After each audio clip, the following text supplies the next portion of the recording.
everything, and that's what I love about Gen Con. Like, you get to kind of like meet fellow creators and designers and creatives in the space, and you get to like share your passions and ideas. And honestly, again, like even as busy as it is, I always come away from Gen Con feeling very like refreshed, oddly rejuvenated, excited to like get back into like creating. Yeah. You know, and I love that. And I'm glad that like that's what I Catalyst love about has, Gen like, a Con. You platform get that to kind of is like inviting meet fellow all these creators, other creatives to do this as designers well. and Hello, creatives good in the morning. space, and you I get love to your like pins. share your passions and ideas. And honestly, again, like, even as busy We're as so it is, excited to have the I stage always and come like away from interact Gen Con with feeling people very, and fresh, talk oddly and rejuvenated, excited engage to, and like, and get share back these into, games like, that we love creating, and you and know, I love that. I'm glad that, like, it's that's what just I this love about vibe Gen you were Con. saying You about get to you know kind of, Gen like, Con invite and fellow creators having and everyone here creatives like to this is designers and I'll, creatives I'll, in I'll, the space, it and is a love your creative pins, share refresh. your Like you come passions back and with so many ideas. ideas and then you remember that you know you We're do so it excited at to some have point the stage and like interact with people and talk and engage and share these games that we love and design flaw. I know it's just this vibe you were saying about but Gen Con so much and going on, so having much to everyone talk here. about. Like, This this is is so you you said said that you it haven't is gotten a to come to a creative Gen Con refresh. yet. Like, You just come back with as- so many ideas and then you remember that you know you We're so excited to have the point, stage and like interact with people and talk and engage and share these games Darn that it. we love and Design flaw. I know it's just this vibe you were saying about but Gen Con so much and going on, so having much to everyone talk here. about. This is you said that you haven't it is gotten a to come to a creative Gen Con refresh. yet. Like, You just come back as- with so many ideas and then you remember that you know you We're so excited to have the stage and like interact with people and talk and engage and share these games Darn that it. we love and Design flaw. it's just this vibe you were saying about but Gen Con so much and going on, so having much to talk everyone about. here. This This is you said that you haven't it is gotten a to come to a creative Gen Con refresh. yet. Like you come back with so many ideas and then you remember that you know you We're so excited to have the stage and like interact with people and talk and engage and share these games Darn that it. we love and Design flaw. it's just this vibe you were saying about but Gen Con so much and going on, so having much to talk everyone about. here. This This is you yeah, said you it haven't absolutely. gotten to You have something like you come with back with so many every one ideas of and these then you members remember out that there. you know We're so excited to have the stage and like interact with people and talk and engage and share these games Darn that it. we love and Design flaw. it's just this vibe you were saying about but Gen so Con much and going on, so having much to talk everyone about. here. This This is yeah, yeah, you it haven't absolutely. gotten to You have something like you come back with so many every ideas one of and these then you members remember out that there. you know We're so excited to have the stage and like interact with people and talk and engage and share these games Darn that it. we love and Design flaw. it's just this vibe you were saying about but Gen so Con much and going on, so having much to talk everyone about. here. This This is yeah, it's a payback. You have something. You suck. We're so excited to have the stage and like interact with people and talk and engage and share these games Darn that it. we love and Design flaw. really, but so much going on, so much to talk about. This is it's a payback. You have something. You suck. We're so excited to have the stage and like interact with people and talk and engage and share these games Darn that it. we love and Design flaw. really, but so much going on, so much to talk about. I was going to ask you, it's a payback. You have something. You suck. We're so excited to have the stage and like interact with panels and talk and walk and share these Darn games it. that we love and design flaw. really, But so much going on, so much to talk about. I was going to ask you, it's a payback. You have something. You suck. We're so excited to have the stage and like interact with panels and talk and walk and share these games that we love and design flaw. really, But so much going on, so much to talk about. I was going to ask you, it's a payback. You have something. You suck. We're so excited to have the stage and like interact with panels and talk and walk and share these games that we love and design flaw. really, But so much going on, so much to talk about. I was going to ask you, it's a payback. You have something. You suck. We're so excited to have the stage and like interact with panels and talk and walk and share these games that we love and design flaw. really, But so much going on, so much to talk about. I was going to ask it's a payback. Which you suck. there's so many things like interact with panels channels and walk me right. Share these darn it. Design flaw. But so much going on. I was going to ask you, it's payback. Which suck. My favorite part of That's the cons, awesome. Yeah. So, Quincy, what's your favorite game? Oh my goodness. There was a time when I could say if I could play one game for the rest of my life and never be able to touch anything else, like if that extremism, probably be Magic the Gathering. I love Magic the Gathering. I don't play Standard anymore, but I play Commander. Oh, cool. So I love Commander. It feels like, for me, like IRL Pokemon. Like, you jump out and like, I challenge you. And people like have their cards and start playing. And I love that because I've gone to several cons, and in those late night hours where people are kind of like just talking or whatever, it's like, hey, you want to play Magic? Yeah, all right. I like the almost conspiratorial whisper. It is. It's like, you want to play Magic? It is. It's one of those things. It's like, you got an hour? Sure. What'd you bring? I got this. And it's just, it's so fun because Commander is not only a social game, it's like a political game too. It's an ebb and flow because it's a multiplayer game. If you're not familiar with Commander, I've never played Magic. Oh, well then let me give you a little bit of a laydown. So essentially, Magic the Gathering is like, obviously it's you build your own deck of cards, and the lore is that you, as in the game, you are a planeswalker, a plane jumping, magical, powerful wizard. I like this so far. As every set that Magic comes out with is in a different plane. So like they'll have one called Capenna, which is a very like New York Art Deco styled plane where everything is built on a city where the hierarchy, and you have like the lower tiers and a higher caste, and all the cards are developed in that way. You have a plane that's one of my favorites called Ravnica, which the entire plane is a sprawling city. Ooh. And it's trying to be controlled by 12 guilds who are all vying for control. Oh, neat. And they have different things. You have those who are in charge of like the justice system, those who are in charge of like the stealth kind of espionage, who are the secret ones. You have those in charge of the sewers, and like you have just this entire like world of different aspects of society vying for top control. Hello. Thank you. Welcome to Gen Con. It's good to see you. But with Commander, the story is basically you as a planeswalker with all of your traveling collect spells and creatures, and you build up your library, which is your deck, and then you go battle against other planeswalkers and their experiences and their stories, which is in their deck. Commander is essentially a big boy version of that in a way. It's like I said, it's a community social version where every player has a deck of 100 cards. And it's a singleton one, so you only have one copy of everything. Okay. Versus like in a regular standard match where you can have up to like 4 copies of a card. Okay. That kind of goes faster. You really hardcore combine your strategies and your combinations. Yeah.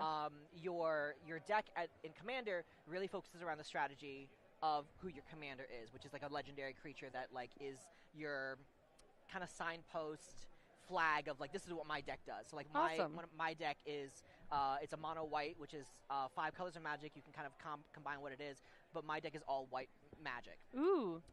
Which is like, healing, big powerful board wipe spells. I'm so surprised you're a healing. I was talking to a friend the other day. We were chatting. We were watching Solo Leveling, and we were like, "What kind of power would you get?" And we were chatting, and I was like, "I feel like I would like this type of an ability. Like, I would love to be like a speedster like Flash, but I feel like the power that I would be given if like My Hero Academia quirk popped out, it'd be some kind of healing ability. I feel like that's just what I would be given. And every other personality test says I'm a cleric, so I'm like, I guess that's accurate somehow. But yeah, like my magic deck is angels. Awesome. Big angels, so it gets into like it ramps as fast as it can into big angels that take over the board in the sky and just try to wipe everybody out. Cool. And then like my buddy Kevin Dice Cream Sandwich has like ones that's all squirrels. He just creates an army of little squirrels that like kind of get in and wave in by numbers. I'm sorry, did you say your buddy Kevin the Ice Cream Sandwich? Dice Cream Sandwich. Oh. Dice Cream. I was like, Quincy, do we need to get you some help? I've been eating all my life, and sometimes I create friends with it. I have come to that I get stage. sad when he melts. Some things are worth melting for. But it's a fun game. If I could play any game, I considered that a while ago. If I played any one game, it would probably be that, because there's endless combinations of cards that they already have and whatnot. So I love card games. Neat. So big fan of card games, which is why like the first game that I've with Catalyst was a card game. Awesome. Like, I love just like the randomness, but also the strategy that comes in with literally the hand that you're dealt. How do you work with it? So it's It's a wonderful, wonderful thing. That would be me. What about you? What's like one of your favorite games? Surprising no one on this channel, Shadowrun. Whoa! You'll have to teach me one day. Please. I've not been introduced to that in terms of like I know a little bit of like the world and the lore, but not so much of like the rules and play style. Yeah. Well, if you're from Quincy's channel and haven't heard of Shadowrun, so it's a role-playing game that's cyberpunk fantasy. It's set in our world, 60 years in the future, and magic has come to our world. So you actually have like shape-shifting dragons that are CEOs of corporations. Oh my gosh! Since it takes place 60 years. Cyberpunk fantasy. Yeah. I'm already in. I'm like so in. The Native Americans, the shamans, like kind of had the Great Ghost Dance and reawakened magic and stuff like that. So and like the territories of the world have changed and. There's all these creatures now that are mythical. So it's like our world. It's like Earth. Yeah. That's cool. And so like there's rare mages and stuff like that with spell casting and then you've all got the futuristic technology too. Yeah. So you've got hackers, which we call deckers. We've got riggers, which you can put your consciousness into like a vehicle like or a AI drone or okay, cool. Yeah, and then control it. You've got. If you want to ever be a Knight Rider, you could do that and be the car. Yeah. You've got street samurais that like if you lose an arm, you just put a metal one on that can punch through a wall or something like that. Goodness. That's so fun. And then all the futuristic weapons and everything like that. So it's a cool aesthetic and then very neon, very dark. Yeah. And a Shadowrunner is actually a criminal that lives outside of society. Okay. And they take what jobs that they can to survive to make new yen. Yeah. So and they're hired by a Mr. Johnson who has the anonymity of the name Mr. Johnson because you never know who you're working for. It could be the corpse, the evil corporations. It could be you just never know who you're working for. And they're always trying to get away with not paying you. So. But what I really love about Shadowrun is that it's a story where you're playing the criminals of society, but it doesn't make you the bad guys. Yeah. And so there's Guardians of the Galaxy. Yeah. There's a subversion to it and hope, and like you're presented with these moral dilemmas where it's like, oh, do I like money? Or do I do I do the right thing? Right. So it puts you kind of like in a Robin Hood-esque position. Yeah. Where like, and I mean, I can see why that is very enticing to play. Yeah. Like, you know, when the world being as it is, sometimes you want to feel like you can make a difference. In a way that's meaningful. And sometimes even what I love about TTRPGs and like even if it is like a story that you're telling with your friends at the table, sometimes that causes real change. Like you're like, oh man, I can do this. Little steps, do things that are practical. And you know, the bleeding of what we learn and in a way live through in a story inspires us or encourages us or gives us a little bit of a boost to do it IRL, and I love that. That's so fun. And that whole punk aesthetic where you're punching up. Yep. You know, you're not punching down. You're not. You know, you're trying to survive, but you pull together people you trust. Yeah. And try to make a difference. That's awesome. Yeah. Well, I'm in. I'd love to learn how to play like the actual rules and get into that because that's really fun. Like I've been really, really enjoying lately as a new TTRPG for me is Daggerheart. Yeah. Really been enjoying what Darrington Press has been putting out for that. Like, not just obviously big Critical Role fan, but like D&D and everything. But like, genuinely, the game of Daggerheart just flows so smoothly and well, and I feel strong as like a character in the fantasy world. But like Shadowrun feels like up my alley of like a really nice balance of I love sci-fi, but I also love my hobbits. Like I love my like Tolkien fantasy, high fantasy, but I also love that neon feel of like that grunge cyberpunk 2077.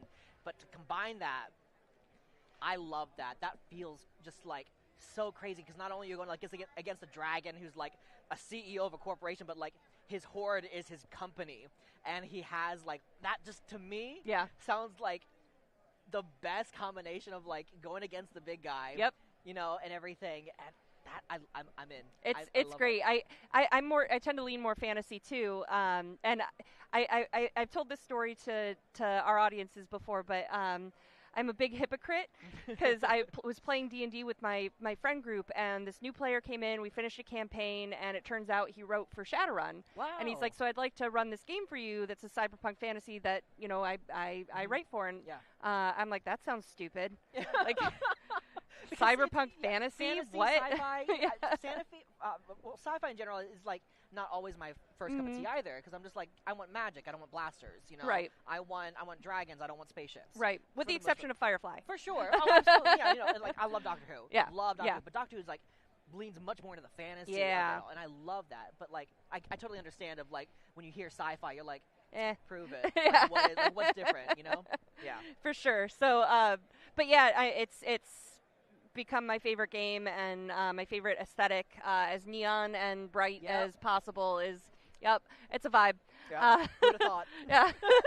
I painted my walls pink and blue at home, and so it's pretty epic. So love that. That's awesome. But yeah, I think that's my favorite game, and of course, starting with Dungeons and Dragons, and I'm also a hypocrite in that because I swore in college that I was a dork, not a nerd. Okay, yeah. And I would never watch Star Clear Trek. lines, yep, absolutely. And I would never play D&D. Yep. And I'm a big ol' liar. Oh, the irony of life. Yeah.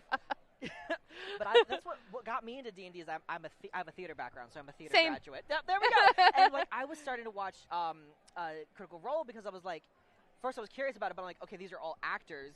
Why are you having fun with this? Like, what is this? And I'm like, oh, this is just improv with dice. Yeah. This is just literally making it up on the fly with dice. It's like playing on the playground and being like, I'm God mode or whatever. You get like your own movie. Right, exactly. But the rules are your director. It kind of like in the dice be like, actually, you want this to happen, but this comes in your way. What do you do? Yeah. Instead, and I love that. I feel like in a weird way with like D&D as well. Like I found and learned in myself of how to like in a way stand up for myself. It's a very odd thing. Like my first time playing D&D, and we went up against, a very typical situation. Like the party comes up to the castle and the guard's there who's like very gruff and does not let you in and is like kind of very, very in your face sergeant kind of things like that. And I noticed in myself, I was like kind of falling back in my seat of like, I don't want to talk to you. Like I'm genuinely kind of like, I don't know how to respond to this. Yeah. But then, as you play and as you go, and yes, it is a fantasy, but like you learn to kind of like stand up for yourself. You're like, actually, this character would not do this because you, sir, you smell like poop. And it's, one of those things where you kind of start to get a little bit more confident because of the safety net that is TTRPGs. Yeah. And I love that. So, like, you learn, and it reinforces right and wrong, which, like, they when you're growing up as a child and everything, like, they go over that with you, like, that's wrong, that's good, that's bad, that's right. But like then as an adult, when things get a hell of a lot more when it complicated, gets gray and perspectives and context matters so much. Yeah, it's like, how do you make that? You can't just call blanket decision everything. You have to take it honestly, every battle as it comes. Yes, and awesome. It's such a nuanced thing, but like that's why I love, again, we're in a community of people who have that same mindset and love of learning while playing and growing while having fun and doing it together. One of my favorite things about board gaming is phones face down kind of thing, in a way, just for a moment, just for a small time. Yeah. Like I work on my phone, I live on my phone, like I need it. Like it's attached to my hip all the time. But like during the times when I'm playing or working or playing games like this, it is I'm talking to you. Yeah. We're playing this. And we're going to enjoy this for the moment it is. Yeah. And I love that. Now, it is.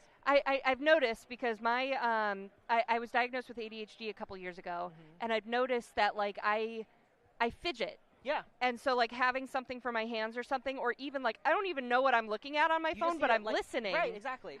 So like that has been a crutch for me, but I'll start to tell people that like, hey, as we game, and I won't do that on stream, of course, but like when I'm just playing a 4-hour game at home and I'm like, all right, I just need something for my hands to do. Yep. I'm like, I'm listening, I'm engaged, I'm here, but my face might not look like it.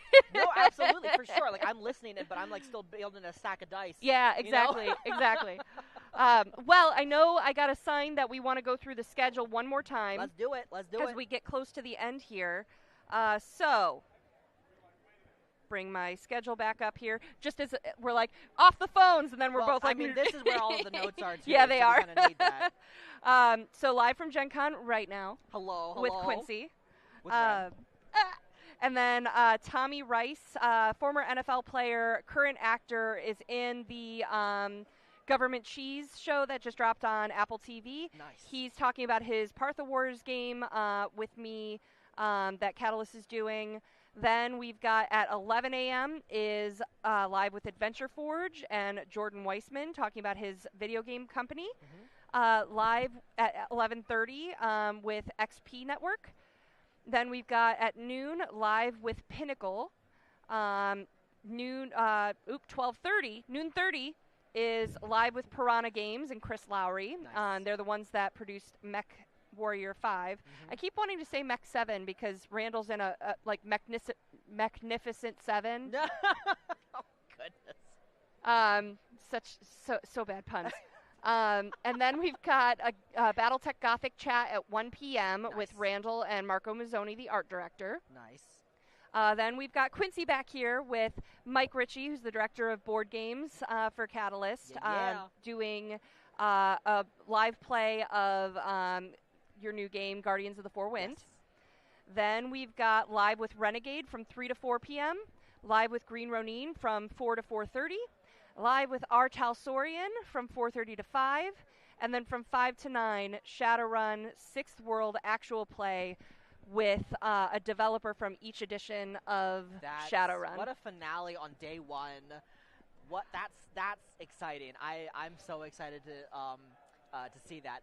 Now, if I miss the stream, would I be able to watch it later? Yep. It's going to be still on the Catalyst channel, and then we're hoping to do some pretty quick editing so that you don't have to wade through 11 hours a day of stuff to find the stuff you want. Even we'll having split like it up. Timestamps has something like that. So that way you can find the stuff you want. If you're interested in BattleTech, you'll know exactly when it is and can go find that specific stream. So. Yep. But if you want all the also updates that's happening on the stream, check out Catalyst Game Labs on their socials on Facebook and Instagram, and you'll have it all right there that we can have it. Put it on your phone, give yourself a notification, and come back to what interests you or piques your interest, or stick around for all day. You never know what's going to happen. Yeah, and don't forget, if you are here at Gen Con, head over to the podium right here at the streaming stage. We're at the Crossroads, which is the hallway where, like, between the gaming hall is behind me and Will Call is, like, right over there. And then the vendor hall, I believe, is that way. So like, we are in that middle. Yeah, so come see us, come watch, and then also we have coupons for each of the divisions of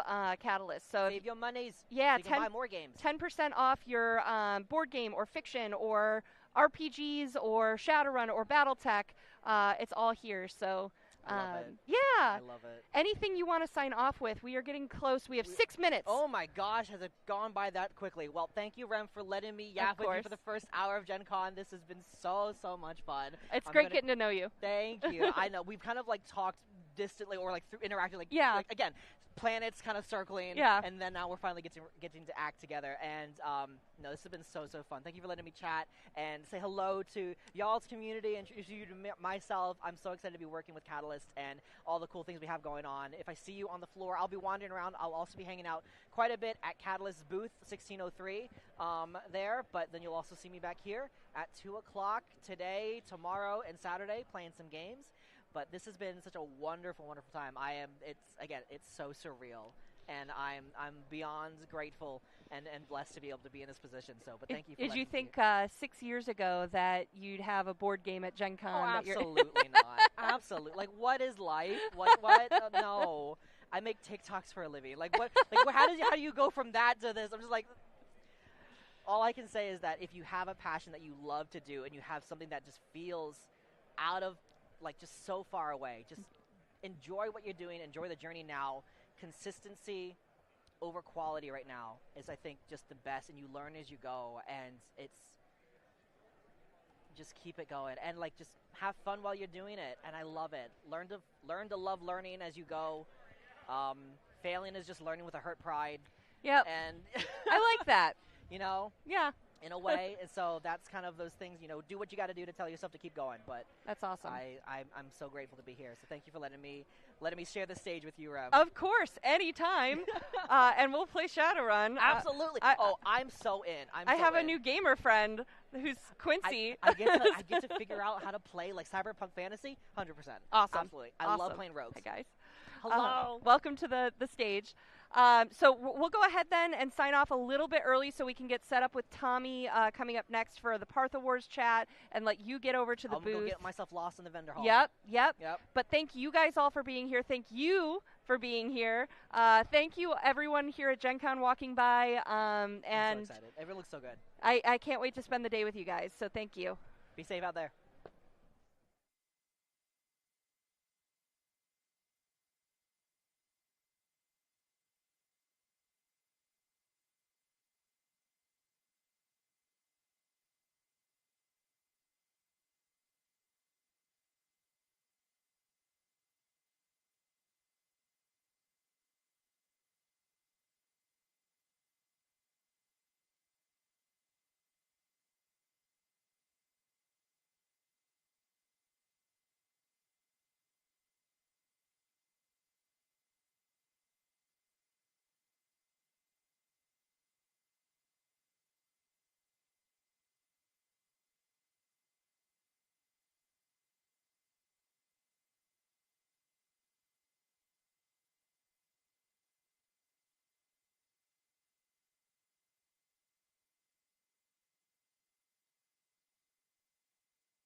Hey everyone, welcome back.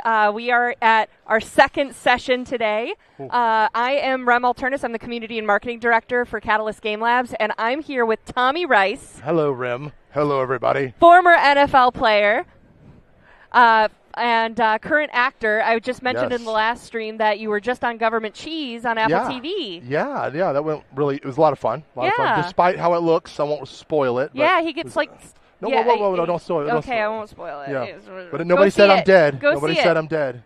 Apple TV. See it. No, Government Cheese, thank you. We'll start there. So Government Cheese was great. Worked with some great people on that. David Willio, Paul Hunter was the director. It was really cool. I'm Willie B. I'm the bully prisoner. Don't let this fool you. I'm actually pretty big in real life. And so, but no, I felt really honored to work with such a great cast. Yeah. It was really cool. That's awesome. Yeah. And before we get into the meat and potatoes of today, tell us a little bit about your background. Like, how would people know you from football, from acting? Well, let's jump into acting and come back. A lot of people know me from football but I didn't. I played, I tried, and I got injured and cut, and it was a great time in my life. I originally came out to try out for the Oakland Raiders back in 2003, did commercials with John Madden, which my passion was always miniatures, acting, and football. Like, in that order? No, it depends on the day. It depends on the day. On Sundays, I love football. No. But coming out, I got to starting that acting career, and then as the NFL didn't quite make it, I started into acting. And just a full circle on the first part with Government Cheese, Government Cheese was the first bigger show I'm in. I've been in commercials. People have seen me before. But now we're moving forward with a few other things. Now, one thing next summer I can't talk about, but I'm in a huge video game. There's a couple of movies. And then there's a couple of TV shows that are already currently filmed and that are coming out. Yeah. Awesome. So I love to do that. And one of the, I'm like, I know there's some big movies coming up, and we have nerds in our movies now. So think Henry Cavill. Maybe I'll be doing something with him. You never know. I don't know. Listen, we still need to bring him to the BattleTech fold here. Oh, I know. Yeah. I know. We need to bring him full in. Well, I hope to bring him in with Partha Wars too. Yeah, heck yeah. Being a gamer and writing. So let's get back to your question. We're just like, oh, hey, buddy. We're just talking. This is just friendship. Yeah, exactly. But and we've known each other for a while now, like a long time. Yeah. But getting back to it, so you know me from sports. I did work for Games Workshop. I got to lend my mind to some of that writing, and then worked at Games Workshop actually as a regional trainer too. Cool. Yeah, the stores and everything. I love the retail aspect of it. It's a little different now than when I was there, but still love and support our community, and I love our games. Yeah. That's the thing. The lore in that is rich. And let's jump on BattleTech. Oh my gosh, talk about the lore there. It's just as rich, if not more, with how they've done everything and how some of the writers, and I've got to meet some of the amazing people we have. And so that's been great. But no, I've played for over 35, almost 40 years. I'm, telling people my age. Gaming. I lived in Europe as a kid for a while. Moved from here to Europe. My dad was a chaplain in the Army, and so I got to learn every game. And I started playing original Blood Bowl, original like BattleTech, Robotech, Voltron and Transor Z. Like I'm talking old school stuff that now we all love and cherish. So that's where my start was. I've been gaming forever. And later, this, Luke Gygax and I are going to show an app that we're doing. And for those of you who don't know, Luke's dad, Gary Gygax, created D&D, that little Dungeons & Dragons game. Wait, what's that? D&D. Have you heard of that? What does that stand for? Dungeons and Dribbles. No, Dungeons and Dragons. They've made movies, countless games, all kinds of stuff with it. And Luke and I are showing something off pretty cool then. But, I've played not every edition, but I've played a lot. Yeah. A lot of games, and that's where I learned. And now with the friends that I have and the relationships I've made, it has led me to Catalyst Game Labs. Awesome. Yeah. And what are we doing with you? That's a great question, Rem. What are we doing? We are doing my game together. I've actually partnered with Catalyst. Now, I've been friends with these guys for years, and they've helped me out in a few things just as wonderful people. And so when it got the time to where I could do something, I'm like, well, let's do something together. And they're like, heck yeah. So introducing the Partha Wars. I created an IP myself called The Lock. It's a book called The Lock, and it's about magic and where it comes from, but it's set in an alternate version of our reality on Partha Terra. And so that's where the Partha Wars come from. And so I have a few of the miniatures here to show. Yeah. I have a little bit of the game design and how we came up with it. And it's all from my IP, which, Titmouse, we're looking at doing an animation. I know we're in the development stages, got some cool stuff going on. But this was always my passion. And what does Titmouse do for those fans that don't know? Well, that's a great question. So if you've ever heard of Rick and Morty, Metalocalypse, Legend of Vox Machina, Lower Decks, I mean, the list could go on and on. I mean, even Mrs.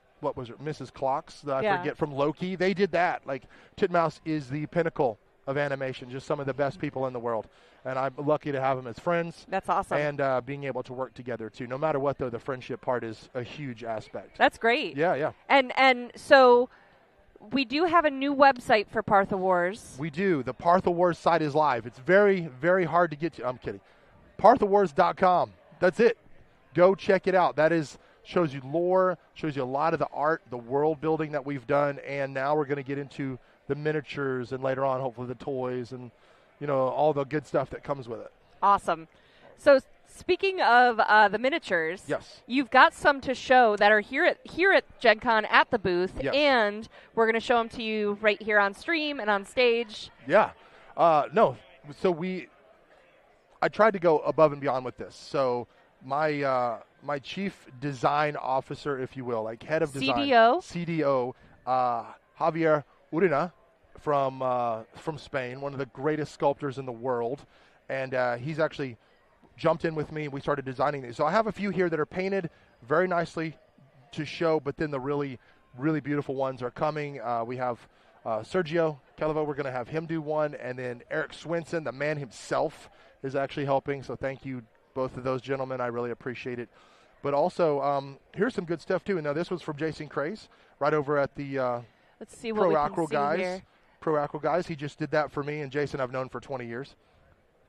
I'll keep that. We have a little TV cheat so we can make screen sure there, you can so see you it. can see what we've got here. And the more that it comes out, the more the design that we can get. And then this one isn't painted, but this is Synagogue. That's a big boy. This is a big boy, and this is scaled.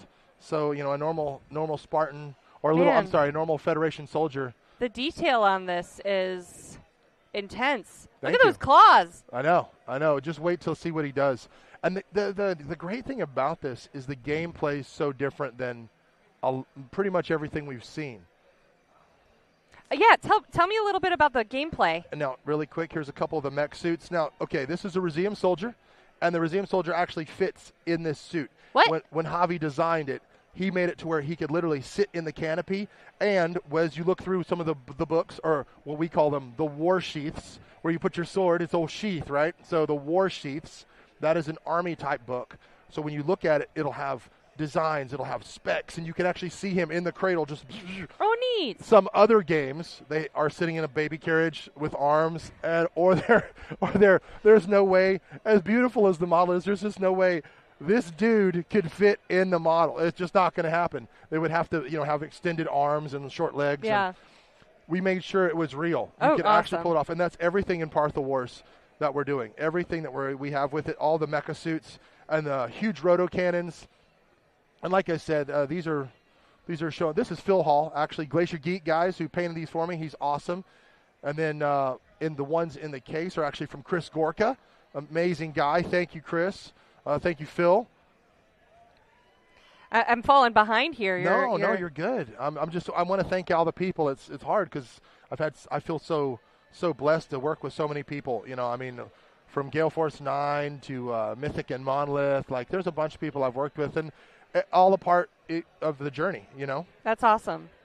Now, cool. A couple of things that are really cool is in the game, you play miniatures, and as you do stuff with the miniatures, they get better. So for these are warps. This is Tasha and Orion, and as they actually fight during the battle you can warp into the creature version of them. Oh gosh, Oops. I drop it. Oh, okay. Nothing broke. That's amazing. But you can warp into the creature version of these bad boys and girls. Awesome. Yeah, and so we wanted to be a little different, not just werewolves, but actual creatures, still maintaining coherency. And if you'll look, this is so big, that's a soldier underneath him right there on the base. Oh, wow. So, yeah. It's pretty intense. That's neat. And then a lot of them come with they come with all the models. They come with head swaps. They come with weapon options. I wanted you to feel customizable, but not too over the top. Yeah. Oh, this is great. Awesome. Yeah, no, and this is just some of them. A lot of the really other painted stuff is in the case, showing off so that everybody can come by and see it. We have Dominus here, the big Spartan, this tall, to see how cool it looks. But yeah. So let's talk a little bit about the game. Okay. So all of these minis come in the box? Most of them, a lot of them will. Okay. So the 3 main mecha suits, a commander, 2 suits with a bunch of options come in there. You have Spartan Paladins, which Dominus doesn't come in this box set, but Walker does. Normal Federation soldiers, Reseum soldiers, and then you have 3 Spartan Paladins, which are similar to Dominus, a little bit smaller, not on the scenic base. And then you have the commanders that come with both forces, and then you have an Ulthuan, which is an ogre, and he can actually join units to give them the tank shield option, like behind them to protect them. And that comes in the main box we're going to have. But then we have 4 factions. So we actually have the Federation Prime, which is the good guys, if you will. G.I. Joe, Yo Joe. I was just in San Diego, by the way, on stage with Cold Slither. That was pretty cool. Wow. Yeah. But the the good guys type. And they're the Spartans. They're the protectors of the world. And even though the Spartans were tricked and got beaten in a war because betrayed, you have a few remnants left. You can use small squads of Spartans. It wasn't like it used to be. Okay. Walker is an ex-Spartan Paladin trying to redeem himself on the story arc. But then we have the 4 factions. So that's the Federation. More the good guys. Magnus, they can use the powers of that. The Reseum, and the Reseum are an alien armada, the Reseum Armada, and they have super high tech. Now, when they came to the planet of Parthotera, magic and technology were shared. So the good guys have a little bit of tech, the bad guys have a little bit of magic, but nothing's truly ever shared, right? It's always keep a little for myself. So there's a little better tech here, a little more magic over here, and runic weapons, things like that. Then the 3rd faction are the Elves of the Drunar, and they are outcasts. So what I did is I took Legolas and the Joker and I smashed them together. So it's like, very, a little sadistical, because most of the times we see elves as these regal creatures. We always play elves, whether they're dark elves, high elves. They're very, oh yes, I used to be majestic. No, these guys are pretty crazy. Now, they have their backstory, and what happened is, and the prince, Tusho, who you can play, basically took a demon weapon, used it against this force of evil, which I don't want to ruin, and saved his people, which in turn sort of damned his soul. Oh. Yeah, not cool. Not cool. But it gives a great narrative for gameplay. That's awesome. Yeah, thank you. And then the elves, we do have them over there to check out. Oh, cool. That's where I would go. Oh, I know. Elves. Oh, I know. You love it. Well, and they have this beautiful armor, like opaque, like this beautiful, think Alita Battle Angel. Okay. Remember that movie? Yeah. Really, really stylized. It's really nice, really nice. But then the 4th is the mercenaries of the Kisar, and those are mercenary cities. Because what if you're and you want to buy a mech suit and ride around in it with your mercenary buddies and just shoot stuff? You can do that on the black markets of my cities. Yeah, of Kisar, Royal, and the Kisar mercenaries are the main faction. But there's Royal, there's Osea, there's different cities that have different versions for their own black markets. Cool. And so that's where you get your Dwargir, which are dwarves.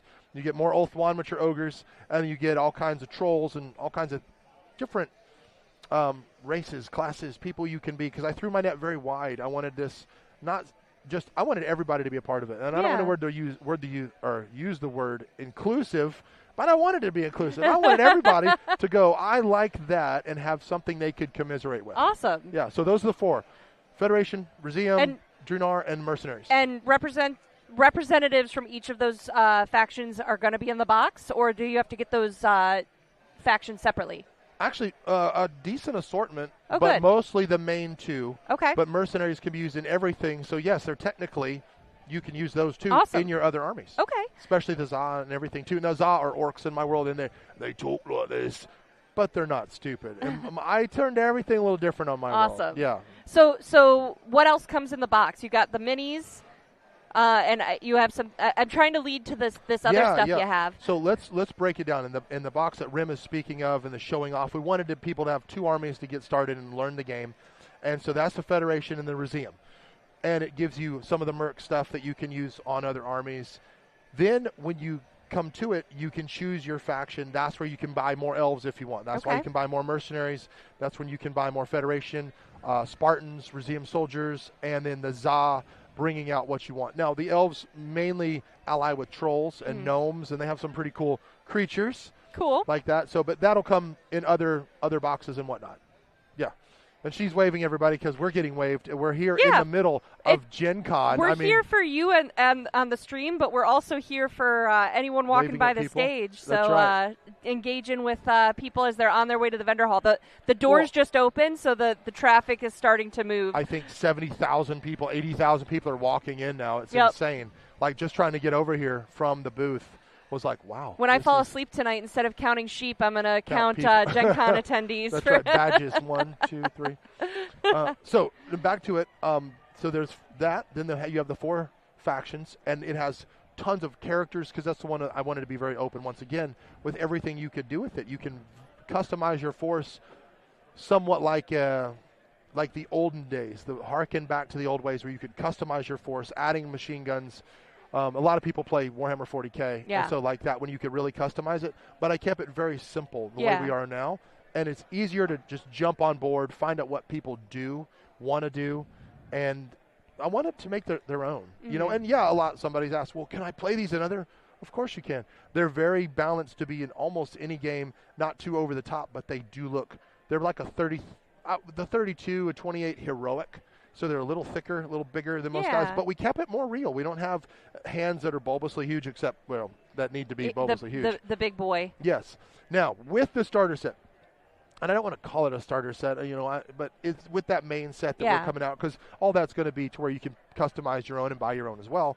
It comes with the other things you need to play. So it comes with who these characters are. These are our sheets, so they're a little bigger so people can see them, but they're gorgeous cards that come in there that show what your unit has, what they can do, the little circles and X's. X's, it comes with circles. You can click it off and option it. Then it comes with your tokens, your Magnus and Reseum, your Rage, how you use the powers.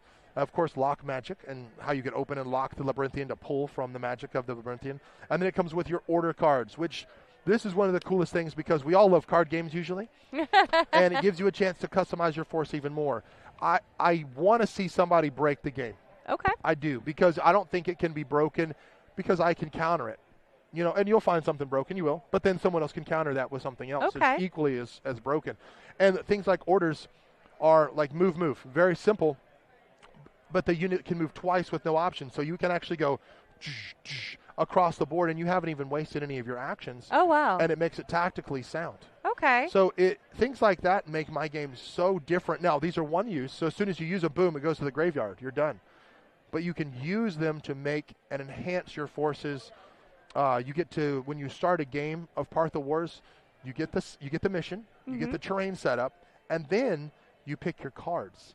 And it comes with 15 cards for each side, or 15 cards you can use. But then each faction itself has another 5 to 10 cards where you can customize your units, and you never know what people are going to bring. Now, there's always some favorites, but people are looking at them. They realize that something like Stand, they're not affected by Magnus, and they just pass a Valor check. Okay, whatever.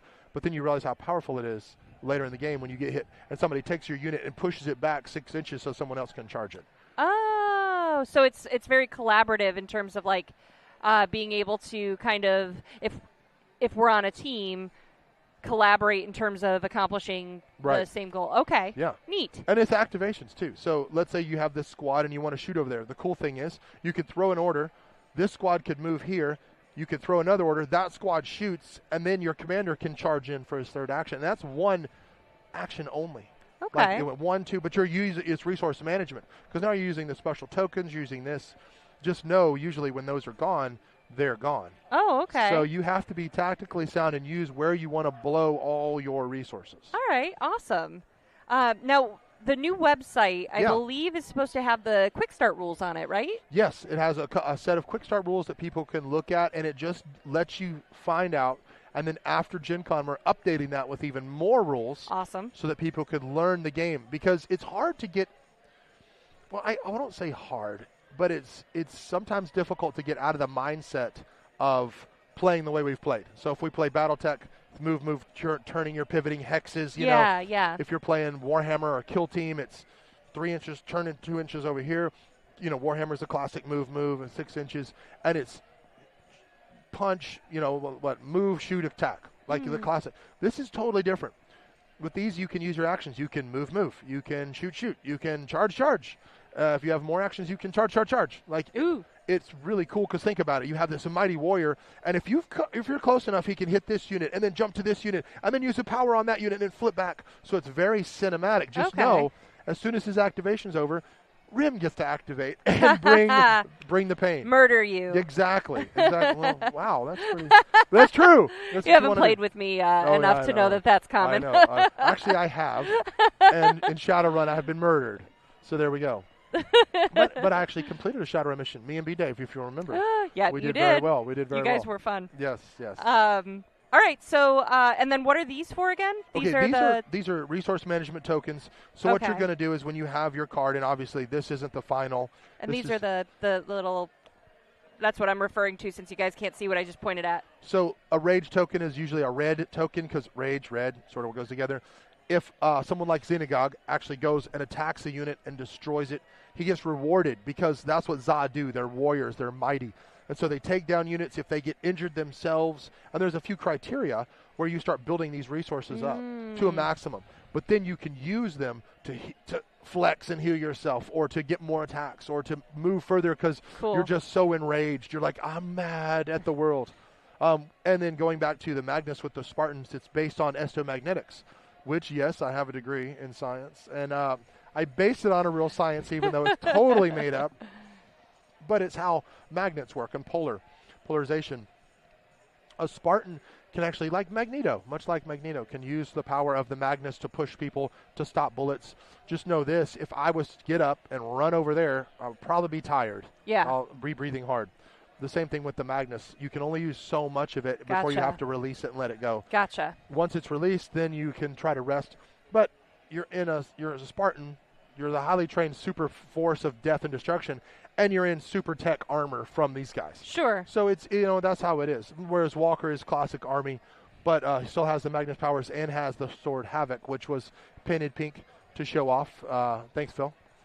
Are these going to be pre-paints, or are they going to come to be painted? No, they're going to come like this, and these actually we're going to do plastic. We're going to bring them in beautifully done. We have some great people we're working with. Now, I know at Catalyst we work with Leah Plastics a lot, but we have some other, we have Leah and we have some other people we've really been touting out, and it's been great. These are resin. These are just here to show. I wanted to get some stuff here. But they will come like this, and they'll have a couple of multi-parts. Okay. So you can actually swap weapons, heads, and make it really cool. So, but a great question so far. Great questions. You're throwing them at me. Yeah, I'm trying. The game is very immersive because you can get lost in it and not know how long you've been playing it. And let's go into gameplay. Yeah. Well, that was going to be my next question. Is I remember you saying something in the past about, you can play on any table and you don't need terrain, or what? Like, what's the deal with the terrain situation? It's like, what I'm thinking. I love it. So, when I designed this and talked to Ian McLeod, one of the guys that I work with in designing it from our people. I was like, look, man, what if you're at your grandma's house and the only thing you have is a 1x1 with a doily on it, and there's a candle, and that's the only thing you have to play on. You're bored out of your mind, but you have your miniatures. You brought your guys with you, And he's like, yeah, this is great. As I do, I bring my miniatures to grandma's. Yeah. Well, some people do, and if you don't, you should. Well, I mean, think about it. It's better than being on the phone all the time. Yeah, we're all phone junkies. It's true. It's true. But it's better. And what if you're sitting there with your buddy and you want to play? Yeah. All right, I'm ready. One of the things, too, is like Tasha, female. This is one of our commanders. That's a female. I wanted to make sure that they're represented in all of it. Male, female, however you want to be. Creature, doesn't matter. Like, you pick what you want, and that's what you can be represented by. But getting back to it. Grandma's doily. So you measure from the center out. Okay. Now, most games you measure from the board edge, and you can do that. There's a few missions where you can. But you measure from the center out. So anywhere you are, you can play on it. We would go this way. Okay. And we would set up how we want to play. Okay. And if we're on this, we can scale up. So this is, 12 miniatures is really all you need per side. You don't even need that for more elite units and forces. However, I made it to where you can scale up. So you can go to that tournament level game, and we hope to have one here next year. We hope to have this as a tournament next year. We have some really good guys working with us to make those things. Dan, I'm talking to you. But back to it. So you have a couple, you play from there, and then that gives you your points level. So it's from your board, and that's what sort of dictates where you're at. So if you want to play a 9 power level, you can pull out the points to play that, and you're playing on a small board. Now, the other cool thing is, have you ever shot a gun? Have me? Have you ever shot a gun? It goes a long way. Yeah. So when you're like, oh, you only have 12 inches. No, you don't have 12. You can hit somebody way over there. It's just harder to do. Right. So most of my game, unlimited range. I went crazy. And everybody moves 8 inches. Like you're moving this far, like that. You're moving really far. Okay. So can you still do that if it's an 8-inch thing on Grandma's tiny little table? Absolutely. Or okay. Just be careful, because if you're right here and you don't shoot everybody with that rotor cannon, I'm going to hit you back, and I might be better at combat. So it's all on how you do it. Can I push you off the table? Oh, you can push people off the table. And yay! It's like Pac-Man. It comes over here. No, that'd be good. Actually, there is a mission for that, but you can, and they come back on. So you got to be strategic with it. Okay. Because you don't lose your. One of the things that the pitfalls, and especially on a small board, you'll have is running off the board. Well, other games, you run off the board, oh, they're dead. Not in this one. Now, they could be dead. It depends. But they're not just dead. You can come back on and sneak it. You can use that. Some people have rules that allow them to redeploy like that. Oh. And so we made it very tactical, very sound. And back to the gun thing, the range is unlimited, and you can actually use your pistols in close combat, in melee.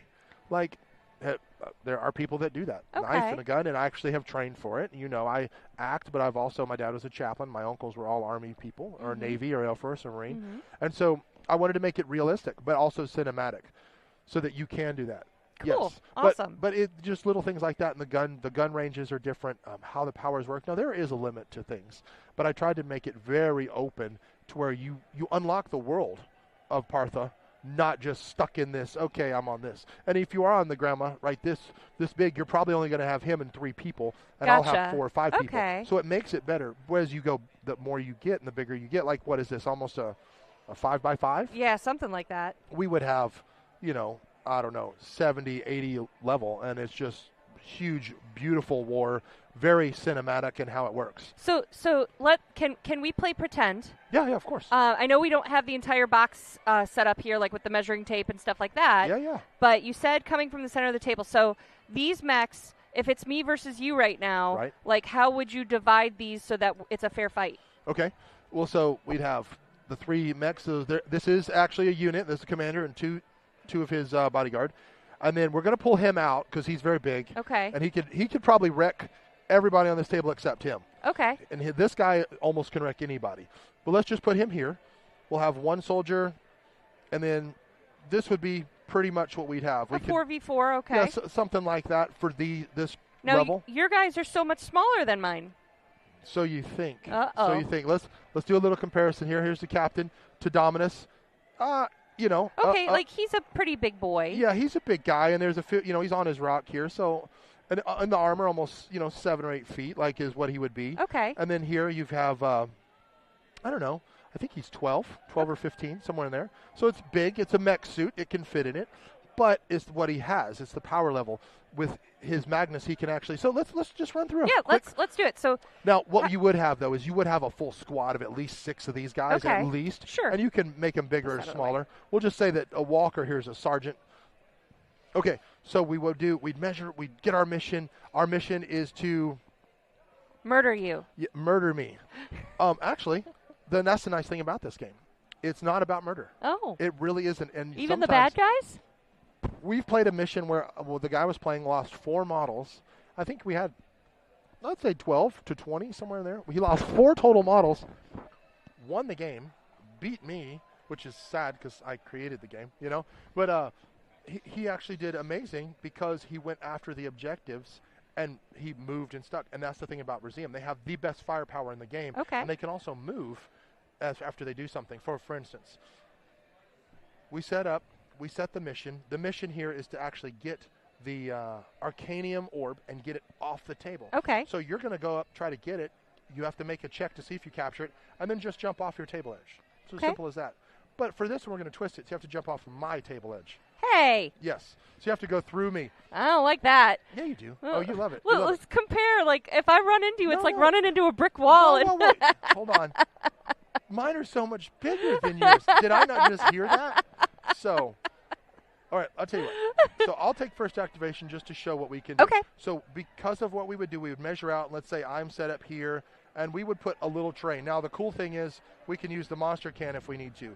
We can use whatever. Now, we do have terrain, and there will be stuff for that. But overall, that's what you want to do it.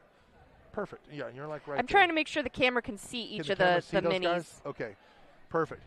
So, first things first, there's Josh. He's awesome. Hi, Josh. Okay, so first things first. Hi, Tim. All right, I'm going to activate. You know what I'm going to do? I'm going crazy. I'm going for the objective right away. I'm going to play Move, one of my order cards. So, from him, because his control gives you this, I would measure.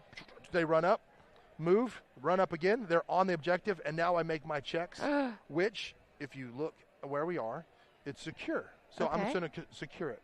Okay? So I have to make enough passes, though, to do it. Everybody has one dice, and you have to beat that number. So for these guys, it's a 4. For these guys, it's a 4. Actually, for these guys, it's a 5. For him, it's a 4 or 3. And for normal characters, it's a 4. Okay. So if I had a full unit of 6, I would take 6 dice and roll, and I would need 2 5s, 2 successes to do that. I got 2 5s, so I have captured it. Now that was I'm going to shoot you. That was an order. So my first move, second actual activation is I'm going to shoot your unit. So I roll the dice. Now you roll and see if you save and make sure. But because you did save, you get a reaction. So you can go and boost 4 inches closer to me. Because their mech suits are like... Okay. So that was my first activation. Now, that didn't work out so well for me because I damaged one, but I didn't really kill it. Now, my second activation, I'm going to move back with this objective. I don't like that. Now, I should be going that way, but I don't want to get throttled yet. So I'm going to move back to here. Aww. Okay, now it'd be your turn, your activation. So and you pick a unit. Can I have an order? Oh, yeah, you can definitely have an order. Ooh, that's a good one. All right, cool. So I use this later when I need the... Oh, I can use it now to just, if I want to stand here and shoot you, I can? You can. So the cool thing is unlimited range, right? So you can actually open fire the whole time and just gun me down. And because if they do damage with it, once again, that booster, they can boost 4 inches closer because of their thrusters on the back. So if I shoot you and move forward, so that's their move. One activation. Okay. And they're all together. Let's say this is a unit. And then the second activation, you shoot me again and you go here. If your character had a third activation, you could have charged me. You could actually go into melee right now. Okay. But then I could throw something like stand, and I could stand and take it and shoot it, or I could even jump backwards. Or he could use one of his powers to intercept you and charge you, so we charge in the middle. Okay. As a reaction. Now, if I gun them down, how do I get them to drop the objective? You gun them down, and with this unit, you probably would gun them down. It would be pretty bad. I would have to throw some stuff out there. Luckily, these guys have the Spartan capes and things that help with that. But let's say that you moved up. Let's say you gunned them all down but 2. This is the way it stands. It would go back to my activation. They can't move anymore. Remember, they are stuck. They're done, okay? He can, though. So I could go here. I could run over here to try to make sure they don't get it. I could create a barrier to get them. I could actually, and this is what I'm going to do. So Dominus is going to activate. He's going to use a point of his Magnus to actually levitate the guys back. 6 inches. I hate that. Yeah, but instead of back, I'm going to go around you to here to get them off the board quicker. Oh. That's for one. Now for my second, I'm going to melee and run in.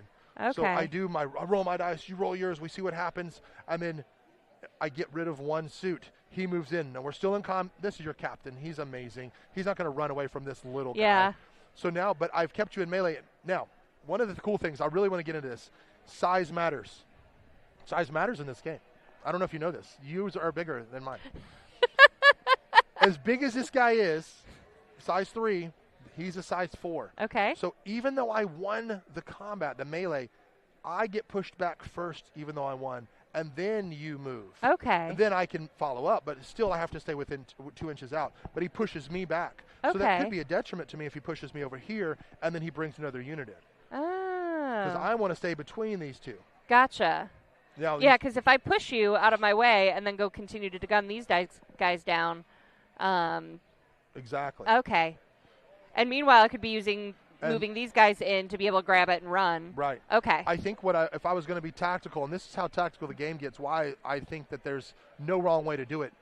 He comes in, pushes them with a Magnus, uses that, and for his last activation, he actually moves back and joins the unit. Oh. So now he can actually take the shots for the unit. Now my commander might die, which would give you more points, but the main objective is this, and then you have secondary objectives. So your primary is that. But you see, it can get really intricate, because now you might go, oh, I'm going to have true grit, which allows you to shoot before after you take an action. So you go, shoot, then you move, and that's free. That's 1. That doesn't count as 2. Then you can do it again. So it just depends on how you do it at resource management. Man, bullets are raining. Everywhere. Okay. But if you notice, we've done all these things. You've only lost 1 model. Yeah. And, it's like not as bad as you think, but it's very tactical. And like you said, you've probably lost at least one of those because my big boys. I think I've lost 3 or 4. Oh, okay. But it makes it fun, and you're always in the action. I like these hypothetical games where I'm winning. Well, we've seen you roll dice. We've seen it. No, I'm kidding. You actually roll pretty good sometimes. All right, cool. So I have a much better concept for gameplay. Right. And then you said you set them from the middle. Right. So like, do they each get like 4 inches in or? That's a great question. No, so let's pretend that we're going to play the game again, okay? And we're setting up our forces. Yeah, because it was fun, and I want to beat you up again. There's the middle, so we're pretending we're there, okay? So you set your middle down. We know where that is. I'm going to put it here for representation. And then you go off of that. Now, there is a no man's land on every game. Even the one, there's still a 1 inch on the other side because you have to be at least 2 inches away. Gotcha. So there's a no man's land, depending on the size of the battle, where no one can enter unless you have a special ability. Okay. And most people don't, actually. It's very hard to get into that no man's land.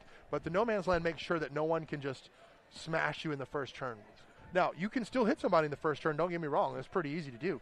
But what I hated is that you set up your guys, I set up my guys, and then you have this gorgeous big model, and they get their first turn, and they just go, oh, it's dead. And so now your $400 model that you spent 1,000 hours painting, you don't even get to use it? That usually won't happen in this game. Okay. I've never had it happen. It's so hard to do that with one turn. You have to do multiple things to take out bigger, nicer things, even units. Okay. But so to your point though, we set up the no man's land.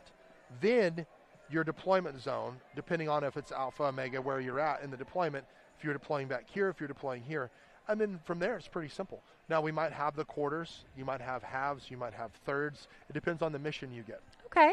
All right, and the missions are going to come in the box set as well? Yes. It awesome. comes with at least 5 and probably 10 missions. Okay. And then we have up to 20 that we've already done that are actually play tested, and we know they're great missions and a lot of fun.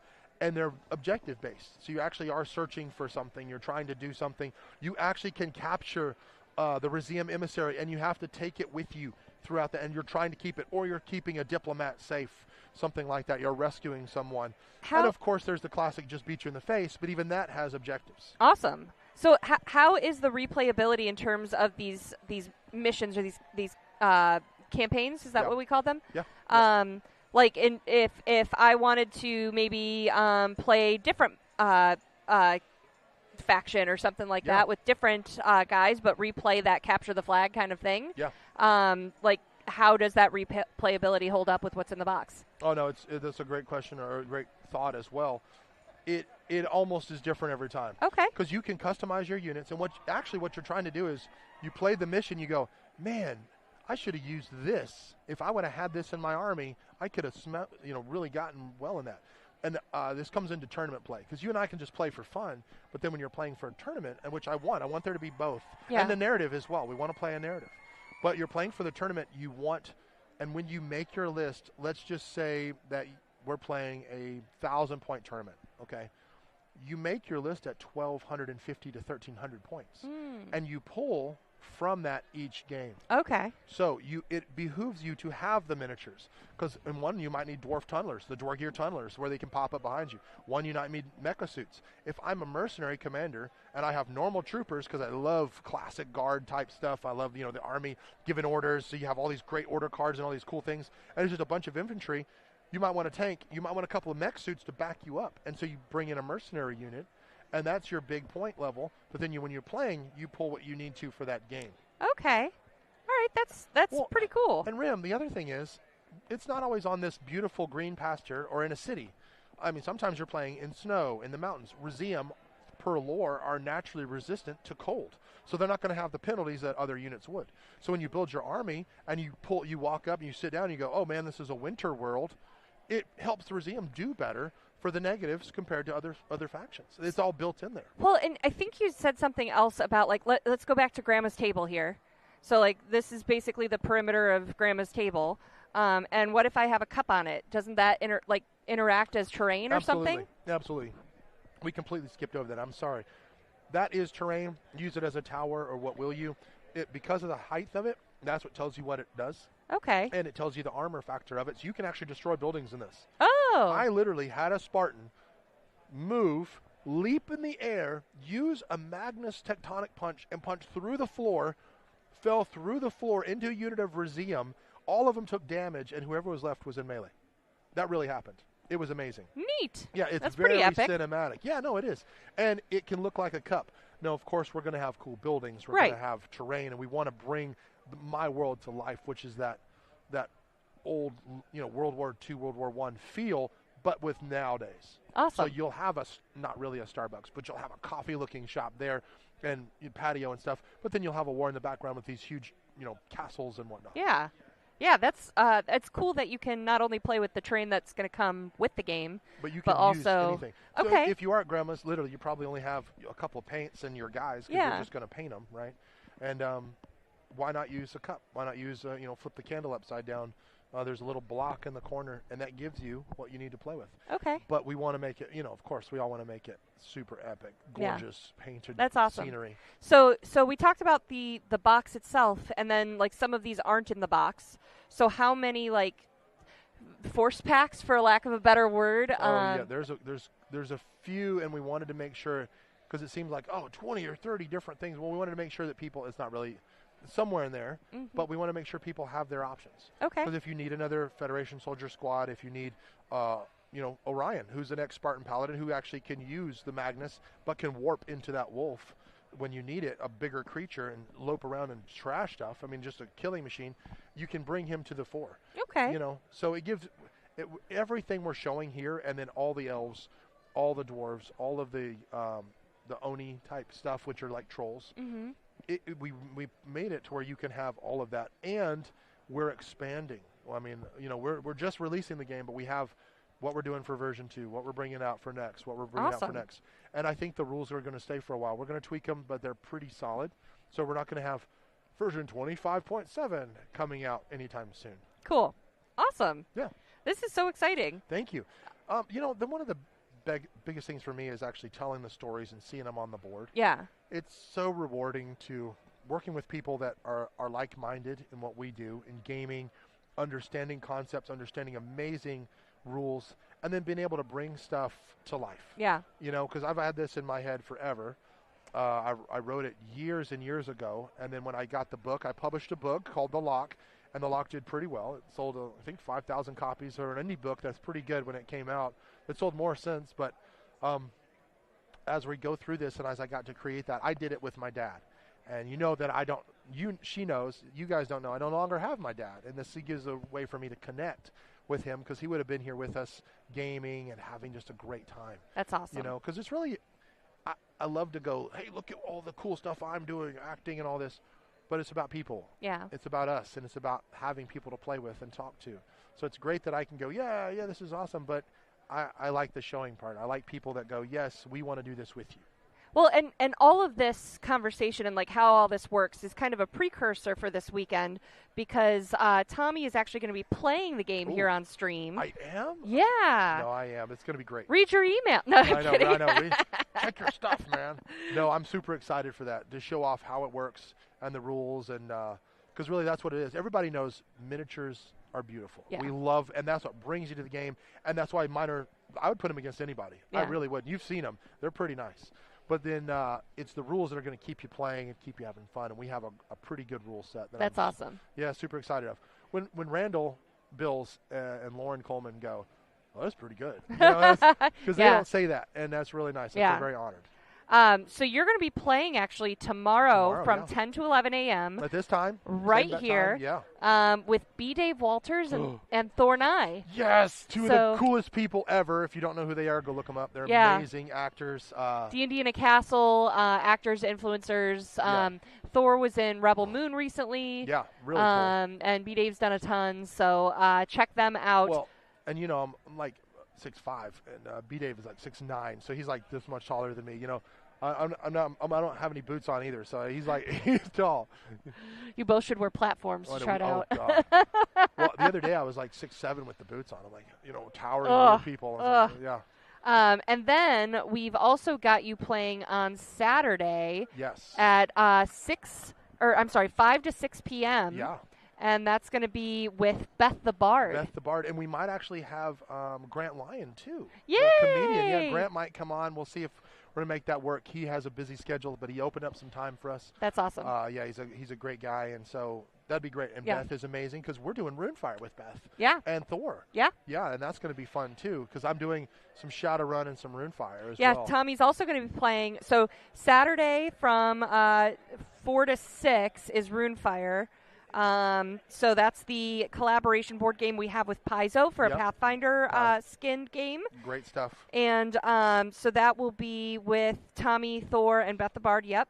And then you are also playing Shadowrun Anarchy 2.0, which is the unreleased Rules Light Shadowrun New Edition. It's coming to Kickstarter later in August. Yes. And so you're going to get to play that for the first time. I know. That's going to be so fun. Yeah. So I've played a few times, but I haven't tried the new stuff yet, and I'm so excited because I love the game. Yeah. I mean, and you know that I love the game, especially when I'm rolling hot. Not so much when I'm not. Now let's jump into the last part of this, which is, well, Tommy, that's great. When can I get mine? When I want the big minis. Yes, well, that thump Tommy Rice. That thump. Oh gosh, I know. You probably would own me on that little battle. I have one guy that can hold out for me, but no, so we're looking at it, but it's going to probably be spring of next year. I think we'll be coming to everybody. We'd love to do it this year, but some things have happened in the world that have messed things up a little, but nothing. It's hard bad. to get stuff from China right now. Right. And that's the nice thing is we've done our due diligence. Yeah. So when I tell people who we're actually working with and what we're doing, I think everybody's going to be super excited because it's our people. It's our people. We're trying to stay here and do some cool stuff. But we're thinking that for the spring. I hope sooner, but we're going to be at PAX for sure at the end of the year. We have a Nova coming up. We have a few other things that we're going to show off, and every time it's going to be more and more to get people understanding this game. But I don't know if you've seen it. There's a 10-foot tall poster of a dragon blowing fire on a thermal super nuclear train going down the middle with Spartan paladins fighting elves in the middle of it. That's a real thing in the third act of my book. Oh, neat. And we have a beautiful poster here. Oh, I haven't seen it yet. With the Spartan himself, with Dominus off to the side as another thing. But, I'm just so glad we can do it. Yeah. And I'm so glad. But it's coming soon, so look for it early this next year, and then we're going to go big. And you can follow along to see what news is out there by going to parthowars.com. Yep. And going if you go to catalystgamelabs.com, scroll to the bottom, or I think there's even a pop-up to join our mailing list. Yes. We'll be communicating via that as well. So on ours, we do have the mailing list for Parth of Wars, so please do that. Oh, great. And it also follows me with what I'm doing because I want to show everything off, which I can't say it yet. I know. But it's huge in movies, video games, and our pop culture world of nerdism. It is the thing. Big stuff coming. Just wait. And so anybody that follows along, I want to bring them on that ride because really, like I said, it's about us together. Yeah. So Awesome. Yeah. Well, thank you so much, Tommy, for joining me. Thank you for having me and let me explain some of this with my, monster and coffee.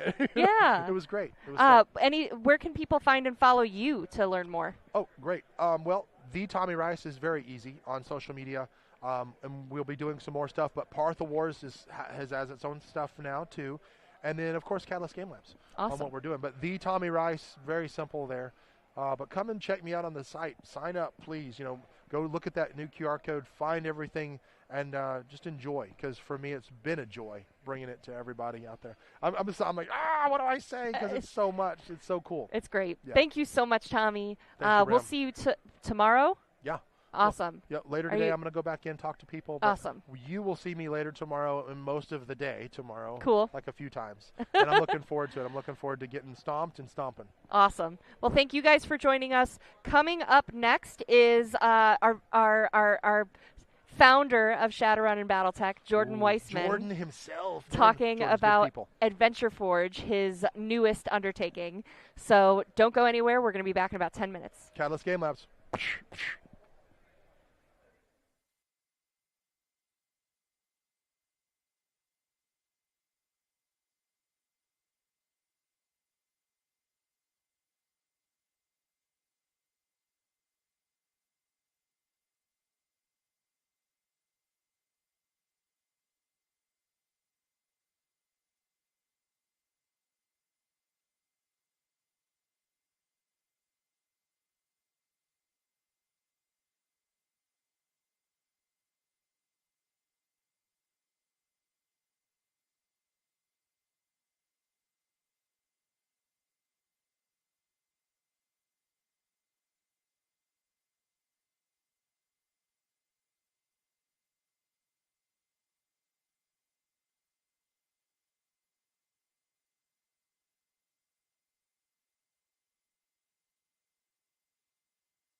Hi, everyone. Welcome back. We are at our next event, which is Live with Adventure Forge.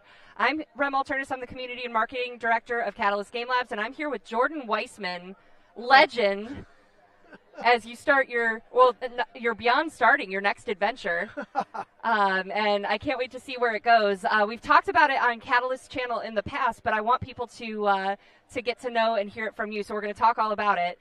But for those who don't know, Jordan is the creator of Shadowrun and BattleTech, among a million other things. I'll let you do your intro. Oh my God! Well, I'm old. That could take the entire half hour. Myself and Ross Babcock started FASA back in 1980, where led the creation of BattleTech and Shadowrun and Renegade Legion and many other games no one remembers anymore. Crimson Skies. Very late in life. Yeah, Crimson Skies. That came later. And then we started Virtual World Entertainment, where we did the virtual reality entertainment centers, which was all the BattleTech pods and Red Planet pods. I didn't know that was you too. Yeah. Oh. Yeah. So we started that in 1987. Opened up the first center in Chicago in 1990, and then Tokyo and Yokohama 92, California 92, and then Disney Family actually bought a majority of the share of the company from us, and working with them, we built that out to 35 centers around the world. Pioneered a lot of what would become kind of modern esports with local, regional, national, and international competitions, televised, finals and everything. From there, went to the PC game space with a line of games, MechWarrior and MechCommander. Awesome. Microsoft acquired our PC game company, moved us all to Seattle. I became creative director for Microsoft Entertainment. That time, about 300 people, focused just on PC games. But then 2 years later, we kicked off Xbox, and so I oversaw the portfolio for the first 2 years of Xbox as a creative director. Wow. So that was crazy times, and we grew to 1,500 people. And during that time, we did the experience with Steven Spielberg for his film AI, which pioneered the first ARGs. Yeah. And then left Microsoft to found a company called WizKids, which produced this collectible miniature figurine game that I had come up with watching my 2 older boys be frustrated that they couldn't play Warhammer. And so I wanted to produce a game that they and the rest of us could play. And so that was Mage Knight, and then followed by Hero Clicks, and then the Dark Age, MechWarrior Dark Age Clicks, and then Pirates of the Spanish Main, the Punch-Out collectible game. Anyway, I can go on. But basically, there's stuff for a lot. very long time. Yeah, and I'm learning every time I talk to you. I'm like, well, crap, that's even bigger. And then more recently, Harebrained Schemes for a decade, where we did many games, but probably closest to our hearts were the Shadowrun RPGs and the BattleTech tactical games. Absolutely. Woo! Hey, you're live. Yeah, we are. We just got audio. Yay! Well, so let's go then into your newest venture, which is Adventure Forge. That's right. And what is Adventure Forge? What is the goal of that company? So the goal of Adventure Forge company is actually called Endless Adventures, and the product is Adventure Forge.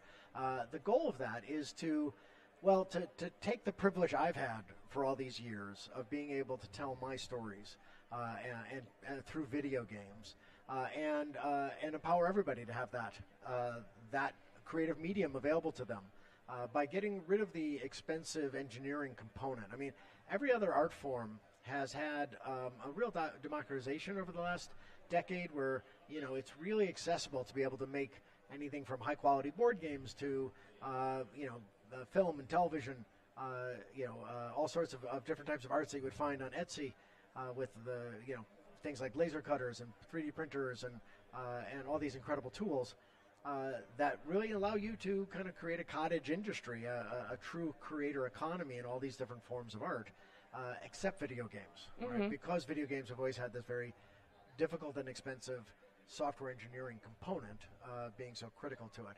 So, when working on our tools at Harebrained Schemes, like for the creation of the Shadowrun games, we're always trying to get engineering as far away from game design as possible. Not because the people don't like each other. They really do. Everybody loves each other and gets along. But because, just like in any kind of writing, iteration equals quality, right? Writing is rewriting. And video game making or tabletop game making is about playtesting and iterating and playtesting and iterating, getting it better and better and better and honing it. And so you need that loop to be as fast as possible. Yeah. And if you have to keep sending those changes through engineering, it just slows that loop down. You get less turns of the wheel, and you end up with a product that isn't as honed as it could be. It isn't as refined as it could be. Makes so sense. we were really working on that at HBS, and now Adventure Forge takes those concepts and pushes them kind of to the nth degree by getting rid of engineering altogether. So maybe we'll maybe show a little video of some games made with Adventure Forge. If we could cue up if we can get the video, roll the tapes. So we're going to do the first one. This is a video of some games made in Adventure Forge last year when we did a closed beta last year. And so we had game jams that were running between 1 and 3 weeks. We want to use the laptop. You want to use the laptop? Yep. Oh, okay. Let's try that.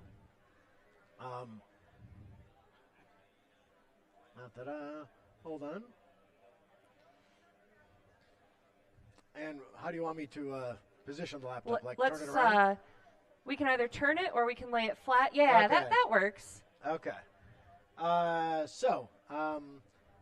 we're seeing kind of here, small on the screen, you get a sense of the games that were made during the game jam. Some of these were also made by our in-house team, and they were made very quickly, which is the key thing, right? They were made by just writers, artists, game designers, musicians in some cases. Some people added music elements to their game, or actually playing music during the game as part of it.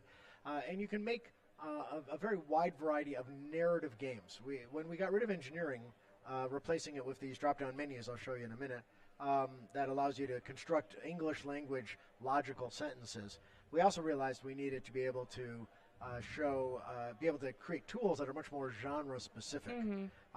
And so we decided that each of these forges would be built for a specific genre of video games. Chose narrative games as our first genre because my lifelong passion was storytelling and narrative games. And so Adventure Forge covers a very, very broad swath of narrative games. Anything from kind of a text-based choose-your-own adventure to a visual novel, click-and-point adventures, dating sims, puzzle-based story games like hidden object games, all the way up to sophisticated isometric RPGs. And right now in the marketplace, that would be like 3 or 4 different tools.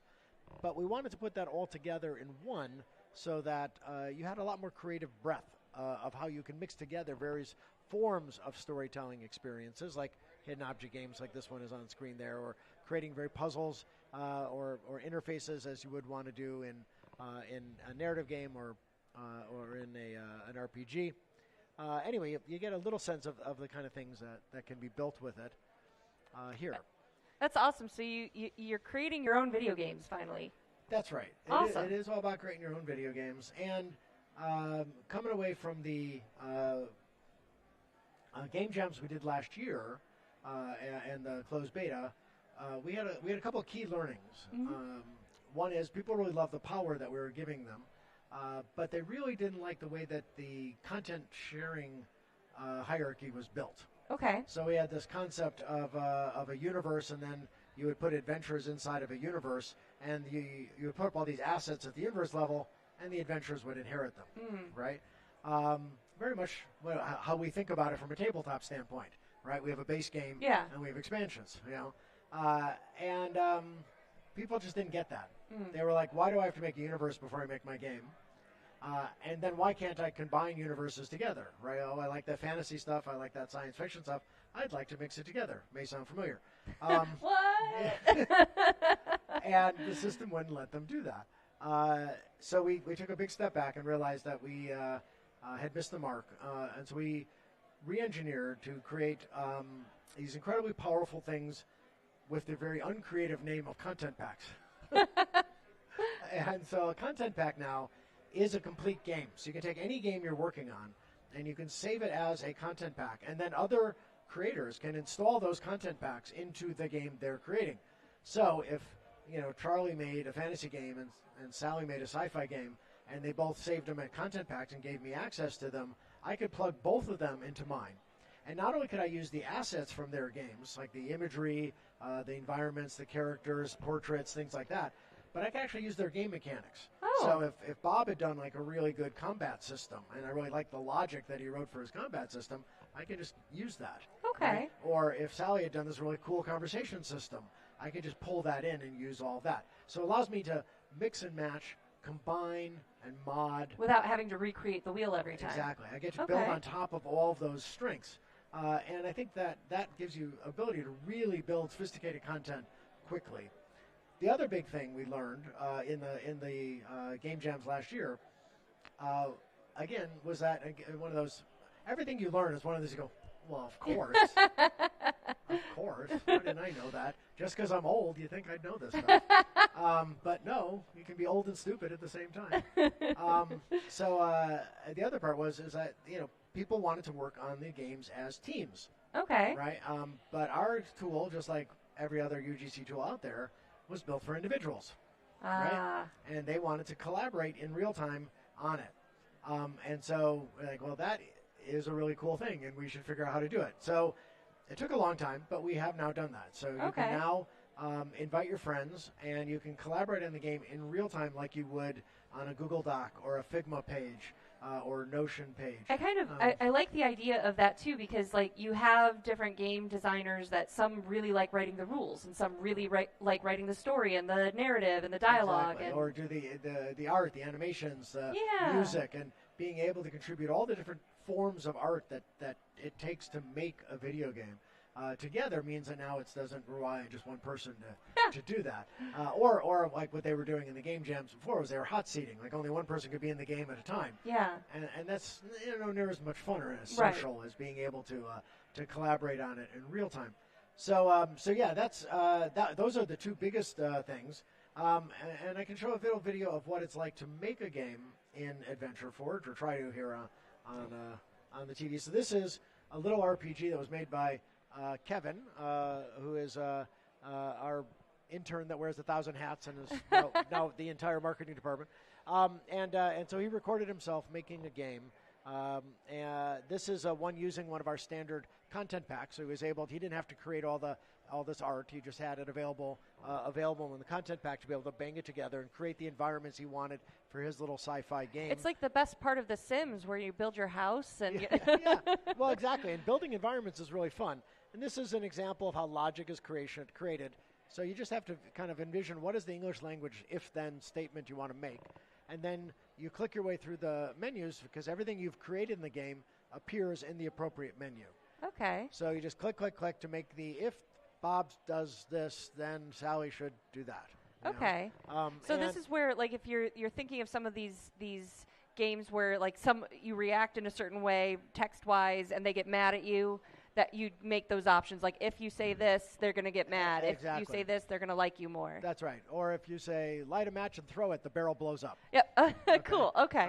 And because any part of the game can use logic to impact any other part of the game. So if you're in a conversation, but you want the barrel and the isometric to blow up, no problem. Awesome. Right? You can just tell it to do that.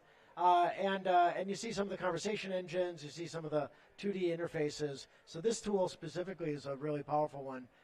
That you can build any kind of 2D interface, mini game, puzzle, excuse me, click and point adventure or visual novel, just by dropping images onto the canvas and then establishing with our little logic what happens when a player touches it, or what happens when a player drags it or drops it or hovers over it. And with that, you can create a huge variety of different kinds of experiences in that 2D environment to either layer on top of the 3D isometric, or just be all by themselves. How is it in terms of complexity? Like if I were to go in and I wanted to make a game of BattleTech, where it's like, if I go in any of these hexes, these are the things that will happen, or the effects. I can always count on you to throw at something which we can't do, because that makes nothing for, that's always a good sales pitch. But, so our, we have different kinds of modules that are available to build stuff with. And the kind of isometric explore mode, which is the real-time explore mode, is very, very robust. Our isometric turn-based tactical mode, which is what you'd want to use to do like a game like BattleTech, is still in alpha, so it's available, but still kind of rough around the edges. So it's coming. It's a goal. It's coming, by all means. And then importantly, you also got the tools to be able to do the AI. Right? Okay. I mean, I know that's a big subject here at the show today because of ACEs and being able to play a deck providing the AI for tabletop. Yeah, fight the computer. Yeah, here you can then put that AI into effect through our logic system to be able to have the game that you're playing, the enemies you're playing against. But something like BattleTech, which is a very sophisticated combat system, would take a fair amount of time, right? Yeah. I mean, this is a tool. It's not a toy. If I can draw that distinction, right? A toy is something that is very fun to play with making things, but it is unlikely you're going to make something that others would want to play. Fair. Right? Okay. The joy is in the making rather than in the playing. And we really wanted to create a powerful tool that gave you the ability to make things that people would really want to play. Oh, okay. Right? And potentially even pay for, right? Because you can charge for the games you've made, so it can become a revenue stream for you. How does that happen? Is that connected with Steam or? So it all takes place inside the Adventure Forge app. So it's very easy to publish. After you've gotten your game and you just want to publish it to others, you would press the button to be able to do so. And when you do that, you have the option to say, I want to charge for this game. I want to charge $3 or $5 or whatever for people to play the game. And then there's a revenue share. We get some of that revenue, and the creator gets some of that revenue, and we just pay you out as people buy it. Awesome. That's great. Yeah. So you can become your own video game designer. You can create a variety of different board card RPG kind of games, and then it even allows you to deliver that so that you don't even have to worry about how to sell it. That's right. You don't have to go through all the hassle of setting up Steam accounts and iOS accounts and Android accounts and so on to sell your game. If you eventually want to, you can, because you can then export the game from Adventure Forge and go publish it yourself. Okay. And we will look forward to publishing some of the great games that we find in Adventure Forge as standalone experiences, with, of course, significant revenue share to the creators. Awesome. So yeah, it's we are just now starting our new closed beta. Ooh, okay. But we would invite your watchers and listeners to join us. How do they do that? Beta. If you go to adventureforge.games, you'll see in the upper right corner it says, sign in or join. And if you use the beta code secret sauce, all one word, then you'll be able. Then it'll send you a Steam key and establish your account on Adventure Forge, and you can get in and start making things and experience all the wonderful bugs that we'll be fixing. That's awesome. That's great. And so you can do that today. Where can people find and follow Adventure Forge to get more news as new upgrades come and so on? So yeah, the website is adventureforge.games, and there is on YouTube also the channel Adventure Forge.games. Great. You can check all the YouTube there. And we do have socials, but I'm not smart enough to have those memorized. Look up Adventure Forge on social media as well. It'll have stuff. Awesome. And we'll include. I think we included a link to on our social media pages on our graphics for the stream today, so you can find Adventure Forge as well, and Jordan as well. Yes.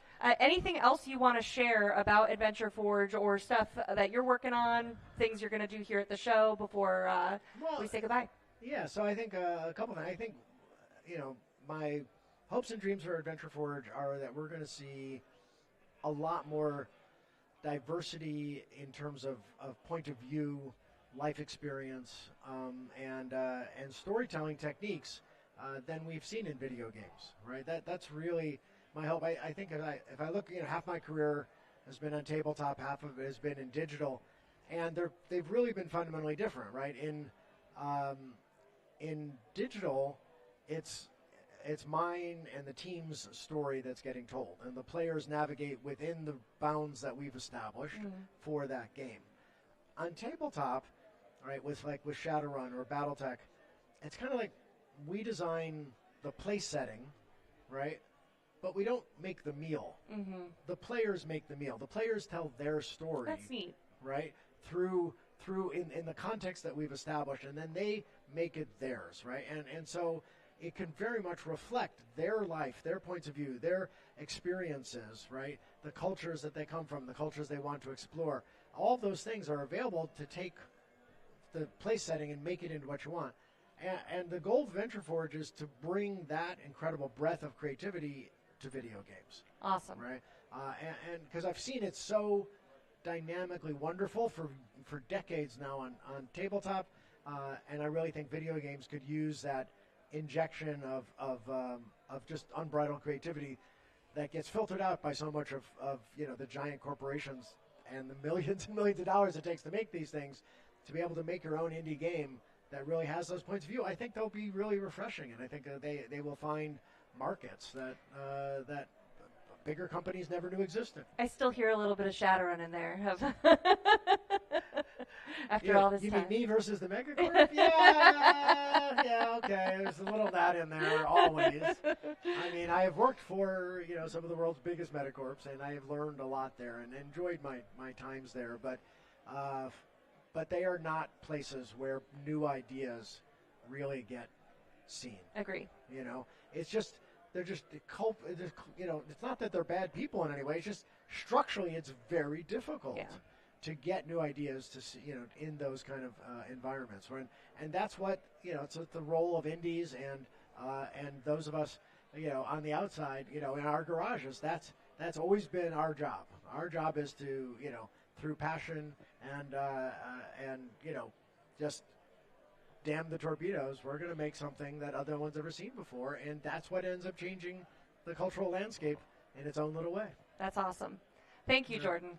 Thank pleasure. You for everything. Thank you for what you've done for gaming as a whole, and the years and decades that you've been contributing to this hobby we all love and we're all here for. So thank you so much. I appreciate it so much. Thank you. Look forward to playing Shadowrun here tonight. Yeah, we're playing Shadowrun 6th World here at 5 p.m. to 9 p.m. with Jordan and a dev from every single edition of Shadowrun. So this is going to be a great historic event. I get to blame Mike Mulvihill and Tom Dowd and Jason and all the people. I'm like, what did you do?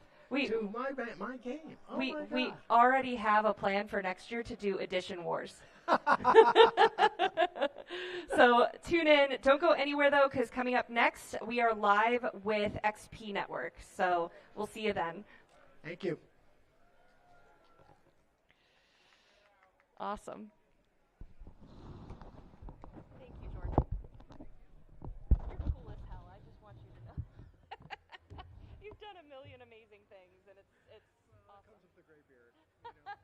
Old enough to have done things, which is fun. And Yes! Ava is one of my Shadowrun live stream players. This is the creator of Shadowrun. Hey! I mean, I saw you at the meeting last night.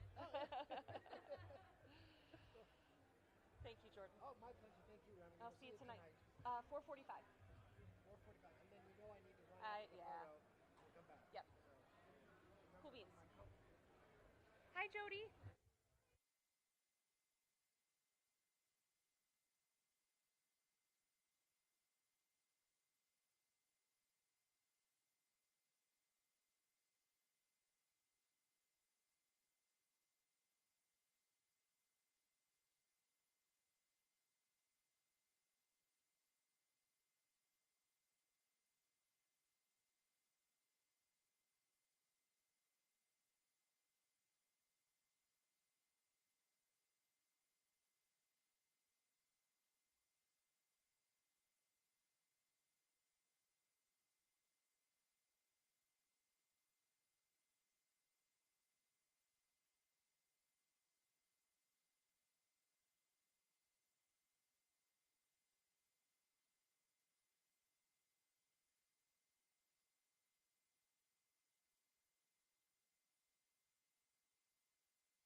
Hi, everyone. Welcome back. I'm Remel Turnus. I'm the Community and Marketing Director for Catalyst Game Labs, and we are here to talk to XP Network, and we're talking with my brand new friend, Jason, here. Jason, tell us a little bit about yourself and your history getting to XP Network. Why, hello, everybody, and I have a little bit of a history with Catalyst Game Labs, too. Good friend of Lauren, the owner, and his whole family. Love you guys. I started Jasco Games before I had XP Network back in 1998. Started as a brick-and-mortar game store. Ran that for a little over a decade. I was 13 when I started. Started it in my mom's house and then moved to a brick-and-mortar store in the Dallas area. And then I went to Texas Tech, moved my whole company to West Texas, and started publishing games in 2010. So I made the UFS trading card game, became Universes, and licensed a whole bunch of stuff, and then got into board games, and so I licensed Mega Man and made the Mega Man board game, which was our first board game. Then I did the Street Fighter miniatures game with Angry Joe Show. That's awesome. And worked with Lynn Vander Studios and did a bunch of games with them, Evil Dead 2. Okay. Yeah. All of the pathways are connecting in my head right now. Yeah, Top Gun party game. We did all kinds of games. Awesome. So, puzzles and everything else. So I learned the whole industry from the bottom up as a player into a retailer, worked obviously with distributors, and then was a publisher for a little over a decade. Sold my company in 2021, so now UVS Games is running, formerly Jasco Games, and awesome. The CCG and everything still. Actually just launched Ninja Turtles and League of Legends card games. Ooh. So they're here at their booth. And now we've transitioned over to technology. Yeah, so, what is XP Network? So XP Network, this is our debut year. We actually launched publicly at Origins. Ooh. And so now we're kind of promoting here to a lot of our founding publishers and helping onboard members into XP Network. So this year is going to be the inaugural year for anybody that wants to come on. We have a QR code, but if you go to xpnetwork.com, there is a Gen Con mini event where you can get the Gen Con achievement, earn XP. It's very easy. All you have to do is follow 3 of your favorite publishers that are already partnered with us. Catalyst is one of those. Awesome. And you'll gain XP, which you can use to buy exclusive stuff from your favorite publishers. So I started this because as a TCG company primarily, before I even got into board games and puzzles and toys and minis and all that stuff, even comic books, we needed a lot of accountability for organized play. And so I started this way back in the day with the founders of Twitch. So JT Gleason is one of my partners, and Nick Fotheringham, who's known as the godfather of esports. So basically everything in esports you've ever seen, the very beginning days of Justin TV into Twitch.tv, into the Amazon conglomerate that it became. They left Amazon about 5 years in after the exit to Amazon from Twitch. And I sold my company, and we all called each other and were like, hey, remember XP Network? We were working on this big organized play thing and accountability so retailers can get all their prize support and it actually gets to them and all this other stuff and all these rewards and points and tournaments and everything else. Did you carve this out of your non-compete? And I was like, well, I did. Did you? Yeah, of course. And it turns out all 3 of us were like, well, we're not stupid. So we spun back up a project that was 9 years ago. That was something that us as a publishers, Jasco Games, really desperately needed. And now we're Switzerland. So we are producing this for everybody. And so as a member coming into XP Network, I'm hoping the QR code's on the screen. But if you go to xpnetwork.com, join the Gen Con mini event. There are only 3 achievements that even exist because this is the debut year. And you'll get the Gen Con mini achievement, and you'll get XP for that, which you can use throughout this year. We're going to be doing week-long onboarding campaigns, big projects for each of our publishers. And you'll be able to follow every day, do a really cool activity, go to your local game stores. We support your local game stores heavily because we're fully Shopify integrated. So everything you purchase, we're your rewards program. So you get XP from buying your favorite games at your game store, buying your favorite games from your publisher, doing any activity. So one of our our developers built Ticketmaster, so we have a robust ticketing system, badge system. You can do many conventions and events. We heavily support organized play and any organizer whatsoever. So we've already built full software for single elimination, double elimination, and Swiss. Wow. We're working on round robin and then leagues. Those are coming out, I think, this week. I don't know if I lost audio. I don't hear me. At least for the speaker, potentially, but we'll get that figured out. But we should be still coming through the stream. So we're the first platform ever made for tabletop that is real, and you can go right now and you can reach out to us and become an organizer. You can go sell tickets to your own events. You can run your local Friday Night Magic or D&D group and get rewarded for it. That's awesome. So if I were to sign up to run Shadowrun at my local game store, what are the potential rewards, incentives, payouts, however it works once you're in? So first thing you're going to get is access to your dashboard, which is going to give you XP. Publishers usually are going to trickle that XP down. So the publishing partners give their organized play people, official organized play people XP, and all the retail stores. Okay. And so everybody that's participating the way the publisher wants it to happen will get rewarded. Okay. And then they'll get access to sell tickets, do free events, get access to all the different tournament softwares, and to distribute XP and achievements to the members. Oh, cool. We're also fully integrated for any video games. So we even made a video game called The Pong of Champions, which is on iOS. There's a not as good version on Android right now because iOS is always done first. Yeah. But it's basically like our founders' favorite games all mixed together. So I don't know which camera I can put this under. We're looking at this one right now. Straight ahead. Oh, okay. You probably can't see this too well, but it's essentially Street Fighter, beer pong, and a Tron-like dystopian future. Oh, cool. Neat. And you earn XP this way. So every game we make has the initials POC for proof of concept. We're not really a games company, even though we made a full video game that works, and you can go download it right now.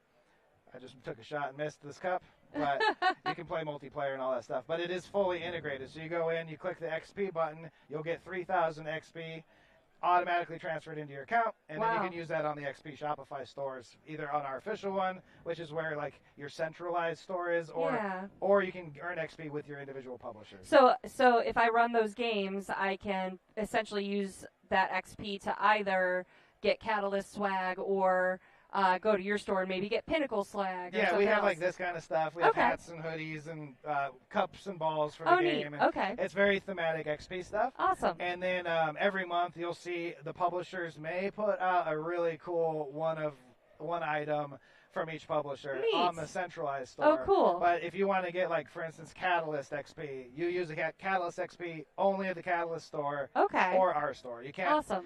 We say you can't buy Starbucks with Burger King kind of thing. Fair. Entirely fair. Awesome. Wow, that's how did this like concept, I know you talked about your kind of team coming together, but like where did this concept come from in terms of identifying a need?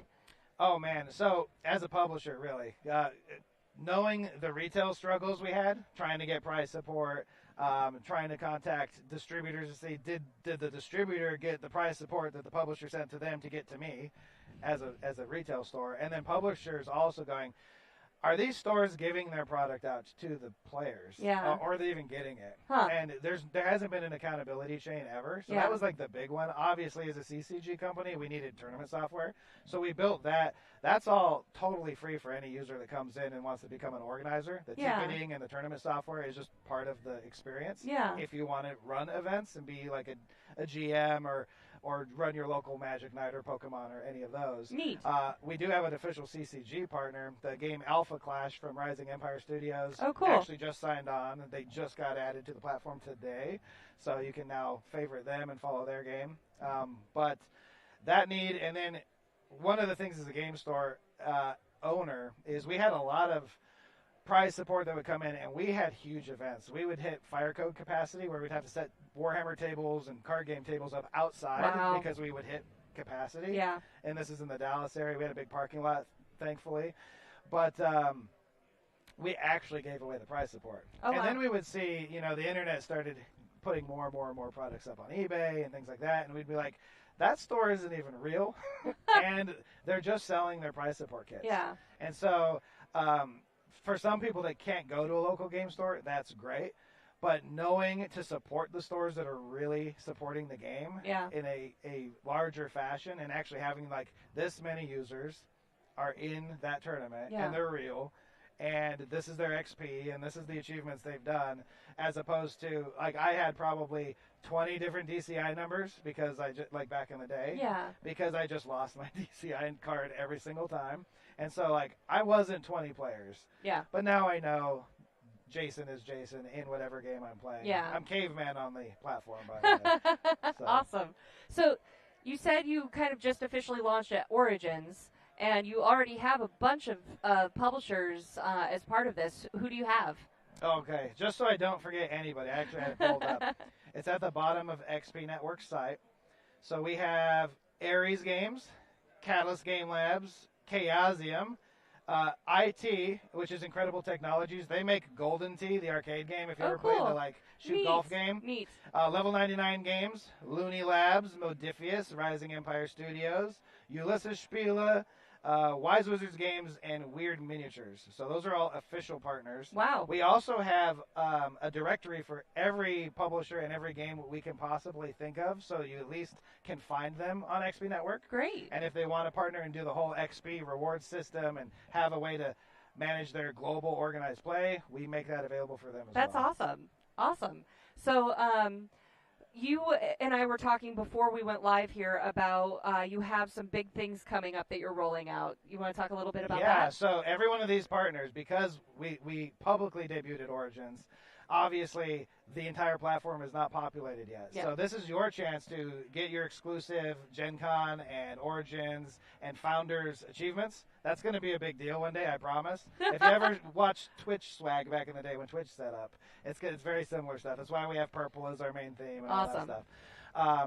But we're going to be doing a week-long campaign through the rest of the year for every one of our partners, and we're still signing partners behind the scenes. So you're going to see more and more names that you're probably aware of as a gamer come in and give you XP and events to do and really awesome interactions a week long for every single one of these. And your retail stores will also be a big part of that push. Awesome. So you can go into your stores and continue to get XP. The whole point is we want you to go do things in person. We know you're going to have your technology and your phone everywhere, but we'd like you to set it down and just interact with human beings. Oh, you're the second person on stream to say this.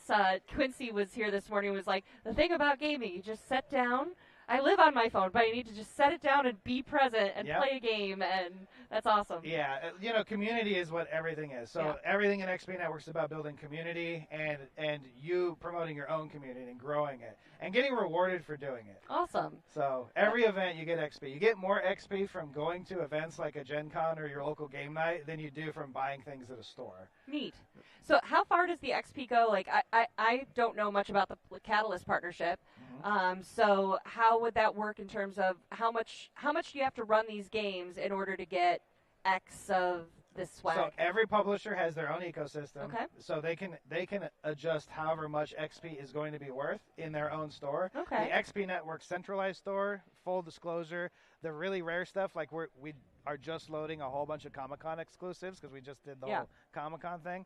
Those are going to be a lot of XP. Okay. But there's always going to be easily achievable either digital content because we have avatars and things like that. We obviously do video games and then small knick-knacky items. But I actually recommend you go to your publisher Shopify store. They're going to give you the best deals. They're the ones that are rewarding you for playing their games.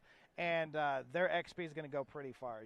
And like I said, you're going to get more XP for playing the game and going into it's play to win, not pay to win. Awesome.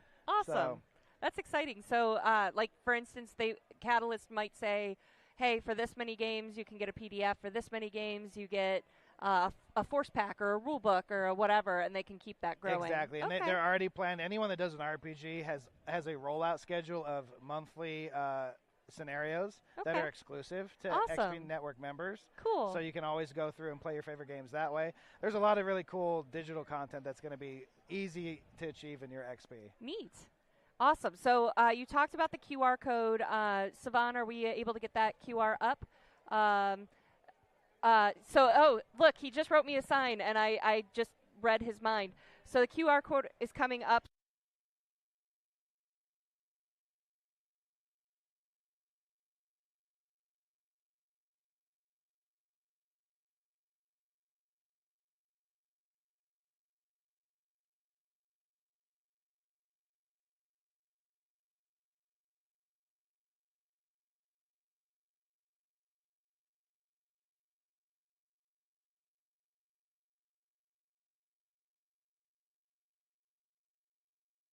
their journey. Socials, are you on socials as well? We're very, very inactive on socials. I was just talking to you about that. We're barely public. We've been under super NDAs for years. Cool.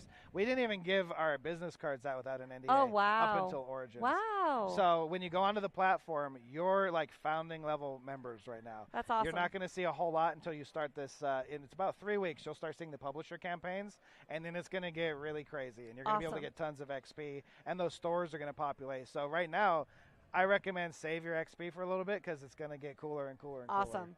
So you can get in as of today through that QR code and start collecting your XP so that you can spend it as the cooler and cooler stuff comes out. Get in on the ground floor. Anything else you want people to know in the last 5 minutes of our... If you're an organizer and you just want to run an event, and this could be like a birthday party, it doesn't have to be a gaming event. We do have the whole ticketing platform that's available to you for free tickets. You can get a badge real easy. Let's see if I have one here. I have the scanner. At Origins, we did Origins quests. Mm-hmm. Let's see if I can show that. Probably here.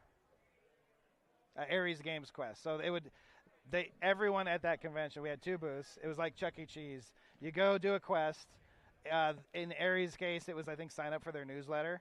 And so really, really easy. Get a stamp or go do a demo. Catalyst was a demo. Then you come to our second booth, and you get a prize. Neat. But if you're an organizer, you can do tickets for anything. You can cap the size of an event, and just you'll know who's coming, right? Awesome. Free or paid. If you want to side hustle and sell tickets to something, if you're a bouncer or whatever, you want to do a side event. This is a really unique idea, and I love, talking to Jordan Weissman and his Adventure Forge. He's building a build your own video game platform, and just like the creativity and ideas that come from just a board game convention and RPG into what this is, an organized play and a way to play to win, to get these prizes just for being a gamer. So that's really cool. Yep. We have full API integration for those games too. Awesome. So if anyone's making your own video game, reach out to us. We'll link your XP. So anyone that's in the XP ecosystem can earn XP by playing your game. That's awesome. Well, thank you so much for joining me. Anything else you want to say before we say goodbye?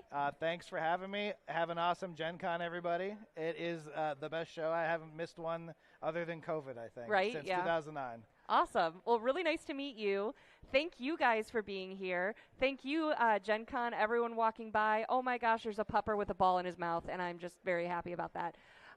So thank you guys for being here, but don't go anywhere because coming up next, we will be live with Pinnacle. And there's a box full of stuff that I can't wait to see what they pull out of there and show us on stream. So don't go anywhere. We'll be right back.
be angling things as I. Welcome back, everyone. We are here with live with Pinnacle for the next 30 minutes. I'm Rem Alternus. I am the Community and Marketing Director for Catalyst Game Labs, and I'm here with my dear friend Jody Black from Pinnacle, among other hats. And I'm so excited. Jody brought like an entire heavy box of stuff to share with you guys today. So I'm going to let her share all the good news. But first, Jody, who are you and what is Pinnacle? Okay, so Pinnacle Entertainment Group is the creators of Savage Worlds and Deadlands tabletop RPGs, and we also have a board game Kickstarter going on right now. So please go to your local browser and put in Doomguard RPG and board game, and go ahead and find that Kickstarter. Take a look at it for me. If you are not in the mood to like back it right now, but please go follow it. Please take a look. We think it's a lot of fun. It is a superheroes against Cthulhu board game, and it is way over the top. It is using this IP, Necessary Evil. So you are playing superheroes and supervillains who have to team up to save the world, because you can't have world domination if you just are covered with Cthulhu. So covered with Cthulhu, coming to Pinnacle near you. I love that. So anyways, it's a lot of fun. We've been play testing it for years. We did actually launch this on GameFound last year. Oh, awesome. And then we learned a lot of things from the community. We took that back and we rebuilt it. So, for example, we're known for making tabletop standees out of pawn, pawn's cardboard for our RPGs. And people love them. I mean, we've got them for everything. And then we were doing this as like a plastic miniatures board game, because that's what you do, right? People were like, no, we want the pawns. Don't make it such an expensive board game. And we're like, you're right. Why don't we do that? So we did that, but we also streamlined it. It's a lot faster to play now. If you can see all of the playthrough videos on there, just understand that some of the rules have changed. But I'm super excited about that Kickstarter, y'all. This is my husband Clint's idea, Necessary Evil, that started 20 years ago. And this box set for Necessary Evil now has all 3 of the setting books in it that take you through the alien invasion, and you get to fight off the aliens and rescue Earth. Again, villain, hero team up all the time. And then also there's Necessary Evil Breakout, where it's basically like a city of New York, and you're locked down and you have to break out of New York together. Ooh, cool. And then Cosmic Crisis, which is where Doomguard kind of comes into the storyline, where you are facing the intergalactic threat. Ooh. So now we have Doomguard. There's a fourth RPG. I can't count. Why am I in RPGs? This is why I play Savage Worlds, by the way, because our target number is 4. I can count that. Right. That's so cool. I'm excited to check that one out. I knew you had something that went live recently, but I couldn't remember what it was. Yes, and this is the cover for Cosmic Crisis. So I think we do a really good job with our production quality. People tell us that anyways. Very full color interiors. This is our graphic novel sized books. So they're not the 8.5 and 11 type books that some of the others do, which is not knocking on that. It's just what we do, because we find that a little bit easier to read if you're like propped up in bed, that kind of thing. Save bookshelf space by having a little shorter and shallower book layout. Right. Yes. So Doomguard is our biggest thing, and it's part of Necessary Evil, which is why I'm trying to explain that. All of that RPG is using the Savage Worlds core rules. And I'm just now realizing I did not bring a copy of our core rules to show off, because I just assume everybody knows what that looks like. Yeah, what is this Savage Worlds of which you speak? So Savage Worlds has been around since 2003. We're an Origins award-winning, as well as others, award-winning tabletop RPG core system. And then you can use this core system to play any genre you can imagine. So we've seen mashups from our fans of Scooby-Doo versus the Goonies. You can just we've even played Savage Shadowrun. We have. That was so fun. It was a lot of fun. So you can just kind of take our core rules and then use them to apply to any other kind of IP out there that's tickling your fancy. So you can do Savage Worlds Jane Austen. You can do Savage Worlds, you name it. So, but we do some of the heavy lifting for you. We also have Savage Worlds for Pathfinder. Ooh. So I brought this as one of our recent releases. We've had the rights to do Pathfinder for Savage Worlds now for, 5 years, I think. Okay. Anyways, yeah, it started like right during the pandemic. It was literally 2020. I remember Thanksgiving Day. Okay, I'm going to break aside here. And sure. So 2020, all of you guys are sitting at home twiddling your thumbs going, what am I going to do? And I need something to play. We're working the entire time going, people need something to play. And we are working our tails off. Thanksgiving Day, we made the announcement that we had the rights from Paizo to do Pathfinder for Savage Worlds. It's their storyline, their setting, awesome, our rules. And I'm at my desk from like 8 a.m. Thanksgiving Day until 8 p.m. Thanksgiving Day, and my daughter comes up to me going, Mommy, what are we having for dinner? And I'm like, what are you making? Oh, no. Do you see me working here? So we had grilled cheese. Awesome. And tomato soup that she made for us for Thanksgiving. It's about the family. It is. It is. And you know what? It's actually a good memory. Yeah. I am complaining because it was work, but at the same time, that's how much enthusiasm there was. Yeah. People were just so thrilled. And we've had a great relationship working with Paizo over the years. I get to meet with them again this weekend, and it's really just a catch up, hang out, have an excuse to sit back and catch up on things. So good. So anyways, we have the Advanced Player's Guide 2 because there's lots more of rules and stuff that they have that we are kind of streamlining with our rules that you can just, you can still play their type of characters by using our rules in their setting. So people are still saying, hey, but I want to play this. Hey, I want to have that option. So we're still working on trying to do that. So we have, this is new and out at Gen Con. Awesome. This is shipping to backers of the Kickstarter. I think it was Kickstarter.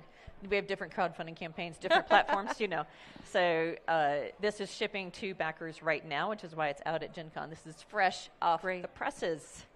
Awesome. That's really exciting. Yes. And I remember hearing about Savage Worlds and Shadow Worlds, and as a rules light system for something that's as heavy as Pathfinder can be, as Shadowrun can be, but sometimes you just want to pick up an easy system, but you want to tell the story, and maybe the rules aren't for you, and that's what Savage Worlds is great for. So yeah, it's exciting. What else? Okay, so along with the APG 2 and also B2 Bestiary 2. So we also have that book for Pathfinder for Savage Worlds. We went and we took every single bestiary, depending on how you want to talk about it. Every single critter is on a card, and they're all separated out by type with these bestiary cards. That's awesome. So there's a pack of 5 here, and our backers have been saying, these are too many. This is this is a solid. It's a big stack there. It is. So we also make a player's box that you can store your cards in, because this is literally the size of your player card. You can have your entire character on a size this big. So our player's box, you can put your card in, you can put some notes about your character. When you level up, you add maybe more cards to it. But they were like, how many players' boxes do I need to hold this in? And we were like, these aren't players' things. These are for GMs. And they're like, but it stores them. We're like, you're right. So you might need 6 or 8. Yeah. Depending on if you're sleeving. Yeah.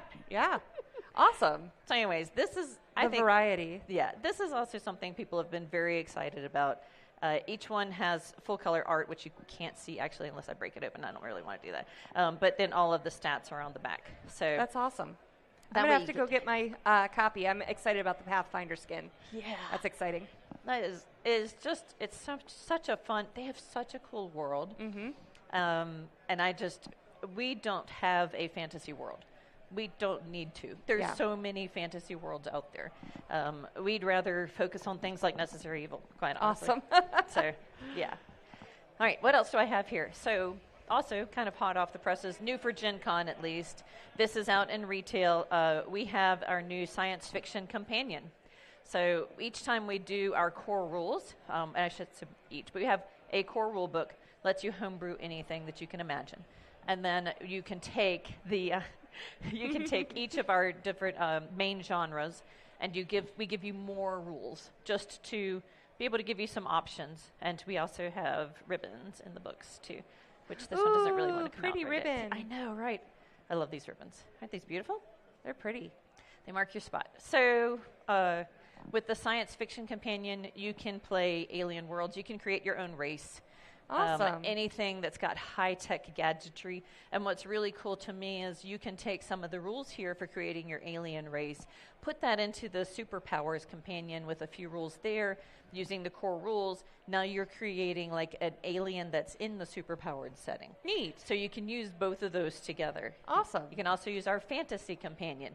And let's say you want to pull forward like a paladin out of the past or out of some kind of fantasy world. Let's say you might want to rift things together I see what you did. just to drop another license in there, you know. So before we had Pathfinder for Savage Worlds, we had Rifts for Savage Worlds. Awesome. So yes, we love playing in other people's sandboxes. Let me Great. just put it that way. So if you want to think of a setting, Palladium's Rifts has everything in the kitchen sink, you know, out there for you to play in. So we give you that rule system. That is a self-contained kind of system that you can play as well. And then you can also just kind of piecemeal it together. We give you options. We're not going to sit there at your table and say you're doing it wrong, because who has time for that? Yeah. But we'll give you the options. We'll give you these books. And I think it's a ton of fun. Awesome. Last piece that I brought. We do fiction, because why wouldn't you? Because we have all of these cool stories that we're telling amongst ourselves at our own game tables, because we don't just make games at some computer and don't talk to people. We play games with each other, and we're writing some of those things down. So Savage Tales of Science Fiction here, that was with our Kickstarter as well. And we have this whole line of fiction. So I wanted to bring that out too. That's awesome. And what are the cards there? Oh, yes. So this is our archetype cards. So when I mentioned that you can have your entire player character on a piece of card, this is what a whole deck of cards are. Let's say you're trying to do your convention prep. You want to just set up your table as fast as possible.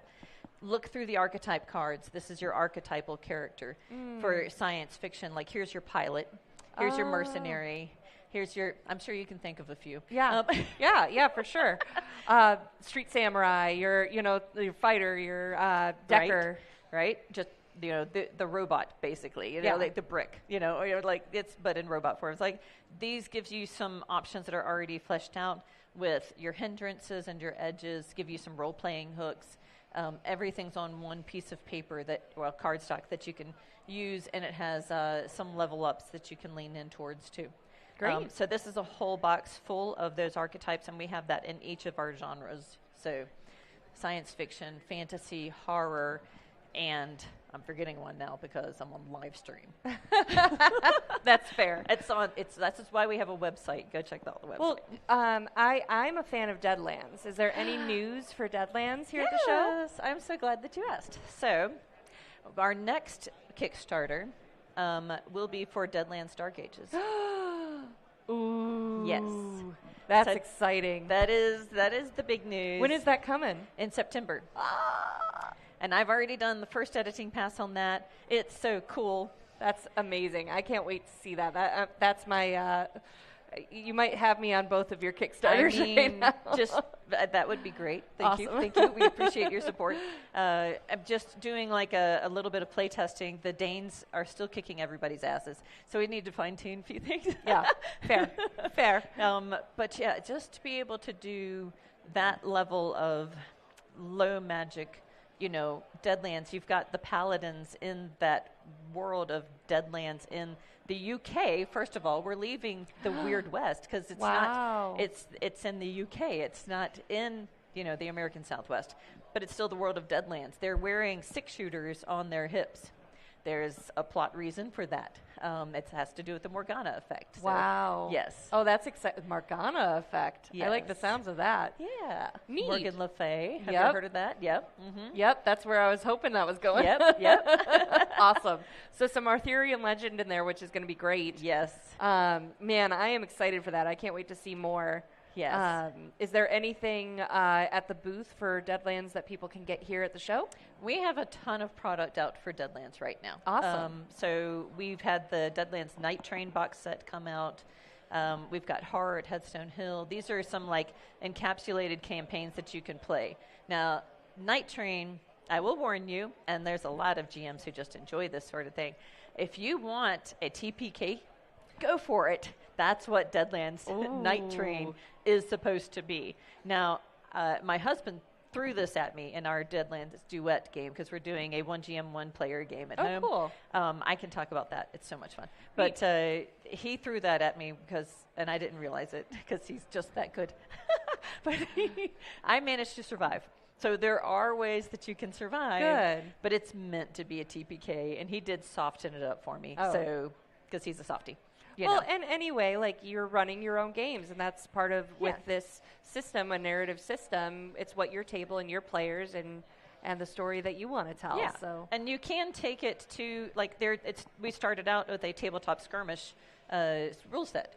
So like when Clint and I are playing our game, in fact, we drove 12 hours to get here. We're gaming the entire time. I'm the GM and he's driving, so he's the player. Oh, neat. So we're in Deadlands right now. We always do another, setting, and then we go back to Deadlands.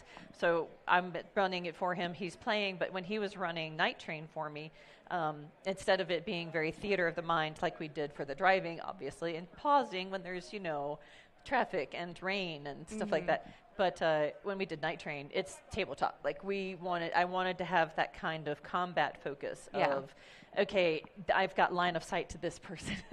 I want to make sure, is this in range? Is there a negative to this? You can do both with the system. Yeah, that's awesome. So lots of Deadlands at the show, lots of Savage Tales or science fiction. Yep, we have fiction. Lots of Savage Worlds skins. Any other skins besides Pathfinder here? As far as like skins, I'm thinking of as like other settings. Yeah. So basically, we are Rifts for Savage Worlds, Pathfinder for Savage Worlds, and then there's other licensed settings that we've had, such as the Goon and the Fear Agent and the Sixth Gun. So these are all comic book settings that you can play that are officially licensed that we have on the shelf that you can buy. Cool. So those are already, pick them up there. It's a book this big, and you've got everything you need to play, including what we call a plot point campaign. So it's like, if you're thinking like an adventure path where you have to go ABC, this is more freeform in that you've got, here's the plot hook, here's what you need to get done, and then that's going to be the next step of it. What you do between A and B is up to you. Okay. However you want to get your players from here to there. And you can, I've seen GMs just go from back to back super fast and get a whole plot campaign done in like maybe 6 or 8 sessions, depending. Or they play it out over 3 to 5 years. Just awesome. Everybody's having a good time doing side quests. That's you. Yep. Yeah, we played we have some audience members here that I've played Shadowrun with, and we have like a mission that's supposed to take 4 hours, and we're like 3 weeks in, and maybe getting to the big run. Hi, Zach. Critical Role Dungeon Master Zach Clay is standing to our side here. I get to voice act with him on our vocalists once a month, so it's really good to see you in person. Meet space. Yeah, right? See all of our internet friends in real life. Our parents are horrified that our scary people we talk to on the internet are our real life friends now. I'm going to go meet them in Indianapolis. Anything else that's with Pinnacle that you want to talk about that's special about Gen Con or coming up soon? I can't think of, there's tons going on at Pinnacle. We've got a fantastic team. We're just, a well-oiled machine. Everybody's, just hitting all the beats at the right time. So I've got nothing but praise for my coworkers there. I've been working with Shane Hensley for far too long. We've watched each other's kids grow up. Aww. I get to see his boys this weekend, and That's I was like, awesome. they're always going to be babies to me, right? You I know, hope they don't see this. They're grown-ass men. I just had this conversation. I've got a friend that I met when she was 24, and then I met her little brother when he was 26. So in my brain, he's her big brother, and everyone stays the same age when I met them. That's how this works. Yes. So I'm with you on that. Yep. Awesome. Well, what booth are you at? So Studio 2 is carrying everything. They're in the 1900 aisle for Pinnacle. And then if you want to find me, if you're here at the show, I will probably be at the Carolina Game Tables booth. And the big announcement there is Carolina Game Tables is now Legacy Game Tables and has new owners. That's awesome. And I have more time to work as Gamma Board of Directors Publisher Representative. Congrats on that, by the way. Thank you. I'm really excited about it, and I'm having a great time. And please come talk to me about it. Awesome. Well, thank you for being here. Thank you guys for being here again. Don't forget that we have coupons for the Catalyst booth down the way if you're here at the show. At the streaming booth. And then also, don't go anywhere, because coming up next, we're going to be live with Piranha Games, the makers of MechWarrior 5 that just released recently, and Chris Lowry. And so if you love Battletech but Catalyst isn't enough for you, we're coming right back with more. So thank you.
Welcome back, everyone. I'm Rem Alternus. I'm the Community and Marketing Director for Catalyst Game Labs, and I'm here with kind of a legend in the BattleTech lore. I wouldn't say that. I've got Chris Lowry here from Piranha Games that works on MechWarrior 5 is the most recent release.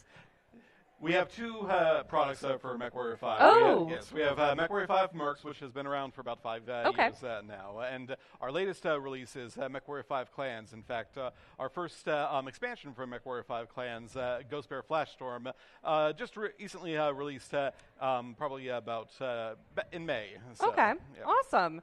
So it's really cool to have someone that has worked on the video game side while we've been so invested in the board game side or the miniatures game. Oh, yes. So coming together, I kind of want to hear about you and what is your history with BattleTech? Let's start there. Oh, boy. So much like any kid in the 80s, I came to it from the tabletop side. In Boy Scouts, pretty much reading through technical readout 3025 at the time. Did you see the new edition yes, here? I did. Awesome. I think I have it on the side. But as I grew up and, as MechWarrior 2 and 3 and 4 kind of came out, and I myself got into the video game space, it's always been an IP that I've personally wanted to work on. So it was a great pleasure to join up with Piranha and finally work on, MechWarrior. I came on during the MechWarrior Online days, had a small role to play in the launch of MechWarrior 5 Mercs, but where I got to pretty much do more of like the narrative design work was really with the second expansion for MechWarrior 5 Mercs, which was Legends of the Kestrel Lancers, which awesome. Took place during a pretty big event from the MechWarrior timeline, and from there I've been with them, helping them out on the narrative and design front, and most recently with Flashstorm, which is actually the first slide. Oh, okay. So, let's bring that up. Unfortunately, I did want to show the trailer, but unfortunately we can't get some video to work right now. But this is MechWarrior 5 Clans Ghost Bear Flashstorm. It's available now, and in fact, all MechWarrior 5 products today is the last day of the sale for both Mercs and Clans on Epic Game Store. So if you're hearing this right now and thinking about checking it out, be sure to shoot by Epic Game Store and see if you can pick it up for a good price. That's awesome. So is it available Steam or? It's available on Steam as well. It's we're just having a sale on Epic that's Epic. ending today. Okay. So. I'm writing it down. Okay, cool. So, so you started back with BattleTech way back when. Yes. And what was it like joining Piranha? Like, was that is this the dream job, or is there something still that you wish you're hoping to get to do again? Well, I am very much enjoying the position I'm in right now. I am. Before I even joined up with Piranha, I worked in the video game industry for a good 7 to 10 years. Okay.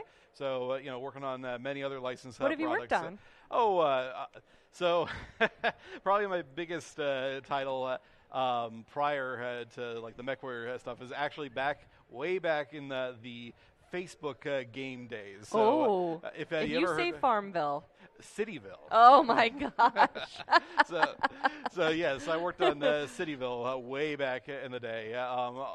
In the mobile field, I also worked on a few early pre-Disney buyout of Marvel properties, like Ultimate Alliance 2 was another one I worked on. Awesome. So I've been at it for a bit,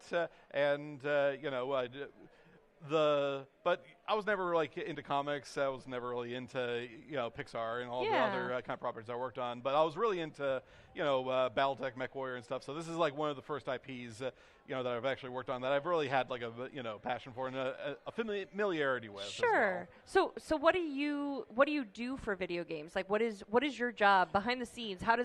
How do you contribute to what just came out? So I've bounced around in a few roles. Started off as a balance designer for MWO, so lots of analytics and lots of tweaking of individual values. got into more system design work, which is basically a lot of like blueprint scripting and designing kind of the interfaces for things like for MechWarrior 5 Mercs. I think like the biggest thing I worked on was like getting the markets to work and all the different kind of permutations of that between like faction availabilities for certain mechs, where you travel into the maps, having different aspects between industrial zones, war zones, and kind of like black markets that you find out in the world. Neat. So yeah, and eventually, like as we got into the DLCs, I started moving more into narrative design work, and that's kind of where I've been firmly sitting for, I would say, like 4 or 5 years now. Mostly because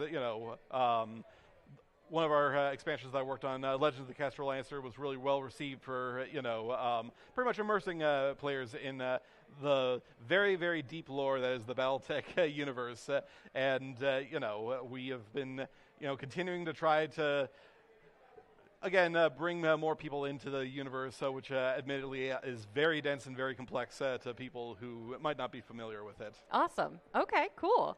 So MechWarrior 5, working through what you did with the first iteration 5 years ago, and now Clans. What for someone who hasn't played before or doesn't know what BattleTech is, how does this game kind of bring them into the universe, do you think? So MechWarrior has pretty much been a staple of the video game industry since like the late 80s, early 90s. In fact, MechWarrior 2 was at the time, in the early 90s, probably the best-selling PC game of all time. Wow. It was one of the titles that made Activision at the time.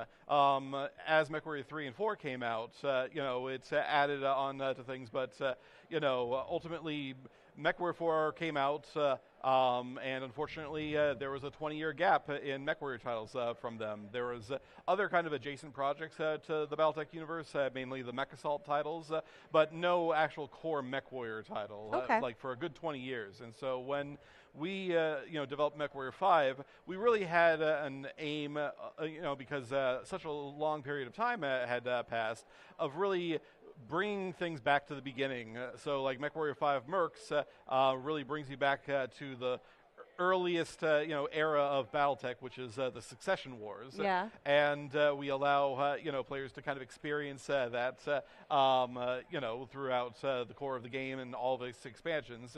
And eventually we are going to expand. I'll get to that in a bit. But yeah, and then from MechWarrior 5 Mercs, the next era after that is the Clan Invasion, and so therefore the next MechWarrior 5 product that we launched was MechWarrior 5 Clans, whereas Mercs was built as kind of like that sandbox experience where we give you the entire inner sphere to kind of go around and experience it as you see fit. MechWarrior 5 Clans instead really focuses on the more like rich narrative side of the BattleTech universe, really putting you in the shoes of a very specific unit during the Clan Invasion era, and getting you involved in characters from both the novels and the core setting, and really neat. setting you on an adventure, through throughout the different stories that happen among the Clan Invasion. Yeah. So getting the stories for the core setting, is that something that you pull from existing fiction, or do you work with the devs of the tabletop game at all to, like, where is this going? No, well, we don't work with Catalyst. We are kind of trying to tell our own story that fits within the context of a video game the best. Unfortunately, and we also don't try to make raw adaptations of the events of the novels, because what works in novels doesn't necessarily work in video games, Sure. in one-to-one translations. And so we really are crafting our experiences to be focused on the video games, but still exist in the same universe. Awesome. So where, like, a good example of this is Michael Stackpole's Warrior trilogy, or, Blood of Kerensky trilogy. Yeah. People who have played the tabletop games know these things for 30 years. And when we kind of craft stories within that era, we don't, ignore the events of them. In fact, we do adapt some very key events from those novels. But like the core thrust of our story is very centered on the characters, and that makes it, a little bit easier for players to kind of get immersed in the experience without having to have required reading from 35 years of, very rich history. Yeah. Wow, that's awesome. Now, you kind of alluded to this, but what's coming? Okay, so we have a few slides to show. Can we cut to the next slide? So, stepping a little bit further back. Sure. We, just wanted to showcase our latest product that just came out, which was MechWarrior 5 Ghost Bear Flashstorm, where we brought things like elementals to life. Next.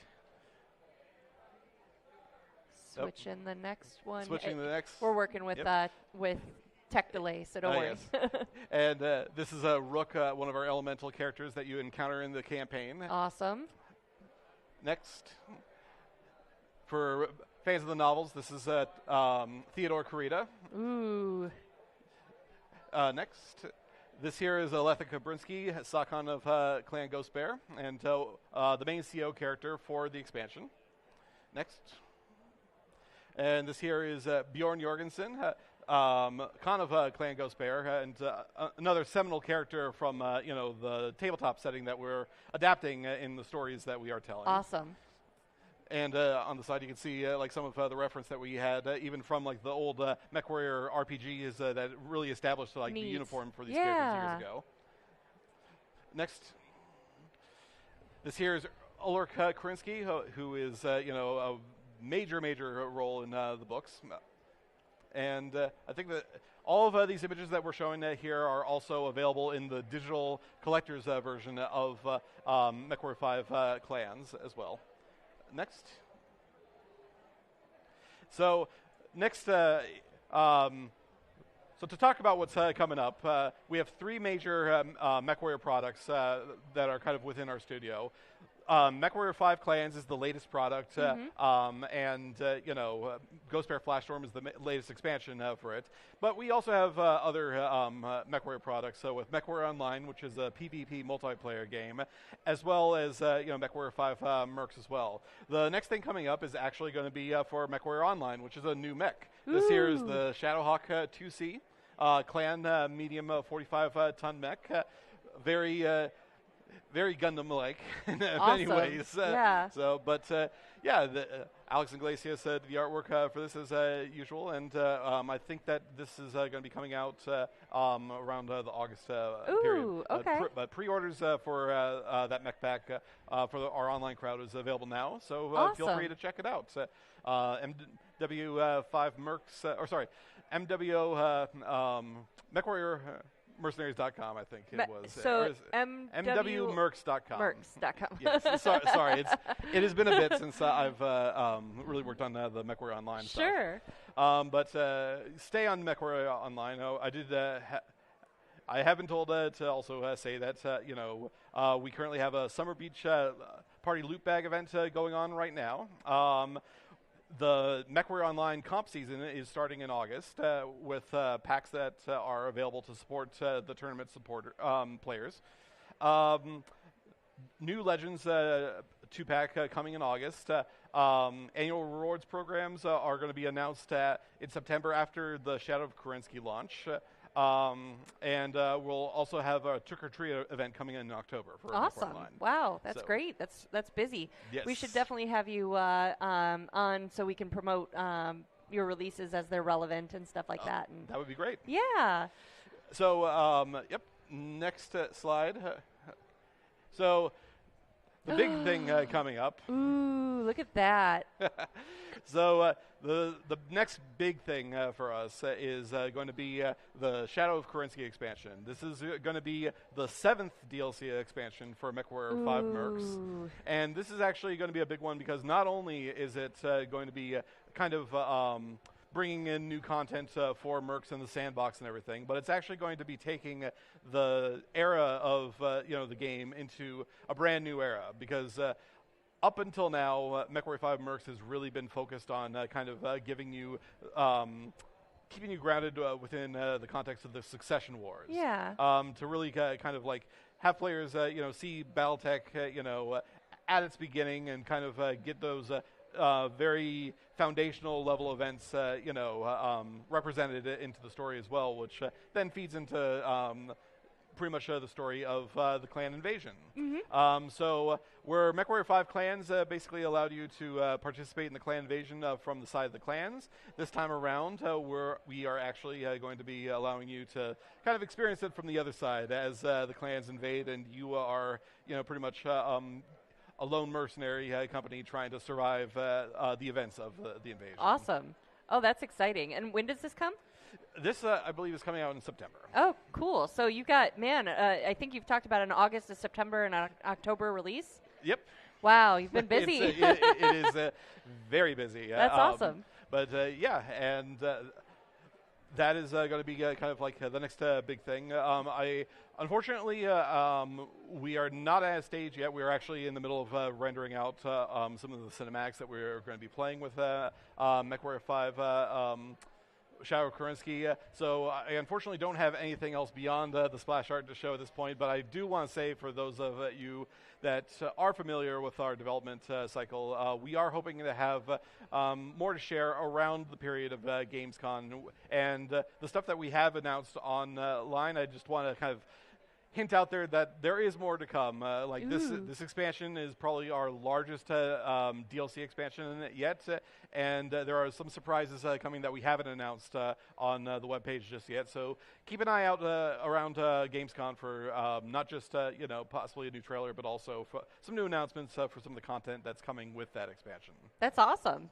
What have we missed? What else do you want to talk about with MechWarrior 5 or anything else? Those are the big things, I would say. Wow. So, yeah. So how do, for those who haven't played the game, where can they find it? Where can they follow for the news, social medias, all of that stuff?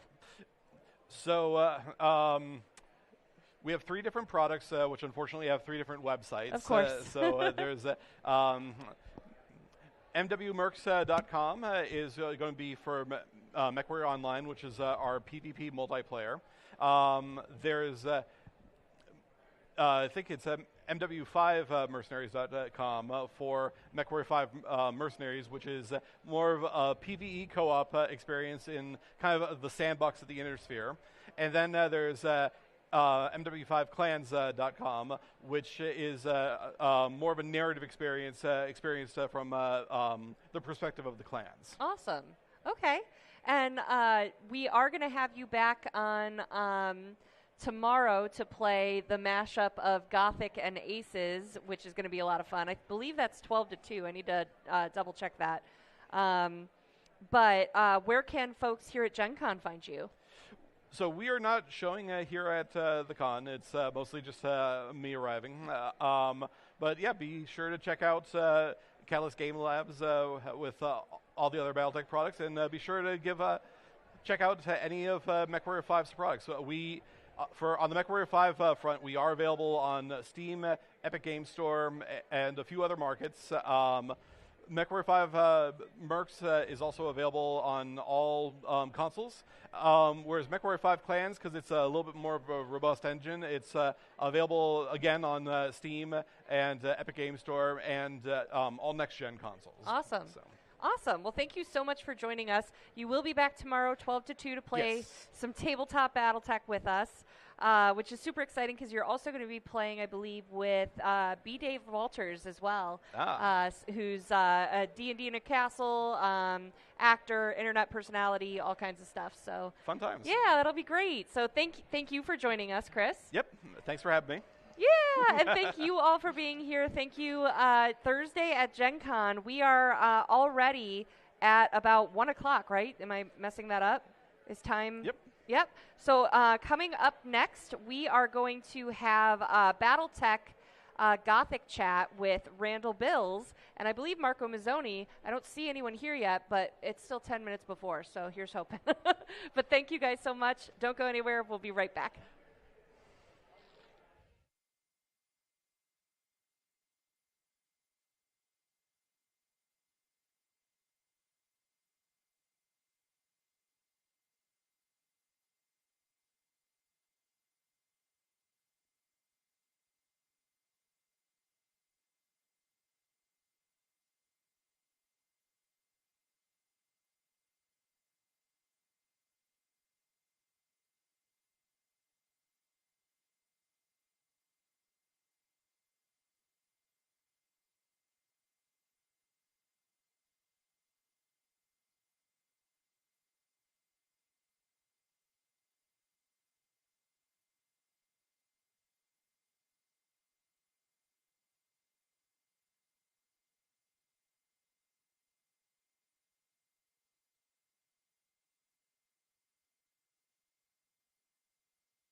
Hey! Whoa! Wow, that's loud. Dang, that's loud.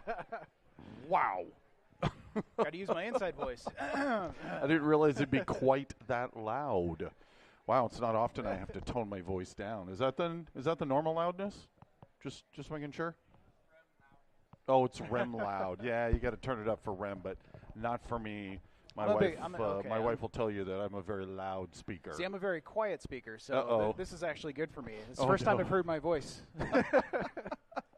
So anyways, we are back here at the Gen Con 2025. This is the Gen Con Catalyst collaboration live stream here. And right now, we're going to be going in and talking some Gothic here. Yeah. Just here at the top of the show.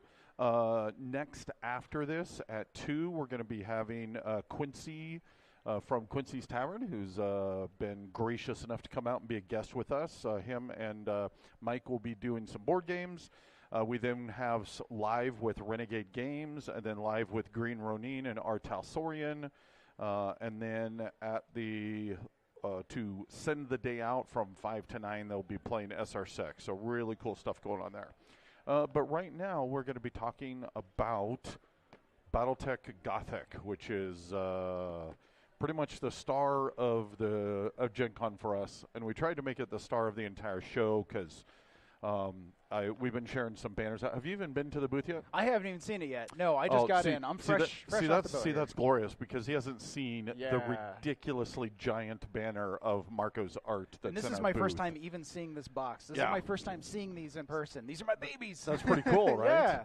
Yeah, so we're actually here to talk about Gothic, right? We're going to discuss just the collaboration, how it began, why in the world did we do this weird thing, and really it kind of all started, 2.5 years ago now.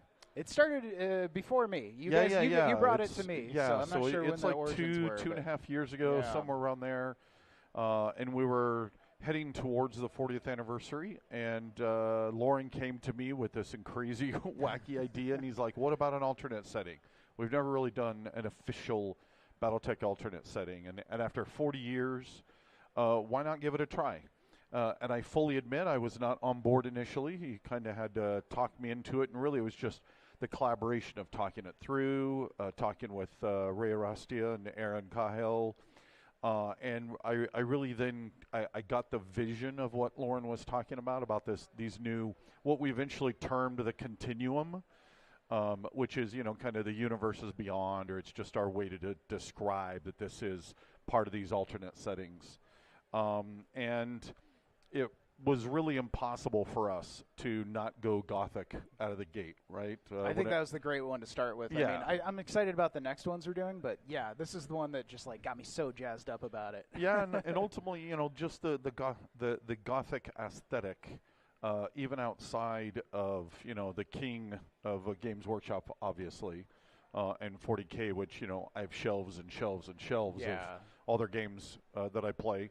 But really, you could just look across the entire spectrum of all the different companies that have published such amazing games, and War Machine and Weird Miniatures, and on and on and on. And quite often, they're at the core of their design aesthetic is a Gothic, right? Is a Gothic aesthetic, and just something to go up against the hard surface of these mechs. Like for years, I've heard people wanting to have these guys fighting monsters. Something more organic and. Yeah, that's just the perfect opportunity. Yeah. So then once we had decided on Gothic, then we had two decisions to make. The first one was who was going to write it and develop the universe side. And after talking with Ray about it, neither he nor I had the time for this. And we, so instead the vision immediately was like, okay, so we have these super dark world that's been blown up terribly, and weird, strange abominations, and weapons of mass destruction, and on, and ultimately, of course, we knew Herb B's, king of the Jihad era of BattleTech was absolutely the guy to go to, and he did such a great job in really bringing this universe, fleshing it out and bringing it to life. There is so much lore content in this box. It's fun crazy. to read. Like just reading his notes as he's developing them is just like huge. Like sparks of inspiration are just going off. And I immediately ended up just like, okay, I'm going to do thumbnails of all of the art on this book because I want to see what this looks like because he was so inspirational. Yeah, that was such a great collaboration because after we had found Herb, right, then it was time to do the art side. And actually Marco wasn't our first choice, primarily because I didn't know Marco's portfolio well enough to realize that you were perfect for this. And so we actually went out and looked at a couple of different options, none of which really worked out for a variety of reasons. And then we're like, well, okay, let's start talking with the artists that are working with us all the time. Even if Anthony might have wanted to do this, Anthony is way too busy making renders and 3D models for us for the BattleTech line, and we would never want to get in the way of that. We got him locked away into the dungeon. Yeah, that's right. He's in the true dungeon down there. And then, so then it was, hey, let's have a conversation with Marco. And I was pretty much on board immediately.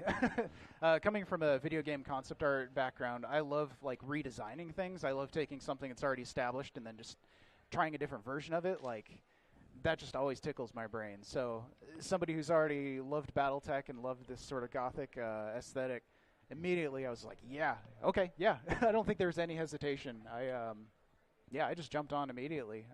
We started designing the Atlas first. Of course, we needed our hero mech. So we just started with that bad boy, and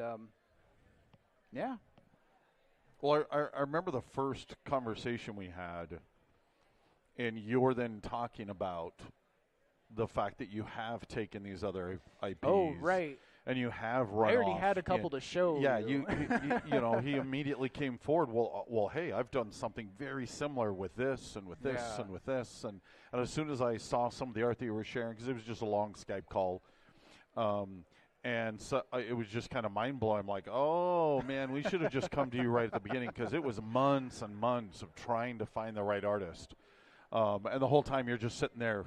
I already we had no idea, ready right? To go. I had no idea that you were perfect for this. And then once you started sketching, and then Herb's going, and then watching that collaboration. Oh yeah, as the two of you went back and forth, that was fantastic. In fact, we're already working on the next one, which is Rockets and Ray Guns, an homage to 1950s science fiction, and. The synergy is even better. Yeah. Because, like, you guys... We kind of know what we're doing a little bit. You figured the rhythm out, right? Yeah. And so we're starting even earlier in the process and even quicker, going back and forth from the lore and the universe design to the aesthetics and the visual design. And we're going to be able to push the aesthetics even further, I think, on this one, too. Yeah. Just now that we kind of know where the boundaries are, we know where to kind of break it and kind of explore new territory. Yeah, absolutely. You know, one of the... And any company that does this, by the way, has to ask the same questions, which is how far can you push, right? And how close must you stay?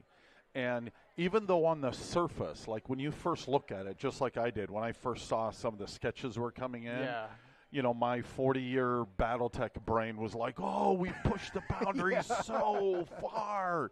Oh, my gosh, what are we doing, right?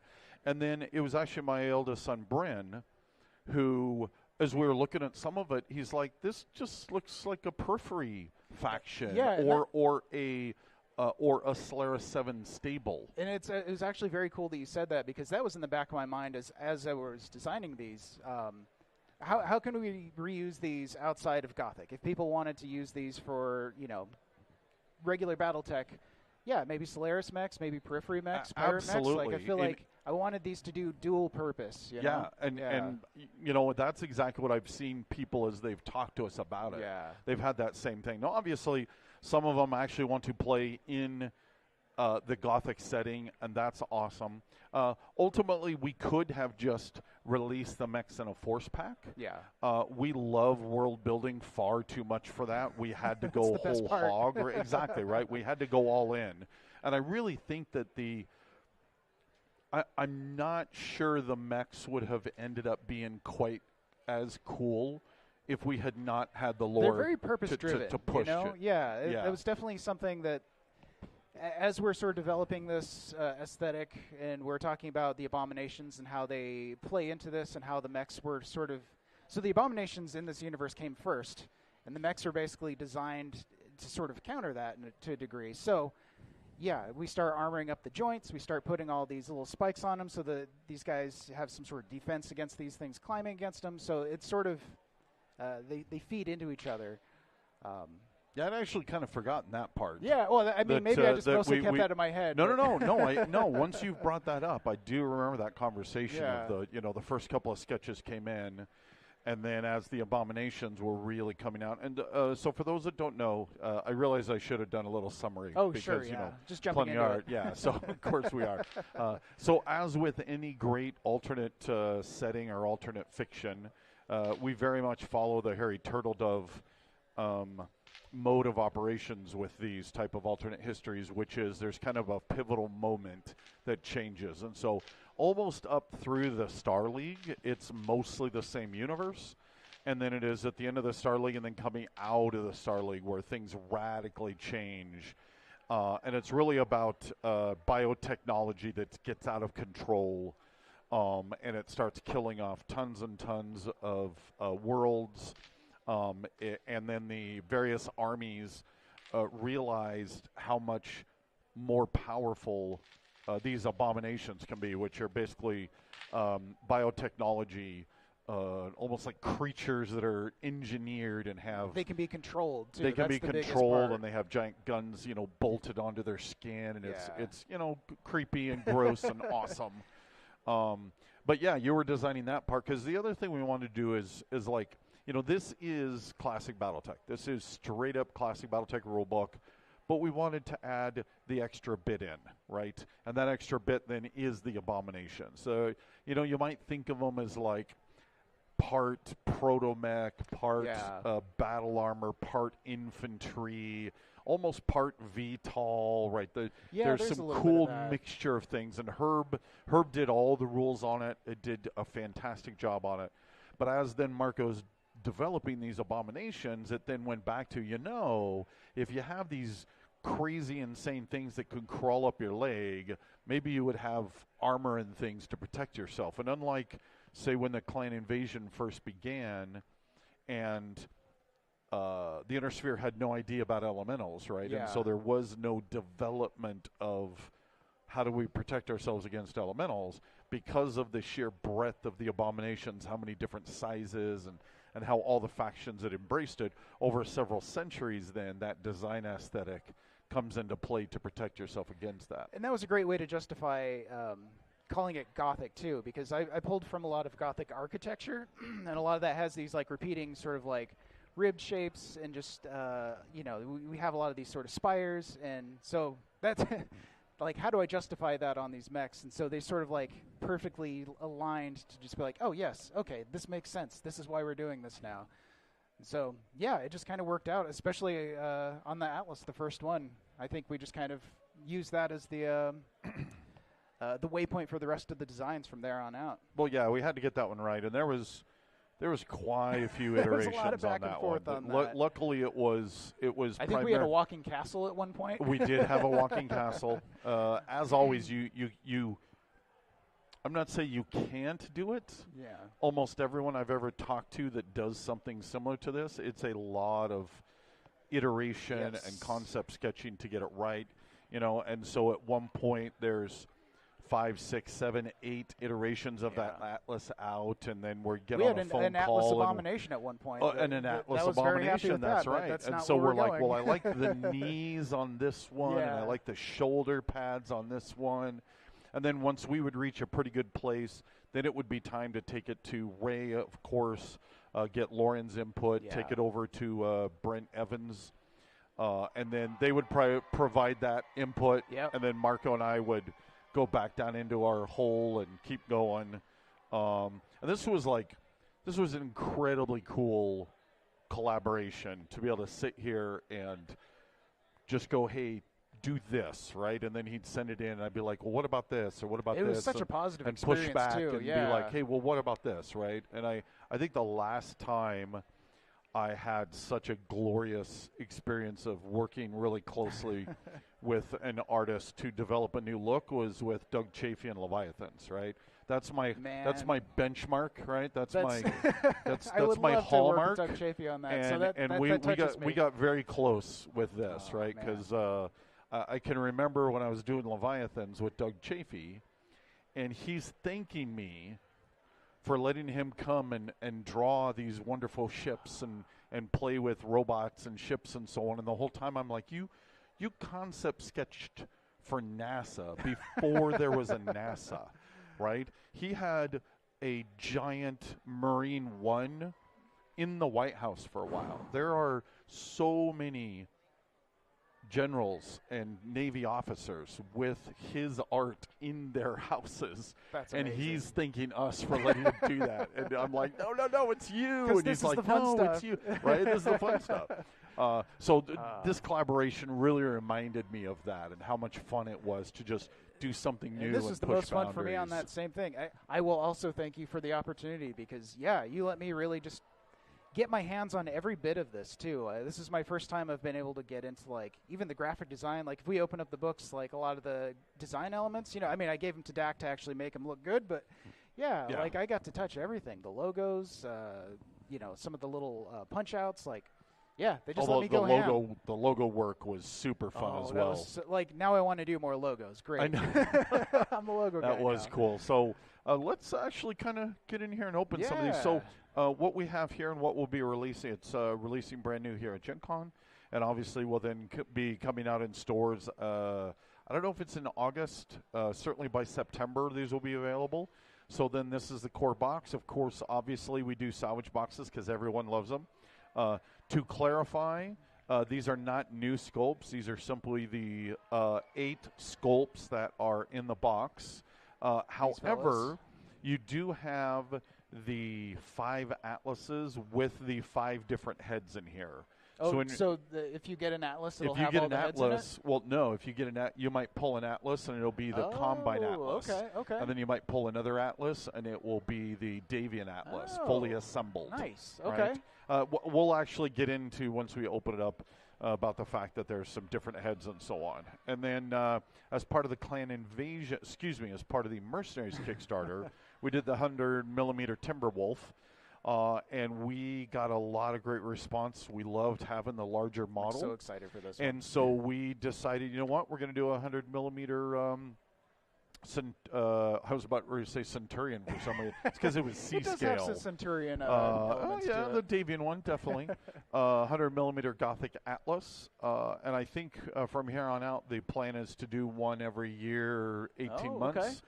We'll go this back is news to me, by the we'll way. go back and do some regular BattleTech ones, and then obviously when we do rockets and ray guns, we'll find whatever is the star of that one and do that as well. Battlemaster. Well, we'll see. We'll see. Actually, I'm just gonna open up this one then and see what do we got? What do we get? Always the dopamine hit. Oh, Phoenix Hawk action. Phoenix Hawk. Yeah. I love the nacelle work that you did. Yeah, I'm surprised that cast so well. Leah's is my first doing time. Such a good job. Yeah, this is my first time actually directing with 3D models for print. So I'm not sure how far to push things. So I thought I'd push it as far as I could. Turns out it was just enough. They were able to get a lot of details. This is one of those great moments though, because we did these nacelles over and over and over. Yeah. Because, one, we didn't exactly know how far Leah could take it. Yeah. But it was also a case of, no, I don't think that's quite Gothic enough, right? No, let's push it. No, it's not quite Gothic enough. There's a lot of second guessing. I was starting to feel like maybe it wouldn't work out on this one, but no, it turned out fantastic. Okay, so we'll do that. Now I'm just going to let you start cracking that open. Yeah, this is my first time with this thick box. So I'm excited for this. It is a hefty beast. Oh, yeah. Oh, these maps are fantastic, too. Yeah. So this one comes with a double wide map, so it's a single map, but it's basically 2 of your standard maps together. And, again, a great example of the fact that Marco touched everything. when this first came in, it looked absolutely fantastic. But we were immediately like, the tone quite isn't right. It was a little too clean. It was a little too clean. Sci-fi. Exactly. Yeah. And so Marco immediately like, well, let's put a gothic filter over this, and he just went to work. We got little banners, and you're not going to see the banners, but you'll see their cast shadows. Yeah, the cast shadows of it. The lighting was a big thing. We get these sort of the more gothic sort of patterns on things. Yeah. But I think the next one's the one that we got to really push the more gothic aesthetic. aesthetic. Yeah, absolutely. Yeah, okay, we have some trenches. But actually got to have trench work and actual rules for the trenches. Reinforced mech trenches? Like, how cool is that? Yeah, no, this is with the fire. Yeah, this one screamed Herb the moment I saw it. Yeah. It's like, yeah, Herb's going to love it. Here, I'll start cracking that open while you look at some other stuff. So we then took the premium record sheet idea because everything about this box kind of screamed premium. Oh, yeah, this is actually the first time. So you should open that up to pull out the little linen thing that's in front of it. I was going to say, so you can see the quality of how good those look. I have to put on my reading glasses to really see them. Oh, yeah, these details turned out fantastic. Yeah, so this is the first time that we've put actual water decals in a box. Look at the scale on that. Yeah. Yeah, the biggest ones almost work on the C scale, much to my... Oh, okay. That kind of worked out really well, and then we went down really small so you can do it however you want. And I designed every one of these mechs with a little space on it that would be perfect for these. And actually, if you get enough... well, we'll get to these, but... Yeah, we'll get to that in a sec. So the Atlas, as you can see, he's missing a few parts. Yeah, the Atlas is headless, nearly headless Atlas, which might be cool on its own. If you want to do a headless Atlas story. Yeah. So one of the things that we decided we want to do is we'd already started going down this path when we started doing the Marauders with 2 different nacelle guns for like the Legends Pack 2 and Legends Pack 3. We were also able to do that for the Davian Pack with the Legionnaire. Just kind of leaning a little further into different options that we have. And so in this one, we came up with this wacky idea to do each faction. So the base body of the mech for the Atlas is the same, but then every faction has a unique head. And when that wasn't enough. We had to keep going. And that wasn't enough. And part of that was we thought that would be enough, but until Marco started coming in, and then there was like back tabards with big icons on them. You'll have to glue that on. Yeah, you'll have to glue. Yeah, something that's a little bit of a glue. And then there's like almost bas relief statues on the mech. And that's the thing that I can't believe they pulled it off. They are so small. They are so small, and they made it work. The sculpts are distinct. Like, you can actually see the difference in them. Yep. Huge shout out to Chris and John and Linda and Leah and the whole team there. Just master craftsmen, and we're incredibly blessed to have them be a part of our team in making all this plastic. But basically, every time you do it, you get to decide which mech you want to make it. So we're just really pushing boundaries of what we can do, and as always, this type of thing then will lead us back into, because ultimately my goal that I would love to see is like, an OmniMech pack, and it's got 5-6 different configurations on it that you can plug in however you may. This is a great test bed. And these are all little steps that we're taking to lead us to that. So a little bit of assembly, a little bit of gluing, but we felt it was worth it. And if you're, if you feel like you want to get into it and you're going to have a bunch of these extra sculpts, you can actually place those on these other little arches, because every single one of these mechs has a space for it. Yep. Where is it on the sky? It's on the sides there. And if you would rather just stick a decal on there, cool. You can do that too. Yep. But you can theme all of these guys you got to get the... it's hard to pick. Which one's your favorite? It changes every time. It changes every time. I think the one I keep coming back to is the Rifleman. It's so...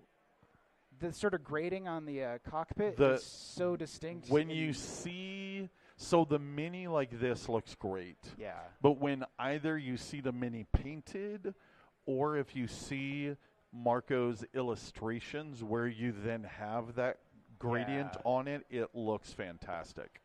I think I have to go with the king crab. Yeah? It is just the meanest. Yeah, I actually tell this story. It's actually kind of funny that before Harebrained Schemes Battletech, almost no one I know would play or look at a king crab.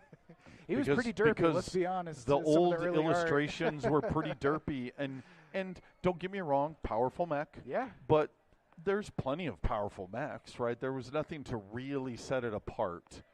And when I saw the first ad that key for the Harebrained Schemes Schemes Battletech that Mike McCain did with that king crab coming out of the smoke. Almost silhouetted. Yeah. And everyone was like, what is this, right? Just totally blows you away. And the king crab has suddenly become the absolute favorite. And actually, I love seeing that type of synergy. Another one that makes me laugh is the humble little blackjack. Not really a mech that anyone writes home to mom about that wants to play very often. And yet, you play it as the intro that's your starter mech. That's the starter mech in Harebrained Schemes Battletech.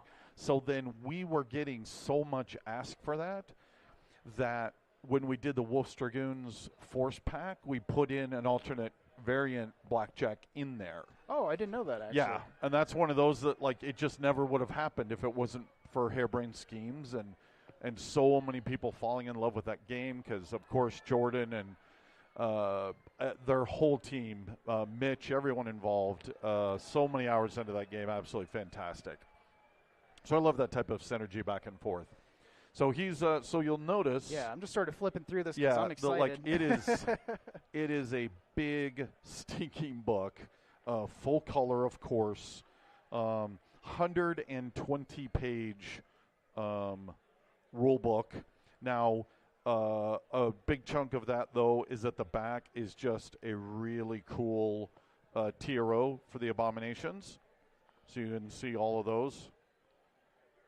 Ooh, and that's all the direct concept art from of the Abominations. Yeah. Ooh, so which one's your favorite Abomination? I like the Colossus. I was about to say I think the Colossus and I wins. think he was the second one I did too. So it's kind of I a shame so that like I peaked early, but you know I kind of did that in real life too. So I get it. Yeah, the Stone Giant's really good, but yeah, I think the Colossus just takes the cake. That's the only one that has the weaponry built into its torso too. Yeah, that's one of the images that just makes me. You're probably not going to be able to see it, but that grading across the rifleman just fantastic. So giant rulebook. I love the primer. The art is very well featured on this one. Yeah. So. Yeah, you did. Oh my gosh, what? 85, 90% of all the art in this. Yeah, well, I mean, I thumbnailed everything. We flogged you for sun up to sundown. If I could have done every piece, I probably would have, but I would have been greedy, so I had to commission some artists to take over some of these illustrations. But yeah, I sketched it all out. Just immediately, I just wanted to see what this book looked like. So you know, I came up with the texture backgrounds, and these logos, these details, the logos. Oh, the logos are so good. The Blood Dragon. Eldon did a good job on this guy. And again, that was a great synergy of Herb crafting some incredibly cool, both BattleTech yet not BattleTech sounding faction names. I think there was only one or two that we pushed back on. Herb hit it out of the park on almost everything right away in that fashion. And then Marco's like, ooh, that name sounds fantastic. Here, let me do a logo that's going to really represent that. Logo. I don't know if you can see that. Yes. It's just a skull, but with the gold, it just came together. It was just so much fun. And then a huge shout out to Dak, as always. Of course. Our layout guru. He just makes everything look so good. Oh, I love this. So, back. So this book was being sent to print, okay? And we were already behind schedule. And Marco had sent in one set of this. This is the very end of the primer. This is a front and back painting of the mechs, and it was the Combine because, of course, it should be House Kurita. And it was so good looking, particularly showing off the back and the back tabards. It was so good that I went. It's literally at print, and he's our master of the technology is like, what are you guys doing? Why aren't you showing this in front of everybody? You got it right over me. That's fantastic. Let's try to get the glare. Yeah, there we go. Perfect. Yeah, so. Particularly because these mechs, everyone and their dog is going to want to try to paint these. And there's so many fantastic paints, including our own, the collaborations with the Army Painter with Speed Paints, and now they're Fanatics, that I wanted to show off. Like, people are going to want to paint these, like the factions. They're going to want to paint the back. So it's already at print. And luckily, I didn't ask permission of anyone. I just went to Marco and said, we're adding 8 pages to the primer, and please do this as fast as humanly possible. And he did it lightning fast. Yeah, I think it was like 2 days at most. It was crazy how quick. And I'm like, telling Leah, sorry, hit pause on everything. I have to do this. And now that I see it, it was worth it. It's probably one of my favorite parts of the book. I know. It just because I learned so much along the way doing all these mech paint jobs that I was able to kind of use all that information at the end here. Yeah, so good. So then, and again, this primer's 72 pages, so we're already well over double page counts of almost any book we've ever done before. We then, so in the Clan Invasion Kickstarter, we initially did premium record sheets. We did those again for the Mercenaries campaign. And we just really felt that this was a deluxe box. It was a deluxe experience, so we wanted the same thing here. So full color, laminated out of the box, all the abominations, and then 2 variants for every single mech. So there's full color art for everything. Full color art for everything. There's a By the lot way, I of love sheets some of in Dak's here. details in here that he suggested we Gothic up the design a little bit, so every one of these has a little Gothic spikes on them. It's obviously the standard outline for classic Battletech, but he went through and Gothicked up a little bit, zhuzhed it up with Gothicness. Okay, and so then of course this is Battletech, and Battletech loves its maps. Yes, we do. And so, we'll say that for a sec. And so if we can do the top thing again, there we go. And so this is, once again, the inner sphere, but as you've never seen it before, these are a lot of the, first of all, there is hundreds and hundreds and hundreds of planets that were basically destroyed, wiped off stellar maps. And then all of these are basically independent worlds that the main factions have lost control over. Herb had so much fun. Just beating the crap out of the inner sphere, and so once again, we wanted a map that you look at and you go, "That's BattleTech." Yeah. But oh my gosh, I've never seen BattleTech like through that a different before. lens. Yeah, and so I think in Rockets and Ray Guns, just like we were saying the first time, we didn't want to push boundaries too far in this first gate, and we didn't need to. Gothic doesn't need it. But for Rockets and Ray Guns, both the universe, the map, everything about it, I think you're going to find that we'll push it much further because we've already got some boundaries. You already know what to expect, right? The other thing that I love is, of course, a size map. It's all to scale. All to scale. And so, yes, some of these Colossus and big guys are very large monsters. So, great stuff there. Okay, and then is there what else? I think that's about it. Just your reference card as always, because got to have a reference card, and then some great die cut sheets, which I'm weirdly excited about. I don't think I've ever been excited about die cut sheets before, but well, we've actually got some buildings you can put on, and of course destroyed, and then. Some mechs in case you want to play with more than the models that you have. And then, of course, all of the abominations. Dak put together a great graphic showing the squares of how many are in each unit. And then a fog of war so that you can play with secrets if you wish. So yeah, you can see there's just a ton of content in here. The response, I was in the booth for about 2.5 hours before I came here because we just opened it up, and it was just armloads and armloads. Oh, that's amazing. That makes me so happy. Okay, well, let's take a look at this bad boy. We're just going to let Marco. Yeah, so I'm very excited for this. Yeah, we're going to let Marco open that up. I've seen prototypes of this drool. box, but I have not seen this in person yet. Oh, man, these details are so good. Just get a little size comparison here. Yeah. Oh, man. It's so big. Oh, man. Of course, I got to put the party hat on. He's my favorite. We were saying earlier that that click is so the solid. new stand-in for the House Merrick faction head is we push the boundaries on that the furthest, and so even those that absolutely have embraced Gothic and love the aesthetic, some of those even can say that that's a little too far. I happen to love it. It is my favorite because it's too far, and yeah. Sorry, not sorry. Yeah, no, there's, not at all. That clicks in so well. Oh, I know. It just snaps right in so cleanly. Once again, huge shout out to Chris and John, Linda, and the whole team at Leah. It's just amazing what they bring. Of course, and so then, you get a full thing, all the little bas relief icons. I don't know. Oh, those do just. Yep, they just. Oh my gosh. Snap right. See, in. I actually hadn't even put those in yet. Yep. Oh my gosh, beautiful. that is just tension fit. Friction fit.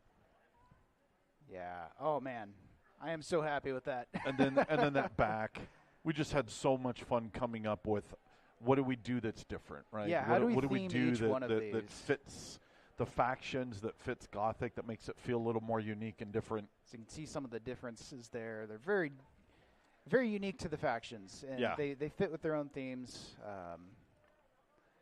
Honestly, as much as I like to say that's my favorite, it's really a hard choice. Because you did an amazing job. Man. I find that my bias, I think, gets a little too much in the way, and the Hashikirita Oni I think you put your thumb on the scale for the cover. I did. A little bit. I did. I fully admit that I'm like, Combine's going on the cover. And it worked. The red and green. I mean, and that's part of why is because I knew that we were going to go with some sickly color, right? Because that's just such a Gothic thing. And I just knew that the red would pop so well against that sickly color. I put my finger on that scale. I don't mind saying that. No, I've had people in the past. Every now and then I'll have a fan that'll be like, you like this faction too much. You're giving them too much screen time. And I'm like, my favorite factions are, say, the Blood Spirits and the Nova Cats and the Combine. And the Combine's been beaten up, and the other two are dead. So you don't want your faction to be my favorite faction. They're fun to beat up. Let's be honest. They're one of my favorites too. Torturing a character is some of my favorite things to do. Favorite fiction. So this is kind of everything we're doing here with Gothic. I wish we could I just realized, I wonder if I could pull the stream up to see if we maybe could get some questions in here, if I can actually get my phone to open. Because we absolutely can keep talking, but it'd be great if we could actually answer some of your questions. I just want to play with the toys. Oh, of course, play with the toys. I don't even know where to go look for that. I should have asked Rem earlier. I apologize, guys.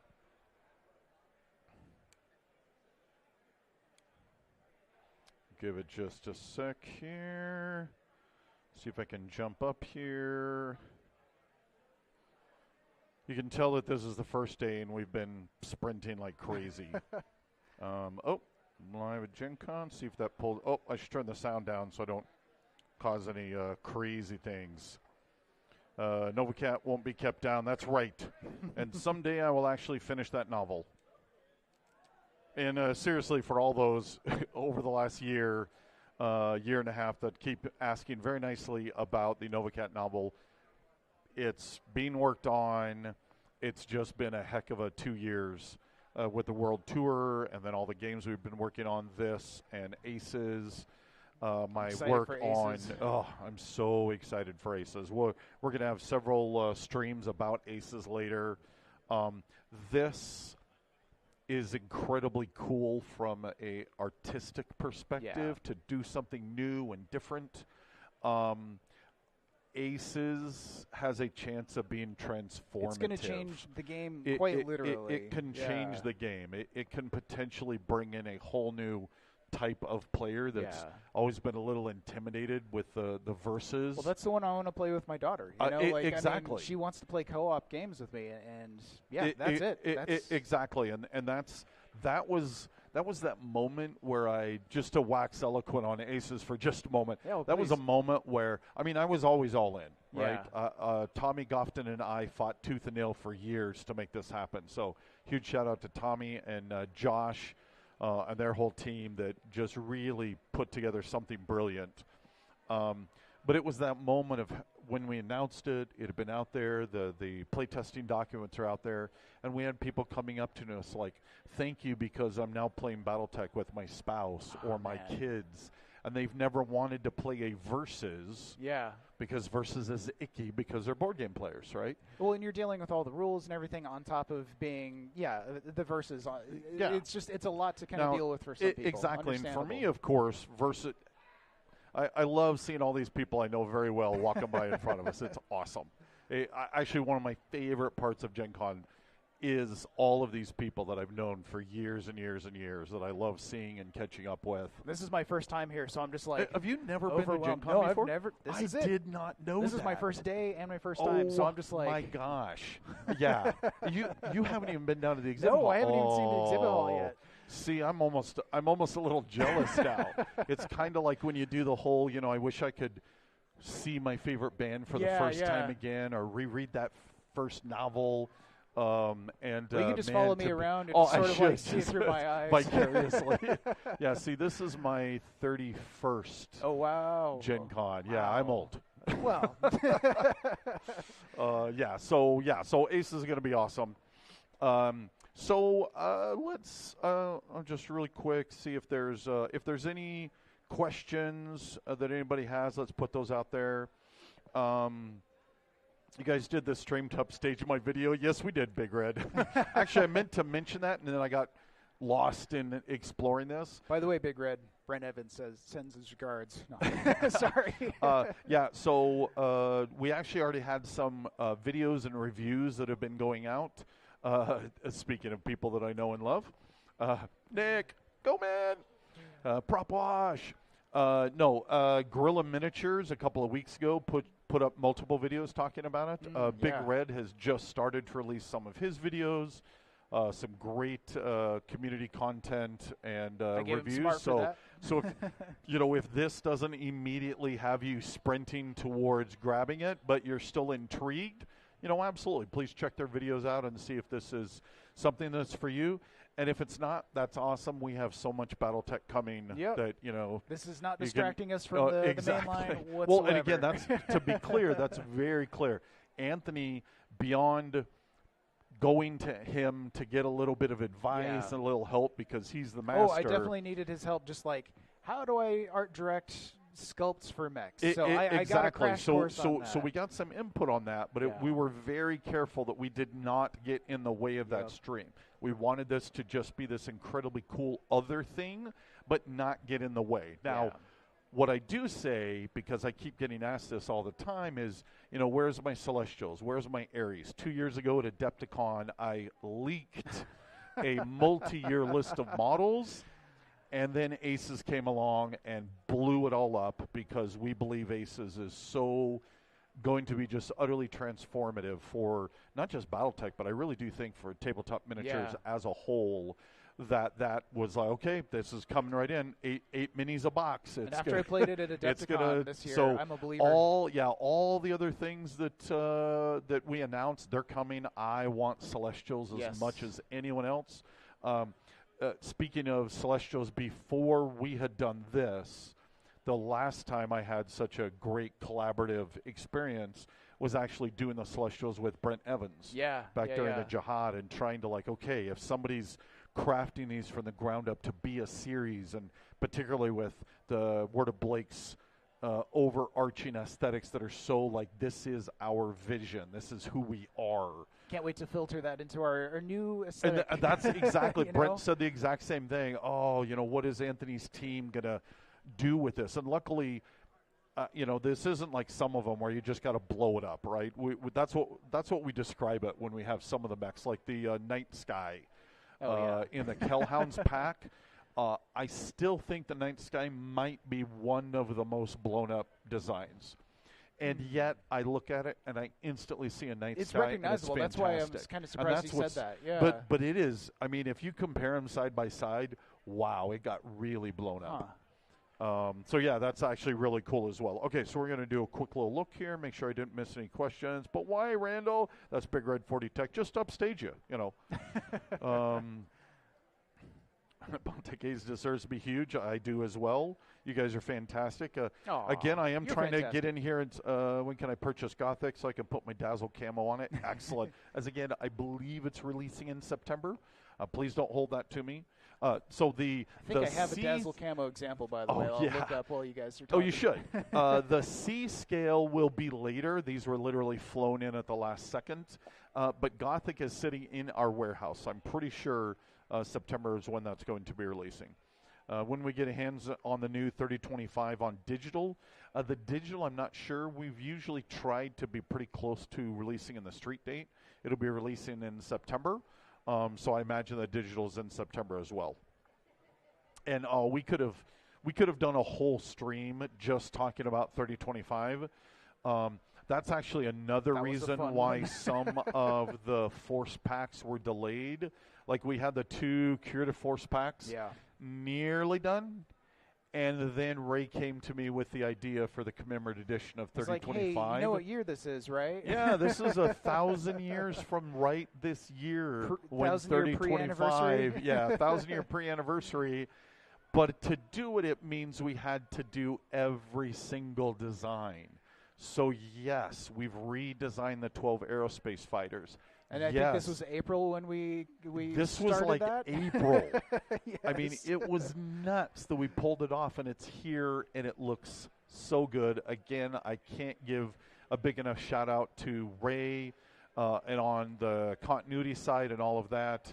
Also to Marco and Anthony, his whole team that just sprinted at an astonishing speed. Eldon, you could go on and on naming all of them. It was all hands on deck, really. It was. It was all hands on deck, going like mad.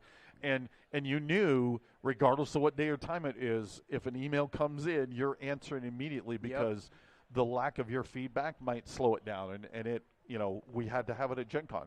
It had to be a part of the anniversary. I think the Chippewa is my favorite. That's always been your favorite, right? Yeah, but man, you guys just killed it. That was Alan so Blackwell's, good, I believe. was it? Yep. Oh, that's so fantastic. The MSRP is standard $40, even though it's like 258 page. It's a big, thick book. Also, huge shout out if you didn't actually know, Dwayne Luce, who is the original artist for the 3025. In fact, he pretty much was the original artist for BattleTech. He was the only artist on that right? one, Yeah, right?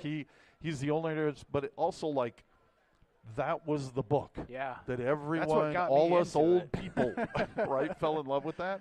And so to be able to actually meet him for the first time as part of this process and geek out with him, I've been in this industry a very long time, and I have lots of people that I incredibly respect. There's not many people anymore that I will just total fan goob over, and meeting Dwayne for the first time was one of them. And so he has a big expose talking about his process, showing the art off.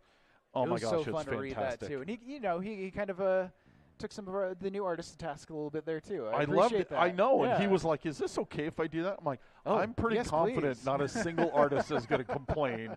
That Doug was like, "Hey, can you push that?" You could also see the love in it, right? No, absolutely. It's just absolutely. all of these years it's later, artists talking and to artists. It's just his love of wanting to see this. Yeah, fantastic.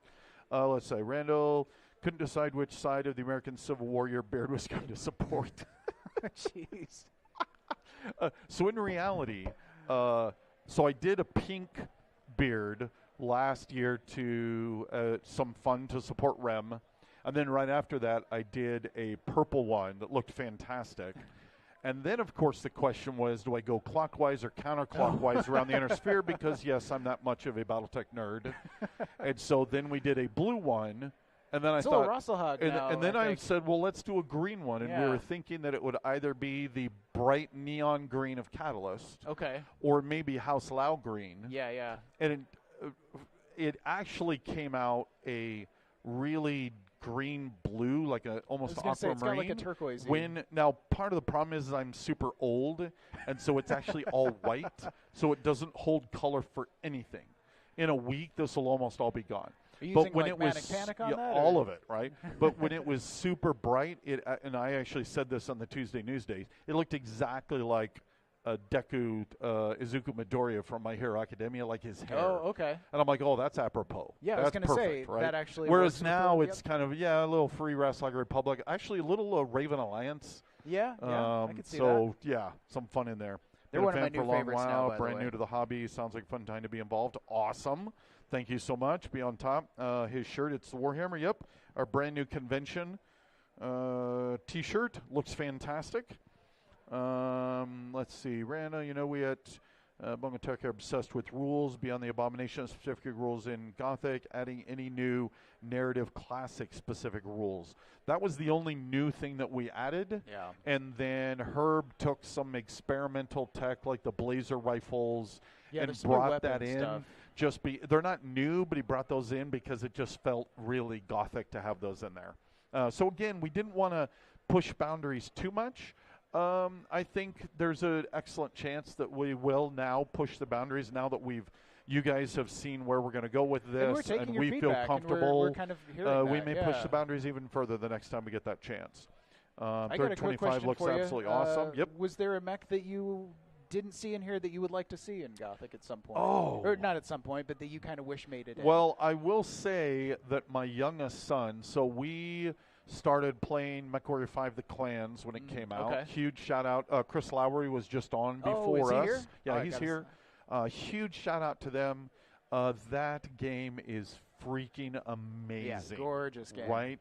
And the narration in it, like when the original MechWarrior 5 Mercenaries came out, I was the first person, speaking of game developers and story makers talking to each other, I was the first one to say, it wasn't quite working, right? The dialogue, the voice acting was not very good. Yeah. The story lacked. It was perfectly fun to play, but I'm here. BattleTech's about the story, yeah, right? their DLC made the gameplay better. Yeah, but that didn't really solve the story didn't solve side that, of it. and so they're like, well, then hold my beer, which is funny because I don't even drink, but I could tell this was a hold my beer moment because they went to town. And even though, of course, we all want a movie, right? Oh, man. Not sure we're ever going to get a movie, but we all want one. But I'm saying HBO series. Sure, but we got a movie. There's like over 90 minutes of cutscenes. The voice Beautiful acting was mocap. amazing. Yeah. It's some of those moments, like, I kid you not, I was straight up instantly a 17-year-old kid again when the Tyr Miraborg shot into the dire wolf and kills the Ilkon. Right? Yeah. I remember reading that for the first time when the novels first came out, and to be able to actually see that again, oh, that was so cool. So, huge fan there. And so we've been playing that, my friends and my sons, and my youngest son has fallen in love with the Puma, the adder. Oh, okay. And so when he saw Gothic, he immediately, because he loves Gothic style. I would love to he do does some it. Gothic He does his own. He does his own dark style of an artist. He's an artist. He has his own game that we've published, Overlords in Training. And he immediately was like, because all he does is play the Puma, plays the adder, and so he's like, Gothic adder, when? Gothic adder, when? I've heard that so many times. I don't know. Actually, as we get here towards the end, 2 questions get asked. Are we going to do more? We want to be really careful, right? We absolutely want to do these explorations. We want to do it creatively. We think that the fans are really going to enjoy these little forays into different eras. Yeah. At the same time, there is so much going on for BattleTech that we want to make sure that we don't pull too much from that. So there's not going to be much more than this. Now, will there be more than this? There's probably two potential options. One, most of the 3D models for the Abominations are all built. Yes. Okay. We're running into some issues. Scale. The scale on the smallest, just like you guys have noted for the. Just to kind of show you what we're dealing with on the scale as you talk. Yeah. No, just when we did the Intersphere battle armor, that was look at how. So look at these little.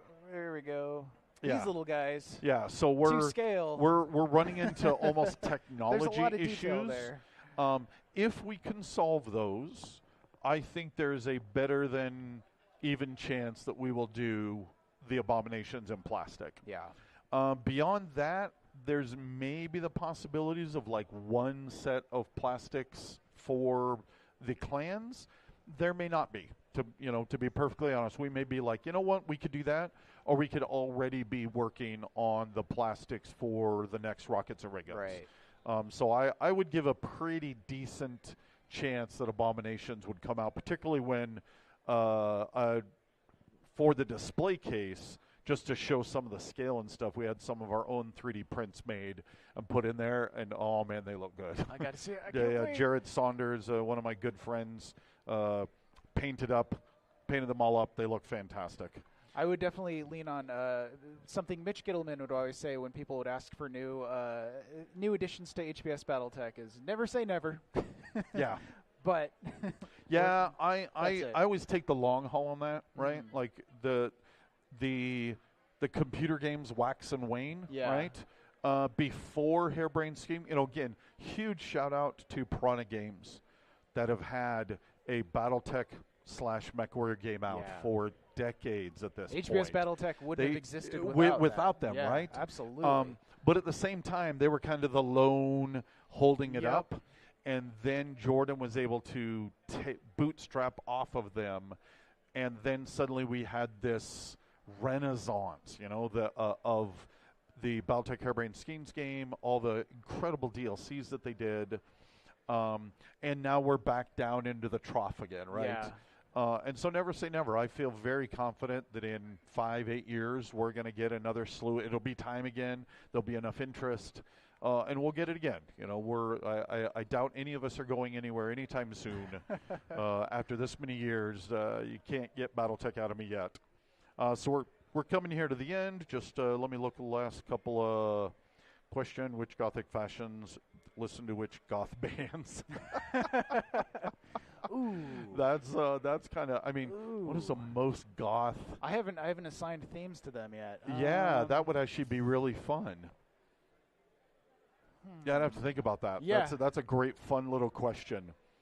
Let's see. Endless Dynasty, Sisters of Mercy. Will we get clan tanks and aircraft? Absolutely. As somebody right next to you, we are doing the Epona and Hell's Horses Force Pack. Once again, that got delayed because of Aces, but it's still going to be coming. Still coming. What's the patch sticker on your shirt? This is Virtual World. This is Prop Watch Nick Smith and his pods that are here at BattleTech. We worked closely with them the last few years to make sure that they're here because they're such an indelible part of BattleTech. We wanted to make sure that they're always here. I never got a chance to use those pods back in the 90s. Really? So I'm so excited that you guys get are to bringing play them here. Oh, that's fantastic. Well, we are here at the end. Once again, hopefully you guys had a great time. Thank you for joining in. This has been super fun to sit here and talk with Marco about all this. Thank you again for just letting me do all this. Like, how amazing is this? Yeah. This is so freaking cool. So just to we'll run down the list real quick again. Next we have Quincy from Quincy's Tavern, and he's going to be with Mike Ritchie, our board game line developer. They're literally sitting over here in the wings waiting to come up. I think I'll just talk a little longer so he has to force me off the stage. That'd be kind of fun. Oh no, Quincy's giving me a dirty look. I need to get off. Yeah, that's right. They're gonna hook me off the stage. After that, then we've got live from Renegade Games, giving them an update on what's new and greatest for them. And then after that is then our good friends at Green Ronin and also our Talsorian. And then in the evening is going to be a great Shadowrun 6th edition playthrough. So hopefully you'll stick around. Again, thank you for being here. If you happen to be here at the show, please stop on by the booth. And always, whenever you see me, please, if you haven't, shake my hand. I still have my 40th anniversary patches I would love to give you. So if anyone comes and buys this here, come grab me. I'll sign it. Oh, yeah. Awesome. I got markers. We're good. Awesome. Thank you all. Yeah, thanks. Bye.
Oh, I see myself. Oh, and I hear myself. Oh, that means we live. We are live. Okay. I see Cool Bear too. Yeah. Yeah, too. Look at us. We look good. Yeah. Mm-hmm. I like the hat. You more than me. Yeah. No. I like the hat. The hat works real well. Appreciate it. Awesome. Okay. Well, hello, Gen Con. Good to see you. Do we get camera on my friends over here to my left as well? We're going to be playing a game today. Right. There we go. Hello. Nice. What are we doing here, Mike? Well, we're here at Gen Con. I'm Mike Ritchie. I'm the creative director of the Catalyst board game division. And we are here to show off our new game that we've collaborated together on with you. In case anyone, I will let you introduce yourself. But this game is called Guardians of the Four Winds. We're going to be doing a walkthrough and a playthrough. Yeah, absolutely. I'm so thrilled. Yeah. We are, my name is Quincy of Quincy's Tavern. I'm here collaborating with Catalyst Game Labs. They were crazy enough to work with me on some really cool things, and we are unveiling and selling our first board game together called Guardian of the Four Winds. And it's essentially a abstract strategy game, card game, where each of us will take the role of a member of a faction.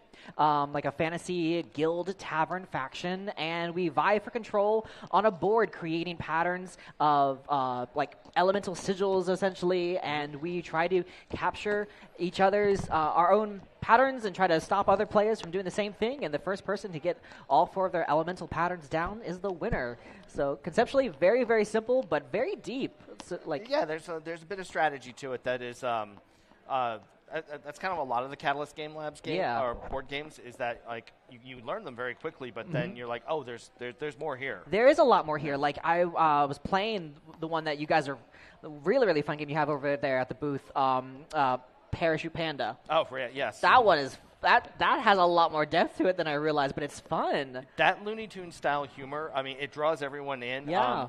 We debuted that last year at Gen Con and sold out by Friday morning. I love that. After bringing like 4 times what we thought we'd need. Congratulations, though. Thank you. It's still one of our best sellers. That was designed by myself and Connor Coleman, who's Lauren Heather Coleman's son. Lauren Heather Coleman are the owners of Catalyst Game Labs. And that one is, people think, look, it's cute cartoony pandas, and then 5 minutes later, they're screaming at each other. Yeah, it's so good. It's so good. We'll probably play that one of the absolutely. days here. We'll be here. So Mike and I will be here with friends if we have space for it. Absolutely, and we're here with friends today. But we'll be here every day from today, tomorrow, and Saturday. Yep. 2 to 3 o'clock, and this is Quincy and Mike's board game hour. Essentially, they gave us free reign to be here. Yeah. Today we're going to be playing Guardians of the Four Winds. I'm so excited. Before we get into that, let's introduce our players here, fellow friends. Okay, well, I've already introduced myself, Mike Ritchie, creative director. This is... I'm Colin Ritchie. You got to get that a little closer. Okay. I'm Colin Ritchie, Mike's son. Yep, also with Catalyst Game Labs. Tyler Colbert, good friend of Mike. This is my second year at Gen Con, and I'm still being a demo agent with Catalyst Game Labs. Yeah. I love it. So better than the real story that we just kind of dragged him along. Allegedly. Oh, yeah. Allegedly. All right, let's crack open this and see what we got. Okay, so one that looks like a book. I love it. It's got a magnetic closure. So something that as we get into this, I want to explain that Quincy's Tavern is. It is a fantasy tavern. It is the tavern, and you can correct anything I say that may or may not be correct. It is the tavern your party of adventurers both begins and ends their adventure at. It is the place that is warm. It is welcoming. You will get your health potions. You will get your magic items. And most of all, you will feel better about yourself after having visited the tavern. That is the tone and mood that Quincy has worked extraordinarily hard to build, and so we're honored to be part of that, but not only just to make the mechanics of a game, we wanted this game to feel like you got it out of his tavern. And this is a letter to you. The first thing you see when you open it up, this is a letter to you from Quincy. All right? You get into the rule book. The rules obviously has got the rules of the game, but after that you've got lore of the factions, and you've got poetry, all original poetry by Quincy. And then you have recipes for potions. I've had all 4 of these drinks. They're all delicious. and it's immersive. And that's what I really, really like about it. And that's what I love working with Catalyst. It's been like, how do we take something that's fantasy and fiction and, just like on social media through videos and, digitally, but how do we take that and make it as immersive for players? And one of my favorite things is board games. Is like that you can't get more like tactile than that, feeling like you're playing a game. I mean, apart from that is actual food from the world, like what you guys have, the Catalyst cookbook. Oh, yeah, we have a BattleTech with the BattleTech cookbook and everything, which is also wonderfully immersive and everything. So, this is just super, super wonderful, and it just feels like it just came out of a tavern. Like, you pull it off the shelf, and you can, play it with your fellow guildmates and everything. So, let's get into these components here.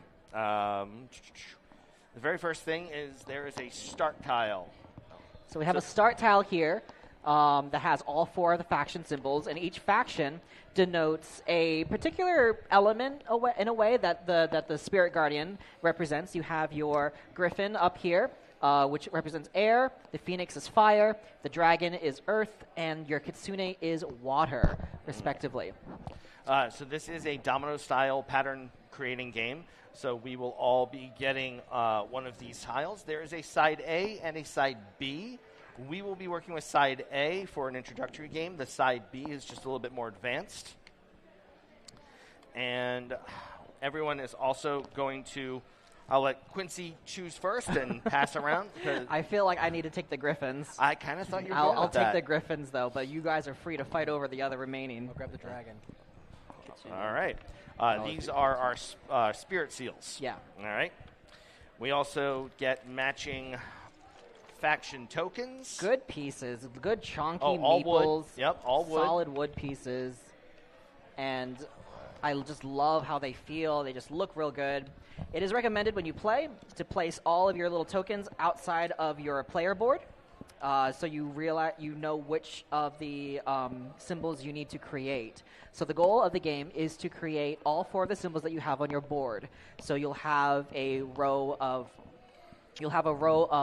gray for your Phoenix. You'll have a cube of blue for your Kitsunes. You'll have kind of this winding kind of like mountain path for your dragons, and you'll have like a fire, kind of like a bit foundation with a heat rising for your Phoenixes. And so what you want to do is the first player to successfully create all 4 of these patterns on your board wins, essentially. And so you are not only trying to compete with creating the patterns here for yourself, but you're also trying to stop your opponent from doing the same thing. And we'll teach you in a moment how we can get into that. So it's conceptually very easy. It's kind of one of those easy to learn, hard to master games that I feel like it's makes it really, really replayable. So what I'm doing here is I'm passing out 5 cards. I'll shuffle the deck, deal 5 cards to everybody, and make sure I can count correctly, which is not always guaranteed. So this is one of those games where if you've ever played something like Ticket to Ride, where you can either draw from the draw pile or you can also draw from some face-up cards. I'll put this out and do some face-ups. And so what we see here, we see Griffin. The only thing I don't see here are the Dragon Synod, but we've got the Griffins, the Phoenixes, the Kitsune. But we have a symbol here that we haven't really seen before. Right. And so we have the 4 faction symbols, but we have a symbol here. What is that one? That's the Void. And so to go some basic rules, you're laying cards on top of what already exists on the table. You can always place the same symbol on top of the same symbol. Each faction can also replace something, right. one other faction. Right. And so the Phoenix can replace the Dragon. Yep. All right. But a Void can go over anything. Void is like a blank space. Yep. It's a magic eraser. And that allows you to then, therefore, build on top of that however you wish. Absolutely. There's also a compass in here that will come up. It looks a lot like a compass on the back. That is a wild, and that can be any symbol. Absolutely. On your turn, you will play 2 cards from your hand. After you play 2 cards, if you've made any of the patterns on your tile, you would then take your token and you would place it down on one of those spaces. That locks that down, scoring that piece for you, but the rest of the area will still get manipulated as the game goes on. Yep.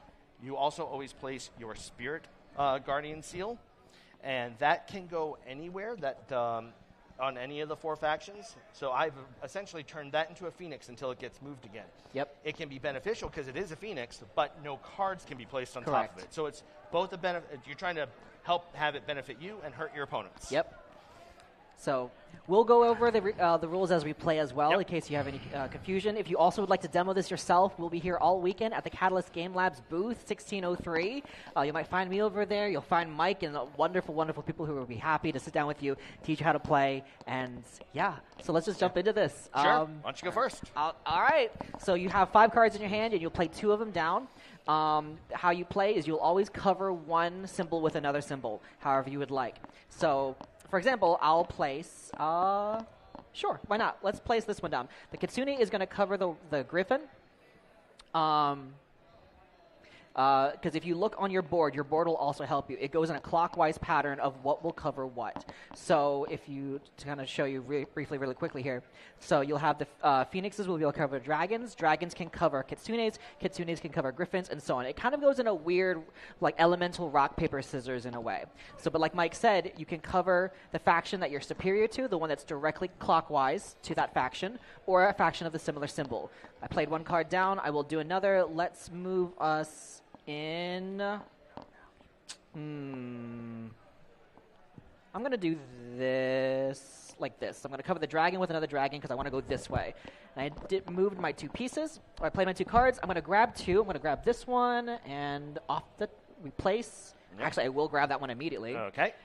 And then, because I did not create a pattern that was on my board. So, for example, if I was trying to go for the blue one, I need blue in a 4 2x2 square. I don't have that. I did not create that, but I still can put down my my seal token, essentially, and I can place it on any position that I want, essentially creating this into a white symbol, or like a wind space. And I'm just going to drop it right here. That void is now a griffin. Until I move it again. And I will pass the turn to my left. All right. So I'm going to go ahead. Pull your mic a little closer. Oh. There we go. Maybe. That's fine. There you go. So I'm going to go ahead. The Phoenix will cover a dragon. Nice. And then I've got a double Phoenix that will cover another dragon. Oh my gosh. No opening turn. Dude. Opening turn, I've been able to I gotta lock in. place my first token. We got a gamer here. Yeah, I think it's rigged. I think, yeah. What kind of cards did you get? Cool Bear. So because you successfully created the fire faction, the fire symbol, you were able to place a token down, and that locks this space in particular for all of us. Correct. This is now considered like a permanent void space that we cannot touch, we cannot use. It's kind of blank now, but you have successfully created your fire faction. Yeah. And so once he creates the other 3, he wins, and you are target number 1 right now. I am. I've painted a pretty big target on my back. So. You know, I'm at peace with that. I'll go ahead and place my dragon seal there. Nice. Lovely. And now you may draw 2 cards and do your thing. I like drawing from the top. Let Lady Luck choose for you, right? See, now he's getting a little arrogant, though. That's what I'm saying. See, like, hopefully that bites him in the butt later because, like, you don't know what you're going to get. I hope so. Because remember, I did sneak into the deck the Tyler Cool Bear loses card. So you might have drawn that's part of the exclusive expansion just for this. All right, Cullen, it is your turn. All right. I'm going to play blue and a wild right there. Ooh, there's the wild. Yep, that is the wild. So that is any and all symbols at the same time. Yep. Then I'm going to place red over the green. Lovely, lovely. Okay. I'm going to redraw. And you haven't made any symbols, so you can place your spirit faction. Now, Mike, I'm just going to say this right now. Don't do anything over here with the blue. Just ignore that. You know? Ignore the blue, huh? Yeah, I'm totally not going to go for that, and I wouldn't. Oh, good. I wouldn't want you. I wouldn't. What can I do? Green. I've got some good dragons in my hand. I probably shouldn't say that out loud, but you know. The only dragon that we have currently right there is in the center. Yeah. That said, I could probably not do much.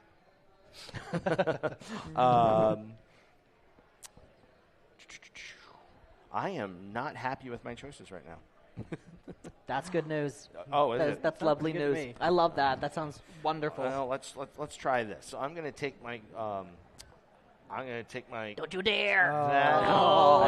Cover that, and everyone groans. No blue square for us. Dang. I really can't. And then I can cover... So I am using your token against you. I cannot say what I wish to say in the mixed company, but I just know that I'm thinking very mean thoughts. Yeah, and you know what? That's a little too blue for me. Oh, I'm my goodness. That. So let's see. Should I what play the heck? Should I draw fast and loose like Cool Bear, or should I be calm, cool, and collected like Quincy? Well, right now I'm going to draw one blind. Ooh, I don't know if I like that. And I will take. I'll go with this. I like that one. Oh, crud. And Quincy, players return to you. All right, let's do it. We're going to go in a proper order, I think. Let's do it with... That's not how Catalyst works. We're going to go with the Phoenix is going to cover that void area, leaving that Kitsune up there. But I have this really cool little ability to the dragon covers the Kitsunes. And I have created, utilizing your own Spirit Seal, I have created my own... Wow. Who taught you how to use their own Spirit Seal against them? Crazy. What a jerk. What a concept. And now since we've come back around to our second turn, because our Spirit Seals have been placed, you must take the Spirit Seal and move it to a new location. So we're going to go ahead and take this one. That is now a void once again. And we'll go ahead and move it over here. Why not? We'll change that little Phoenix to a Griffin. That works. And I will go ahead and draw 2 more cards. What am I going for, Quincy? I would love, Quincy, more blue. And let's grab a double red, because that could be fun. And sometimes I've noticed in playing this game is that you don't always... Sometimes it behooves you to take a card that isn't necessarily great for you, but you know your opponent wants. Exactly. If you know, and that's why you can kind of see your opponents, what they're going for, what they're gaming for. But also, if you need a specific element to go on top of another one for you to build off of as well, they combo out really, really well. So I pass my turn. All right. So I will actually be utilizing Colin's token this time to create. Y'all, we need to place better. We need to position better. My forward thinking is backwards. I'll put it right there. I'll put it right there. And then I got to move mine. Colin, I think he just disrespected you. I know. Yeah. Wait, are you going to take that from him? Yeah. 2 from the top. You are 2 turns with 2 tokens down. Lady Luck's been kind. We have an hour here, Cool Bear. we have to stretch it out a little bit. You're going to be ad-libbing them in a sec. Honestly, this is one of those games that I have played a 10-minute game. I've also played a 40-minute game. Yep. It's the, I want to say roll of the dice is the wrong word, the draw of the cards. Draw of the cards. But it is a well-balanced. Of course, I'm patting myself on the back by saying this, but I feel it's. I agree with you. But generally, I agree with you with what having me. I played it for months with different variations and rule testing. I enjoy just watching the tapestry expand and seeing what people suddenly change and manipulate, and what you thought was a winning move, someone else is just completely flipped it on its head. Yep. So let's see if Cullen can ruin my day more than he already has. All right. I'm going to place a wild right there. Where are you getting all these wilds? What the heck? Yeah, you gotta sum up your T-shirt sleeves. Yeah. Now I'm going to place one right there. Okay, really? All right. You sure about that? Now that's just flexing. You just got... Okay. All right. A little bit of everything there. Really? Okay. There's no way I can use that. Now, Colin is still trying to go for the Phoenix pattern, but because my token is covering one of the Phoenixes, it's still considered a void, so it's essentially a blank dead space. So if that wasn't there, he would have successfully created a Phoenix pattern of fire, 3 below into a T kind of shape. But unfortunately, yes. So you need to move your Kitsune. Yeah. Move it right. No. Yes. No. Yes. Dad, I'm no dinner for you. We'll get island noodles with chicken. That's right. I'm scared of this. Yeah. So if you do come to Gen Con, you probably know about island noodles. Oh my goodness. It's one of my love favorite island food noodles. truck foods. And they serve 2 things. They serve island noodles, and they serve island noodles with chicken. Yep. And you get up there, and that's all you have to say. Absolutely, and but I've been ever since I've been coming to Gen Con, I've always got it at least once a convention.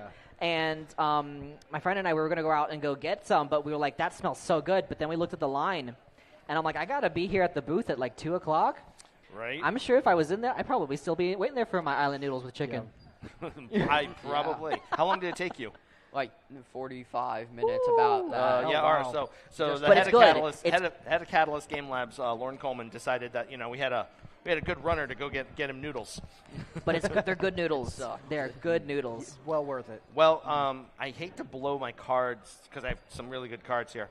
I hate to blow 2 of them at once, but Cullen has forced my hand, quite literally here. So I'm going to place over the Wild. I had 2 double Dragon Sign-Ons. Wow. Which, hey. So that is going to get me my... I'm going to place here. Yeah. I think that's more... advantageous. Yeah, more advantageous. And I need to move my Phoenix. Oh, yep. Yeah, I'm going to move that Phoenix to... He's got to keep his friend... company over here. Mess that up. Yeah. All right. And you know what? It seems we were working for Tyler, so I'm going to do a double blind draw. Okay. Let's see. Everything is spread out so well. This is what happens when you play with game designers. Like, it ain't easy for me. Well, both Tyler and Cullen are some of my most valued test players. In the prototyping stage. I just, what do I do? Let's see. Well, we can try. We'll try this. We'll start setting up over here, get some blue going, and don't set up Cool Bear. Don't set him up. I'm gonna try. Yeah, I know I can. Depends on if he's got just a little bit. the magic touch. Let's try to do. Let's move myself out here. Let's do that. We'll go with that.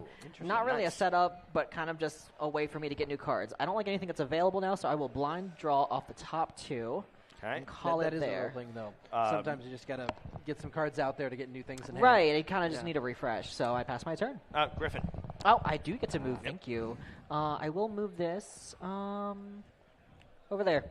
Really? Yep. Yep. My gosh. Yep. All right. I take bribes. I will also take island noodles with chicken if you would like to. Go stand in line 45 minutes again, and you can have that space back. I got time. Y'all are going to be unhappy with me. I usually am. Oh. Why'd you do this? What? Oh, my gosh. Remember I said about you being a valued test player? I'm over that. All right. So that is the 4 pattern of the dragons. Yep. Go ahead and set. And a word is there. Just a note. We may have covered it, but your faction token can't go down on a wild. Correct. So at the end of the day, you could not make something out of 4 wilds. 4 wilds. Yeah. Which I've never seen even attempted yet, which is crazy. I have seen it attempted. Really? Actually. Huh. All right. Let's see. Where should I? Now you must move your dragon seal, sir. I will toss him right there. I have to say I love this art. I love this artwork. It is gorgeous. This art is by an artist named, I'm probably going to pronounce her name wrong because I've never had to say her last name, but her name is Tina Bongorno. She's in Columbus, Ohio. She's an incredibly talented artist. She's done several projects for us. She does this. She did Parachute Panda that we were talking about earlier. She's even taken the BattleTech mechs and turned them into cute chibi cartoons. I love it. And it's we all so love cool. a good chibi Irby mech. But she's an artist well worth checking out. Tina Bongorno, BONGORNO.com. Just wanted to let her say that about her because I really enjoy her art. I love the artwork, and we're going to be working with her on future projects as well that we have going on coming up, and I'm super excited for it. Yeah, we got Can't wait. quite a few. I'm just trying to, keep you from. I'm trying to distract you. Sorry. Yeah. I'm already distracted. There's an ant walking by. Oh my gosh, there is an That's ant walking awesome. Oh my gosh. Okay, I don't think you guys can't see what we're seeing, but we see like a giant ant that walks straight out of Lord of the Rings and or Narnia and or Fern Gully. Hello, giant ant. Wow. Our That is audience phenomenal. can't see you, but we are pulling for you. Go take out Saruman. Isengard. That is phenomenal. Oh my word, amazing. I love it. I love it here. Wow. This is so cool. That's cool. All right, Colin, what do you Alright, got? I'm gonna do double griffin Oh. right there. Yep, there's the that works. And then like that, I've got the blue one. That's good. That's Interesting. very good. Well, good. That proper was use. well played. That was very good. Oh, Yep. wow. Good double cover. Yeah, and there's Now a I'm lot. out There's a to lot draw going on there wild. because there's Yeah. that. Yeah, There's the and- wild. There's. I was thrown Yeah. off for a second. but No, that that worked was well. very, very I well was like, done. he's cheating. Oh, he's not. No, that was I well, really well wanted done, to catch Colin. you like doing something wrong, and be like, All right, Colin, you were able to move your seal from where it currently is to where it is not. And all four of these factions have a Right rich there. backstory in the They in do. Quincy's They Tavern do. world. I love the idea of like a tavern being the hub. I mean, like I love anime, and there's like obviously fairy tale is a wonderful representation of like a guild fantasy kind of story with like just misfits coming together with different goals or different skill sets. And I love the idea of. Obviously, I love personality tests of like what faction, which house, where would you be in this world kind of thing. And so with Quincy's Tavern, there's 4 of them. So you have the Griffin Watch, who are kind of like your support class of artificers and blacksmiths and potion makers and alchemists who basically gear That'd up be me. to help other people, and they're also the biggest defenders, so they're big on like the defense magic. You have the Phoenix Menage, who is like essentially based off of fairy tale, very inspired by that, of the chaotic, they're a hammer and every problem's a nail. There's no door, they'll make a door. But they're the family. They're the ones that will, you're not allowed to bully my friend because that's my friend. Yeah. Only we get to. You have the Kitsune Conclave, who are all about the secrets and learning, and they have an ever-expanding library of banned or deceased books that they've brought back to life. Guilty as charged. I love it. And then you have the Dragon Synod. The green are the kind of Witcher-inspired ones of the lone wolf adventurers that if you ever had to team up with another Dragon Synod member, that means something's going down and something big's happening. And so I kind of like the idea of like no matter what kind of adventurer you were and you came to Quincy's Tavern, it'd be like, which faction would you like to be a part of? So like it's not necessarily based on maybe not necessarily personality, but more so vision, your goal. How do you want to be an adventurer? What is like your personal style of questing, so to speak. So everyone has a little bit of lore, and all of it's annotated in the rule book with a potion recipe, like you said. I mean, like, what is Quincy's Tavern without a potion recipe or some kind of drink, And it's I see we have some Quincy's Tavern fans out Thank there. you for being here. I appreciate it. Okay, everyone say, hi, Quincy. Hi. All right. Now I gotta go hide. Oh gosh. You can hide in booth 1603 at the I will be Catalyst at Game booth Labs 1603 hiding behind my desk. But yeah, and it's so fun. And the more projects that we have, Catalyst and Quincy's Tavern, we have more. We'll have a very in-depth book that kind of covers each faction a little bit more. But this is a wonderful entry point. Yeah, this is where we're starting. This is not where we're ending. We're well into the development of the next product, which we will be announcing very, very I'm shortly. excited. I'm excited. That one is loud. It's so much fun. As much as this is kind of the next one's a party game. Oh, it is yeah. a party game that it is based off of an old classic that you will instantly know when you see it. Yep. But it is with that Quincy's Tavern Catalyst twist. Yep. And I'm really, really excited to unveil that when that one's done. But Mike, I'm stalling. So you I'm are prolonging your inevitable defeat. I am.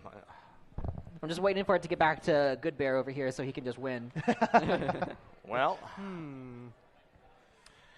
He's also going for wind, so don't That's true. Just cool. That's That's it. true. That is the drawback on being this far ahead is everybody knows exactly what. But if you have a play like Colin and you instantly just put down 2 cards, you got to win there, and that's I got hope not for. Ooh, yeah. Yep. That'd do it. So this fire and this fire is not actually part of it. So I just made a pattern with 1 Phoenix. And so that's, the other 3 are wild. So that is the bare minimum I can do to actually make that happen. I guess we know where you're placing your token then. Yeah. Right there. Right there. And and I've got to move my Phoenix. And where can I mess with Cool Bear? Well, I feel like we just got to cover up the right Griffins. there. Yeah. Unfortunately, it messes me up as well. But so now you've got to look out for me because I only have one left as well. Exactly. And so I'm going to take that. How did I fall so far behind? It's like when you look down and it's like, where'd the rest of my fries go? And it's like, that's never except to me. I have too many fries and I don't know what to do with it. So let's work out issues here, Quincy. I could. Ooh, no, I can't do that. I should not have picked this card. That was a foolhardy move on my part. But let's go ahead and wait, stop. Hang on, I got this. I almost got this. Can I do that? I can do this here, so that covers that. It's and your I hour. can do. I mean, you can race flip the table. I mean, it's your. I mean, I don't know if we'll be invited back tomorrow, but. Wait, no, it doesn't matter. I could just go ahead and just do this here because over here, that dragon is already set. Yes. And I'm just going to claim that immediately Nice. without touching anything. I didn't even see that. I didn't even see that until I wow. looked at it closer. That's wild. I had to stand up. I'm too. It's And see, those wilds are great, but now they're getting hemmed in and becoming less and less useful. very true. Okay. So I'm going to go ahead and pull 2 cards. I would love this one. Man, Colin's taking all those wilds from us. Yeah, right? And then I have to move my my seal, my Griffin seal, to someplace else to try to mess up with Cool Bear. Yep, stop Cool Bear. Very Don't close. ignore me, stop Cool Bear. See, he's also very close. He which is very close, concerning. and this is where the yeah. issue is. It's like, okay, I don't know what you're but talking you're about. the most immediate It's threat. True. It's true. You stop me, I'll stop him. But I'm a nice. I don't Yeah, this game does lend itself to temporary alliances. Temporary. really I mean, does. always temporary alliances. I don't know if you play Magic the Gathering Commander. I will always take a deal. I might never always hold up to it, but Well, All right, we'll do this here. We'll kind of just put that out there and see what you can do. Y'all are going to be upset with me. Why? Stop that. Play one there Stop that. and play one there. Stop that. Yeah, that'd work. And set that up for me. Oh, wow. My word. And that's game. I fall. game. That's game. That's game. Well done, Good Bear. Yeah, Wow. and you did that. What is that? Just in 4 turns? I think that was 4 turns. I think it was 4 turns. Yeah, no, there was one. I think there was. I don't know. That was Either way, good, either though. way. Well done. Well Appreciate done. it. And that's the power of those wild spaces Yes. Right. and everything. Yes, But that's absolutely. Honestly, I saw that was. So I know how. obviously every game's different. That was a wild heavy game it was. Yes. because there's not many wilds throughout the whole deck, True, right? true. But that's essentially how you play. We have probably enough time for another one, don't we? Well, we got 20 even if minutes. we don't Speed finish, run? yeah, we'll do We speed run it. All right, We speed run it. All right.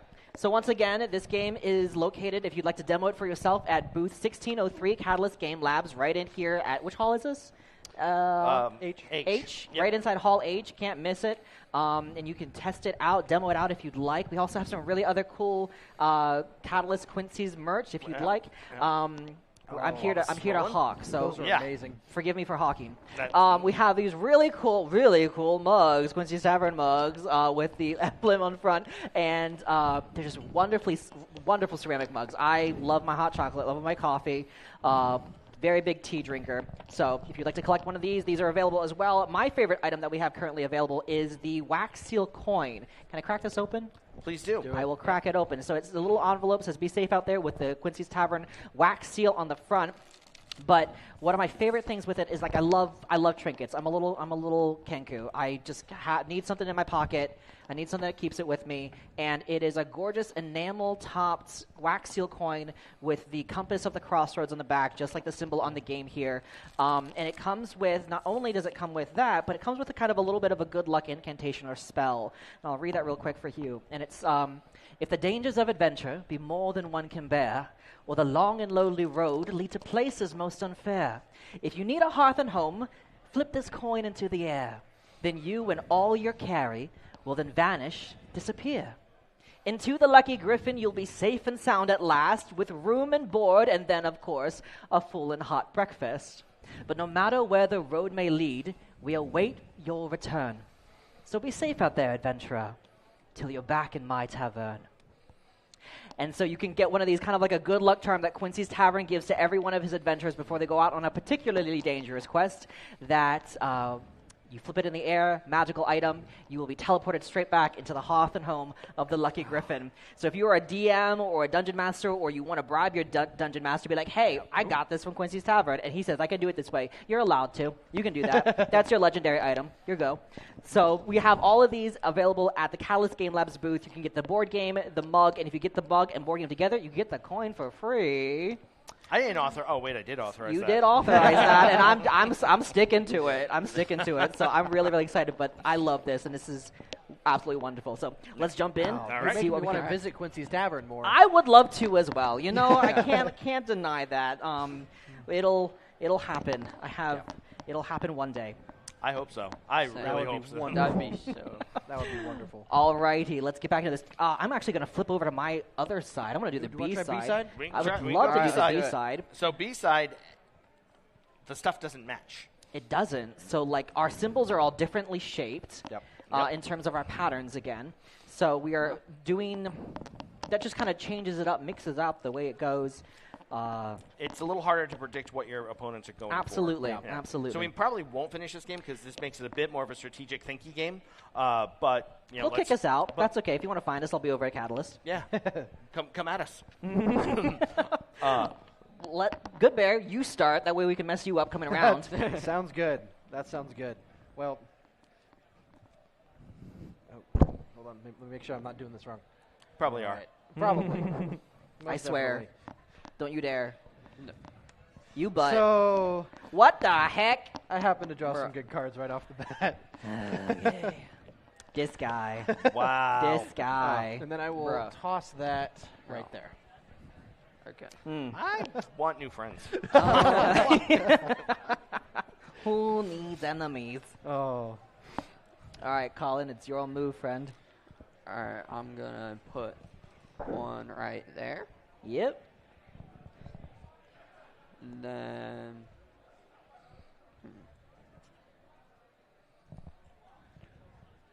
put another one right there. So that way I got the well green. done. Oh my goodness, let's go. Well done. Let's Yeah, go. she's a little more it's random. hard because you don't really know Can't put on this. Yep. what direction your opponents are playing in, and I wasn't expecting that line. Right, Yeah. neither was I, because I think that line, I normally am thinking side A. I'm thinking Right, and for me, I Griffin. need a 4 in a row that's for Phoenix. So like it's very different. So drop your Kisune. Put it right there. Okay. Interesting. That's unfortunate because anytime you place a seal, you can't place a card on top of that. Right. And that was a position in place that I wish I could now. So mine is. Well, I'm all messed up now. Right? Wow. Yeah. I don't think I am. Thank you so much. Hello. Well, you know what? I actually can't really do much this round, so I'm going to just build some board. Building boards. All right. Ooh. And I'm going to take these 2 erasers. Okay. Can I do anything with that? I wish I could. Well, hang on. Brown I was cow. gonna say that was That's a great setup here. So we're gonna void there. He's got 4 in a line. And come on. yeah. See, I should have looked at that. Yep. And then we're gonna cover this here. I'm gonna No, be- that's wow. my Phoenix. You can't use my Phoenix. You know, I'm gonna disagree there. Yeah. So we're gonna take Unfortunately, the rule book also disagrees with me. And the power of the void is super good because it like can be covered by anything as well. That is an interesting But it is in the question. middle Can you of put everything. Can you put a seal on a void? Well, let's consult the rule book. I believe you can, I but think you can. Can be placed in any vacant spirit, guardian, compass, or void space. Yep. All right, so you Okay. can. So we Yeah. can, but I don't know if I want to change it to anything. And the reason, yes, I'm the designer. Yes, I just consulted the rule book.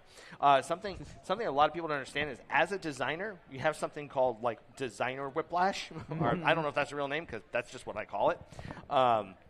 Because I played 10 versions of a game. Yep. With minor tweaks along the way. It's so funny to play with you like on a prototyping because I'm like, Mike, you can't do that. You're like, wait, what? you just did this, this, and this. Like, oh wait, Yeah, I could do that last week. that was yeah. And it's so interesting. I can only imagine. Yeah. All right, Good Bear.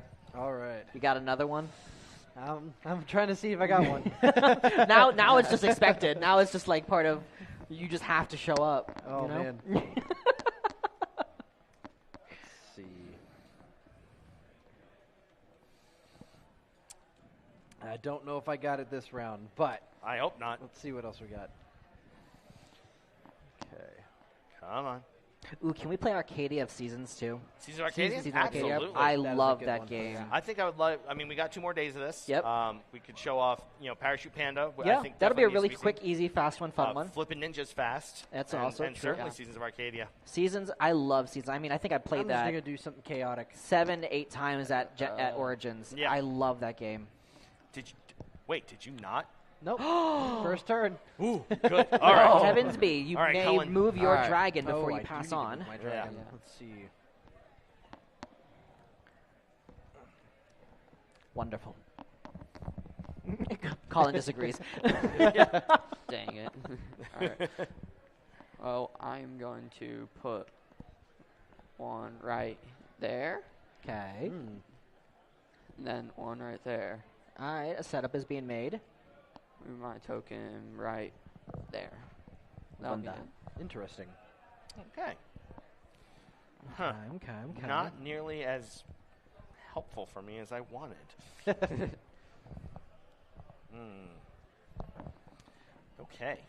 Okay. All right. I don't think I'm winning this one.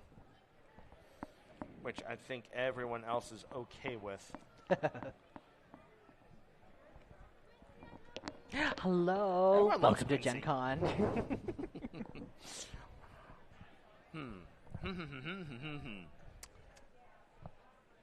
I really should stop stalling, shouldn't I? Yeah. Oh, All I right. forgot to redraw. Okay. I'm not Do your It's thing. the only way we can all guarantee we win, quote unquote, at the same time.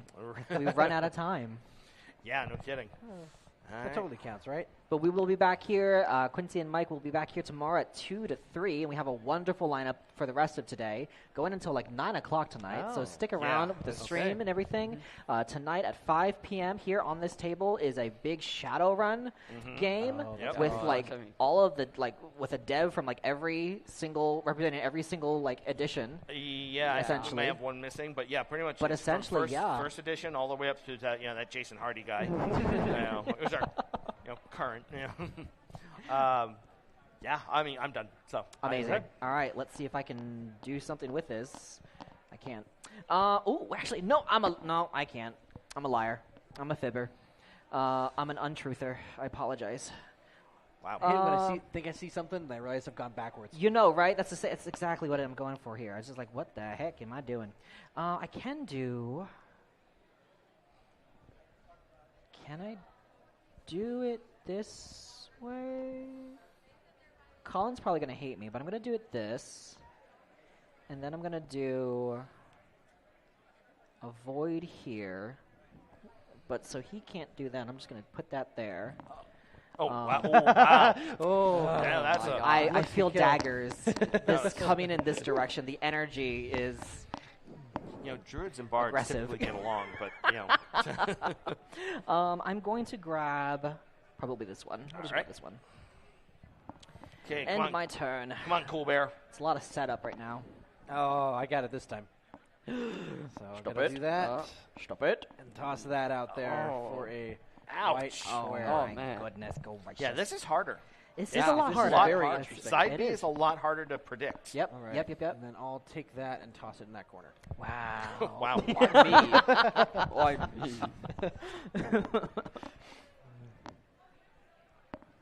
Alright, you, alright, yeah. Yep. Everything has I'm been going moved. to You're up. put a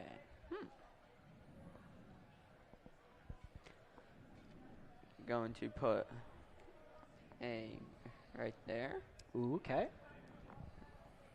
and then I will put a eye right there. Nice. Okay. Okay. Alright. Okay. Cool. Move my token. Lovely, lovely. Draw your cards. Lovely. Okay, I'm going to put that there. Put that there. That nice. Yep. It's always so satisfying to be able to double layer. Oh, it does. Something, it and it feels just good. Creates the you change the interior of it. Yeah. That. All right. I gotta move my Phoenix now that I've used it effectively, and I just like look how cute that. We'll just all one big happy is. family down there. I love that for us. That's nice. What a wonderful thing we've got going on here. Let's go ahead and try to make something happen out of nothing. I can do. Does this work for me in my favor? It might, actually. Oh, actually, it might. Actually, it might. You know, we're going to do this. We're going to cover the void over here, creating a Kitsune right there. The dragons cover the Kitsunes, and I'm going to double there, and I have 2 here. I'm going to claim 1 here, and I'm going to claim 1 here. Oh, you can't do that. I just did. I know. I have 2 successfully down there, and that was an impressive turn. In fact, Colin, I appreciate you so much for creating that space for me because that's exactly what I needed for my griffins. Oh, Quincy likes you. And I've been able to create my dragons over there, putting 2 down at the same time, and I will end my turn victoriously with that. I'll just take these 2 immediately. You are very helpful, Colin. Quincy appreciates you. I appreciate you immensely, very much. If you can do something on your turn that sets it up for me, I would appreciate you too. I will get you island noodles with chicken. I don't want island noodles. I don't like it. You don't want island noodles? No. Whoa. I don't like it. No, he's a pizza person. There's good pizza too here. Yeah, there's good pizza here. There's very good pizza here. Okay. There's a deep dish place here in town. I never remember the name of it, but we always get it. It's so good. Yeah. It's so good. It's really good. So sorry, deep dish pizza place that I don't remember the name of. Okay. Giordano's, thank you. There we go. Hey, that's someone who knows. Yes. That's someone who knows. I'm very close. Quincy, you gotta move your you're correct, my friend. Thank you so much. I will go ahead and move it over here. No. Well, that might change my turn a little bit.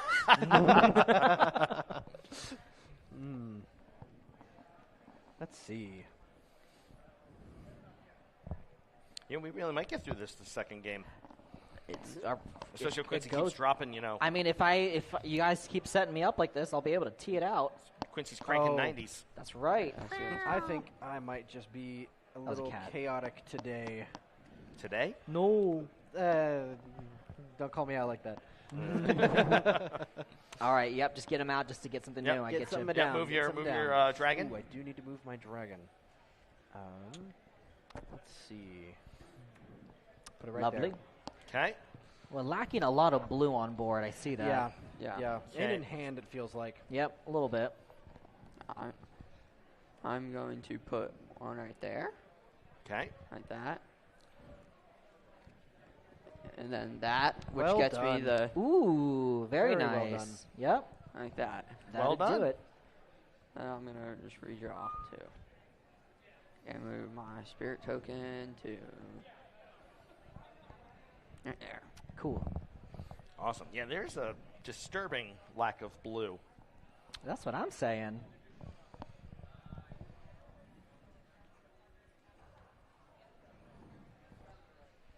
Quite. And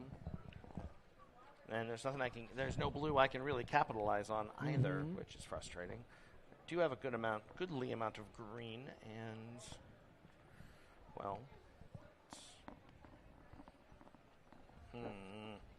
Again, if you'd like to play this game for yourself, we will be at booth 1603 all weekend long at Catalyst Game Labs. And there's not only this game to demo with some wonderful people there, we have all these other really great games for pretty much any flavor that you would like. If you like BattleTech, if you like the big chunky arm, like chunky arms, mechs with big arms and things like that. If you like kind of the simple fun games, there's every type of flavor that you can have that you'd like at the Catalyst Game Labs booth. What are you doing? I'm not winning. That's That's good news for me. I think you may that have. Is bad. Why? No, okay, that's good. That that hinders me. He tasks me. It's. Ooh. Wait. Question mark. I saw that wild, Mike. You saw nothing. Neither did our audience. Mark. Can I do it that way? Oop, I see Rem. Oh, and I see Rem, and I see our very talented tech person doing this, which I know is the international symbol for I'm wrap ordering it you up. tacos. Understood. Or wrap it up. I would prefer the tacos.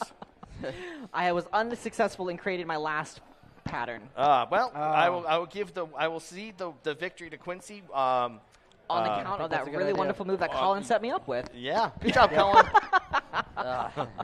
Well, we thank Gen Con for this wonderful opportunity to be here streaming with them. Absolutely. This is amazing. Again, we're Catalyst Game Labs. It's Quincy for Quincy's Tavern. Do you prefer Quincy's Tavern or Lucky Griffin? Or it's leaning more. It's like Quincy's Tavern, but Yeah. it's kind of like the in World. My idea was like you got a diner called Joe's or Moe's. It's like named after you just call it whoever owns it. Right. And so the tavern is called the Lucky Griffin, but people know it so much it's Quincy's Tavern. Quincy. Yeah. Awesome. So thank you so much for joining us here. Stay tuned. Rem's got some really cool stuff coming up and some very bright hair. Yeah. We'll see you guys next time. Be safe. We're clear.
Hey everyone, welcome back. I'm Rem Alternus. I'm the Community and Marketing Director for Catalyst Game Labs, and I'm here with Rena from Renegade. Hi. Hi. Yes, I'm Rena Amaranthine, Community and Crowdfunding Specialist for Renegade Game Studios. They, them pronouns. Well, you're... Oh my gosh, can you... I'm so used to just projecting. No, you're good. And I'm so excited to be here. Big shout out to the Renegade server who is watching right now. I see you guys. I love you. You are the reason I have a job. Thank you. Aww. Yeah, and what do you do for Renegade? Yes, so as the Community and Crowdfunding Specialist, I jump around between our crowdfunding campaigns and hanging out in the community, answering questions. I'm basically like the second in command community manager. Awesome. Yeah, it's a lot of fun. Awesome, that's great. And for those in the Catalyst audience joining us and anyone just new in general, what does Renegade do? So Renegade makes games. What? Which might be surprising since we're here at Gen Con. Yeah. But yes, we make, HeroScape. We are currently releasing Axis and Allies. Ooh. We've got, this is a new one. We'll get to it, don't worry. That takes me back, yeah. And this is one of our new ones, Monsters Menace the World, which is a sequel to Monsters Menace America that came out in 2005. I did a video essay on that for last Renegade Con. So. Awesome. Awesome. I'm like, I could talk about this one for a while. Neat. And so what I know Renegade from is Vamps the Masquerade. Yep. So you guys weren't the original creator, but you're the current IP holder? How does that work? So we're the current IP holder and distributor, yeah. So we write the books. We're writing the current Vampire, Vampire, Werewolf, and Hunter books. Oh, cool. And we actually got a couple of releases of those coming out in the next couple of months, too. Awesome. And I couldn't bring them because they were too heavy. That's fair. And so I also know you guys for the Essence 20 system. Yes! Tell us about that. Oh, I love our Essence 20 system, partly because my first big project was Night Vale, which runs on the Essence 20 system. Cool. Welcome to Night Vale TTRPG, out very soon. Oh, that's so cool. It's available for pre-order now. But yes, so our Essence 20 system is a D20 based system. You use Essence scores instead of like stats. It's a little bit different than D&D, but not so different that it's hard to learn. Okay. Which I think is really it makes a really good starter game. For somebody who's just getting into tabletop stuff, and that's partly why we have like the My Little Pony, for example. It's a really fun way to like get younger kids into the game. In fact, awesome. We on our website it even says like our books are 14 plus because we recommend that a 14-year-old or older be running it, but anybody of any age can play. That's awesome. I love that. It's so fun. It's so cool working in games. Yeah, it's we just are releasing this weekend our Kung Fu Panda RPG. Yes. So like we got to get the next generation ready, right? Right. Awesome. So Essence 20 also, you have multiple skins for that game. Yes, we do. We've got. I'll just list them off and sure. we'll count them together because we've got our Transformers, we've got G.I. Joe, we've got Power Rangers, we've got Night Vale, we've got My Little Pony. I'm 99% sure that's all of them, but I'm sure when I check the server after this hour, they'll call you out. They'll be like, "You forgot these ones, Rena."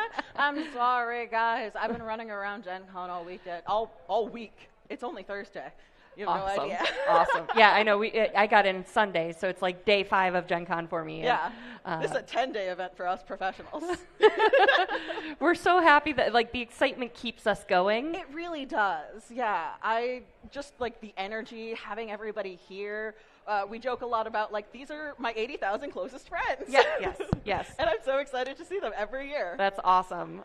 Okay, so anything else you want to say about Renegade as a whole before we jump into, I know you have so much to show us today. I do. I have a lot to show off. I'm not going to be talking about Dungeon Crawler Carl yet. I'm so sorry, everybody. I know that's what you want to hear about. Soon. As soon as we can. Awesome. All right. But I brought a bunch of stuff because I think, one, that the best part of a con is actually when you get home and start to unbox things. And 2, I know that a lot of people are having a little bit of FOMO. We sold out. This 80,000 person con sold out entirely. So if you couldn't get a ticket, completely understandable. Don't worry. We'll unbox the game for you here. So we are gonna start with Monsters Menace the World because I think it's cute. I told the server, do you want me to start with Stalingrad or HeroScape? And then I changed my mind entirely. Oh, I love that. Over opening stuff? I'm so excited. Opening stuff. Do you need help like opening things for you to talk about? We can start poking plastic. This is the best part of my day now. This is the best part about like getting new games. It's like I get to take off this plastic and then I just get to throw it over my shoulder. I will pick it up, I promise.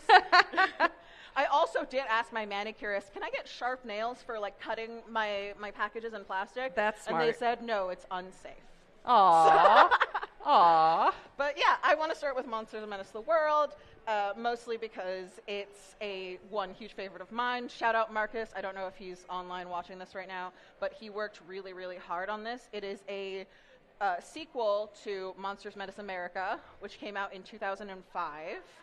And it's just bigger, better, and badder in all sorts of ways. I love the box. The cover's gorgeous. The cover art is beautiful. We were like, we need specifically really good, really monstery art. And we went and we found an artist whose name that I cannot remember right now. Oh, no. But who is like well known for Godzilla comics. Oh, cool. So we were like, yeah, of course. Oh, wow. Look at how big this is.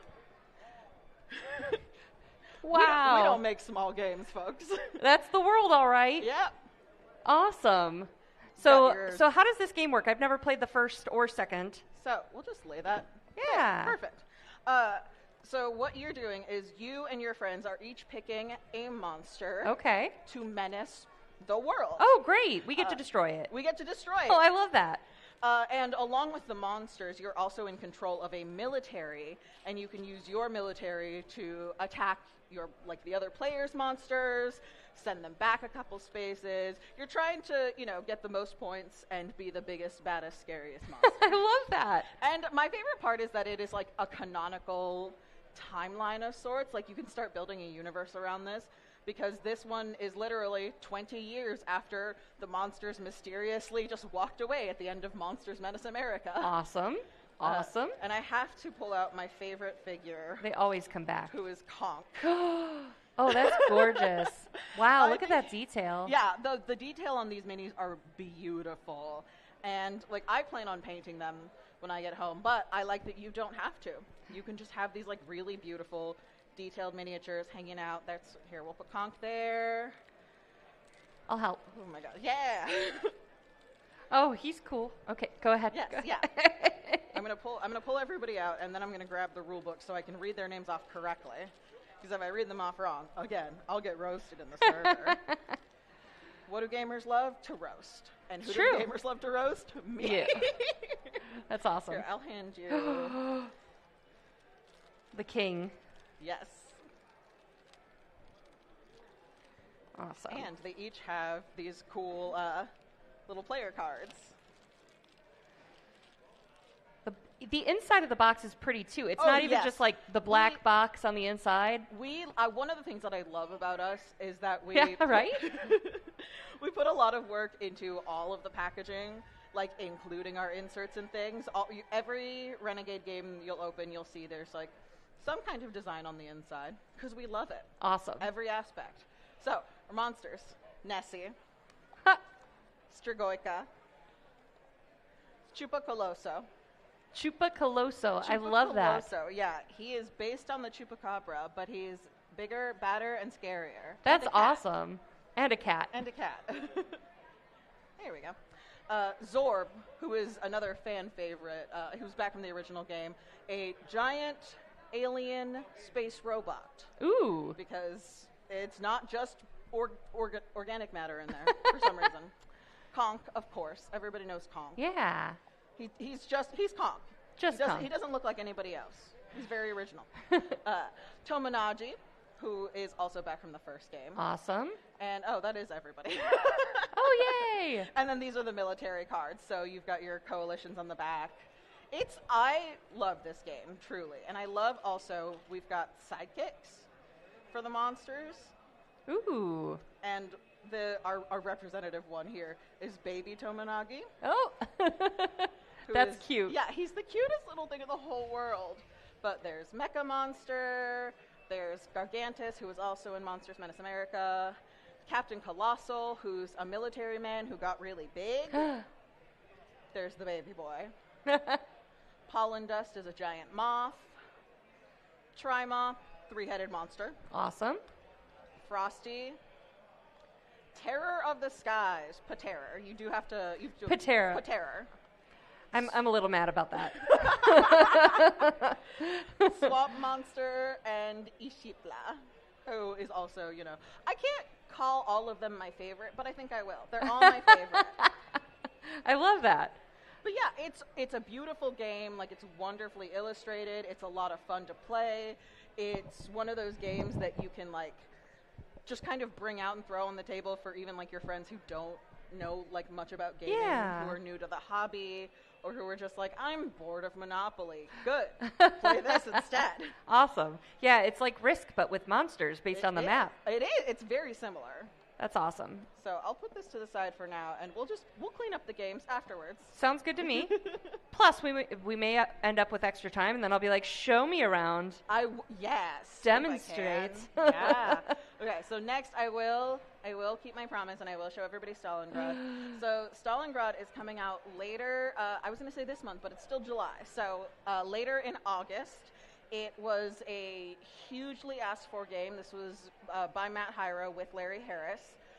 When Renegade got the license for Axis and Allies in 2022, I believe, we polled our audience and we asked, what battles do you want to see for the next Axis and Allies game? North Africa was the winner, and we released that one last year. And Stalingrad was our very, very close second. Awesome. So, this is the first time that we're getting to show off like all of the pieces live. Cool. This is exciting. Yeah, this is like, I wanted to bring the best stuff for this. I feel like it's get all the Renegade only on Catalyst Game Labs channel. I mean, if people knew, like, were watching my messages, right? They knew to find me here. But yeah, we've got the reference charts, our huge battle board. Awesome. All of there's so many things in here. Another thing that I love about our games is that they have lots of pieces. because of the more pieces a game has, legally, the more fun it is. I have found, at least. That's so funny. Yeah. I love the setup charts. Also, you punch them out of the frame, and I think that that's a really neat way to package them and a really neat way to keep everything, like, all together before you start playing. Of course, tokens. Awesome. And here's another big one. This one I will fold up and put back in the box because it comes in multiple big pieces. So that's just one piece of the board? Yep. Oh my gosh. There's more board inside. There's more board inside. Would you like to open Sure. that? Oh my. Oop. Stalingrad was a huge battle. Am I holding it the right way? One more turn. The other way. Oh, of course I went the wrong way. Of course I did. There we go. Woo! Man, that is cool. Look at that's a pretty board. It's beautiful. I love it. I mean, Axis and Allies is a great game to play with my father-in-law who doesn't like board games but loves World War II.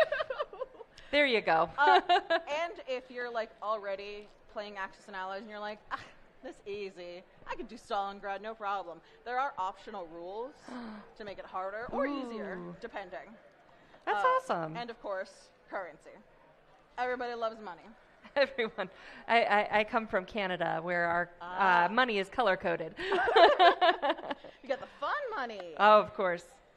All right. All right. We'll slide this one back into the box. The world is taking up a lot of the table already. Well, you have two worlds on the table. At least. More if you count all of the HeroScape that we've got. Yeah. Mostly boxed up. So, not all of it, though. Don't worry. This is awesome. But yeah, so Stalingrad is available for pre-order right now on the Renegade website. And if you want to wait until it's like out at your friendly local game store, it should be around the end of August. Awesome. That's great. Yeah. Okay, let's put this one behind HeroScape, or it can go behind HeroScape. Okay. So yes, there's a lot of HeroScape here because there's a lot of HeroScape to talk about. Awesome. So, just as like a quick primer for anybody who might not know. HeroScape was a game that launched in 2007, maybe. Big, huge thing. Everybody played it. It's a lovely miniatures game. It was. I've had multiple people tell me my parents couldn't afford to get me into Warhammer 40K, so they got me HeroScape instead. Well, they didn't know about BattleTech. They didn't know about BattleTech. But yeah, so our hero. Ooh, I almost revealed a surprise. Ooh. But yeah, so we relaunched HeroScape last year. It's been a huge, fun thing. We've got our master set. We've got battle boxes, and of course, we've got lots of enemies that we've been releasing. And is this all terrain and? So that is some terrain and figures. So we can open that one up if you want. We've got time. Yeah. I thought you'd never ask. I'm telling you, it's the best part of most people, and I know, I watch it. Most people don't even wait till they get back to the hotel room. You're more or less faster home. at this than me. It's the nails. It's the nails. I have a knife. You should have said that earlier. Yeah, I kind of forgot about it. There we go. Yeah.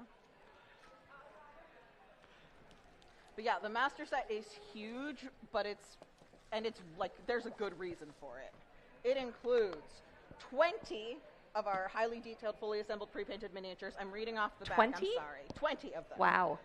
74 hex tile terrain pieces, 13 wall terrain pieces, 8 combat dice, 1 20-sided die, order markers, wound markers, powder markers, consume markers, round markers, glyphs, army cards, rulebook, and scenario guide. And we release monthly scenarios on the Renegade website for free. That's awesome. Monthly scenarios, gosh. You guys have a big team, don't you? We have a very busy team. A very busy team. It's never enough people. Big is one of those relative things in gaming. That can go there. I don't want to squish those. But yeah, that's one of them. Fell right out. But yeah, I love our HeroScape figures. Yeah, there he goes. Look at these wings. Oh yeah, well, go ahead. There we go. Oh, I could almost wear that around my neck. It would make a very good tiara. Right? I've had this thought multiple times. Yeah! Wearing this for the rest of the weekend. That's cute. Clip it in. But yeah, and then also we have Night Irene, who's one of my favorites. Ooh, neat. Wow, these minis. Oh, these guys under here. Yeah, that's who the wings belong to. He's 2 pieces. Ow, he stabbed me. He's violent. These guys are dangerous. Not just to the players, it turns out. And this slides in here. Right? Slides? Am I doing it wrong? I think you're doing it right. Maybe you need the glue. We can find the instructions somewhere down here. But yeah, it comes with so much stuff. The master set alone is hours and hours and hours of play. And then there's more. But wait. But wait, there's more. Yeah, dude, the tiles. People love the tiles. And they stack so you can have taller. Yes! I love them because they're super versatile. You can use, obviously you can use them for HeroScape, but you can also use them for, any mini game that you need terrain for. Yeah. Or even just, displaying things. I think it's very funny to display my other game pieces on stacks of HeroScape tiles. Buy HeroScape and buy BattleTech, and then play your BattleTech on the HeroScape terrain. Perfect. But yeah, and then of course our rulebook. It's huge because again, big game, lots of play, lots of fun. And then once you've played every scenario in the master set, you start getting into the battle boxes and the extras. So I'm going to remove this, and it's going to start revealing the surprise, which is very cool. So this is, what is your name again? This is one of our common army expansions. These are the Revenant Acolytes and the Grave Grim. I love the Grave Grim because I love a puppy. I like you. I like you too. I think a lot of fun. But yeah, so these are the premium painted ones. They also come unpainted if you want to customize them to your heart's content. And I have seen some pretty cool paint jobs for some of these. I really want to get one of these and paint it sparkle pink. I would never have guessed. No, nobody would have ever guessed that pink is one of my favorite colors. Awesome. But yeah, so these are, we release army expansions pretty often, and we are always coming out with new ideas and then sharing them as soon as we're allowed to. Yeah. These two expansions, come on, buddy, are coming out this month, I believe. So we saw our Revenant Acolytes. Ooh. These are my favorite. These are the crabs. They have glowy bits. They do. These are a translucent red plastic. That's the only that you get with the premium painted versions. The unpainted versions come gray so that you can still paint them however you want. But I love these transparent guys. This is Smashy Crab. Again, shout out to the Renegade server, who I had this guy as my icon for a while because everybody knew that I would swing the banhammer if I had to. I love that. And then the Tanuki, who I also think are so neat. Oh, neat. Yeah. Oh. But yeah, HeroScape is a big deal. Such a big deal, in fact, that we're starting to cross it over. HeroScape has a history of IP crossovers. There was Marvel HeroScape back in the day. And so now, as everybody can hopefully see a little bit of, we've got G.I. Joe HeroScape coming. What? Q1 2026. We did announce it, but we have not shown off too much of it yet. So I'm going to move this box. You have so many presents. I was like, I'm coming prepared. So cool. I love her. She just hangs out with me, honestly. So we'll put this here so that we can start stacking awesome. The G.I. Joe HeroScape. Oh, look at that. So I literally transported these under lock and key from our case over to here. Oh, wow. We revealed earlier this week to our backers for the Risk G.I. Joe Special Missions Kickstarter, right now on Kickstarter, go and back it, and if you do, I love you very much. Crowdfunding is my baby. That's awesome. But we revealed the Duke and Cobra figurines earlier this week. We did 360 turnarounds of them, and so we decided we would bring a few on here and show them off. And I also have only a couple of the cards. I only have Storm Shadows and Snake Eyes, and I'm sure somebody is going to screenshot this and try and zoom in and read all of this. And best of luck to you as you do it. I'll hold them still. Because I believe in you guys, HeroScapers. HeroScapers are so much fun. That's awesome. Yeah. I wonder, I wonder if we could zoom in again on some of these minis, because they're a little far on the screen, and I want you guys to really see these. We want you guys to see them. That's why we brought them on TV. Right? We can do the overhead. That's nice. All right, so here is the Joe Copter. We've got the Trouble Bubble, which I know lots of folks are very excited about. I'm trying to figure out the best angle to show you. The camera's up there, so there he is. Yeah. A couple of just common foot soldiers. These green ones and the green shirts and blue shirts, they're going to come in packs of 4. They're commons, common hero, and these are. Oh, I'm going to get roasted for this again too. I know that they're twins and I know that they're scary, but I can never remember their name. My brother was the big G.I. Joe head at our house. The scary twins, y'all. Get your scary twins. I do kind of like that there's no live chat off to the side that I can see telling me how wrong I am. But then you could cover and be like, I remembered what this was called. I actually know all of these things. I'm just saying them to get you guys to comment. Right? It's how you engage. That's cool. I like his sword. So Snake Eyes, I had to grab Snake Eyes because he is my sweetie. I think he's just the greatest character of all time because he doesn't talk. Oh, not because he doesn't talk, but it helps. That's awesome. You know what? I'll read this one for you guys, HeroScapers. G.I. Joe Snake Eyes. Assassinate 2. Snake Eyes adds 2 to his attack value when attacking an enemy figure that is not adjacent to any other enemy figures. Evasive 2. Snake Eyes increases his defense value by 2 when defending against a non-adjacent figure. And Phantom Walk.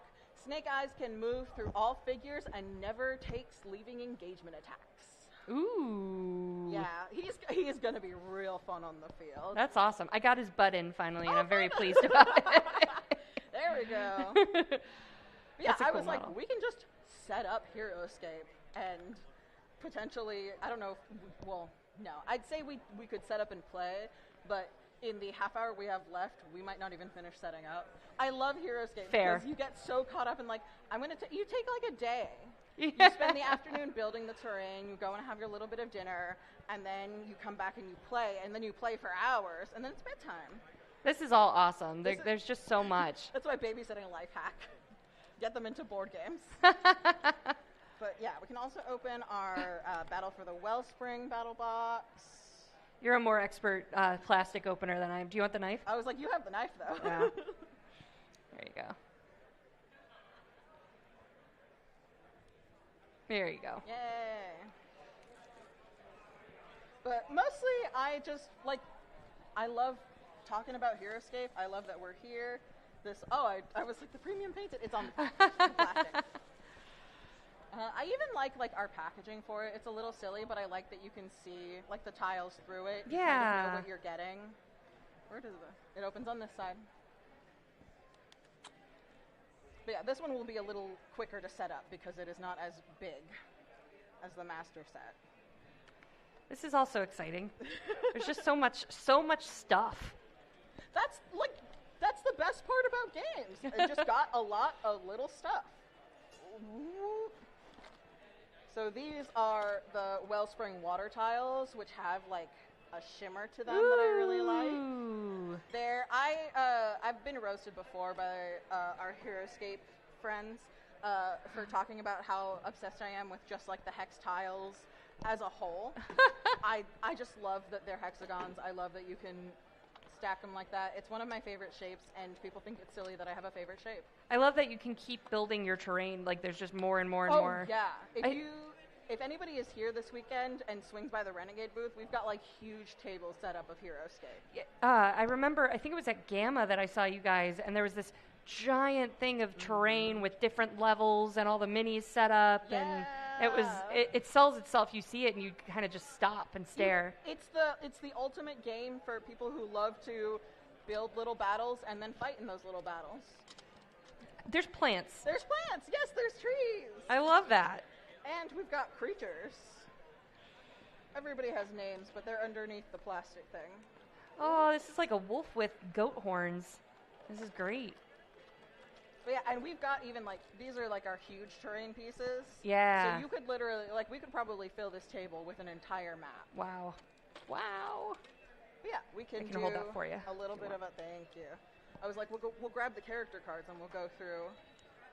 Ooh, is this just art that comes in the... Oh, it's the rule book. That's the rule book. It would be really cool if we could just include art. But we have to put rules in there also so people know how to play. I was just going to stare at everything, not play the game. I mean, like, I think that's one of the best parts about HeroScape is that you don't even really have to know how to play to just buy it and start playing. It's a toy. Use your imagination. That's awesome. But yeah, and we've got, like, Renegade has a lot of HeroScape events happening this weekend. I couldn't name all of them off the top of my head, even if I tried. But if you just type HeroScape into, like, the Gen Con event finder, yes! That's Iwasha, Master of the Tides. I've got the card for him right here. That is awesome. Yeah. HeroScape is very cool because it is a mishmash of worlds. I mean, to the point where G.I. Joe can be there now. Q1 2026. That's awesome. But yeah, it lends itself to like the creativity of just the creativity / simplicity of just sitting and playing pretend. Right? Like I think we don't acknowledge enough that playing board games and having fun and all of these like role-playing games that we do, we are playing pretend. And it's good for us. I do like this little shimmer. Right? Yeah. It's like glitter in it. They're so nice. I can feel my mic slipping. Yeah.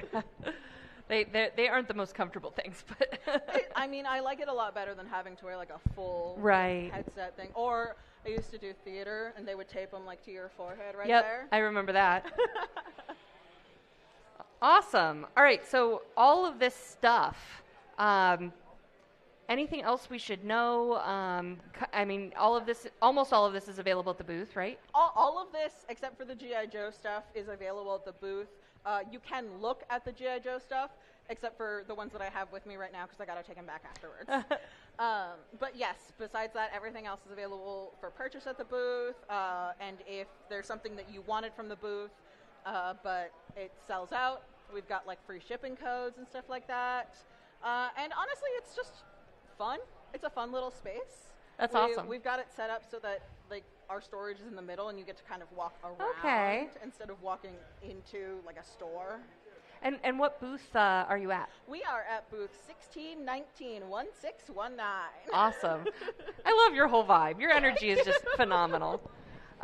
Anything else you want to talk about for Renegade, Heroescape, new releases, anything? Jeez, I mean, I could talk for a while as part of the problem. I mean, I could talk about my beloved baby Risk G.I. Joe Special Missions, now on Kickstarter. Yay! It's so much fun. So it is more than a reskin of classic Risk, which I think a lot of people did tell me, like, I'm excited for a Risk G.I. Joe game, but is it just going to be Risk again? No, it's not. It's a new version of it. You cannot play regular Risk with the cards. We tested that, and we were like, it's too messy. So I'm sure somebody will come up with a way to do it at home, BGG friends and such. But it's, you're either playing as Joes or Cobras. Cobras are trying to take over the world. Joes are trying to stop them. You can play it as either 2 or 4, or 3 if you want to, go really hard on a 1v2. Ooh. I've seen it. Who did it? One of our preview videos is somebody doing a 2v1 battle, and that was really cool. And it's also, a huge game. It's got over 250 minis in the box. It's got also like another big map akin to this. It's got leader tokens. If you back it on Kickstarter, you get the bonus leaders pack, which gets you an extra 4 leaders. And it's great. And how long does that Kickstarter go on? That Kickstarter will be going until August 14th.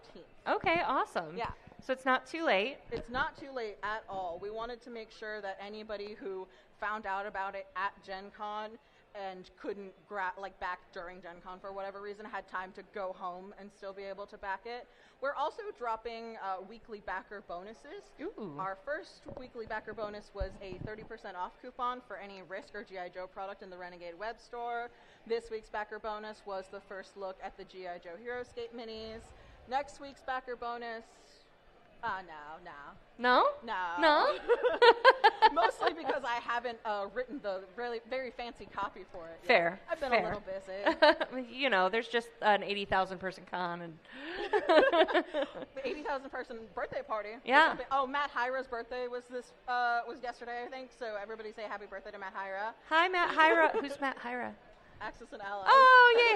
Happy birthday, Matt Hyra. He's in there. But yeah, I think that we've got our, yes, in the fall we will be crowdfunding on GameFound, Ikuza, which it's previously been released as Shogun and Samurai Swords. It's an old, well-loved game. This is the 40th anniversary of it, actually. Ooh. And so we decided we're going to go really, really big and release, a big premium version of it. And it's going to be very limited. Only the people who back it on GameFound will own it ever. Oh, wow. So I would recommend hopping over to GameFound and signing up for notifications for that one as well. That's awesome. And you will make me look so good at my job if you do. Make sure you send me the links after this, because then when we get the videos posted, we can put the links with Absolutely. With that as well. It'll be perfect. That's awesome. What anything else you want to go over? I think that's everything. All right. Well, we've still got about 10 minutes left. Ooh. Do you want to show a little sample of let's anything? Let's see.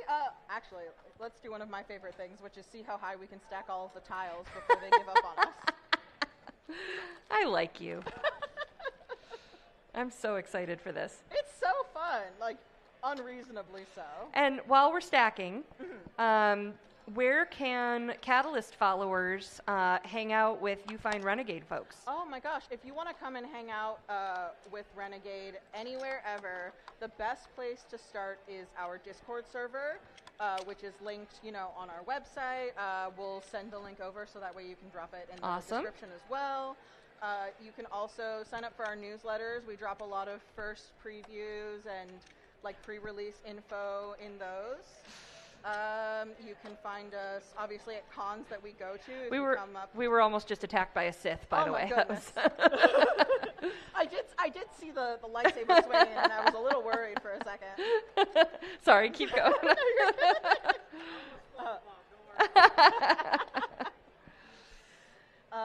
But yeah, our Discord server is a lot of fun.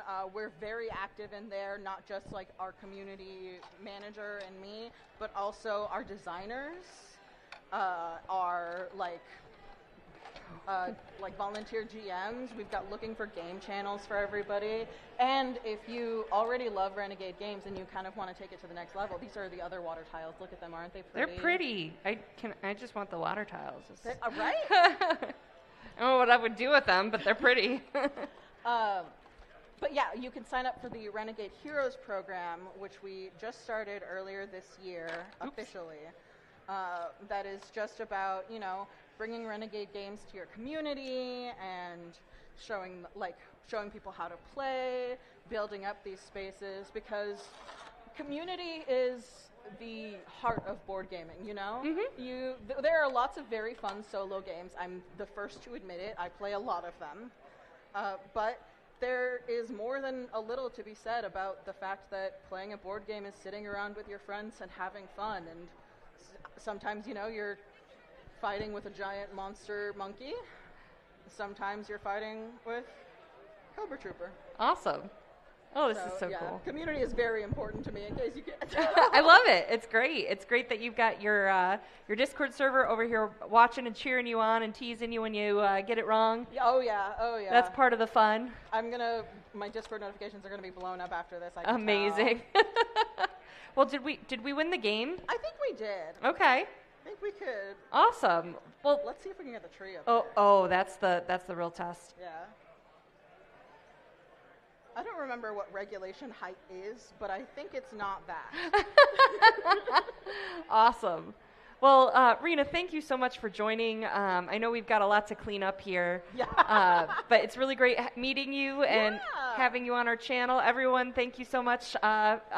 Give Rena bye, Rena. Thank you so much.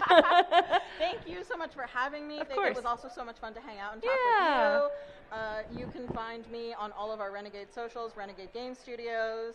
And if you're really, really good at Googling, you can just find me in places. Ooh, there you go. I'm not that hard to Google. I have an Equestrapedia page. Equestrapedia? Yeah, the My Little Pony Wikipedia. That's amazing. Which I found that out the other day, and I was like, I'm famous now. Don't talk to me unless you have business for me. I have an Equestrapedia page. Amazing. Well, thank you, Renegade. Thank you guys for being here. Don't go anywhere, because coming up next is Live with Green Ronin. So we'll be right back.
Hi everyone, welcome back. We are back here with Green Ronin, which I'm so excited about. I'm going to do a round of intros. So I'm Rem Alternus. I am the Community and Marketing Director for Catalyst Game Labs, and I've got to my right here. Hi, I'm Steve Kenson. I am a staff designer with Green Ronin Publishing.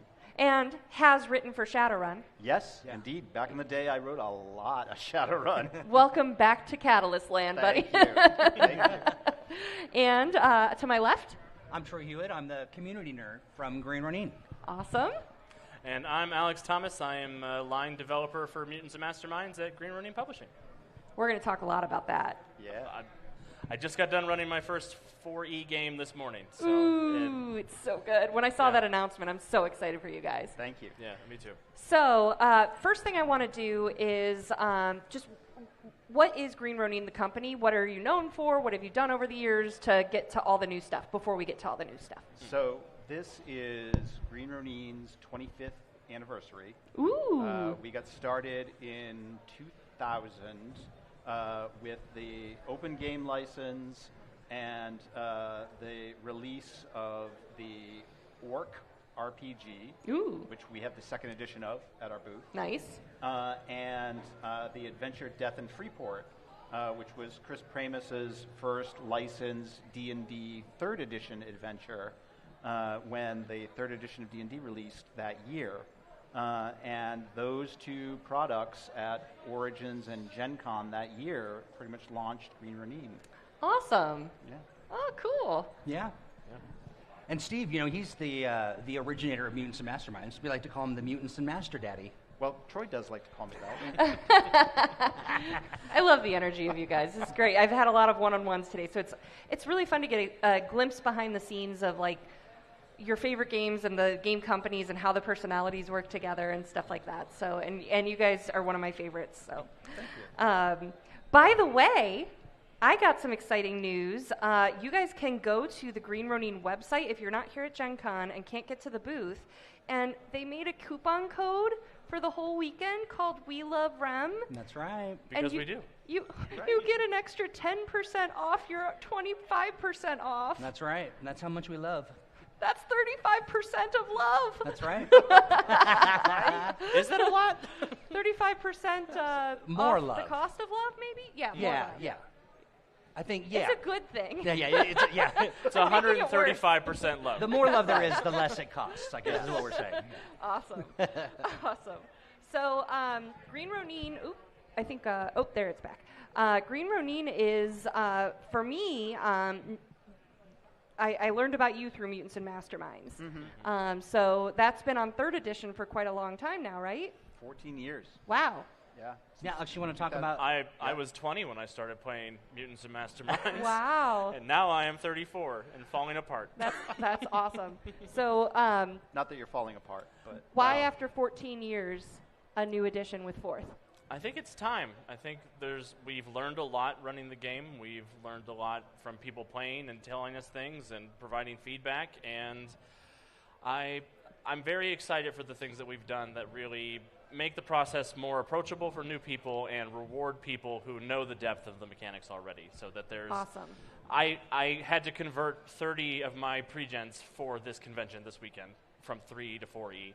And what I learned in that process was I was able to make a lot of my characters feel a lot more like what I imagined them to be like in that process. Awesome. There was a lot of options for just new customization and new just little ways to fine-tune the character concept that I had a ton of fun with. That's great. And for those who don't know, what is Mutants and Masterminds? It's the world's greatest superhero role-playing game. It is. is. Right on the cover. It says so on the cover. It must be true. Right. Yeah, that's right. Yep. We wouldn't print something that wasn't true. Awesome. So now I know you covered a little of this in your last statement, but I know Mutants and Masterminds is known for being pretty crunchy. Mm-hmm. So what about 4th edition is going to keep that crunch versus making it maybe more accessible to the less heavy gamers? Yeah, and I think that reputation of being crunchy it's an interesting situation because Mutants and Masterminds, I think, has currently the biggest gulf between character creation and gameplay. Because playing the game is so straightforward, it's so narrative, it's such a great way to sit down and visualize all this superhero action. where character creation, that's where the point buy system is, and that's where you have it's a great way to customize your character and make the character the one you're exactly imagining.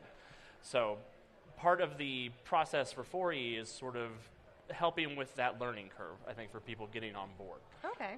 That's been where most of our development has been. Steve knows more than me. Yeah, I would absolutely agree. I mean, we're leaning into our archetypes and our sort of example characters that give you a framework for how to create your character, but also making sure that they have a lot of options already on the page that are ways that you can see how to pick this power set versus that power set, or even just to tweak the character in a few ways. One of the things we did with the current version of the archetypes is to leave a few of their points unspent at the end and just have a short options section that says you can take these points and you can basically do pick two of these things to kind of customize your character, just to provide a sort of an easing into that spending points to do things with your character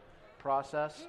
And once you have a sense of how that works, the whole overall process seems a little less scary. Okay. I hope. Yeah.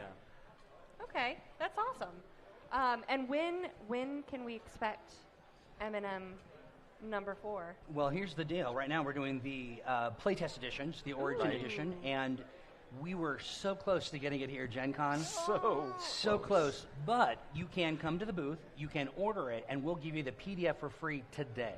Oh, that's awesome. That's right. We're only doing that for people that watch this. Oh, that's great. The truth, yeah. Right? Oh, neat. And so, yeah, come over to booth 101. We'll hook you up with that, and then it is, of course, available on our online store. Awesome. And then you can get the PDF through Drive-Thru RPG. Booth 101, you said? That's right.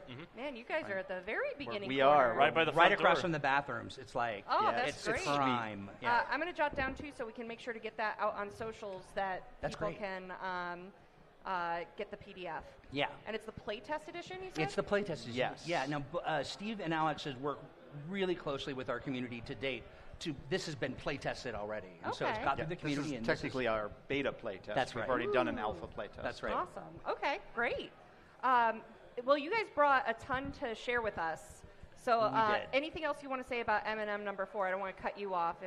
Just have so much fun making the superhero of your dreams and playing great games. That's what we're here for. Now, can we all make a superhero pose? Always. Right? Awesome. I love it. And so Alex, you're running like 3,000 games here, right? Isn't that approximately? I'm running 4 games. 4 games. One of them is done. And they each have 50 people playing in them, or I limited it to 5.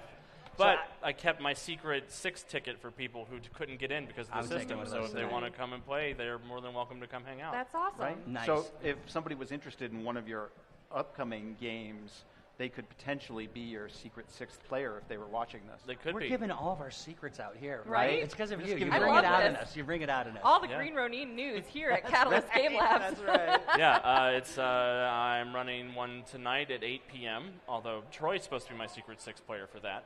I'll be your secret 7th if it gets in the way. That's totally that's fine. awesome. That's so And cool. Friday morning at 10 and Saturday morning at 10. All in room 121 where all of the Green Ronin events are taking place. Awesome. Yeah, I saw you guys are right next door to Shadowrun. Yeah. Yeah, and like the hay and bale room or whatever that's called. I want all my friends to be next door. I like it. A little commune. Our own little village. Yeah, right? Yeah. All right, so show me what you got, guys. What are we going to talk about? We got so much going on So here. much. Yeah. So let's start with the newness. This is the newest of the new. Yeah, I'd say that's right up there along with Engine. Yeah. And then, right. Engine. Well, we don't have the Engine number 3 is coming out, but then we have 1 and 2 that you can pick up. Yeah. Do you want to talk about powers? Can we Yeah, get an sure thing. overhead shot and we'll put some of these, there's Engine. Nice. So sorry. I can hear it. Adjusting the mics. So sorry about that. Modern Age Powers. There is a running joke at Green Ronin that I have a problem because I am addicted to designing superpowered games. I did Mutants and Masterminds. I designed Icon's superpowered role-playing. I was the lead developer on the 2nd edition of Aberrant. I like superhero games. What can I say? And so, of course, when we were going to do a powers book for our modern age RPG, I was like, ooh, me. I will design things for it. Surprising no one? Right, surprising literally no one. And I did a couple of the significant chapters in here for what we call enhancements and psychic powers and some of the power options that are sort of the meta systems you can use for building or altering powers in different ways and the like. And this is a really terrific, if I do say so, just comprehensive book of how to introduce all kinds of supernormal and supernatural powers into your modern age RPG campaigns. Awesome. Yeah. Awesome. That's great. What else do you got? Well, so when you think about the age system, it's really a toolbox. It's a toolkit. Yeah, very much so.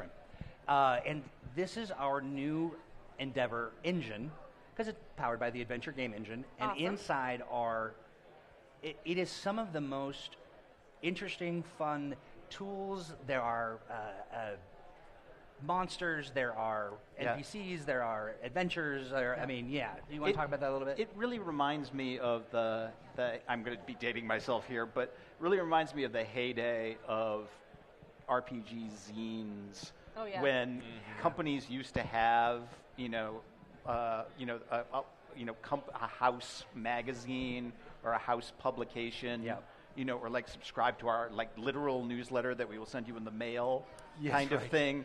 It reminds me of that sort of stuff where I, as a bright-eyed young gamer, subscribed to everything and just loved getting those. That's awesome. And it was just little different articles, but they were just so filled with potential. I just loved that, reading those every month.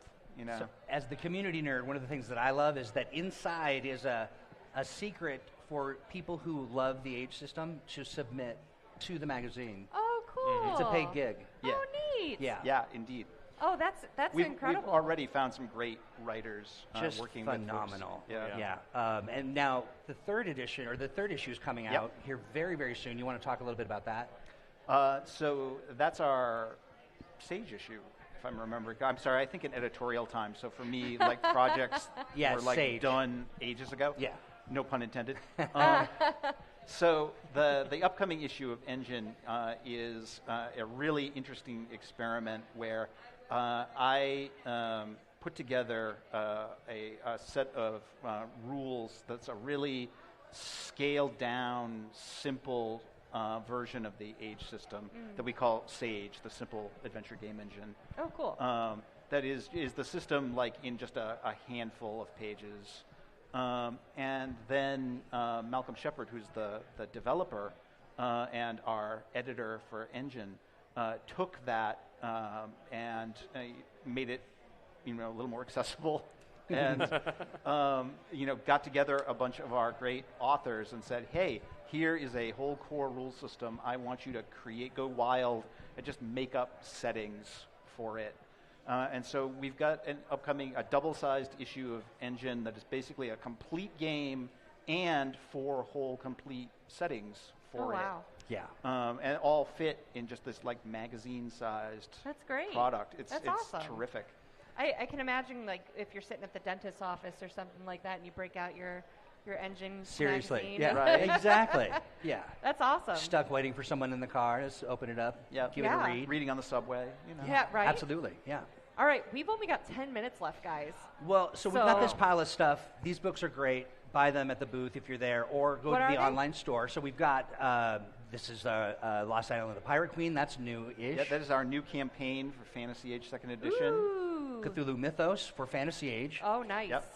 If you want to mix and match our Cthulhu Awakens RPG with Fantasy Age, because they both run on the Adventure Game Engine. That's right. This will little do cosmic it for horror. you, Awesome. right? Sprinkle a little bit of that anywhere. Oh, Techno this fantasy. This is a favorite. Techno fantasy. The big upshot is basically if you've ever wanted to run Thundar the Barbarian, the RPG, you can do that. Oh, awesome. That's cool. right. With Fantasy We tried Age. for the Thundar license. So yeah. We really did, actually. Cyberpunk Slice for Modern Age. Yep. I feel like I'd like that. Yeah, I feel like you would You vibe might. on that. We brought an extra copy for you. Oh my gosh, you guys know me so well. We do. I'm so spoiled. We know and love. Thank you. I threw Starhaven And in of course, here. the augmentation rules from Modern Age Powers went into building all of the cyberware in Cyberpunk Slice. Oh, that's so cool. Starhaven is a older Mutants and Masterminds product, but it's on sale, and it's one of my Yeah. favorites because we built this with the community. It is, Alex. Yeah. This is a terrific example of our working with our community. You want to talk a little bit about that? Yeah, we resurrected the Atomic Think Tank, which is a place for people to come and hang out with us to chat with us. Oh, to that's awesome. talk about AtomicThinkTank.com. AtomicThinkTank.com, exactly. all of our games are on there. We have a very active Mutants and Masterminds community who have so many wonderful things that they share. Yeah. Starhaven was something. It started as a sentence in a book somewhere, and I was like, Steve, I want to know more about this. And that was me tapping on the membrane of the masquerade, where there's not anything behind it. Right. You find yourself there. Yeah, that was the fun. Yeah, that's one of the fun things about becoming a game developer that I've learned is there's a lot of things that are just like, we said this so the GMs would do things. It's all illusion. Yes. But it's an alien refuge for people who are displaced at the end of Emerald City Nights, our first big epic campaign for cool. 3rd edition. Awesome. And it's kind of like the Wild West meets Under the Dome with aliens. So great. It's so good. These two played actual politicians online to get votes for who would actually be the president of Starhaven. That's neat. Yeah. Oh, It was I bet the brilliant. community loves that, to get a say. It was so fun. They voted. Neat. That's so cool. I don't want to brag, but my team won. I think you do want to brag, Alex. Yeah. A little bit. Yeah. Awesome. Really good stuff. I do want to throw in we've got the Dread Crawls, and this is for Cthulhu Awakens. Yep. It's, again, kind of an homage to the past, like the kind of pulpy stuff, and it's filled with all kinds of, there's a ton of stuff in here. There is a ton of stuff, and one of the things I love about Dread Crawls, especially the first couple, is that they are so applicable to pretty much any sort of eldritch horror.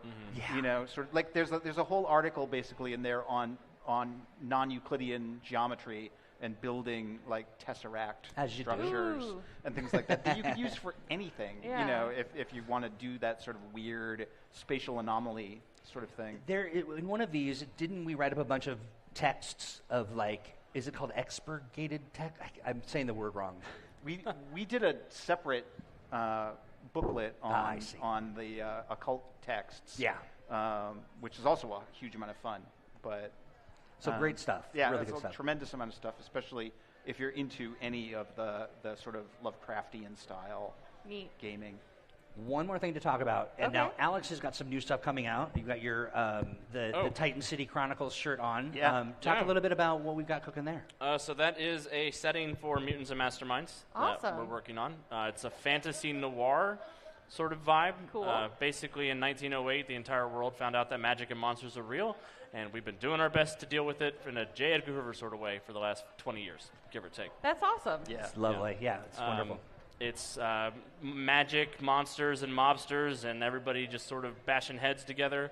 The game I'm running this evening involves a task force of monster police officers who are going to go solve a crime involving memory loss, and it's a ton of fun. That's awesome. I feel like it's the magic coming into our world is like Shadowrun, but that way. Yes, yeah, it is. It is. It's like Shadowrun in the Roaring 20s in a lot of ways. Yeah, that's cool. Oh, that's exciting. I see one of my favorite books of yours on the table. Are you talking about Blue Rose? Love it. It is really, the artwork is exquisite. This is the interior.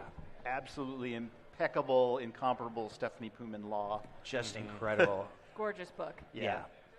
Gorgeous book, chock full of stuff. If you're a Mercedes lackey, it's romantic fantasy. It's phenomenal. Yeah. The writing are some of the coolest. Just the concept itself is it'll appeal to a lot of folks. Last time I played, I was a raccoon, just urban explorer. I love it. That's awesome. I love that. Yeah, and that's on sale too. Blue Rose is one of my favorites.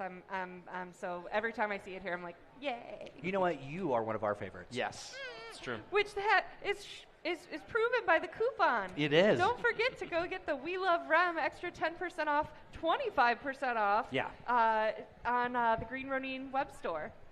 Oh, that's so exciting. Do you want to talk about the last couple things here? I think they're really here as sort of an example of the other books that you can find at the booth. Okay, we have 5 minutes left. So.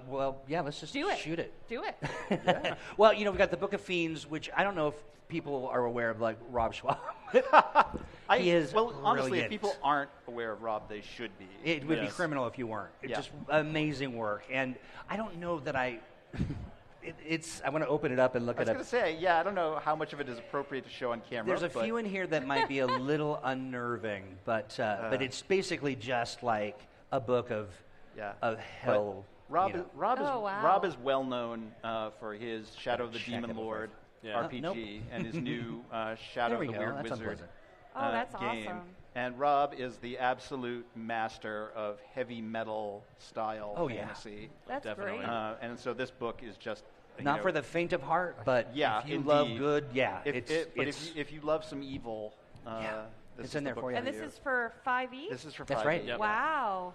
That's well, here's cool. something that's funny. So we moved warehouses, and we found in the move a bunch of old books, dice, a bunch of old stuff that you'll never see again that's at the booth right now. Some of it is so old, I can't say it. You can't say it? Legally. Oh my. Yes. So awesome. it's amazing stuff that you'll never old Dragon Age stuff is there. Dice that we thought were all sold out. Oh wow. It's a bunch of ironically a bunch of Green Ronin classics that have returned to us just in time for our 25th anniversary. That's right. That's really it is ironic. cool. Yeah, Right. it It is wandered out. Vintage. Very vintage. Yes. That's so cool. Yeah, super discounts as well. So. And last but not least, Modern Age Powers? Yeah. Yeah. Well, I think we talked about that at the beginning. Oh, did we? Yeah. Oh, okay. I watched our middle stack. Right, yeah. We've got the threefold, 5 in Infinity, and then there's Cults of the Mythos for Cthulhu Awakens. Oh, Yes. okay. Yeah, do you want to talk about... The thing I love about Cults of the Mythos is that we extended the stunt system of the age system in that so that the individual cults have special stunts of their own that they can do, and either the cult as a whole or the cult members can do things with. So there's one cult based around the Deep Ones, for example, and one of their stunts is called Vanish into the Sea. And basically, if they generate stunt points during the adventure, and members of the cult are anywhere near open water, if anyone looks away from them, they disappear. Oh. They can simply leave the scene anytime they want. Oh, wow. And it's like, where did they go? They vanished into the sea. I love it. And there's basically special stunts like that for all of the different cults that give them a lot of really interesting flavor in gameplay. Yeah, that's really neat. I like the idea that each of the cults has their own skills and abilities kind of thing, where it's, you fight cultists and you fight cultists, right? Yeah. Right. Yep. So it gives it its own, what am I going to run into here? Right. Yeah, exactly. That's awesome. Yeah. Well, where can the lovely folks watching and anyone watching later or watching here at the stage, hi everyone, where can they find you and follow you and do all the Green Ronin things? Well, you can find us on our social media, Green Ronin or Green Ronin Pub, and you'll find us on most all of the places. Yeah. In some of the places, not as much as others. Yeah, right. But you also, so every Monday we do Mutants and Masterminds Monday, where the three of us get on. Yes. And I act like a fool, and they redeem me through actual detail and information. But it's a lot of fun. We've been doing it now for... We've been doing it for, 3 years now? 3 years, Oh, wow. yeah. And it's a blast. It's so much fun. Yeah. So I encourage folks, that's 3 p.m. Pacific, and whatever else time zone you're in, do the math. Because the other time zones don't matter. 5 p.m. Eastern and the time rest. zones. and then Thursdays at 3 p.m. we do Thursday Age. Ooh, Yeah. okay. And that's where we talk about all things adventure game engine. Right now what we're doing is we are doing this where we're actually just creating what was supposed to be a battle map, which is now turned into a setting. And it's, That's what the have H a way system of getting offers. away from us. Yeah, that's right. Yeah. So we awesome. are Scale creep. That's our. That's our problem. feature, we're It feature really creeping is. it hard. It really is. But yeah, encourage folks to kind of tune in and engage because this, much like Starhaven, we're working with the community to kind of build this. Who knows where it'll go by the end? It'll be like a 5-book series of who knows what. But excellent. A lot of fun. Yeah. But yeah, how about you two as far as social medias? Well, folks can find me on Blue Sky at stevekenson.com, which is also my domain for my infrequently updated blog and general sort of links to the rest of the internet world. Yeah. Yeah, most often I'm live streaming and doing actual plays and things like that at the Untold Stories Project on Twitch and YouTube. That's probably the best place to find me if you can't come to my house. Right, yeah. Right, don't come to his house. Yeah. But do come to Mutants Masterminds Monday. It's a blast. Yeah. And Steve is, I'm a little bit of a fangirl of because I'm actually narrating the audiobooks for Steve Kenson's Born to Run series with Kellen Colt. That's a Shadowrun series. I love that. Awesome. I love that. And so much. I have the HeroClix minis now. That's awesome. I have Lothan and I have Kellen, so I want to collect the whole set. But Of course you do. I still have my full-sized Lothan and Kellen big. production models. Yeah. That's cool. Hey, Rem, you're killing it. We love you. Love you guys too. Thank you to Catalyst It's and all awesome. of us for inviting us to come and Of course. share our good works. Of We course. appreciate it a great deal. Yeah. Well, thank you guys for being here. Pleasure. Thank you guys for being here, and you guys for being here. Don't go anywhere because coming up next is Live with R. Talsorian. Yay. Awesome.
not bad.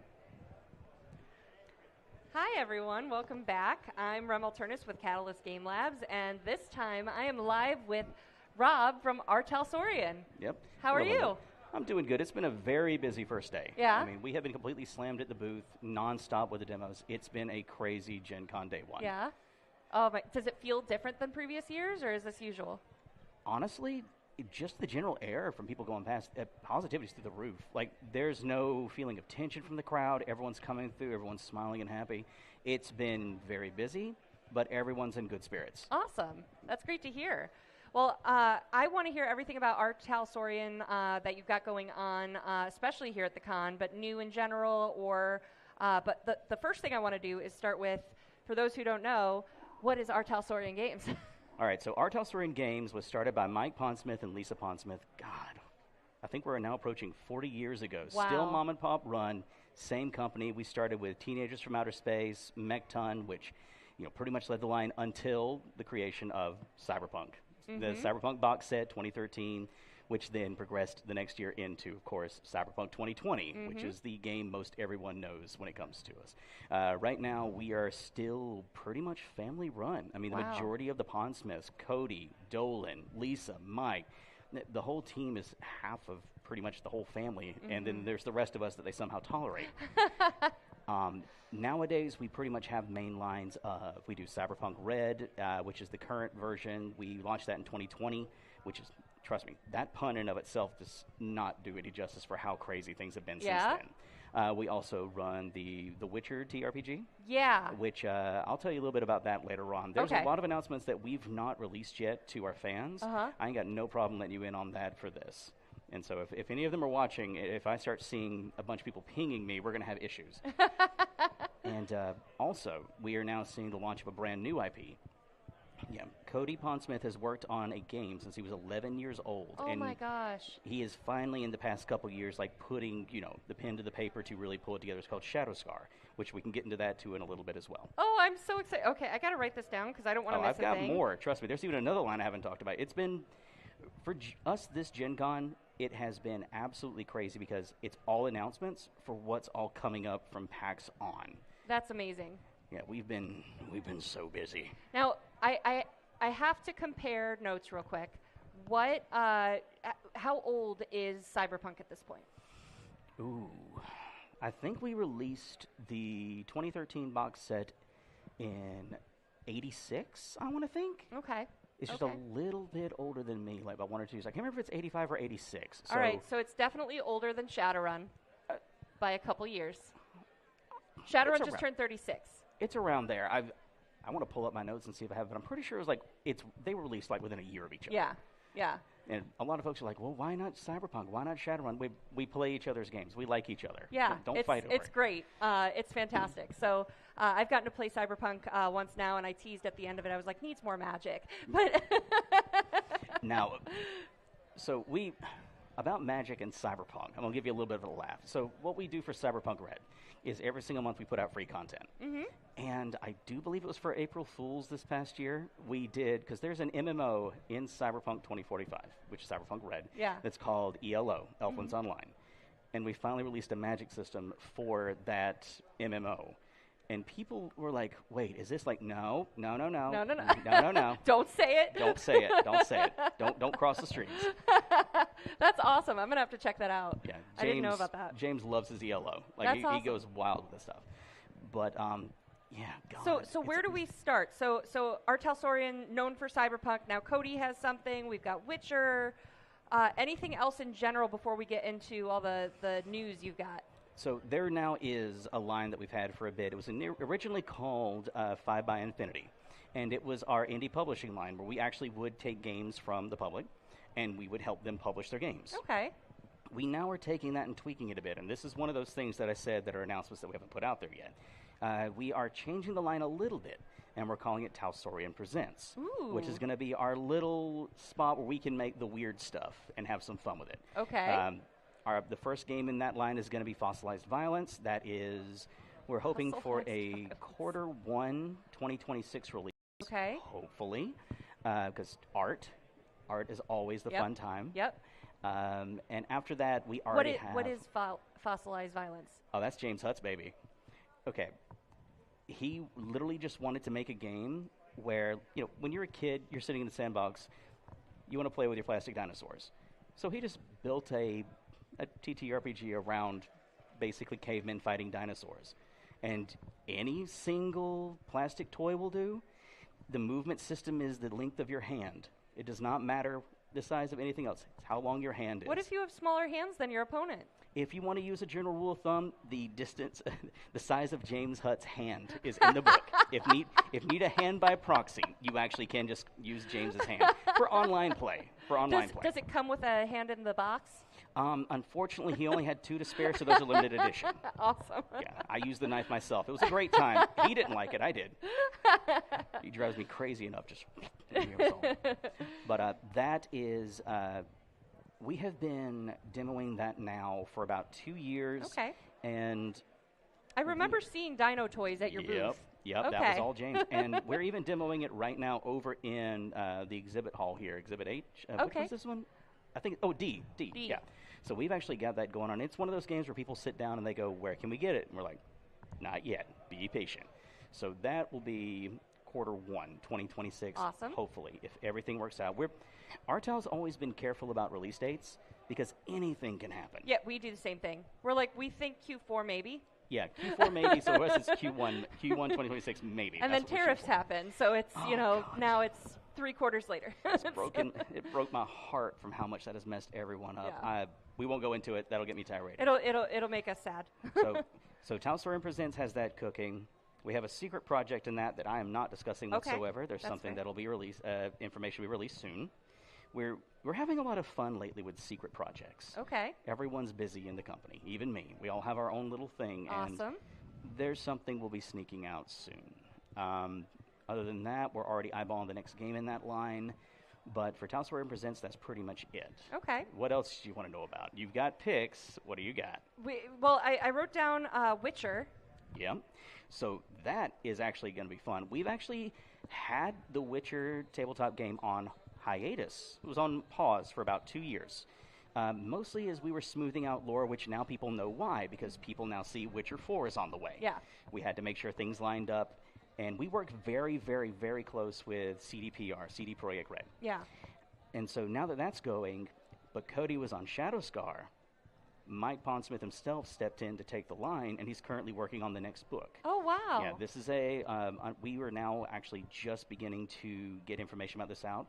It's called The Witcher Untold Tales, and it's a campaign book. And right now, I don't have a release date for it. We would like to do it this year, but it's more about halfway through next year, I believe. Have you played with Henry Cavill yet? I want to. Right. You got a phone number? You got to get through the wall of agents before you can. That's fine. I'm short. I'll run through legs. Awesome. Oh, God, don't give me great ideas like right? that. Please don't do that to me. Right? We'll talk marketing tomorrow. All right, so then the other one you mentioned a couple times now is Shadowscar. So what's this? Oh, boy. All right, so Shadowscar is actually the big thing we're focusing on for this Gen Con. Tomorrow I'm putting out a big plethora of announcements around it, including regarding the core rulebook itself. Now, we've already released the Eyes in the Darkness, which starts a story. The starter set itself has been the main product release so far. That is the middle of the story, and the core rulebook itself, we are hoping to get its Kickstarter up and going in the next couple weeks. Oh, awesome. So it's like we're right at the cusp of getting ready to really push that. And the book itself is already almost finished. Awesome. It's right now in the very late stages of art. But the whole point of the Kickstarter is just to make sure that we get distribution covered, shipping, printing, just to get it out to people faster. Yeah. And I am really, really, really hoping that we can see it by the end of the year. Cool. It's in a really good place, and the plan is that once we're ready to hit the fulfillment button, they're getting the PDF of the core book. Awesome. So straight up off the bat, it will be ready for people. Cool. And the best way to describe that is, I hope I can do this justice. Cody, do not kill me for this later. It is a game around espionage involving multidimensional ninjas. Now, it's focused for a lot of espionage, stealth-based combat. And what you're doing is, at least in the core book in the current setting, we've only introduced 4 worlds so far. Ooh. Yep, the first one is Nakatsukuni, which is the the origin of everything else in the 1,000-year... Oh, I'm going to mispronounce that. I'm not going to try it. Basically, a war happened, and the residents of Nakatsukuni banished yokai through what they called the Shadow Scar. They tore through the veil, sent them through into the void.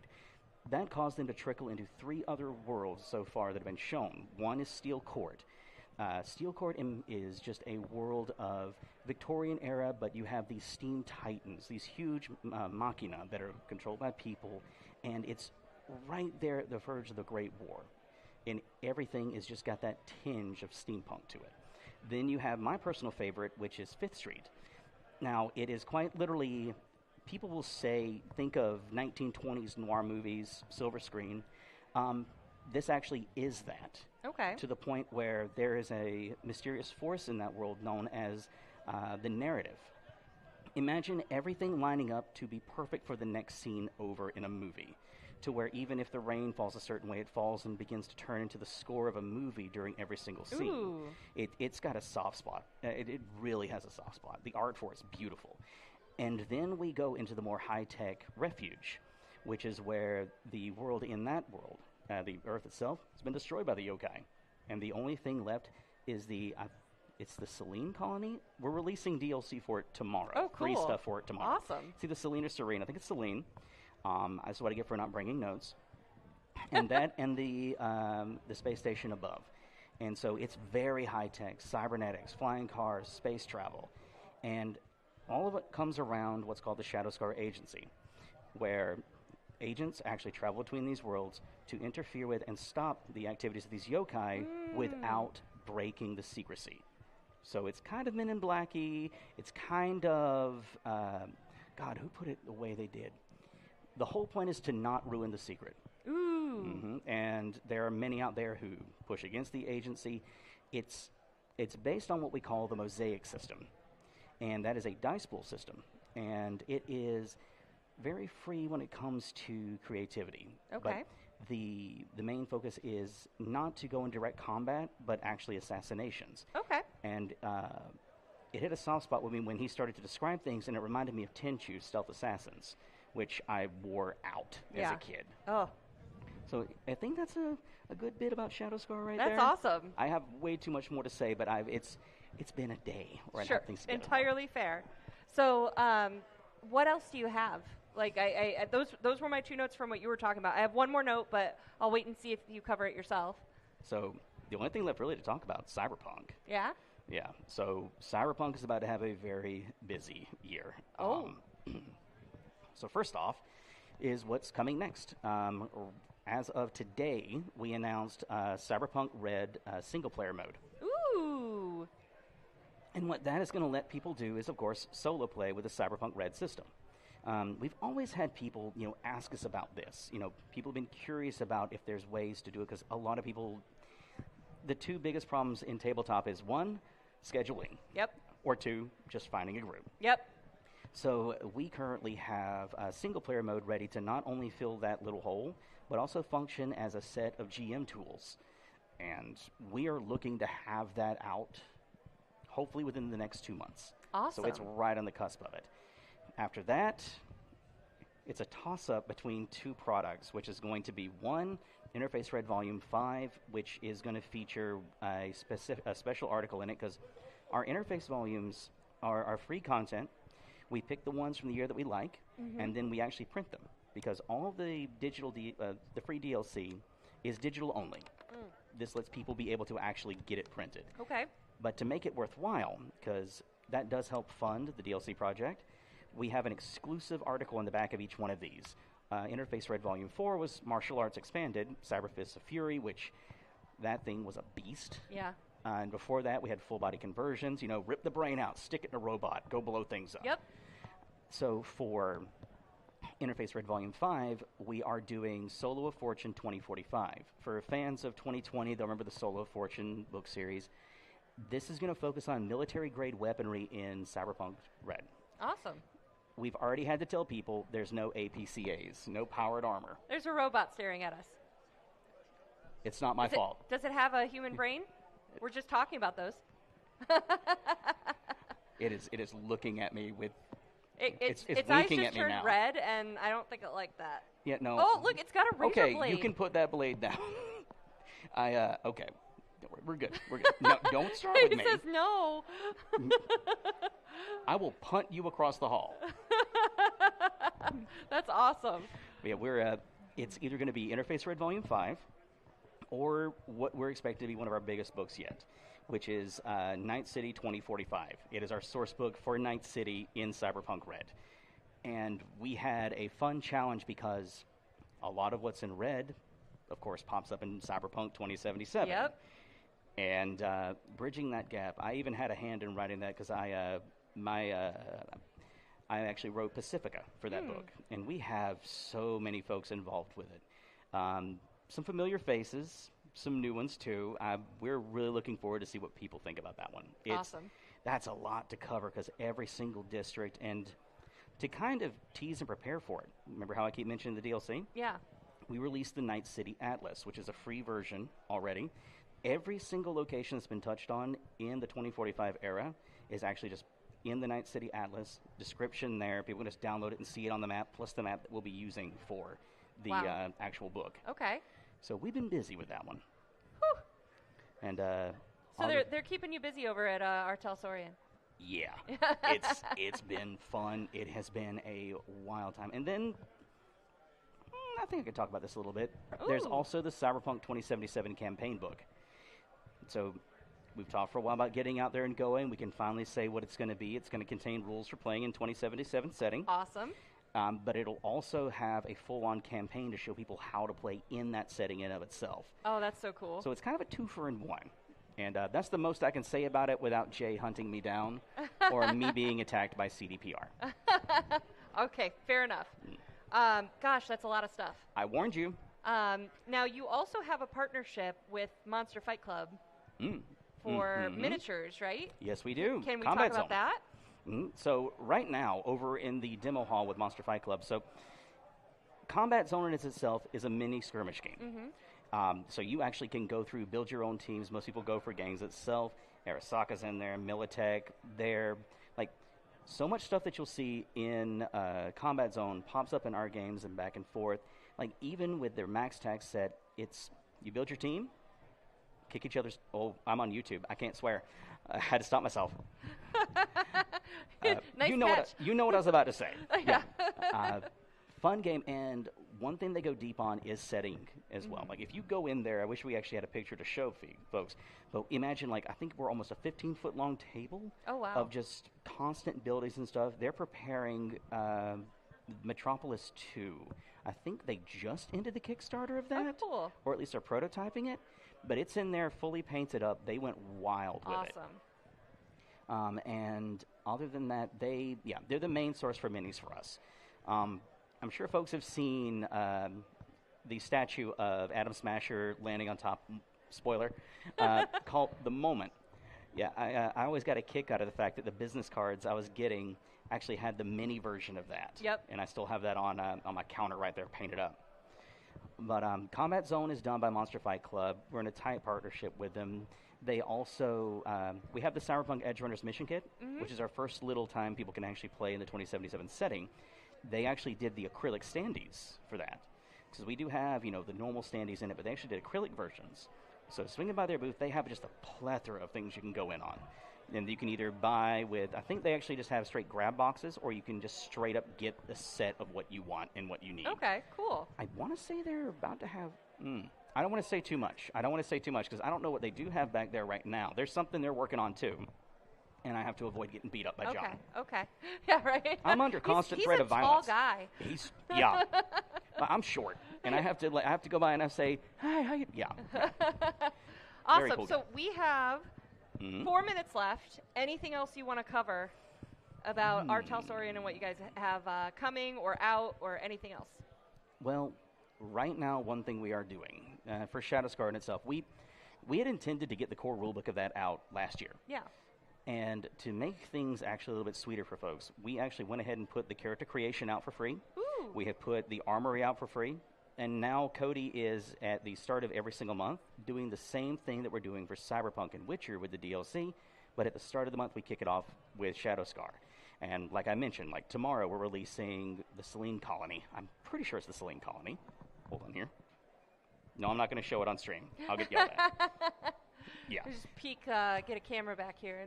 Because if there's one thing we have a bad habit of doing, it's making too much stuff. Mm-hmm. So it's, God, at the point now with that DLC that anyone can get it either through drive-thru or they can get it on, our website. I'm having to completely remake our library of it because it's getting to the point where I think our website's beginning to cry. Oh my gosh. But that's the main thing I always want to draw attention to, because you're able to plug in what you need when you need it. If you need a weather system, go look it up. Night City Weather right there. If you want to have expanded crits, Tarot system. This past, 2 months ago, we released a whole database of every single Rocker Boy. From 2013 on up to 2045, just for quick reference to grab. We cannot stop Jay from making stuff. I wish we could. No, I don't, actually. I don't take know that what back. that's like as I gesture to our 20-foot wall of IPs Y'all and are products. insane with y'all. Don't even get me started. I still... God. Okay, I'm not going to get into it. Oh, yeah, and where can the folks at home or anyone watching at the stage, hi guys, oh my goodness, there's a lot of y'all. Right? Hi, y'all. Where can they find you and learn more about Art Talsorian, watch for the new releases, all of that stuff? All right, so whenever it comes to how we do our announcements, artalsoriangames.com, of course.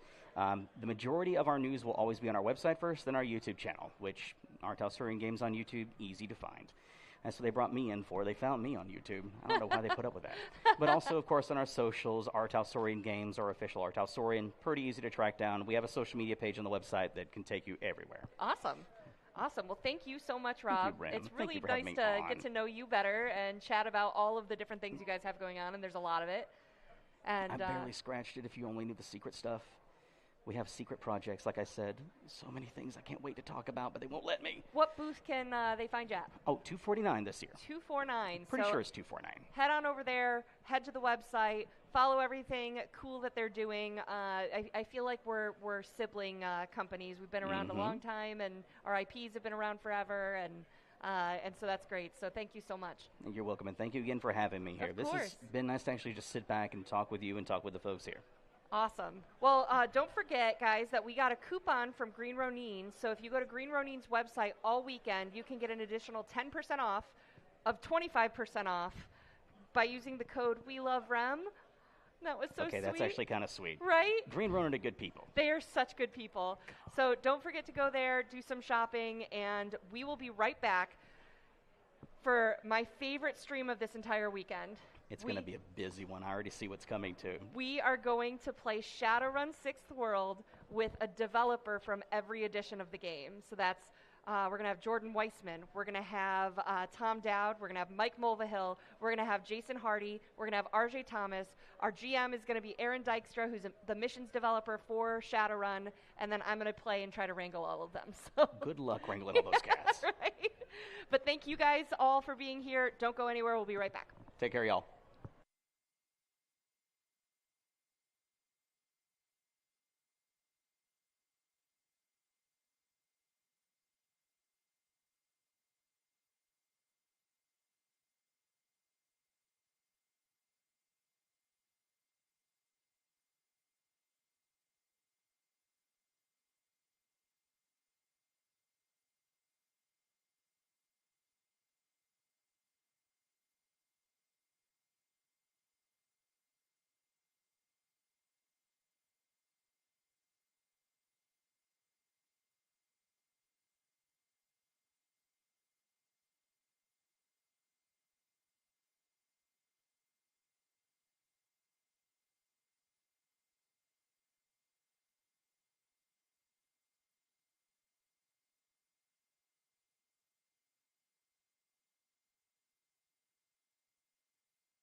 everyone. Welcome back. I'm Rem Alternus. I'm the Community and Marketing Director for Catalyst Game Labs, and I am so excited for this show. We are going to be playing an actual play of Shadowrun 6th World, and it's not just as special as that, guys.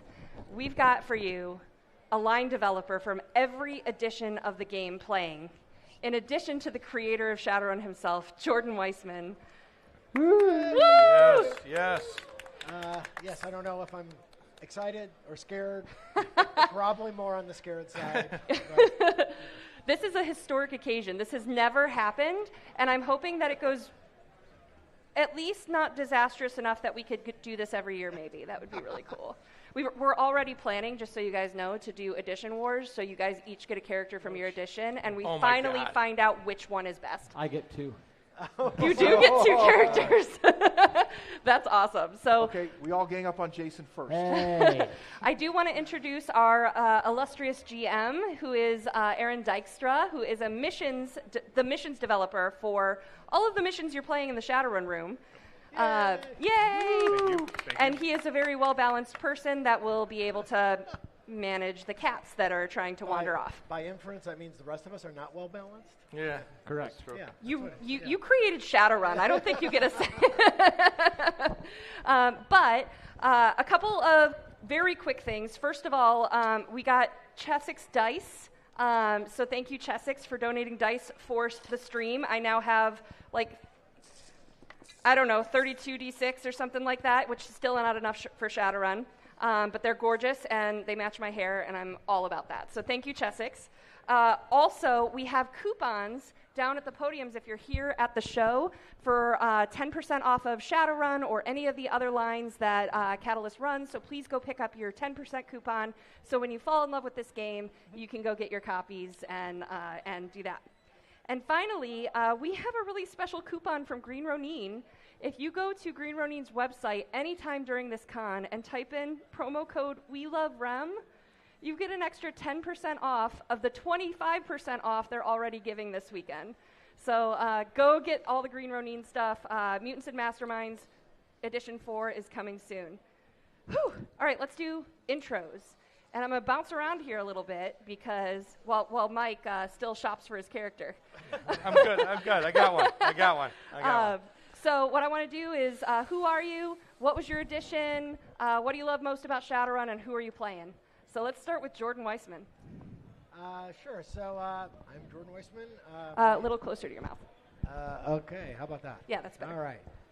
So I'm Jordan Weissman. My character is Jordash Clawsbreaker Dursic, a orc metahuman lawyer turned street samurai.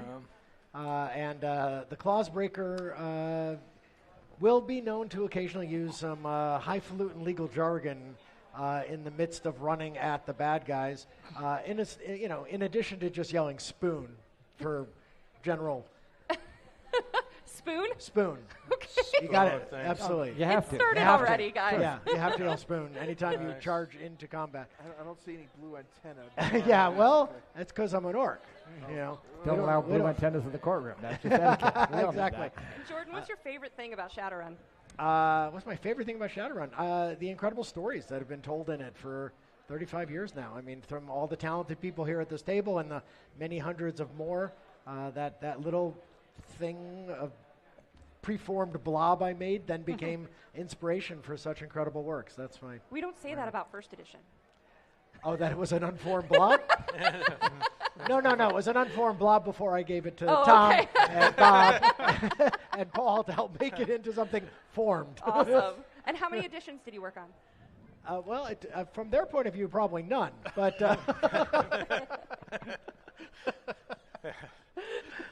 but I was actively involved in probably 1 through 3, I guess, right? Yeah. 1 through 3, yeah. Awesome. Yeah. Well, jumping over to Tom Dowd. Who are you, Tom, and what is your favorite thing about Shadowrun, and who are you playing? Sure. I'm Tom Dowd. I was there at the beginning-ish, slightly behind the curve. You guys wrote the first version. Yeah. So myself, Bob Charette, and Paul Hume wrote the first version under Jordan's guidance and direction.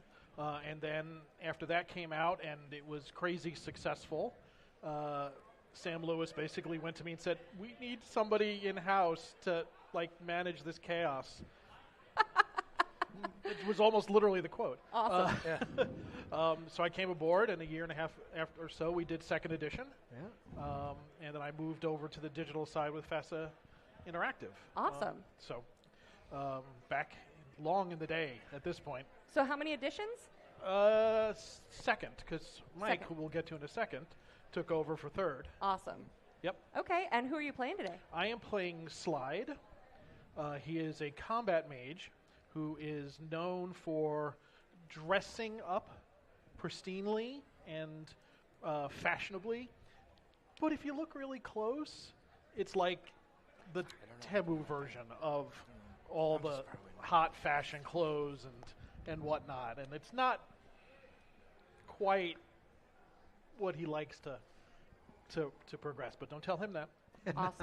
Awesome. And what is your favorite thing about Shadowrun? That you can play it so many different ways, and it encompasses so many different styles, right? I mean, there's the kind of wacky chaos pink mohawk style that we may just see a little bit of. I'm planning on it tonight. All the way to super somber, serious, techno thriller, spy kind of level stuff, and it lives in all of those forms, and people embrace it in all those forms. That's and awesome. That's great. And that's just absolutely great. Awesome. Thank you. Mike Mulvihill. Hi. Who are you playing, and what's your addiction? And what's my addiction? For a second, I thought you were going to ask what my addiction is. And I don't think we have time. We don't have time for that. Yeah, we don't have time for that at all. I think I have something for that. Yeah, exactly. It could be. So I am, second 0.5. I took over as Tom migrated, and we shared working on Shadowrun. I can remember my very first book that Tom handed me, which was the Germany source book. Mm-hmm. Awesome. To take that and take the German translation and make it read like an English product. Yep. I think my quote was, "Oh dear God, it's yours." You'll notice that's a trend. It's like the "Oh dear God, let me pass this off to somebody" trend. So basically, Shadowrun is just hot potato. Yes. Yeah. From there, then we did second edition. We updated that, and then logical was third edition after that, and took over, worked with Jordan through all of that, and that was 1 through 3 then. More 2. I actually play tested really early on, really early on. In fact, my resume to FASA was written in the adventure style of a Shadowrun book. Oh, that's so cool! Because, there's an unmentioned person that's involved with all 3 of those editions, and that would be my wife Sharon, who is the head editor of all the products at that time, including the novels. So I had, and Tom lived, 6 blocks from me in Chicago at the time. So that whole group of people, we all hung out, and I play tested early, definitely early second edition, and maybe the end of first edition at the time. So, Awesome. So that was that. I'm wearing my story, my Dunkelzahn shirt. So wait, are you responsible for Dunkelzahn? I am responsible for Dunkelzahn. Is that actually coming under magazine? I'd like to ask you to leave. Dunkelzahn's presidency. Yeah, I'm responsible for maybe the death of Dunkelzahn. Yeah, please leave. And one of my favorite products, which was Dunkelzahn's Will. Yeah, exactly. Oh, that's awesome. I love that one. Yeah. That's so cool. One of the things I'm most proud of ever. Well, I asked what your favorite thing about Shadowrun is. Is that well, it? that product is that whole storyline and how we crafted it through multiple teams. So it was sales and marketing. It was the convention support. It was us writing internally. Both these guys were integral in helping me craft that, because that was a big step in a role-playing games didn't do that kind of thing. So it was like untried territory, and to come out and do it and have it be so successful to the point where it's still talked about as a marketing tool, as an element of storytelling. That's awesome. Yeah, just the storytelling, and that's really the coolest thing. When it's all said and done, I still can't believe that I go and walk around and see Shadowrun 30 years later. I mean, it's just like, oh my God, how is this possible? And that legacy still is, and there's new players. It's not people who played it from 30 years. It's people finding the world, going, oh my God, this world is really cool, and knowing that, the people at this table helped craft that.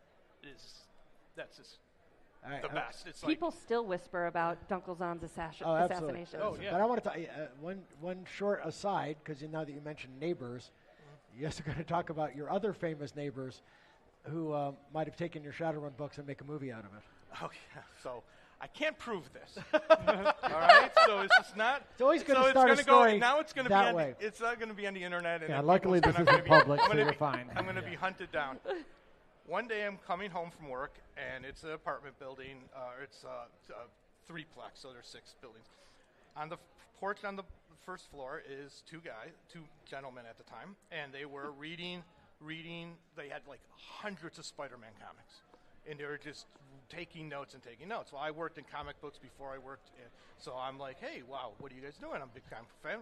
And they're like, oh, start talking. I'm a game designer. I work at FASA. We got these worlds. And I'm telling them about Shadowrun, and they're writing notes about Spider-Man. And I come back, and I'm the next day they're still there, and they tell me they're been hired to write a Spider-Man script.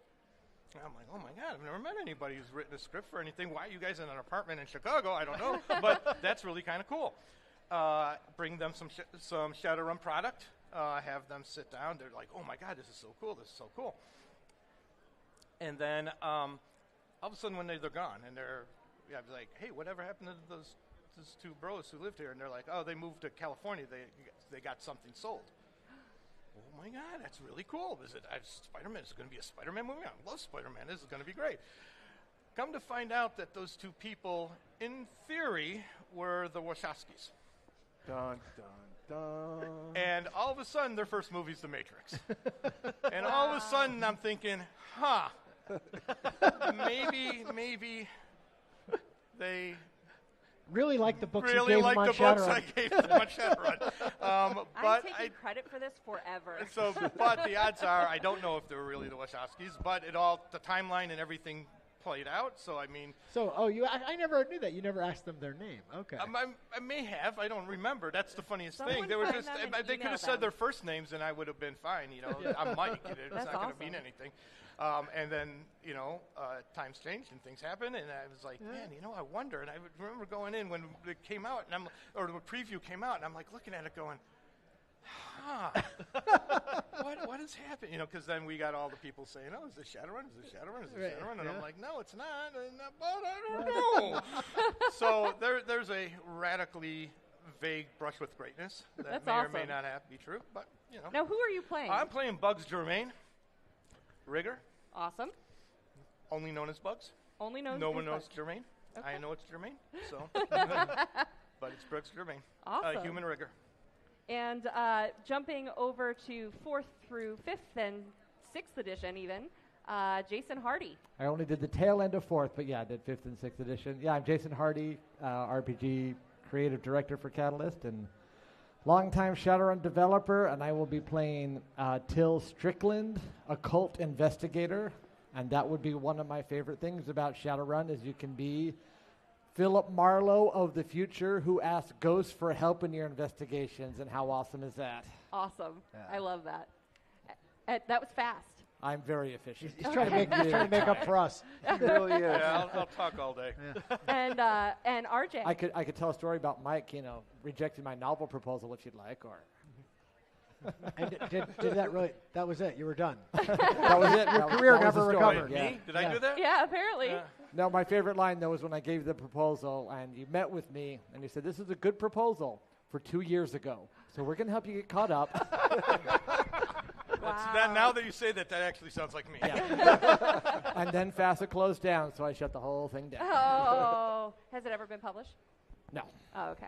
Oh. No, either is mine. I didn't write it. So. Oh, okay. I was going to say, so even when you were line developer, you rejected your own story? Well, I had moved on by then. Okay, I had okay. other stories. Now, RJ. Yes. Welcome to 6th edition and our current edition as line developer. Who are you playing today?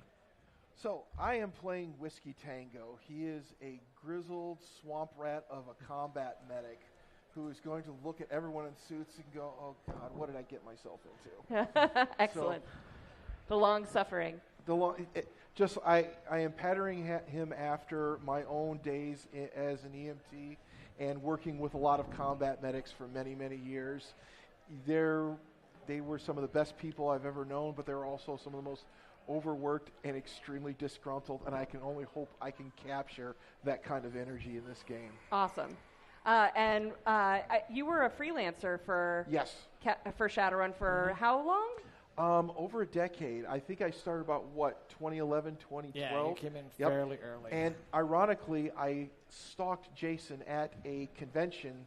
It was at Origins in Columbus. My whole goal was signing up to be a demo agent at the time, was to try to get some FaceTime with him because I wanted to ask him, how do I become a writer for Shadowrun? I guess I did a good enough job. Funny enough, my beginning with Catalyst was stalking Jason at convention. Okay, this is not. This is not a pattern you want to follow. Okay, just come up and talk to me at the booth. No stalking. Just talk to me. Awesome. I was never that young. Just because it's just a proven success technique. Thank you, Tom. Thank you for underlining the point.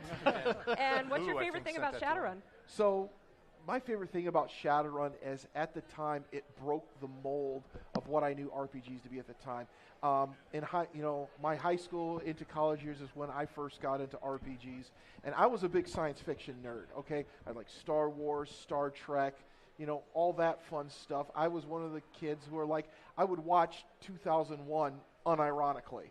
Okay, and the only real thing it seemed to be at the time, it was all fantasy, Dungeons and Dragons, elves, dwarves, and orcs. And my friends, bless their heart, tried to get me into it. I just could not until one of my best friends, like, all right, what is it? Tell me about it. Says, well, it's got orcs and trolls, pass. Oh no, but it's really cool. It's got like magic, harder, pass. And he's like, but it's got like technology and guns. You have my attention. We're opposite. I never knew that. Yeah. Scott Schlatz told me, I want to run this cyberpunk fantasy game for you, and I like fantasy, not sci-fi. And I was like, that sounds stupid. Yeah. It was the one game amongst the sea of other games at the time. So that was pretty much everybody's reaction. The very first time. That's awesome. And I mean, the very first time. Because we were supposed to be just a straight cyberpunk game. Oh, wow. And then Artel Saurian came out with Cyberpunk. Yeah, we just covered this because Artel was on right before this, and we found out that they are 37 years old and Shadowrun's 36. Yep. So, Yep. Because we had gotten together we'd gotten together at the Gen Con that they came out to talk about the project, and we're like, oh. Oops. Yeah, and so basically we shelved it for a while. But it wouldn't let us go. We were still really stuck in our heads and really thinking about it, and then I started thinking about what could do something that would be kind of play counter to the cyberpunk. Yeah. Right. Which is cyberpunk is dystopian, but specifically it was, at least in my interpretation, about the dehumanization of humanity. Right, from our bodies, where your human body is no longer good enough. You have to keep augmenting it. To the formation of society, to the governments themselves. None of it's about human anymore, and none of it's about nature anymore, right? We've moved past it all, right? And so then I thought, well, it'd be fun to do the counterpoint to that, which is magic and nature, and trying to present these two things in conflict with each other. Yeah. So then, so we started talking about that, and we're like, well, yeah, but everybody's always talked about how, that's just stupid. And so we sat with that for a while until it was like, how do we get these to merge? And my dad has always been a huge Mesoamerican archaeology fan. So I grew up surrounded by books of Mesoamerican mythology and archaeology. And so for some reason, the Mayan calendar kind of pumped in my head. And I remember that there was this less talked about concept of the 5,200-year long count cycle. Wow. And for me, then it was like, well, there's the answer. Like, magic ebb and flows from the earth, and the Mayans were charting that on this 5,200-year cycle. And at the moment, the hot new science talk was all about DNA, and how 90% of it was junk DNA. Of course, now we know that not to be true, right. but in 1982 or whatever, it still was true. So I was like, oh, well, that's how a being or a plant expresses itself when magic is present. So put all that together, and actually the first one who was subjected to that was Scott Burfield at 3 a.m. when I called him. And then I called you guys right afterwards. Yes. That's awesome. That's so cool. Yep. And here we all are. are. And then we crammed to get that thing done for the next Gen Con. Oh, wow. Yeah, we did I think, and first, the key thing was that, like, we did a 4-page flyer that laid out the fiction. And we knew that had to come first because everybody otherwise was going to go, oh, that's stupid. Yeah. So we had to get the kind of lay out the premise first, and we did this beautiful little flyer that helped do that. So then that came out 6 months before the game did. That helped lay the foundation. Larry Elmore, I'm sure, helped too with that artwork. Yeah, Larry did a great cover. That's he awesome. Really did. That's so cool. All right, and then I forgot to say who I'm playing because that's how I am. So those who know me know that I play Kiri, who is a science-y mage. And but because there's some new product coming out, I'm actually playing a character that is canon with some of those products and breaking it up a bit and playing a sciencey mage. So Dag Rage is who I'm going to play. So I'm super excited here, guys. She's a hermetic mage and arcane researcher. She is, and with the Dragon Scroll. Oh, yep. So I didn't know how much I was allowed to say. You're allowed to say that. All right. So the Dragon Scroll is this beautiful piece of like 8-work artwork that you unscroll, you can hang it and stuff like that, but it's also interactive for the game. Aaron helped work on it. Echo Chernick is the artist, and Aaron helped work on it, designed over 40 spells and 10 rituals. Yes. Wow. So sounds amazing. And it's all going to be readable in AR. So there's going to be a website for it where you can get extra bonus plots and see some of the spells and stuff like that. So that scroll is what Dag is researching in the canon, but we're just going to assume where are we in the timeline? Well, you have the scroll. I have the scroll. You've got it hidden. Okay. You don't know about it.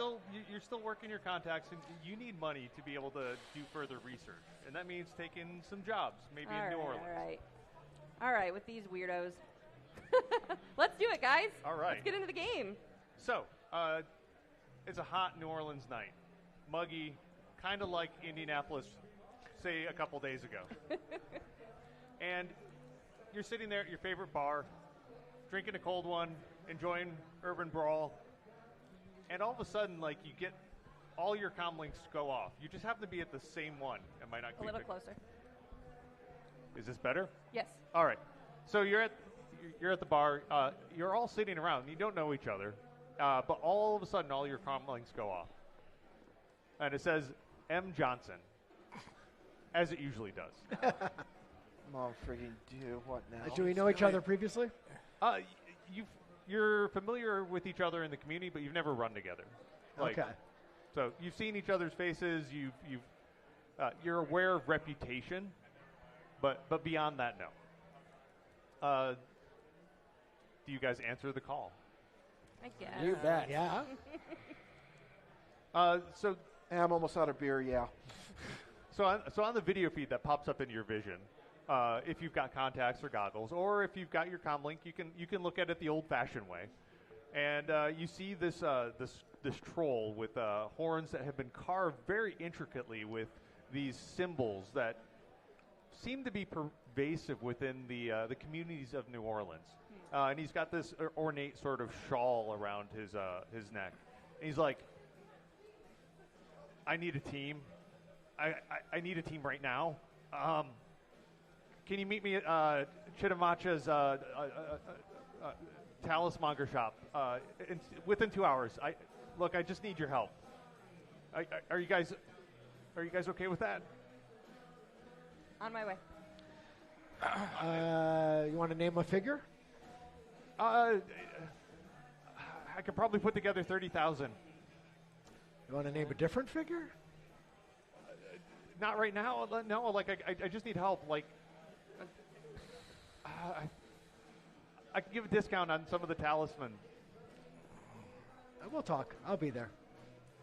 Thank you. Like, I'm a sucker for a heartfelt plea for help, so I'll go.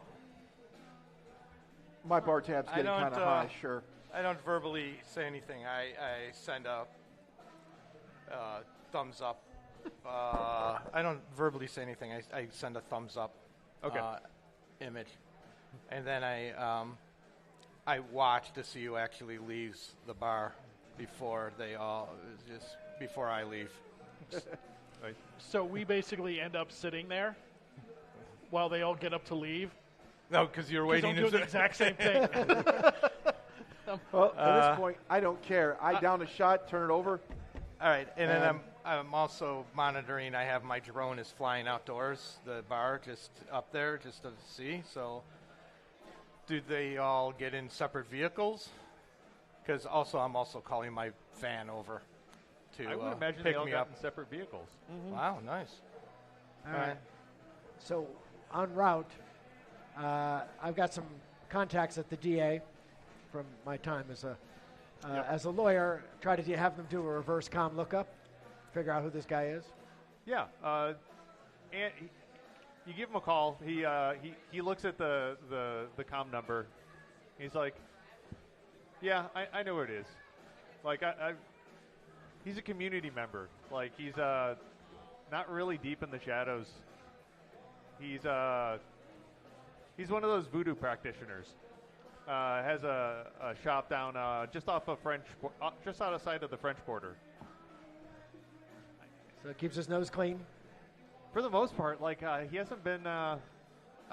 Occasionally, he like there was a run a couple years ago where he was stealing stuff, but like since then, it's been clean. Ah, thanks.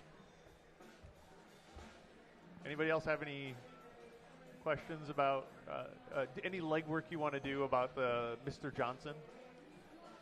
Not before. I'm okay with going. Yeah. As we get closer, I do want to astrally perceive I the will wanna perimeter and make sure that there's no surprises that we can't see.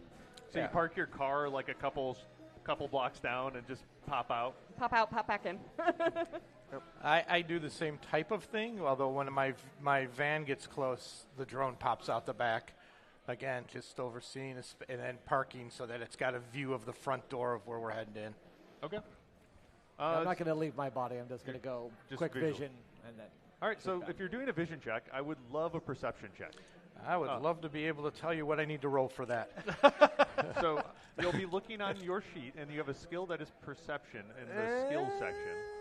And you're going to take that, and it should have a dice pool. Yep. Which is the second number, and that's what you're going to roll. Number of D6s, looking for 5s and 6s. All right, so it's 2. Oh, no, that's the. So total of 5, because your skill is 2, and your so it's perception plus intuition, which is 3, so okay, that's 5. I got it. I love the sound of dice. Oh, wow, that and is then a horrible set of dice rolls. No, I think Jordan just shot me. Yeah, I think that what means You're is you okay. just failed your eye exam. Exactly. I think my drone crashed into my van. Did you bring any dice with numbers higher than 2? No, I didn't. I just brought the that was a 1d3s. mistake. I just brought the 1d3s. For anybody who's not able to see the dice, it's 2 1s and 3 2s. Quality. At least Good it's start, not. Mike. Good Yes, I get voted off the island right at first. I'm assuming an ambush. So I'm hanging in the back, invisible. Okay. Watching them all expose themselves. All right. Okay. See how this is. Oh, yeah. Since I have the intel that he seems like an up-and-up guy, I'm actually going in, So with the drone, what you see is you park the drone up, and then as you pull it up, like there's just like this string of people that just keep going right in front of it. And you try to move it, and then more people come in front of it. You move it up to the right, and like every time you move, it's like somebody's getting in your way. Fair enough. You had been walking in the shop, and you saw this drone, and every time like you're trying to move around, like you're popping your vision and like moving to the side, and popping your vision, move to the side. What did you get on your test? 2. You 2 got hits. 2. When you look at it, you get this very like cool yet calming sense coming off of the shop. Like it's very odd. Like it glows in this very, very low glow, and you can see like symbols of crowns and seeing symbols of dice. Savant. I like that, but then I'm also automatically suspicious of anything that makes me feel calm, so I'm a little on edge too. With 3 hits, you are able to see that it is very clearly this is a voodoo tradition, and you actually recognize the Loa as Papa Legba. And so you know that he is sort of stands the crossroads. Okay. And you said a spirit? No, you don't see any spirits. Just that it's giving off that that sort of background, that okay emotion. Okay, all right. Feels a little icky, probably. No, it doesn't feel icky at all. Okay, all right. So you end up, as you go into the shop, the first one into the shop, you will see that it is very touristy. Like, there is voodoo dolls, there is Greek bags, pretty much anything that you would see in New Orleans that, that's kind of what I expect. Okay. But behind the counter, you see the troll that you had seen in the video feed. And he sees you, and he waves you over really quick, and he's like, "Well, I was hoping that the others were gonna be able to make it." Yeah. Others? What others? I called a bunch of you all at once. Oh, great. So that was 30,000 a person, right? Are you trying to break me? That's what you mentioned. You mentioned 30,000 to me. It was a budget for all of you. You didn't mention any all in our call. Look, I have friends that are in danger. Like, there's this killer. He's running around town. He keeps killing the Awakened. Like, I know, like, you're all at risk. All right. Let's step back. Frame up the whole thing for us, right? First off, maybe if there's a group, we'll wait and let the whole group assemble here before you don't have to tell it multiple times. I think that would be really good. I guess I can call him again. Okay, why don't we try that? So he ends up troll ringing voice got everyone to ya. again. Yeah, the troll voice always gets me.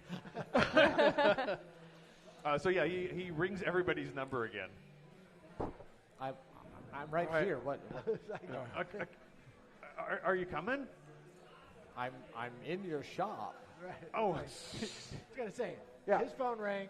I heard one outside. Yeah. I'm still outside. I just pull up in my truck. I don't know what's going on, so I get the Ares Predator out. I load it with the dual stick and shock. You know, to be professional, explosive if they're not, and then I will come in. Do we hear any of these comlinks going off outside? Those are inside. Yeah, you probably hear the silence or the invisible one. Yeah. So I stick my head out the door and just say, "Hey, get in here! We've wasted enough time. Whoever you are." I wake up from my 2-second nap, and as I had done my astral perception, and head out of the car and inward, and see that I have a missed call on my comlink because I was out. At that comment, switch it from the stick and shock to the other. With the second phone call, I'll walk in. Everybody's here. All right. Okay, so we're people you call on purpose. Yeah. Okay. Look, I talked to. No, nothing personal. It's cool. I talked to people in the area. Like, they said, like, you guys, like, you know your stuff. And.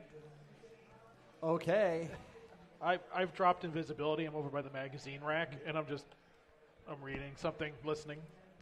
Voodoo today. Yeah. I would like to. Are you displaying an icon that I can subvoke to you or send you a text or something? Sure. All right. I say. I'm not clever enough with the Matrix to hide anything. You know we're supposed to be convincing them right now to give us more money. We're here to help him. Okay. How about you do the talking? Just so you know, I also released, when I come in, I released my little gnat drone. So it's just hovering around. Okay. Trying not to pretend like it doesn't belong to me. Is it checking out the rest of the shop? It is just basically hanging around me. It's not. Okay. It's not like I'm more concerned about the humans than I am about the shop or the other individuals than the shop itself. Okay.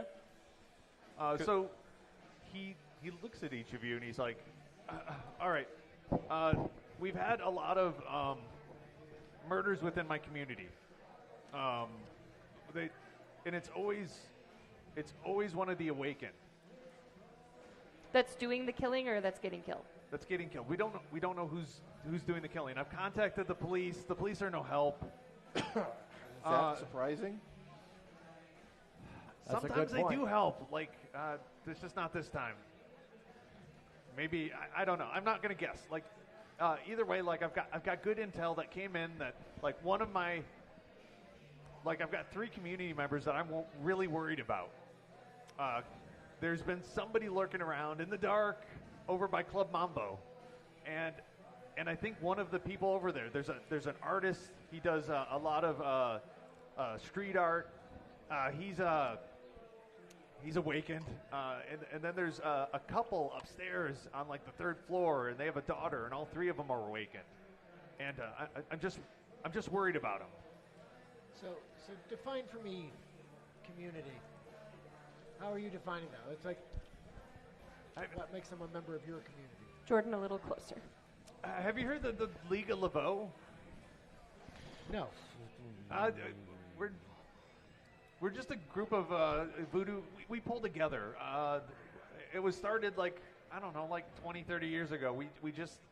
We realized we needed to pull together in New Orleans because people just don't understand voodoo. Like they always think that we're doing zombies and hexing people, and so we work really hard to help the community around us.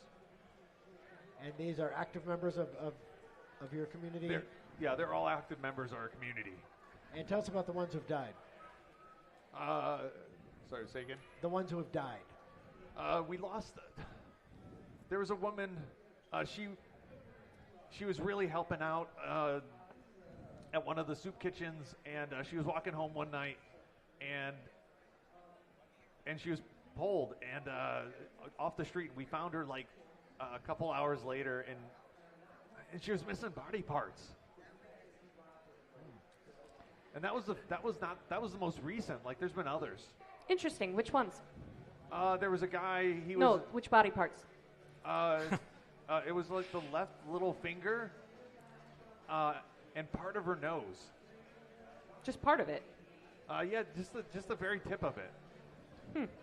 But that's not the same every time. It's different every time. Like I don't know what's going on. But it's like that. It's always a body part that's missing. Yeah, that's there every time. At about that same scale, so not like big limbs, but just. One time it was a liver. That's a little bigger. Okay. Well, yeah, but that could also be somebody sourcing organs for the secondary market. Absolutely. It's what we thought at first, but like it's. Why would you always target the awakened? Someone with a grudge. Yeah. Yeah, but the pieces seem oddly specific. I'm going to need a complete list of missing pieces. What metahumans were they? What type? The lady, she was an orc. The guy before that, he was an orc as well. But there was also a dwarf that got nabbed. It was a lot of. There just doesn't seem to be any rhyme or reason. How about do they live? I mean, do they live close to each other? Is it the same? Is it all taking place in the same neighborhood? So far, 2 neighborhoods have been hit. There's one that's sort of out closer to the bayou, and then there's another one which is in Erzcity. It's the orc village.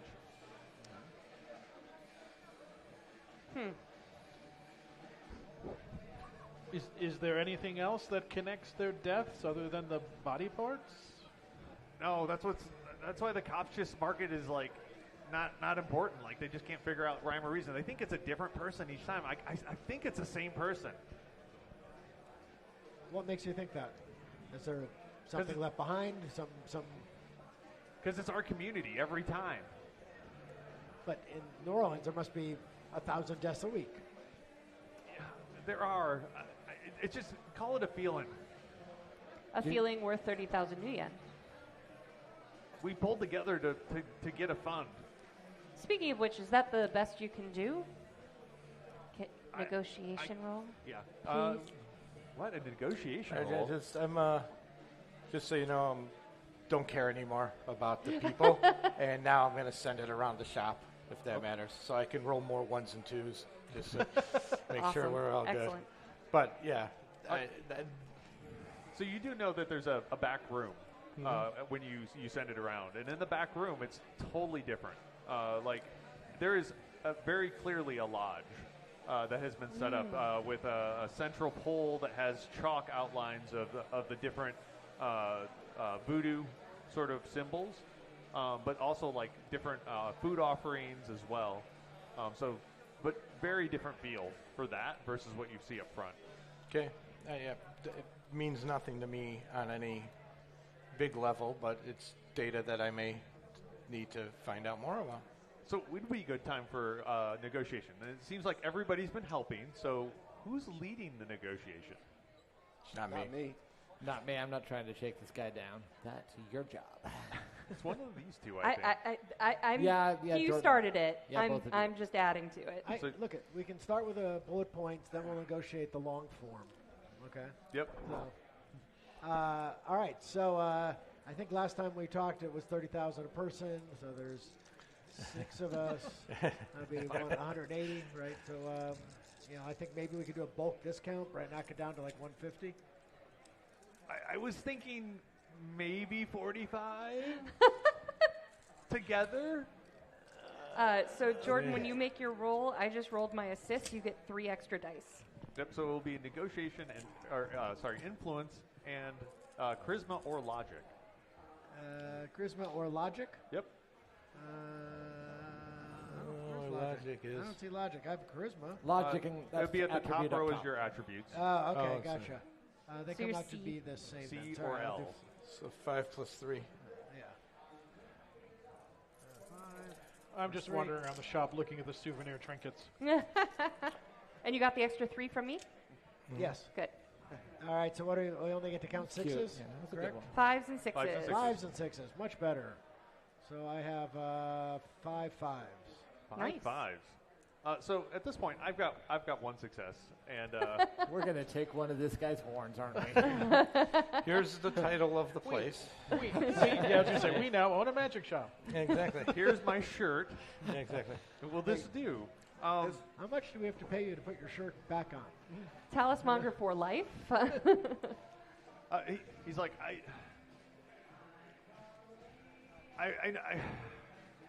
all right, I'll try to pull together some extra funds. Like, let's go for.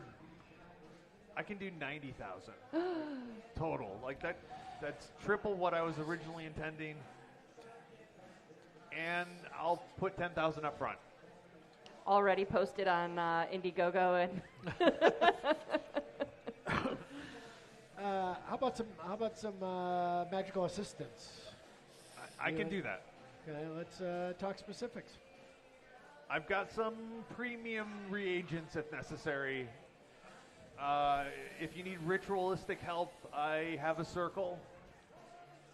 So we could help out there. I also happen to have these Gree bags. They're for luck. Which side of the store are they coming from? The tourist side or the real lodge? The real side. Okay. All right, so why us? I mean, this clearly seems to be something connected to the voodoo community, and you've got people here who are ignorant of the voodoo community. How, we don't know what we're stumbling into here. Oh wait, yes, sir. I live in the city. I know this. I would have thought you would, but no. Okay. I was mostly looking for skills. To be honest, I could tap the community, but I also don't know if they're targets. So if I tap outside the community, I know that you're not being watched. I know you're not being looked at. That's really the main reason. All right, folks, we gonna accept it. Works for me, and I'm probably going to give you some of my extra back. I think you. I don't say that because I look like a sucker in front of my friends. I'll just. Anonymous donation in the GoFundMe. How's the counter of medicinal herbs look? I've got some special herbs in the back. It's what Legba loves. We're working right now. Focus. It will heal the mind and body. I doubt that. Not mine. What about, do you have any trauma patches, stim patches? Yeah, I've got a few of those. The pack that I have over right, boom, med kit, all level 4. These are heavy. Can you put it back? Level 2. Oh! It's like a fanny pack, right? Totally fine. It's not the most stylish one. Yeah. First rule of medicine, you don't give them your med kit, you make them use theirs. Okay. We don't know each other, so I suppose we keep it simple. 15% each of the take, right? Reallocated if there's less survivors. Maybe we put a little bit of a 6 into 100, 100%, 15 in. So pretty close. Come on, you know. Where's that other 10% going? Oh, yeah, contract negotiations. I mean, you know, there isn't a Johnson really involved in this one, so I thought I'd step in and, you know, facilitate. I'm sorry, I didn't realize we were playing with Lauren Coleman. Did you? Oh, come on, I did get him up from 30 to 90. Did anyone notice that fourth wall that suddenly just got broken? If the lawyer needs his money, the lawyer can have his money. On retainer, right? Yeah. All right. So, hey, look, I was going to negotiate based upon surviving members of the 3, but I didn't go there. We're just going to try to keep them alive. Okay. Yeah. I think that was how it always works. How many runs have you been on? I'm alive. I'm glad you've run with the right people who try to keep you alive. Let me tell you about the mean streets. So we've seen the shadows outside Club Mambo. That's typically where this street artist Teneba generally works. He's a skill adept, but really is a talented artist. And then you're looking for Isadora and Tiffany. They live up in the 3rd floor of the apartment above Club Mambo. And then their daughter, Amira. She's in college, but she's home for the summer. What race are they? Sorry, what? You said he's only targeting metahumans. What rate? What? Only Awakened. Isadora is an elf. Tiffany is a human. Amira is a human. And Tenebra is a orc.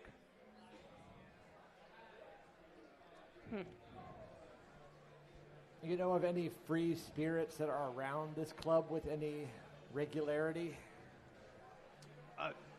There's a number of the Loa that frequent it that you can, if you bring the proper offerings, can be enticed to come out and talk. Do you have any offerings on hand of the type that they like? I do.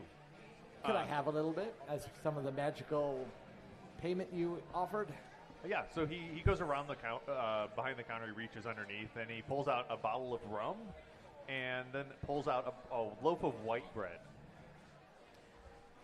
And I have to not eat them before I give them to them. Yes, just set it on the ground. Do not eat them, but you will offend the Loa. All right. What if I'm really hungry? Then you'll need to buy more. Oh.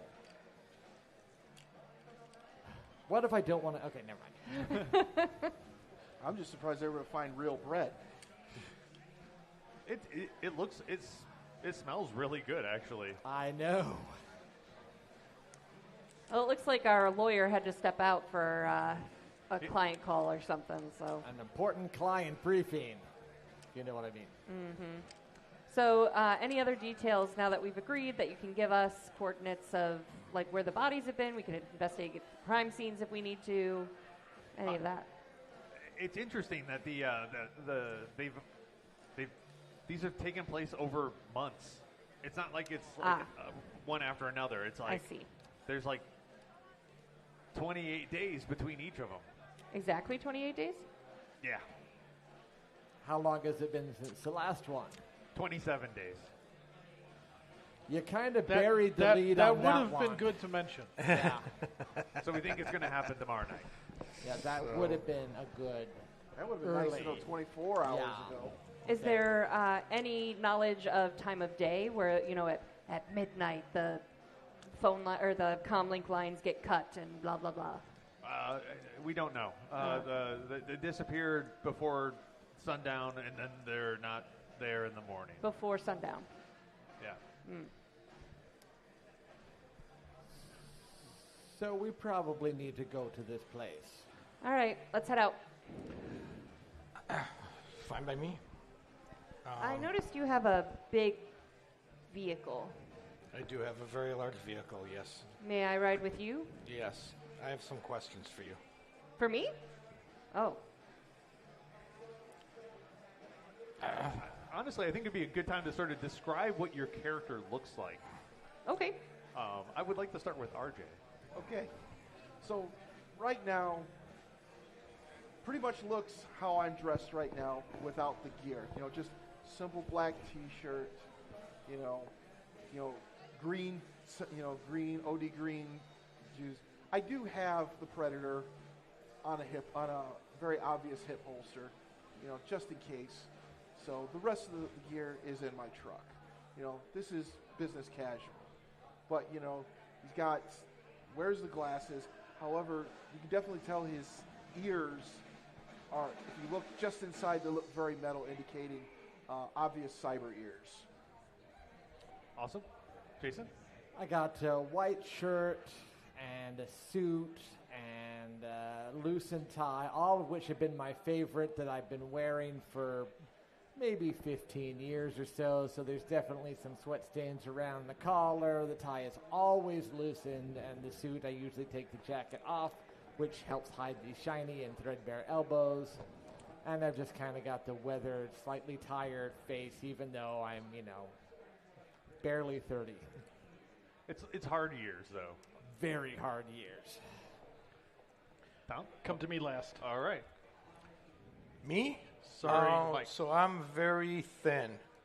I'm younger than I would look to people, and I stand very, very, very still so that people tend to eventually ignore me. My cyber eyes are actually cyber looking, so I kind of look like, also, if you do tend to notice me, you don't want to associate with me. Very much alone.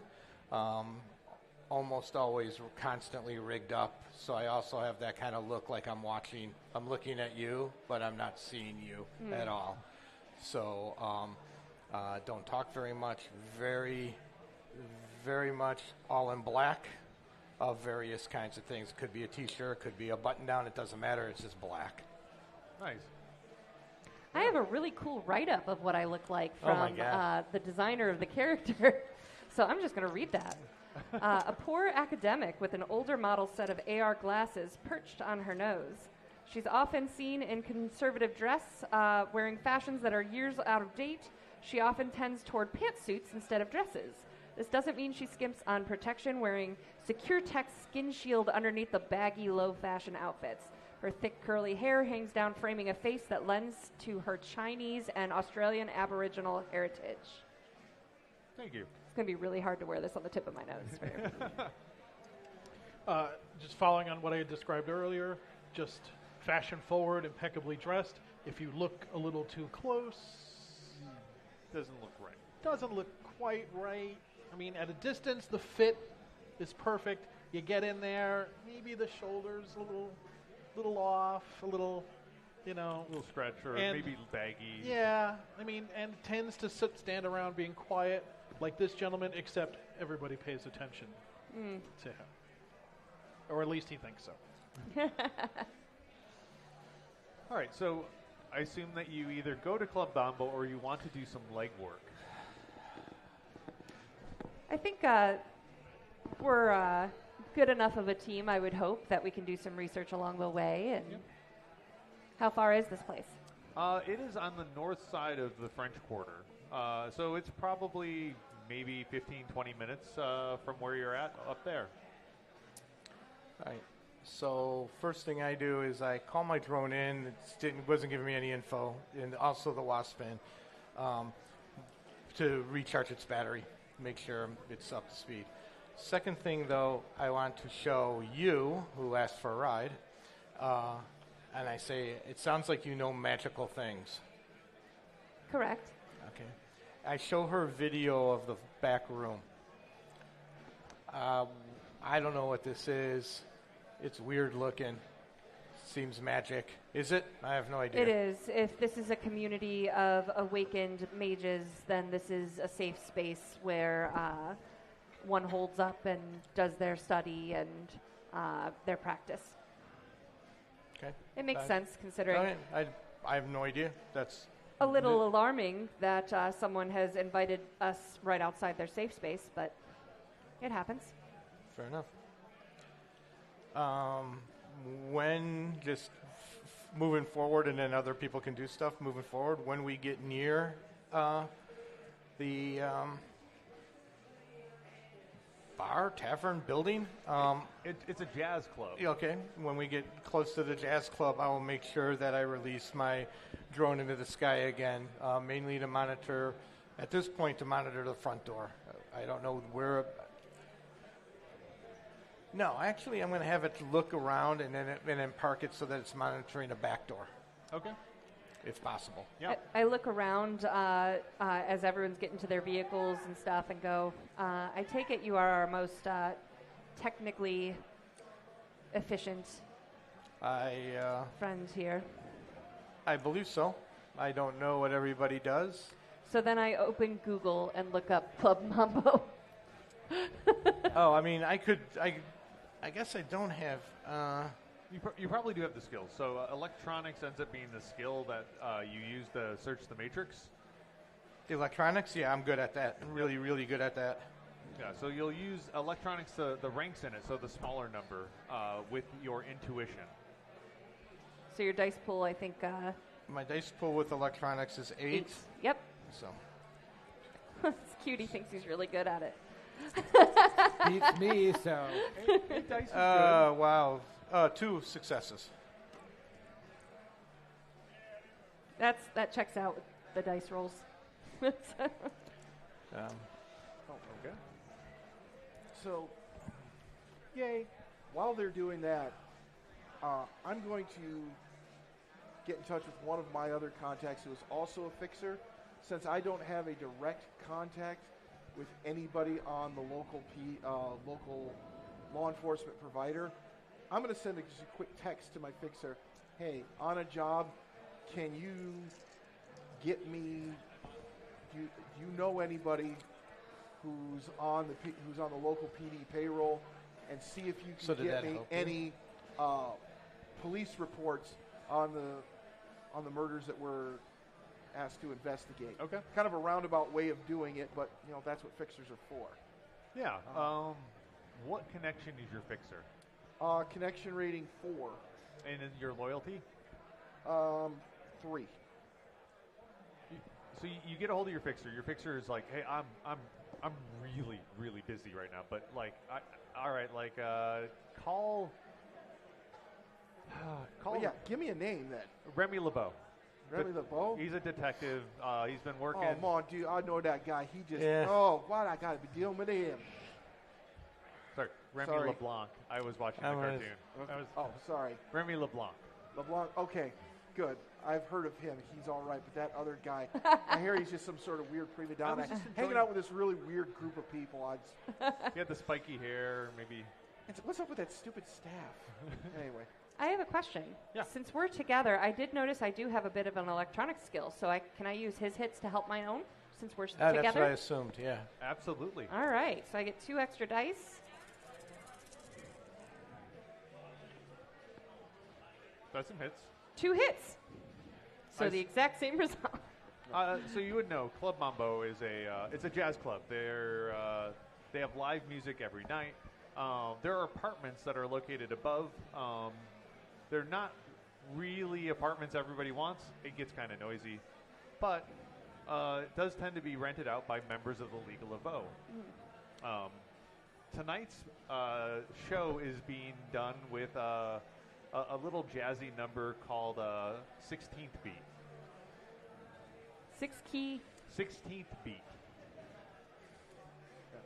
B's and T's are hard. And while they're doing that, I'm going to give this detective. Yes. All right. I'm going to give this detective. I'm going to send him a message. The gist of it is going to be, I'm a friend of a friend. Recommended you. I need some information. List, the individuals, and I say I will offer, I'll offer 5,000 new yen for their troubles, plus any of his other associates who keep getting caught at the local houses and need to get patched up off the books. I might be willing to help. And then send. Okay. Oh, I'll also include in that message, check me out with Trelane. You'll know I'm legit. Just so he knows I'm not some sort of weirdo. Yeah. You might hear back from him. I hope so. If not, I'm just keeping the $5,000. $5,000's nice. One of our writers is here, guys, from back in the day, Steve Kenson. Hi, Steve. Steve. We said good things about Portfolio of a Dragon.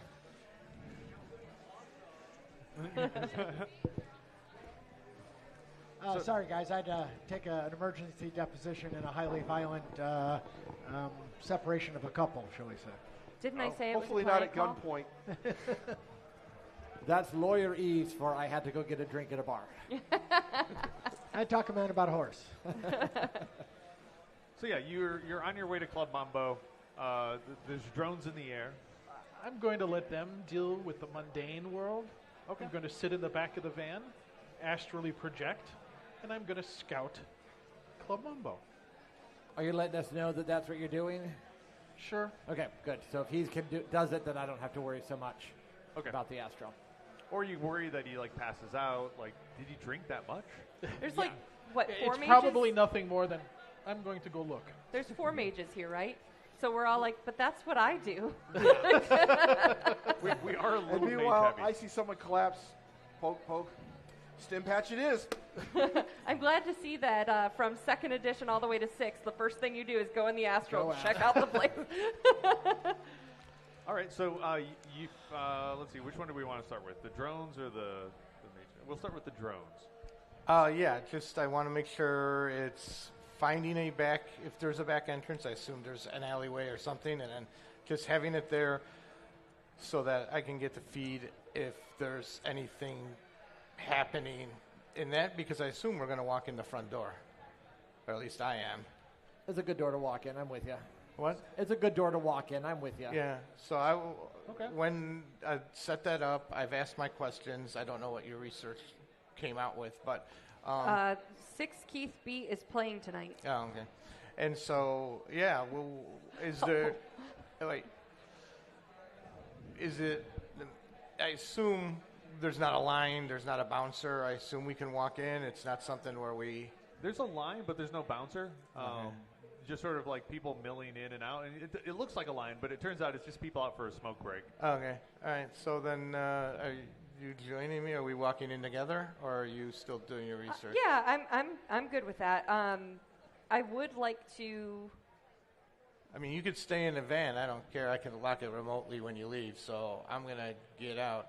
No, I'm going to get out with you, but I think I'm going to go ahead and wait to hear about the magical maybe security so that I can cast anything that I need to preemptively. So, yes, I'm walking with you, but I might also be doing something, but I don't know yet. Fair enough. Your drone, you see in the back alley, there's a barrel with a burn barrel, and there's a number of homeless that are sort of surrounding it. And you also see a guy with a bunch of spray can paint, just making a mural on the back of the building. Been there, done that. Huh. I have an idea, actually. As we get out of the car, and on the 20-minute drive over, I'd like to find a photo of Isadora and Tiffany. Yeah. And I'm going to go ahead and cast Physical Mask. Okay. Let's do some spellcasting. All right. That will be sorcery plus magic. Which one are you looking like? Let's do Tiffany because they're both women, right? They're both women. Okay. One's human, one's an elf. I'll do Isadora because I'm an elf, right? Yep, you're so an that elf. way I don't have to change as much, but... Well, somebody, like, touches your ears. But that's kind of weird and creepy. Let me verify you're my target before I shoot you and cut off your fingers. All right, so my sorcery is 7, which is pretty exciting. And then my magic is 8. So I'm going to roll 15 dice. Thanks, Shadowrun. You're welcome. Yeah, really. Yeah. By the way, I want you to know that Tom. I love your enthusiasm. Tom has never fessed up to the fact that he owns shares in a dice company when this game was designed. Ixnay on the ice day. Wow, I'm not mad about this. I got 3, 4, 5, 6, 7 hits. All right, so you very accurately mirror the photo that you have. Hopefully, it's from recent times and not too far back. Yeah. But it was a picture you found on the Matrix. Yeah. And it must be accurate. Yeah, right? The internet wouldn't lie to me.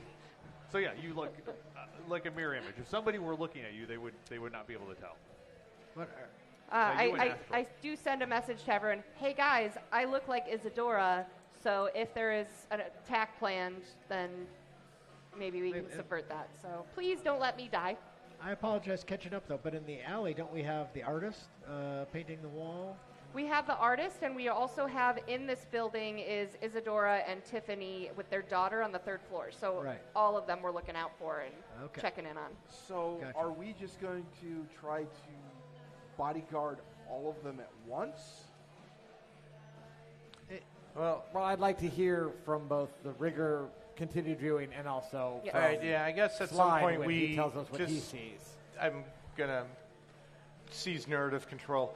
I assume at some point we talked to each other and figured out a way to communicate. Are you sharing your video feeds with us of the drones? I can't either do that or just verbally tell you I've Which got way eyes do you on the prefer orc. to communicate with yeah, us? so I assume we can communicate to each other. We all have our communication, and I say, we exchanged numbers. Yeah, we did. We texted. We did everything. I say to everyone that there's an orc in the back alley painting a mural on the back alley walls. And I hear none of this because we don't like you. You don't hear any of it. But so if anybody wants to go that way, I'll go talk to him to keep eyes on him. But we're going to walk through the front door. And meanwhile, I learned about the astral. I'm sorry. Yeah, so we will take a perception test to go see how you're doing. Astral plus magic, right? No, it's going to be perception. So 4 and intuition. So 3. So you got 7 dice.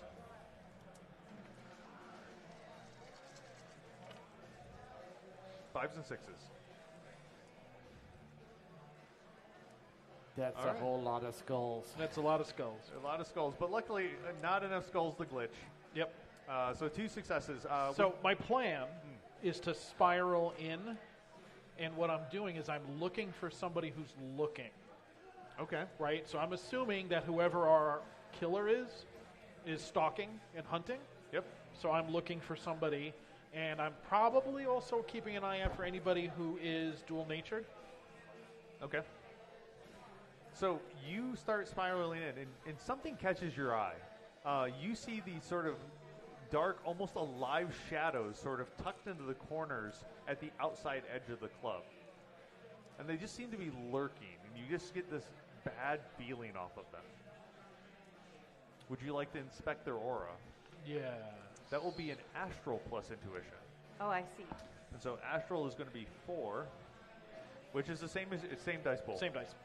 So 7 dice. Less skulls this time, please. We can hope. Yeah. All right. Ooh, 6. All right, 2 hits. So when you look at it, you can tell But less skulls. It's a spirit. Its magic is greater than yours. Sure. And it is not from here. Like, it feels dark and evil, and like it feels like it wants to consume. Immediately back to the van. Okay. We're already gone.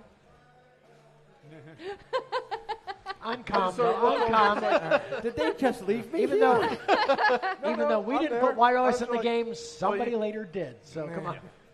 So I'll I immediately did go. totally leave you there, yeah. But Yeah, That's okay. I didn't know how many people I drove. How many people came with me? We'll say all of them. Okay, fair enough. I'm used to it. It is a rigor. So you knew that we were going in.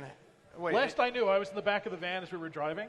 Okay. Now I come back and everybody's gone and we've Well, stopped. you know, that's what happens. What happens in astral space stays in astral that's space. how it buddy. works. That's how it goes. I mean, the safest place to be right now is probably the Riggers van. So yes, I am aware. So All I'll right. immediately go on the con blink and say, bad spirits are there. Well, that's all I need to hear. Slip onto that. Not regular spirits. These are very bad. Like, I don't know the type. Toxic? Maybe. Yeah, weren't able to get a good Yeah. read off it. Yeah. All right. And I So you're going figuratively down to the spit it out back. as soon You're as going I to started to I'm taste going it, around the so- back alley to talk to the orc. All right. And I'm also going to tell them where I saw them. Oh, yep. So yeah, you spotted 4 dark, alive shadows. They're on the edge of the building, so on the outside edge. Got it. So I would have explained. They're on the outside of the building in the perimeter, this corner, this corner, this corner. Okay. They do seem to be congregating towards that artist in the back.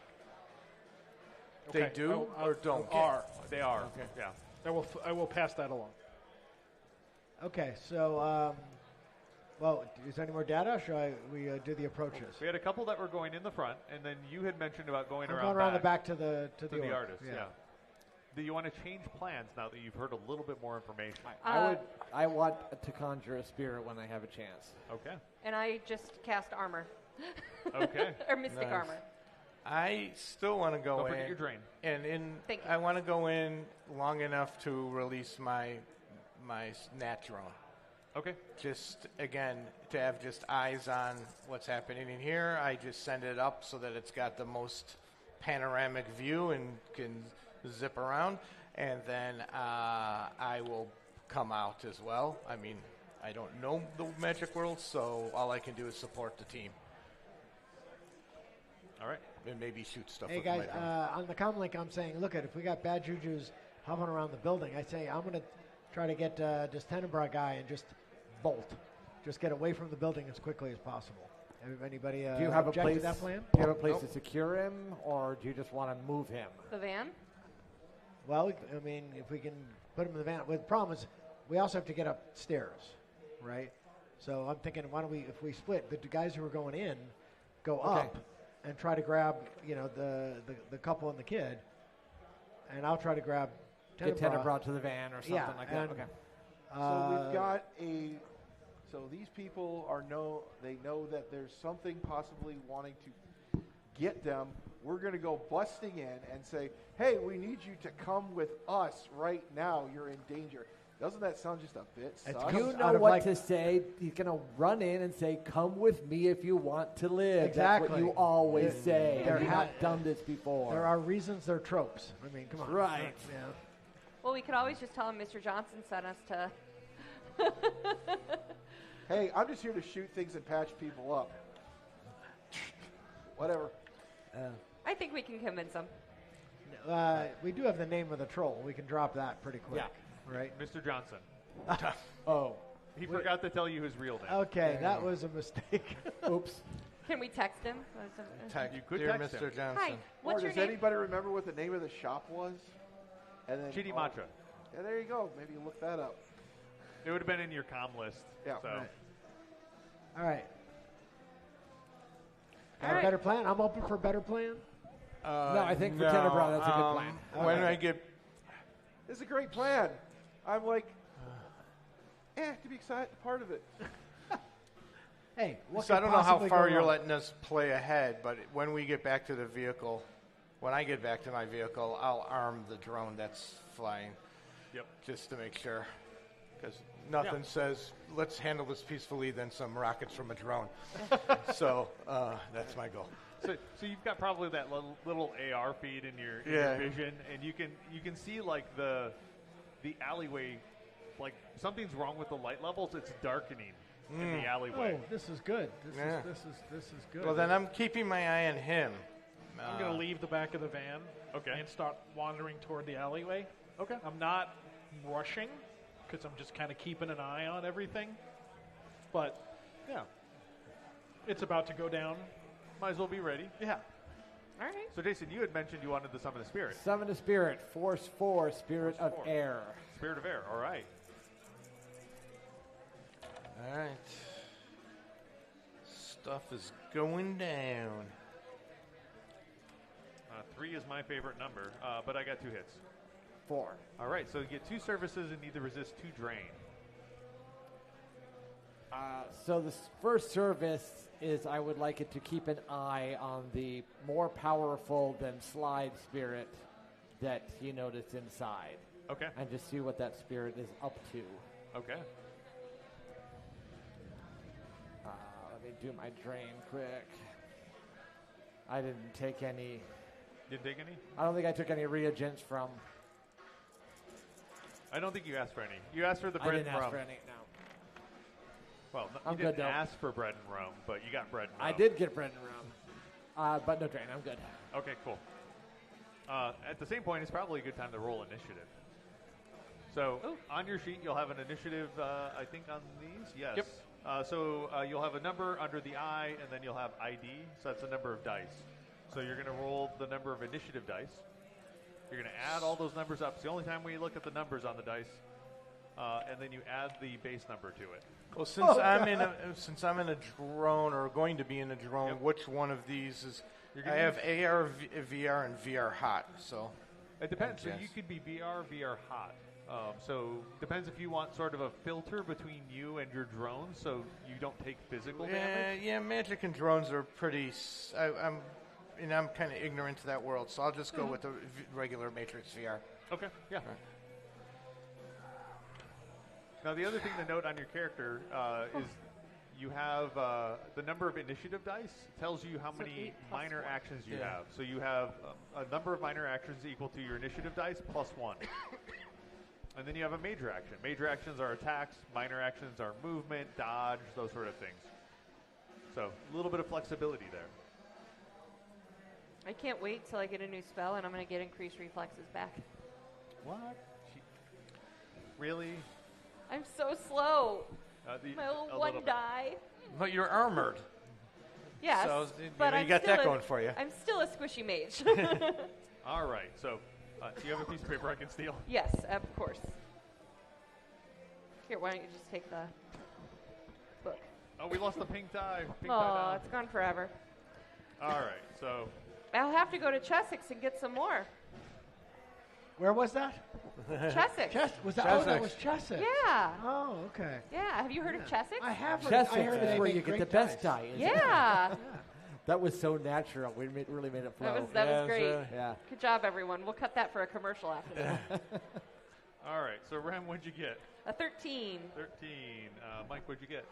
I got the wonderful number of 14. 14. No, 13 as well. Sorry. Oh, 13. Oh, wait, no. 8 plus your 4, right? No, 7 plus my 2d6. So, yeah, 12, yep. actually. Sorry. 12. All right. Jordan, what did you get? I got a 5. Got a 5. Really impressive 5. Speedy. Yeah. What's your initiative? It's a 3. Is that the only number in your initiative? Oh, so. No, I gave you better than that. Yeah. Where's initiative? here. 3. Initiative is here, so 8 plus 2d6. Oh. 8 plus 2d6. I was looking where it said initiative. I was like, I've never heard of initiative of 5. That would have been the worst Street Samurai build ever. Then I'm it sorry. would be a 16. 16. All right. That's what I'm talking about. Perfect. RJ.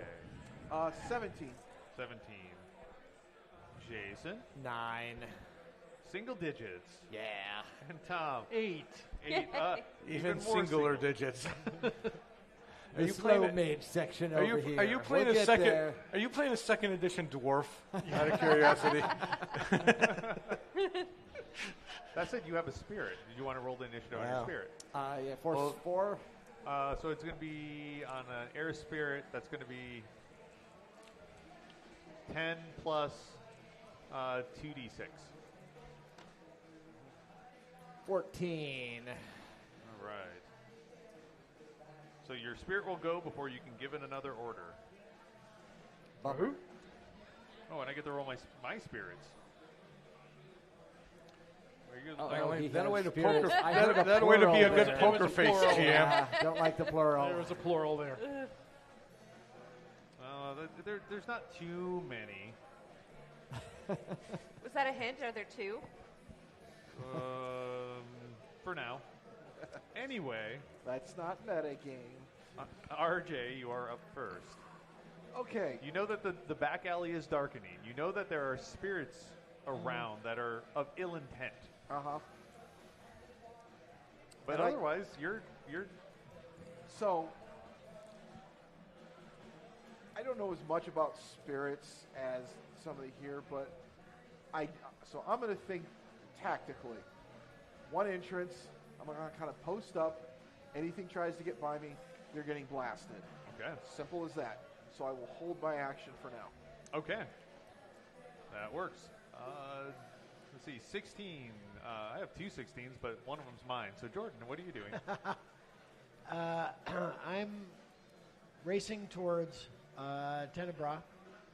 Am I going to reach him now in this turn? You will get around the corner and be able to see down the alley and see him. Okay. I'm going to yell at him. Come with me if you want to live. Yeah. You got to stick with the classics.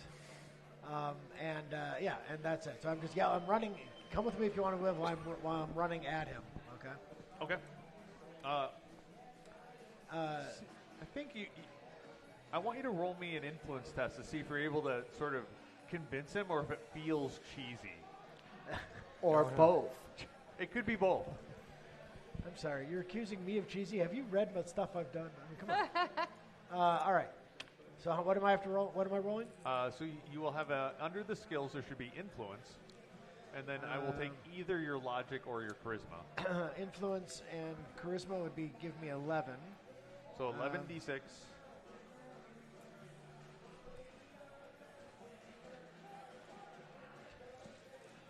Let's just see how cynical he is. Oh, that's a bad roll. Wow. Oof. Not a You single. used Mike's dice. Those were Mike's dice. Now I there's a saw good that. chance to use edge. So edge is your luck mechanic. So if you look on your character sheet, as one of your attributes is edge. Yes. How much edge do you have? 4. With 4 edge, if you spent all 4 edge, you could re-roll all the failed dice. So anything not a 5 or a 6. That would be all of them. Please take Yes. these. I think we have cursed dice. All right. Mine have been doing pretty well, so they're eager to prove themselves. Now, edge will refresh at the start of the next scene, so it's not like it's gone. And also, you can earn edge through different actions while play. That's better. It is much better. Nothing against your dice, Mike, but you want to No. use? All right, 5 successes. 5 successes. I have 2. So he looks at you and his eyes are really wide, and you can start to see even the fire from the barrel seems to be almost shrinking in the shadows of the alleyway. And he's like, okay. And now it's the spirit's turn. In the back alley, 4 spirits sort of rise up out of the corners. that's more than 2. It is more than 2. Liar. Oh my! A little bit, yes. We like good surprises, right? This is a good surprise. It's at a least good for me. surprise. So yeah, these things come up out of the shadows, and they start to push forward towards Tenebra, and also the homeless that have surrounded the barrel. But they don't actually have a chance to attack. What do they look like? What kind of spirits are they? They are inky black with these pinprick eyes that sort of shine out. Does your character have a knowledge of spirits? No. Not that I see. Okay. You would really know... kind of, short in his education, except for, I can quote you lots of laws. I looked them all up, so I'm ready. Your character is much more of the legal eagle than the spirit eagle. So yeah, you take a look at it, and you're able to see that They have elongated limbs, almost like too many fingers, too many toes, almost claw-like. You've heard rumors of shadow spirits, but haven't really run into them. You think that is what it might be? All right, I will communicate that to the others, as well as saying Tenenbaum's aware and running towards me. He will go on his turn. Okay. Aaron, at hearing that, I am in motion and heading to back him up. Okay. You're able to get to his position. Okay. So, and would those be considered minor actions or major? Those would be, you'd probably need to use a major to sprint. That's fine. Just because you were at the door. 14 would be Jason's spirit. 13 is Ren. Does it report anything it saw from the spirit in the... It does. It tells you, like, it has identified a threat.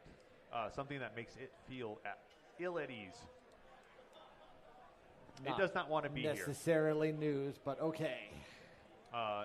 It is aware it's from deep in the astral sea. All right.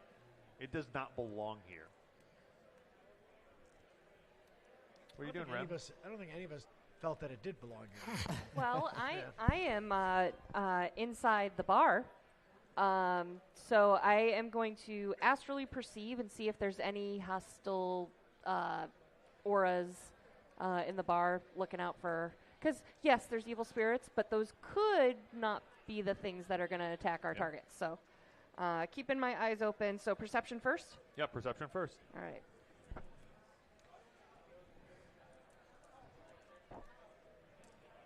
And after 13, we'll be 12 with Mike.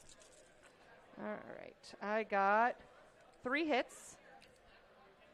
Yeah, so you look around astrally, and you're able to see that the spirits themselves, like, there's no spirit in here, but they're like, it's odd. It's a jazz club, and the music is really loud. They don't seem to be aware of anything going on, but there are groups that are sort of moving in and out of the bar and moving in and out of the dance floor, that sort of thing. Okay. But you don't see any spirits in here at this point.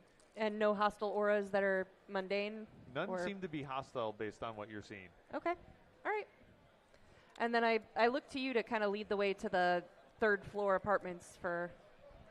All right. Well, I'll send drone up to the little drone up before us to see if there's anything that we see that's weird or different or whatever, up through to the 3rd floor. So how fast is the drone?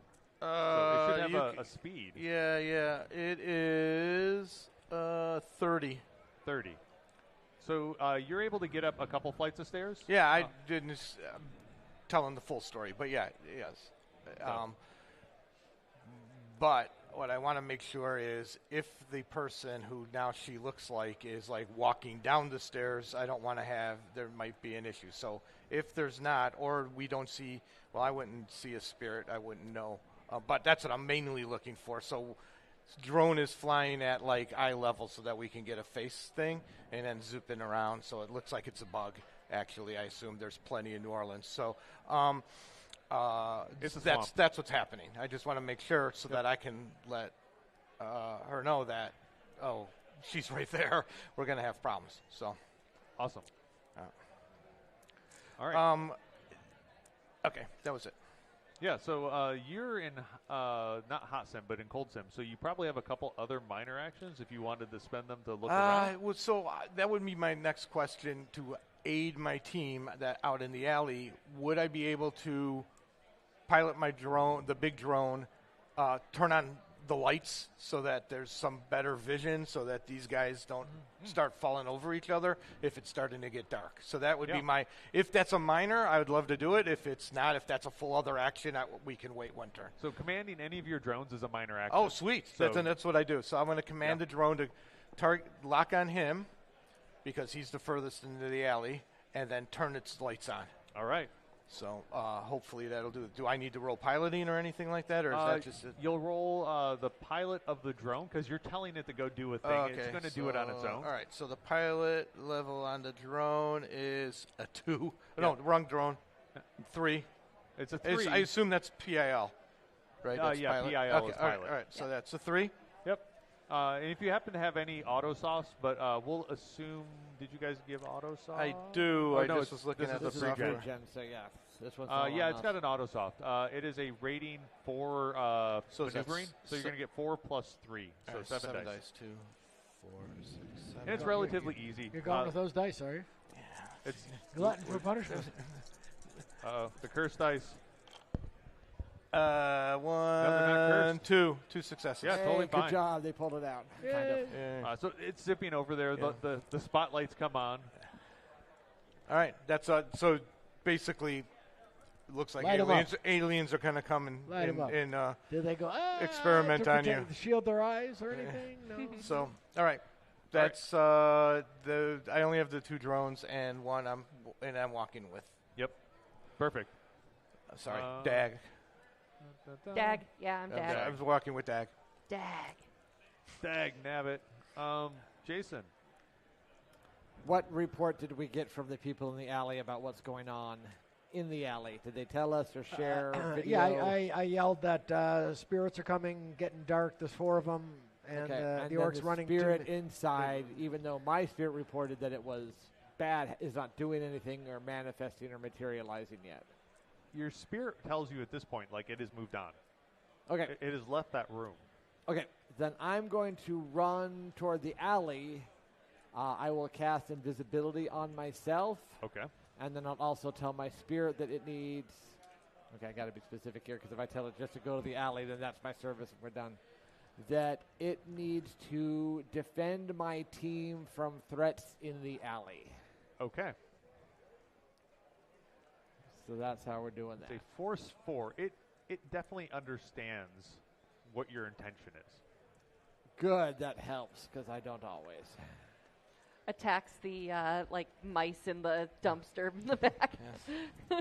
They carry the black starts flag. attacking homeless people. Jeez. I see good things. Yeah, you're seeing too much. 3 hits. All right. So I'm quasi-invisible. It works, mostly. It's sort of Predator. You know, as you move, like, it shimmers. Good enough for me, and then I'll do my drain. All right. And so you've done a command.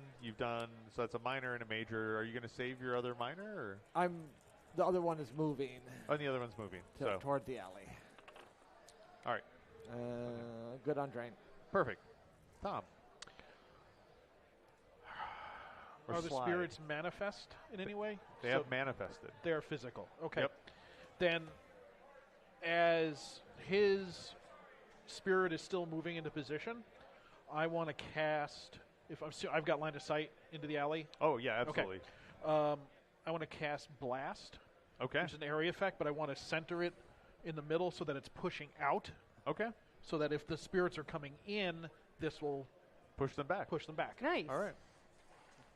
So you're going to roll your sorcery plus your magic. And you have spellcasting bonus, so it's 6, 8. 8 plus 6 is 14 dice. That's a good amount of dice.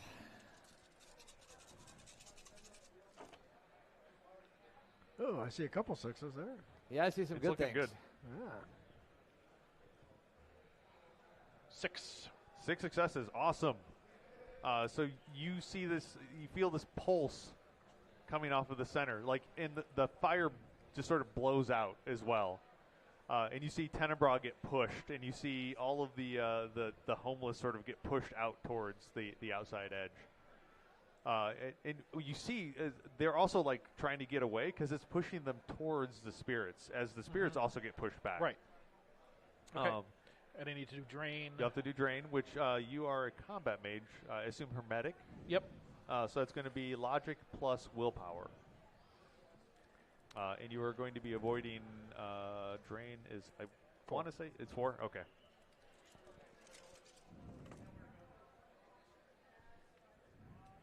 And then we'll top of the round it. So I'm looking to go that and above? You need, you're looking for 5s and 6s still. and you want 4, 5s, and 6s. I've got not the number. You know what I mean? Yeah, I've got 3. So you're going to take 1 stun damage. Okay. So a little bit of a headache. Yep. But you feel it was effective. RJ. Okay, so let me see if I understand what's going on. By the way, did everyone hear me okay? A little closer, I think. I don't hear the vibration from the speaker. So. Okay, how's that? Yep, that's better. Perfect. Okay, so I had to cough. Sorry about that. So this alleyway, straight alleyway. About Straight how alleyway. long? It's almost like a cul-de-sac. There's a bunch of buildings up and around it. Okay, so how far is our artist friend and everything down this alley? Your artist friend has been pushed back a little bit. Okay. He's about 18 meters away. 18 meters away. 18.2. All right, so give or take. Give or take. Yeah, right. I am going to use a full sprint. Okay. Get to him, and if I'm able, grab him and try to pull him out. Or if that doesn't work, just basically take up a defensive position in front of him. Basically, if anything comes to him, he's got to get through me first. Okay. Give me an athletics plus strength test. Okay. So you can move 15 meters on a sprint and plus 1 meter per hit. All right, and strength? Yep, strength-based. I might be getting a little bit of addition bleed. That's very appropriate. I was going to say, I don't know. Exactly. I don't know what you're talking about. Okay. We should go all the way back to 1. That did not work out the way I wanted to, so I'm going to spend some edge. Spending some edge. So I've done that on stream so many times where I'm like, nope, that's 5th. Yeah. Yeah, strength was good. Qu'est-ce que c'est edge? Ah, I mean, really. At least you don't have the, no, wait, that's an early version of that rule that we never published. Oops. Yeah. Oh, I've done that. Oh, yeah. You're able to get to him. Okay. So you're able to get, 18, you're able to get 19 meters, so you can grab him, and you start to pull, and you get another meter back as you're heading back towards the main. Yep. And as I'm doing this, like, hey, believe it or not, kid, I'm here to help you. He's freaking out a little bit. It's the alley went from like that firelight sort of to basically flickering. An explosion. Yeah, I get it's it. dark. It's dark, and you got some idiot running up on it. Went dark, it went light, and then it went boom. Exactly. Well, you've got this bright spotlight that's silhouetting all of you guys. So all they see are black shadows against this bright light. It's great. We're the good kind of shadow spirits, except not spirits, but we're fine. Trust us. Except I'm invisible, so never mind. The light goes right through you. All right, so then we have Jordan. All right. I continue my sprint towards him, ready my weapons.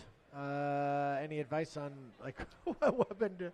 So do you want to fire one? So you can move 10 meters with a minor action. Okay. You can sprint.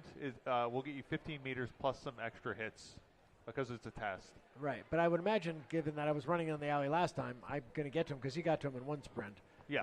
So I should be able to get to him with a minor action of a 10 exactly. meter run. A minor, you'll be able to get to him. Right. So we're going to go at this classic, kind of extraction mode, right? He's moving forward, we're moving backwards, and firing as we go. I've got a scorpion or a short barrel. Any advice, team, on what's going to do better against manifested spirits? They're about the same as far as manifested spirits go. So do you which is basically feel like pistol or shotgun? I'd probably go pistol. Would be my okay. All right, so we'll go with the scorpion. Yeah,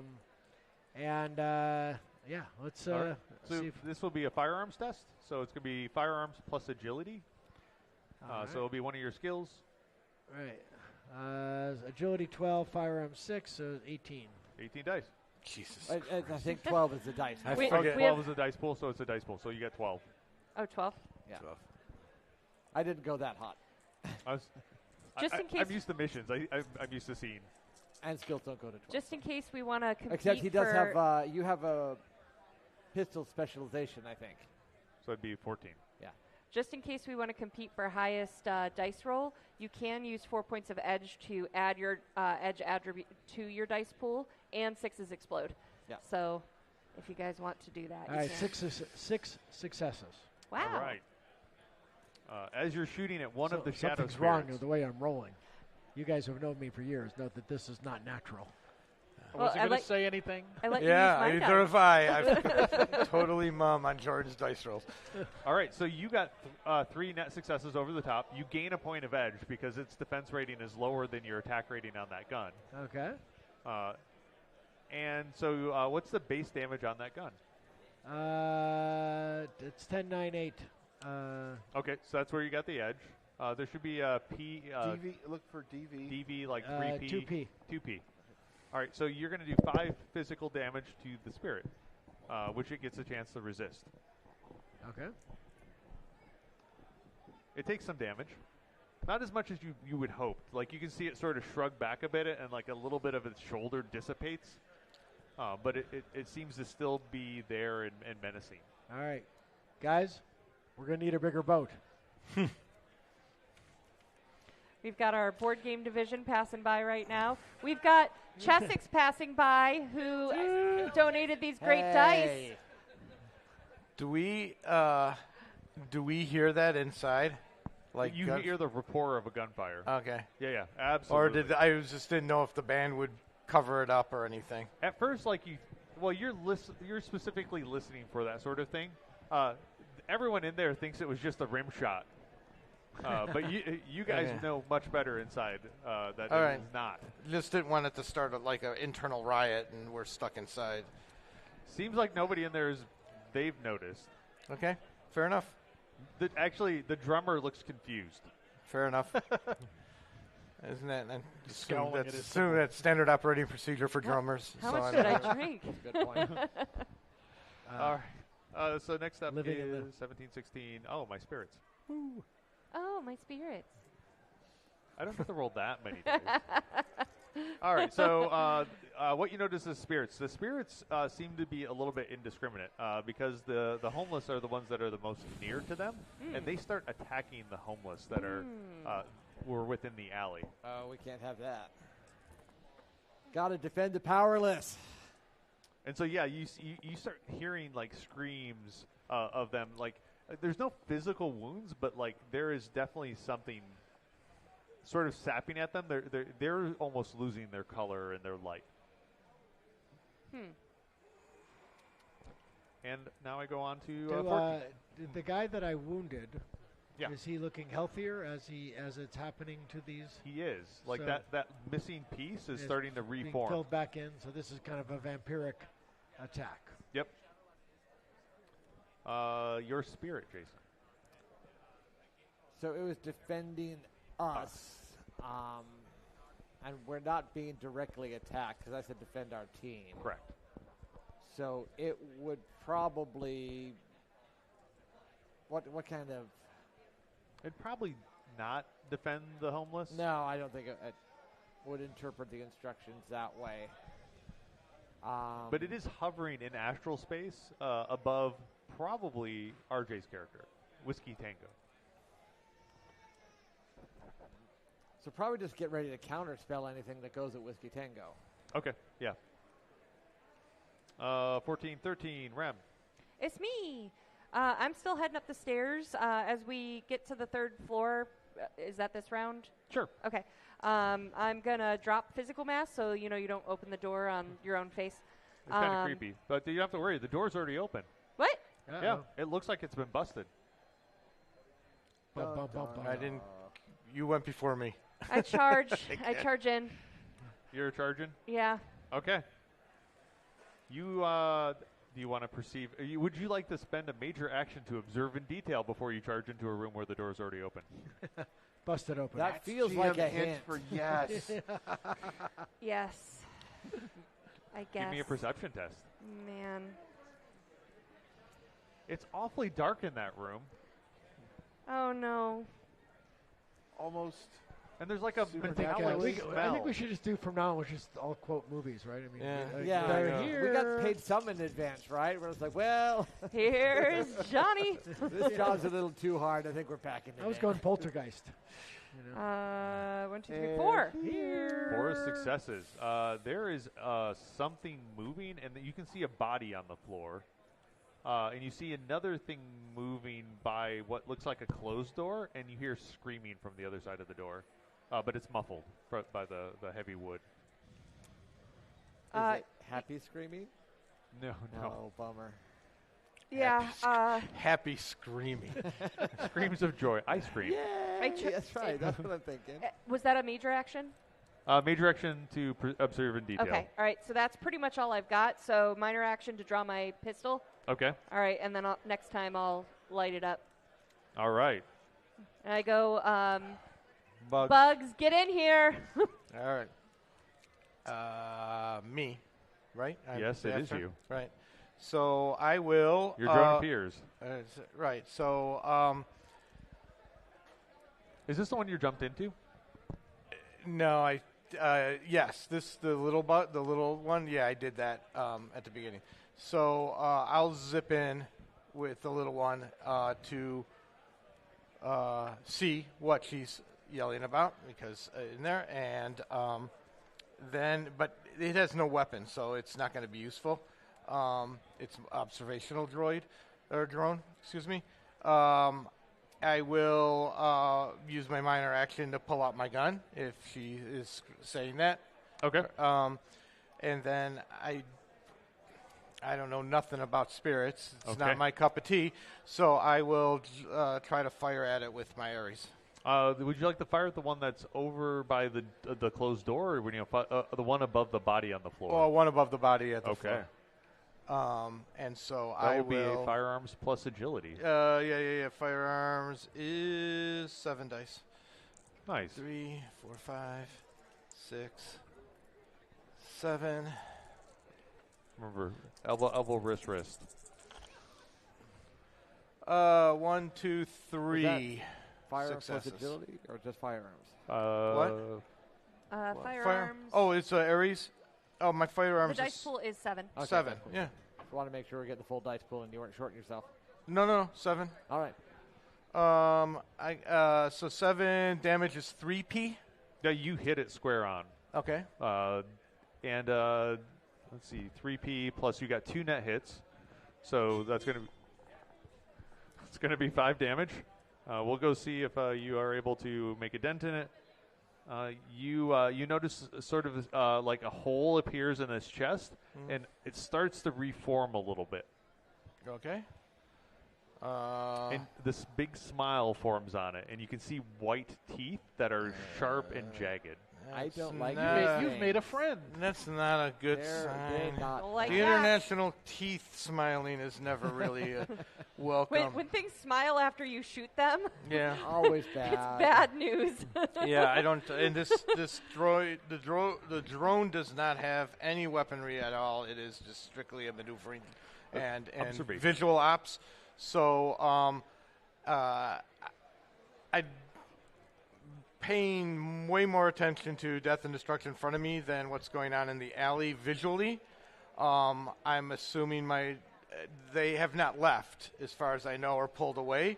So I'll leave the droid hovering with the lights on near them to continue to give the lights. So that would be all my minors and majors. All right. Yep. So Tenebra is up. We're 60 years in the future, so I have to make this joke. What do you think this is? Star Wars Episode 18? No, it's a long story. These are not the drones you're looking for. Yeah, it is the. It's from Battle Droids. It is which from preceded, Battle Droids. preceded Shadowrun. It is from Battle Droids. And awesome. Wow, that's suddenly weird, kind of meta anachronistic. Yeah, it is very. If it's older than that, I just have to say it's older than me. So there you go. Thanks for underlining that, Graham. We all appreciate it. I was going to say, the reality is we have T-shirts older than you. Yeah, exactly. Yes. That is also true. Well, now that brought everybody down. Yeah, exactly. Yeah, I feel deflated. Well, we're just going to let the shadows kill us now. Old age or shadows, it's one of the two. All right. So Tenebra is in your grip. And he has now started to pull, and he's pulling for the end of that alleyway. He does not want to be here anymore. He's like, damn it, kid, trying to freaking save you. As he's We pulling gotta away. go, we gotta go, we gotta go. I know, come with me. If you want to live. If you want to live. No, I refuse to say Oh. that. Kids these days. Don't know how to play the classics. Yeah. So am I going to need to try to roll anything to, like, for him to break my grip or anything like that? Yeah, let's do an opposed strength test. Okay. This is not really fair. I have well, 4 dice. Shadows are seldom fair. Well, no, he's an adept. He's just a artistic adept. I've got 2. I've got 1, so you hold on. But we are trying to get him out of the alley. So yes. Yeah. Except they're trying to bring him towards friendly forces instead of farther away. He's going with you because the alley's a cul-de-sac. So like he's running the right direction. He's coming with you. All right. Well, yeah, he's definitely coming. He's with nimble me now. And he's fast, but he's not strong. And so Jason and then Tom. So the spirits are all fairly close to each other because they were They've been pushed away. Oh, okay. So they're scattered off. The alley is about 12 meters in across, and then it's like 18, 19 meters deep. And the one that was shot looks mostly repaired from its... It does look mostly repaired. There's a little bit still missing from its shoulder. Okay. I would like to run or move toward one that's not the wounded one. Okay. But then at the same time try to banish the wounded one. Okay. And I'm going to try to get within close range of another one. Okay. Drawing aggro, it feels like. I'm thinking moves ahead here because I'm possibly going to use all my edge, and I might need more of it again later. That is fair. What's that? This is only 4, and then 5, and then 2. Okay. Yeah, we're going to go ahead and re-roll the failures because there's a lot of them.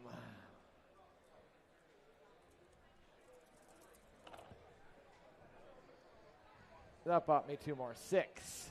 Oh, so you attempt to banish the one, and you watch as it shrinks in, and all of a sudden just poofs into what appears to be like a reddish smoke. You will have to resist drain of 3. All right. 4. I roll 11 dice a lot. It's good to have the same number of dice for a lot of things. I got it. 3. Nice. So one of them is gone, and when it does, it like you hear this sort of eerie whisper that echoes against all of the hard edges of the building. Does it say anything distinct, or is it just there to creep me out? It's just there to creep you out. Okay. Consider it successful. We have another guest walking by. We have the CEO of Chessex with these awesome dice once again. Dice. They're rolling great for me and Jordan. Yeah. Maybe if you bought Chessex dice, you'd roll better. I'm rolling fine. These are Chessex dice. They're Are just they? older Chessex dice. Let's not just talk about the dice. Let's remember John is a big Shadowrun player and an awesome Woo! human being. Yes. So let's recognize him for that. He was very jealous he couldn't play with us tonight.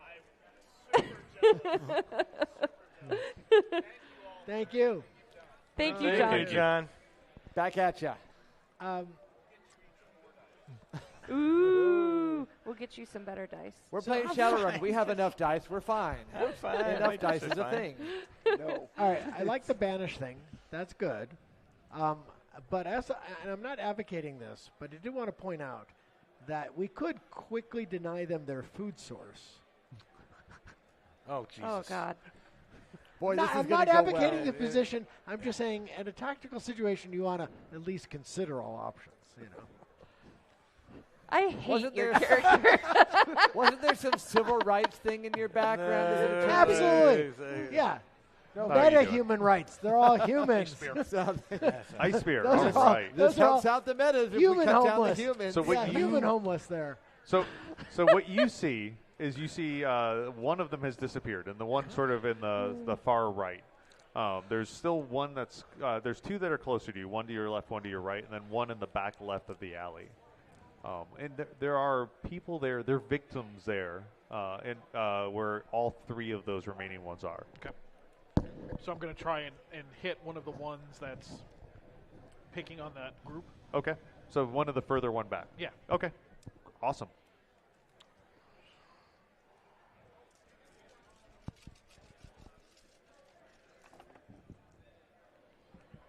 There's my good roll. Yeah, but there's Tom's That's good 5. roll too. Ooh. Kind of. That's still really good. So yeah, you spirit spirit. Sorry. Your ice spear hits the spirit and impales it, and you can see like the sort of cold freeze this like inky the inky blackness into these black crystals, and then it just shatters. But the spirit is still up, but there is a large hole missing out of it. And it continues to take damage for what the net hits would be. You got 1 net hit, so it's going to continue. So to just take for one. additional turn. Yep. Okay. All right, and then you'll have to resist the drain on that. Sorry. That's a cool spell. I like it. Which one was that again? Ice Spear. Yeah. Yes. So, I know that's not core. Is that straight weird? No, it's core. Is it core? Everything on this sheet is core. And that is actually the end of the round, which might make for a good break for our guests here. Thank we've you. Been going for I too have to potty. So thank you guys all for joining us. We will be back in 10 minutes for to see what happens to this crazy group. Hopefully we won't be legalized into murder. But don't go anywhere. We'll be right back. Fair enough. I'll take another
Welcome back, everyone.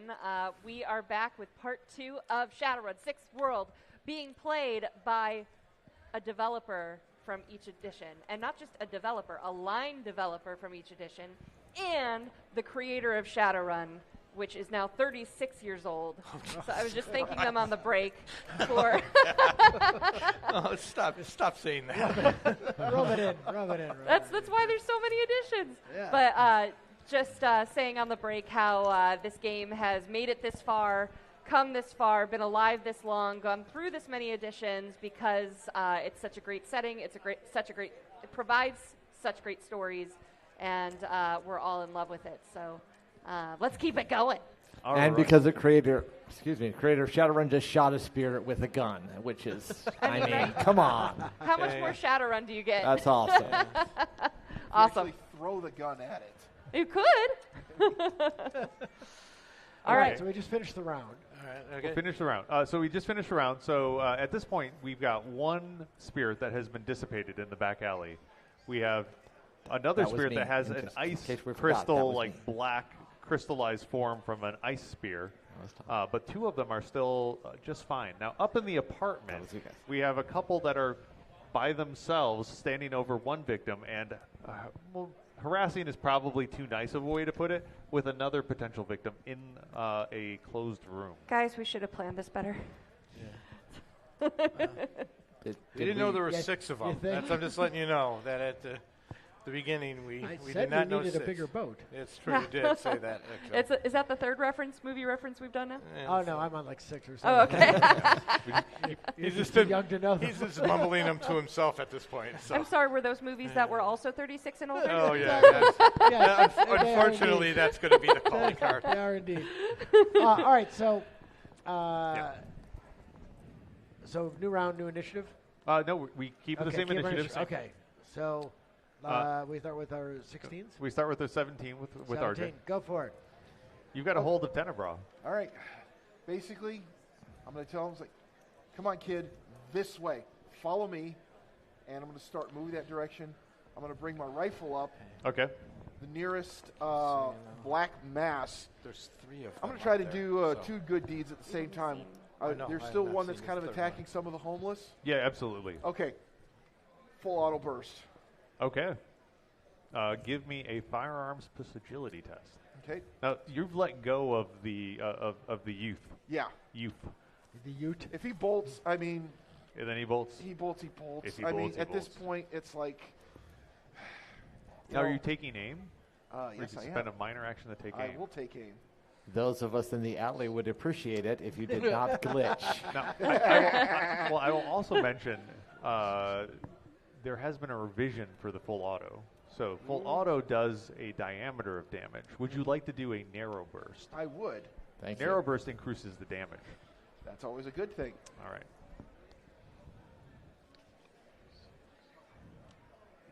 I feel like that's something the current line developer should know. Oh, my God. The reason we put rules in books is so we can look them up. That is correct.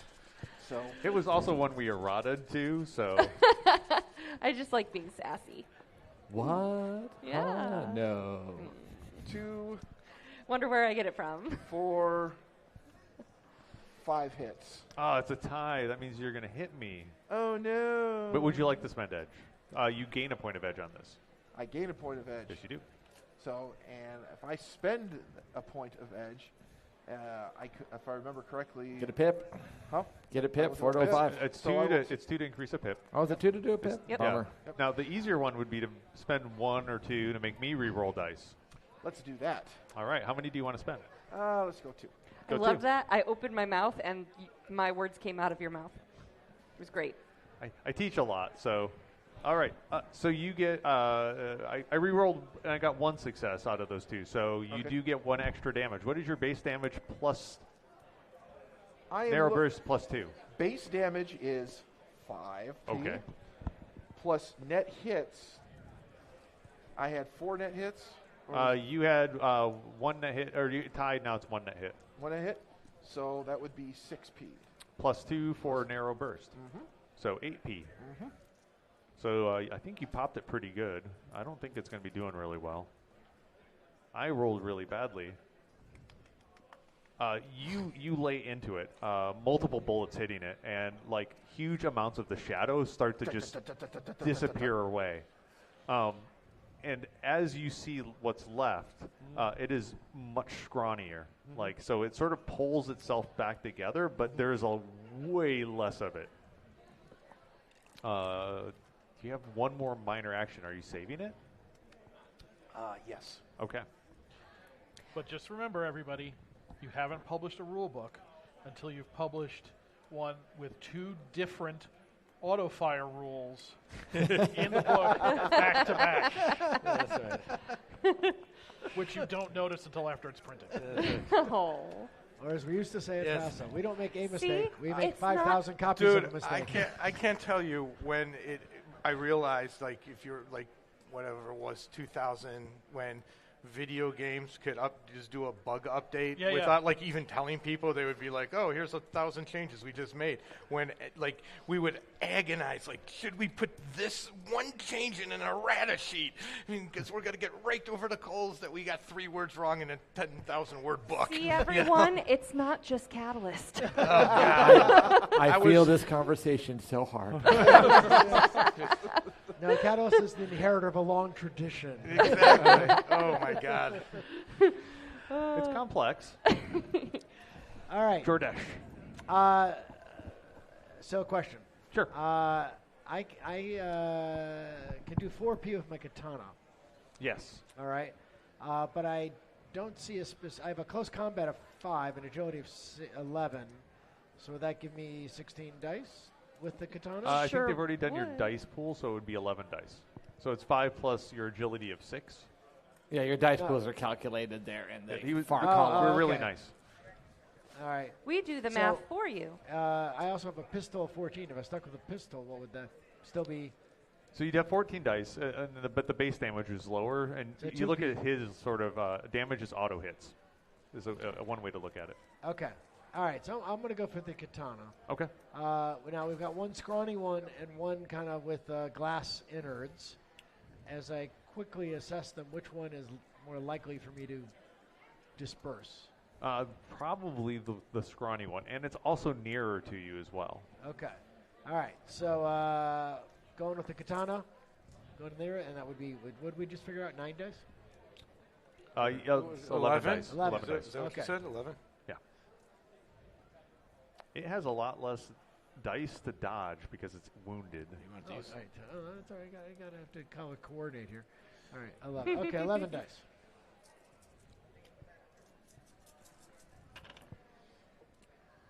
All right. There's a good Jordan roll. All right. No, it's not as good. All right. It's not as dramatically bad as a normal Jordan roll. Looks like 4 successes. You have 4 net hits because I got a lot of 1s. All right. So it turns its head as you're swinging, and you just come across the back of the neck of this, and all of a sudden, like, that black just parts. There's this white glowing core that just erupts. Poof. Poofs away. Poofs away. We like poof away. All right. Also, So 2 lawyer down. disrupting a spirit with a katana, making Shadowrun awesome. Hey, I cut paperwork. Are you doing an ad in the middle of? Absolutely. You want to? See, and by the way, what the real thing is, the real damage is when he sends him a bill for it later. Oh yeah, yeah. We don't forget that paperwork. $300 an hour, even if I'm combating you. That's going to be. So yeah, it would have been a minor action to pull the katana out, a major action to swing. You still have a minor action left. Okay. Which you could hold on in case one of them attacks you. You can add some dice for dodging. If you wanted to I be can't defensive. do another attack with the pistol or anything, so I'll hold the minor. Okay. Or you can move. Oh, move's not bad. Yeah, I'll actually put distance. I'm going to go, sprint towards the. Towards one of the other exit. ones? Or towards the alley? Well, we got 2 left, right? There's 2 left. Okay, I'll go towards the crystal-y one. Okay. Yeah, he's deep in the back of the alley, but you can get pretty close. Okay, going for it. All right. Now it's the spirits. We bring the law to you. So just hold that smile for a minute till his next initiative pass. He's just there. So one of the spirits, the one that's closest to Jason's character, which I've now forgotten the name of. Till Strickland. Till Strickland. So Private Eye. You are being attacked by one of the spirits. Jerk. The spirit, not you. You're fine. Yes. My defense rating is 6 if it matters for edge. So I have 8 dice, and I have 5 ones. Oh, God. I got a hit. So I got a hit as well. It is going to strike you, unless you want to spend edge. I have no edge to spend. Okay. I do have edge. Uh-oh. I'm warming up the med kit. I don't have that much edge. I'm going to have you re-roll your 1. Re-roll my hit? Your 1 hit, yeah. So I have no hits. All right. So it does 2 net hits, so that is going to be 5p. When it strikes you, its claws snap off into your arm. And so you have these wispy black smoke coming out of your arm. That sounds bad. But you do notice its claws are not regrowing. That's all of my... I don't soak any of it, so that's 5. I assume physical. Oof. 5 physical, yeah. Woof. Ouch. And then there's Captain Crunchy, the crystalline one. It is going to start moving towards you, but it doesn't get all the way to you. And it's going to use its actions to defend itself. Okay. Up in the apartment, So, they are going to attack you. Oh, it is their turn. It's okay. You say that now. So the first one's going to attack you. I don't like that. You're not going Please to believe stop. him, are you? Huh? You're not going to believe him, are you? So the one sort of like you see like this pool of shadow move up and like grab at your legs. I dance. You do the jig. You get a chance to dodge. Oh, it's going to okay. be reaction plus intuition. Yeah, you're right. I was so ready to roll. Okay, I need different dice now. Look, I've got all my things separated. Do you have defender dice? Yes. Okay, reaction plus intuition. 2. That's not great. 2. What's your DR? My DR is 4, but 6 with the parentheses. Yeah, probably from the armor. Okay. I'm okay with that because I have a point of edge. Thanks. And don't forget you have armor. You spell. Yeah, what does that get me? On the body? Or is it just raise my defense? Raise your defense. All right, I got 2 hits. All right. I almost glitched, but did not. I would like you to re-roll 1 die. Specifically one of your I would hits. like you to shut up. Well, that is not going to work. Pick the one. Pick the one. Pick the one? Re-roll the 1? Yeah. Oh, I don't know. That's how it is. No, you have to re-roll the 5, but yes. It's my choice of dice. Don't listen to me. Never listen to me. I just met you. I don't know these things. So I rolled. And they were calling me a rules lawyer. Here's the thing. I like just rolled it. The 5 turned into another 1, which means I've glitched. Nope, no, that's okay. Like your original die was not Oh, that. okay. So, but I did tie you, so now I hit you. Fine. You did the same thing to me. That'll be 3p that you can soak with your body. I have a chance to not take any. I have a chance. I'm so glad I brought extra med kits. I got 1, so I take 2p. 2p, awesome. Well, for me. Shut up. The other one is going to attack your character. I'm assuming. Yes. So you'll roll your reaction plus your intuition. Plus dodge if it's... if you are spending a minor action, you can add in your athletics or your close combat. So according to my core combat info, my defense dice is 9, and I get plus 2 on dodge. Is that what I'm rolling? It's plus 2 if you spend the minor action. I am spending a minor action. Okay, so yeah, you're going to roll 11 dice. The dice are very, very hot and cold. 1, 2, 3. I have not used any edge, so I'm gonna. What is your DR? So your defense My rating? DR is 8. Oh yeah, I do not gain edge. So yeah, you're able to get out of the way. So it tries to do the same trick that it did on Dag and sort of crawl across the ground and go up and grab you in the legs, but you're able to get back. Okay. All right, that's 16. I go to now it is your turn. All right. I have a plan. So as I'm dancing away from this thing that's grabbing my leg and now raking my legs and hurting me, one of the things I love about Shadowrun is rolling fistfuls of D6s. So I'm going to maximize on that. Pre-edge? I'm going to pre-edge my roll. So that means that I have my my sorcery, which is 7 dice. I have my magic, which is 8 dice. So that's 15. That is 15. And I get another 4 dice. So that is 19 dice that I get to roll. And my 6s explode. So I get to keep rolling for a while, hopefully. Clearly you're using your plot armor. Because I need her to live. 1, 2, 3, 4, 5 hits, and 4 of those are 6s, so I'm going to re-roll 4 dice. What are you doing anyway? I'm doing Mana Bolt. Mana Bolt, okay. Because it decides what dice I use. No, go ahead. Continue. I just have a grander question to the... I got another 6, so I'm going to re-roll 1 more die. Okay, so I got 6 hits. All right, you beat me by 3. 3? So I just take 3 damage. Okay. All that for 3 damage? Yep. It's Mana Bolt. I'd like to file a complaint. It's Mana Bolt. It's just yeah, it is Mana Bolt. I don't get a resist. Sure, there's a nice little round filing cabinet that you can... All right, so my drain now, because this is going to hurt, right? No, it'll be fine.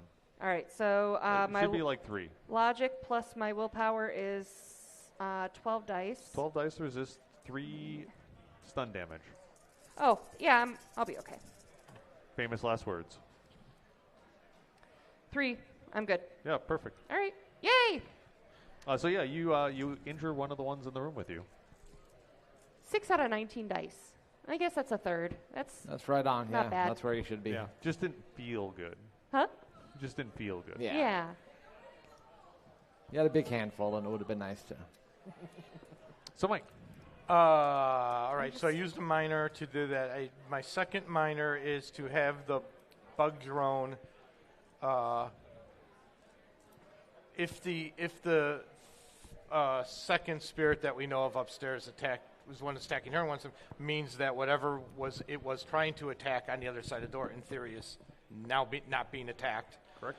So I'm going to try to get the bug drone either to crawl under the door or however to get in there to kind of just be in that room as an additional eye, because I'm not going to be able to communicate through it, because my major action is going to be trying to stop the spirit that's attacking me. Yep. So that's what I do. Firearm is 7. Okay. It's still using the Ares Predator. So how many initiative dice did you originally have? How many initial dice did I 2. originally? 2. 2 dice, yeah. So you actually have 3 minors, because your initiative dice plus 1. All right. You could take aim and add another die to your yeah, dice then roll. I'll definitely do that. So, crap. 2, and then I'm probably going to want to use, I have not used an edge yet. How many edge do you start with? It should be your edge rating. It's one of your attributes. Mine is blank on the sheet. So. No, yours is 5. Edge 5. Okay, so I got 5. Ooh. So I'm going to go ahead and re-roll all my fails. Is that 4 all? edge. That's 4 of them, right? One of the other edge actions you can do is if you spend 5, you can do sort of a major sort of smackdown and sort of change the scene on me. Maybe there's some fresh meat somewhere else, and maybe one of the spirits peels off, or maybe you hit 2 of them. So there is always a couple other actions. Hit 2 of them. Hit 2 of them. He spent 4 to re-roll, but that's just if he had 5 later. Alrighty. There are only 3 hits. 3 hits? That's 1 net, so you do hit it. Oh, nice. I will Again, roll this that's up. what I got last time. What's the base damage? Base damage on Ares is 3p. All right, I take some damage. This was the one smiling with teeth, right? This is the smiling with teeth one. Right. So now I'm just going to ask Team Shadowrun event people. So I don't know.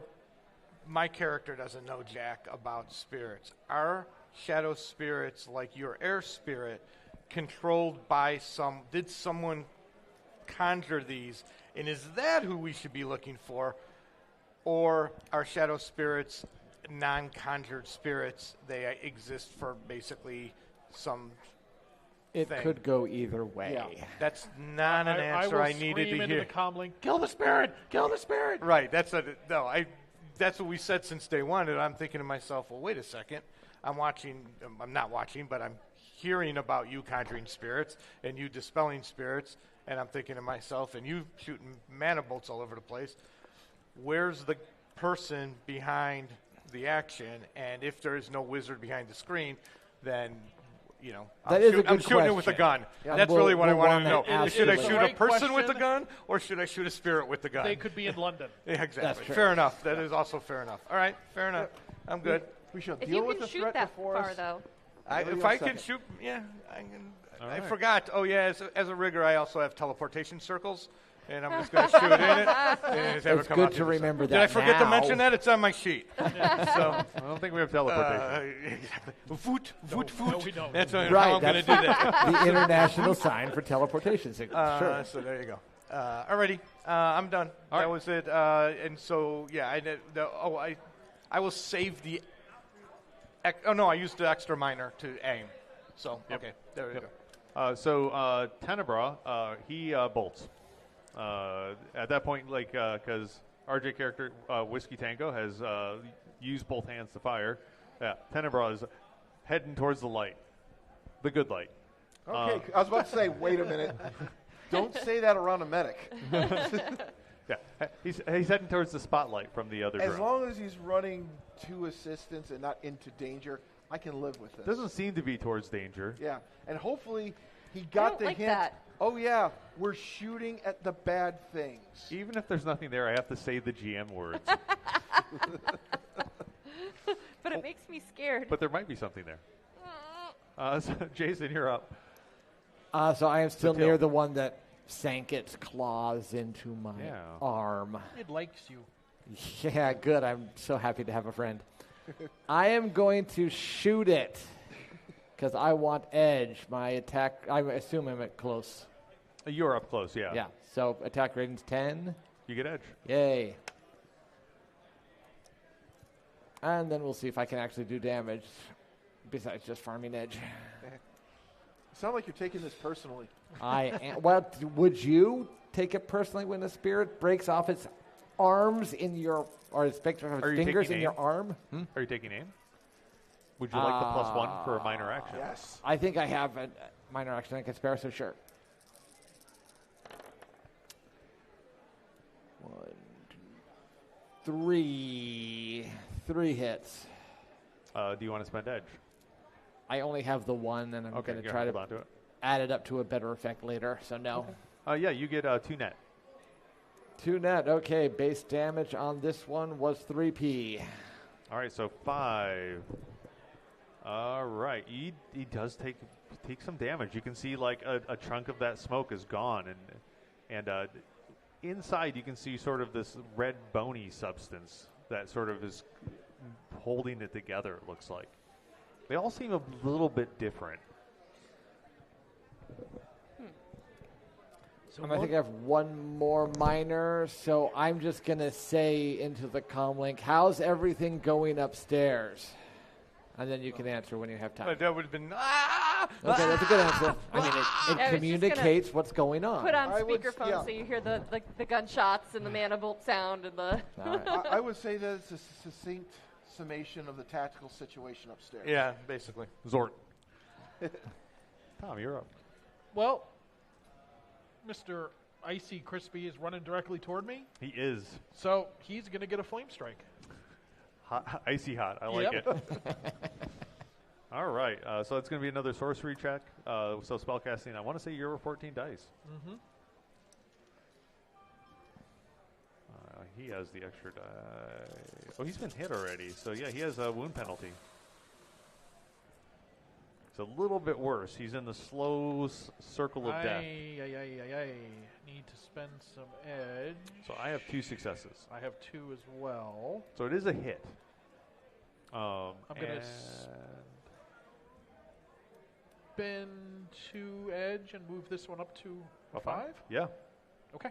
All right, so it's going to do half of your magic is the base damage plus any net hits. So 3 plus 1. 4. So 4 damage. Nice. A larger chunk of the spirit sort of disappears, and it evaporates. Like that flame hits it, and you watch the inky blackness melt and then evaporate as well. So there's a fairly big hole in the middle of the spirit. I got to do drain. Yeah, it's really unhappy. How tall is this spirit? Some of these have been like right around like 2 meters. Some of them like 1.5 meters. Okay. I have a plan. Okay. I'm a little bit afraid now. Now I'm afraid. What's going on? Good. Well, we have to wait till it's my turn again. Which is pretty soon, because we're back to RJ and then and Jordash. Okay. How many in the alley? How many spirits do we have left? You have 2 spirits left. Mm-hmm. One with a big hole. They are actively attacking someone. One of them is rushing at me. Yeah, that includes the one that Tom has done some damage. One has attacked. I'm going to take that one because I've been running at that one. So you should do the other. And that one's wounded. The other one's untouched. Okay, sounds good. You know what? It worked great the first time. I'm going to do it a second time. All right. So take aim and let it fly.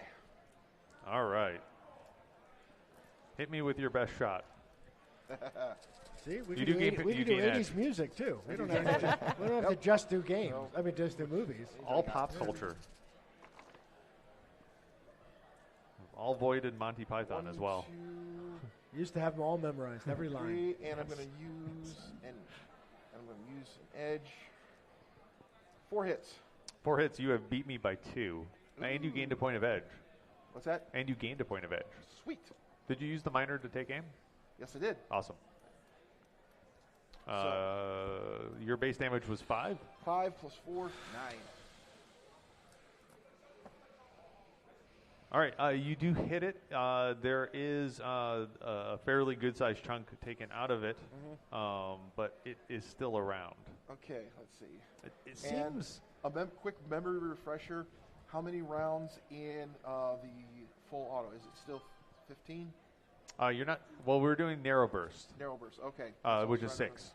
It'll be 6, gotcha. I'm actually keeping track of my ammo. Thank you.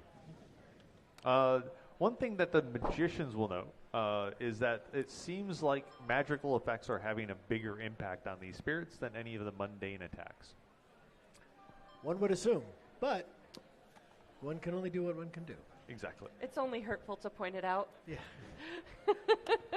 So I for our viewers as well. Yeah.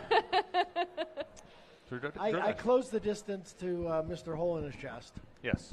Okay. I run in. I put the katana into the hole, and then leap upwards to try to just slice it in half from that point.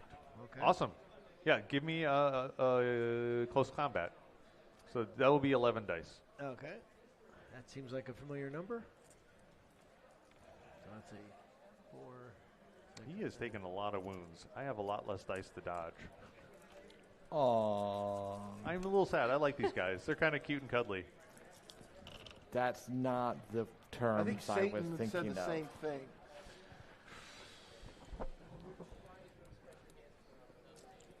Looks like 4. Nice. I have 2. And you do gain a point of edge. I'm sorry? You gain a point of edge. All right. So you do base damage of 4p as a katana plus 3 net hits. So we will see how that goes. Ooh, that is not good for me. You do slice it in half, and you watch it sort of peel apart and splash down as an inky blackness, and then soaks immediately into the ground. All right. A vaguely satisfying end. All right.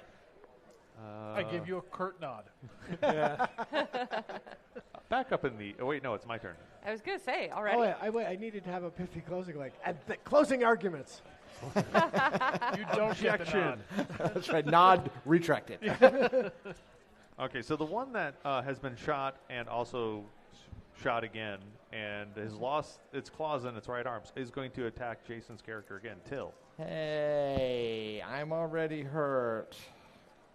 That might have something to do with that. Could. That's actually good tactics. Well, you're kind of magic as well, so you might be tasty with ketchup. Oh, no. Because they do heal a little bit each time they hit you. I've kind of noticed that. Yeah. You're the mage. But I got 4. I just look at all your health points as partly my health points. You got 4. You beat me by 3. So why don't you use 5 points of edge to try to make me re-roll that? I don't have 5 points. Ha! That's what I was trying to point out. Yeah, they're spirits. So yeah, you nimbly get out of the way.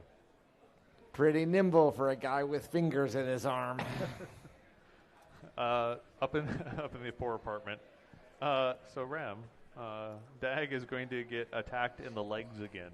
They're gonna try. It was effective last time. This is the one that has the mana bolt, so he actually loses a die. And I need my reaction plus intuition. You do. I got 1 hit. And then I'm going to do the next one, so it's going to attack your Right.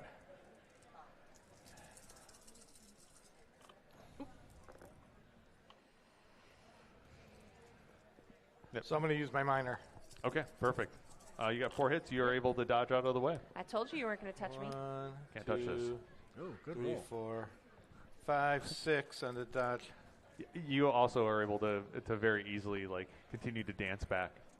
Sweet. Do I remember you have an unarmed? I have no unarmed thing. I can punch him. So okay, all right. My primary weapon is unarmed, so that's not very helpful in the big picture. Right. Well, I was going to say if you have an unarmed drone, drop it down. I'll hold on. We'll do all 80s action hero and fly me up there. That could be. But you got to tell me Allie's all clear because right now I'm a little busy. Okay. But why are you looking at me? I'm not. You're sitting across from me. I'm not looking at you at all. So Rem, you are up. All right. You better not. Yeah, I'm gonna. So can I tell at all? The person on the ground, are they breathing? Are they? You would have to observe in detail, and that would spend a pretty big action chunk. Okay. So not dying first because I can't help them if I'm dead. So let's do. Good thought process. Let's do mana bolt again. Okay. Always put on your own mask first. Right. Yeah. Before helping toddlers. 4, 7. 1, 2, 3. That's it. Only 3? You have 15 dice. Anyway, you beat me by 2. The Chessex dice have failed. They're like, okay, we've been working really hard. We need a break. They do need a bit of a break. But okay, so this does basically your net hit, so it does 2 physical damage to it. So I could it do goes that straight on to it. my It doesn't get a chance to resist. Roll. Okay. Let me see what he allows. And so that will put it at 5. All right. Next up is Mike. So again, major action would be just using the firearm. Okay. On the one in front of me. Nice. 2 successes. 2 successes. All right. That is better than my 0 successes. So. Oh, yeah. Go me.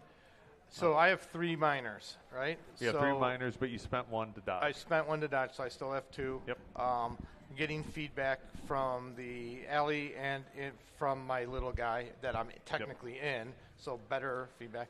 Yeah. When I see that it is open, I will command the one of the drones to start to come up or start to move in. It doesn't open doors, so you guys are going to have to open a door or something. Through the window. Yeah, if there's an open window. So, yeah, it'll start Shoot to the rise. window. It'll start to shoot the window with the rockets in my, because that's safe. So by now is the bar like flipping out? Are people running and leaving the bar? They're definitely looking around, really curious. All right. You do have the drone down there. You're able to look around and see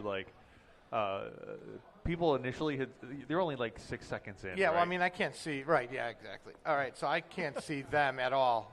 And what's that sound? Yeah, I'll start moving the droid. God dang. Start moving the drone to see if there's any open windows, anything that I can get it to come towards me at this present time. So you guys are going to see it rise up and start to try to figure out if there's looking like it's, I guess, if you were thinking like me, you would be looking for an entrance, which I hope none of you ever actually think like me. So that's the third one. That would be the last action. Okay. All right, perfect, yeah.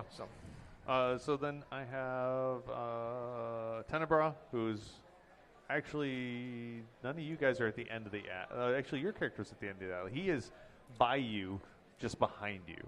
Okay. He looks very, very unhappy about this whole situation. Ruined his mural. After that is Jason. We probably don't want to let him get too far out of sight because who knows if anything else will come after him. How many we got left in the alley? One? One left in the alley. Wounded? Yep, the one that you had hit before and RJ's character had hit before. Okay, let's... He's lost a decent amount of his Then let's just... mass. No, let's go with the clout spell to try to finish him off more. Okay. That is an indirect physical spell. Yep.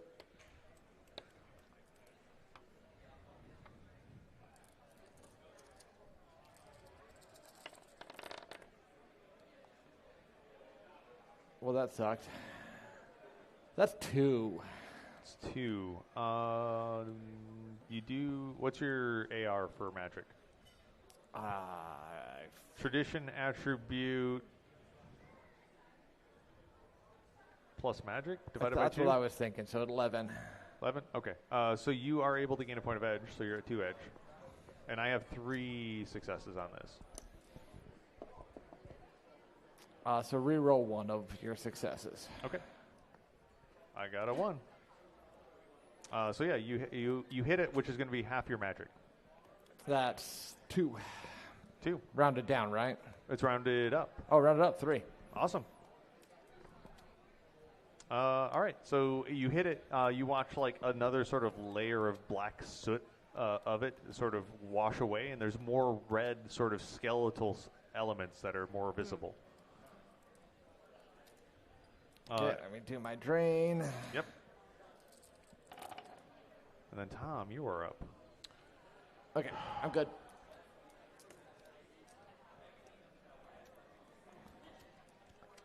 Tom, do something snazzy. Well, I want to be sure this guy doesn't get away from us, but I don't really have any good way to do that other than just ineffectively grabbing him. What? He's happened to the hanging air close spirit? to you. Like you Didn't can you tell say that to he's not protect? trying to run. Oh, yeah, you have an air so he's spirit. hanging near. Okay. Yeah, he's Didn't hanging near. you say to the air sprayer to protect? Yeah, the air spirit should be.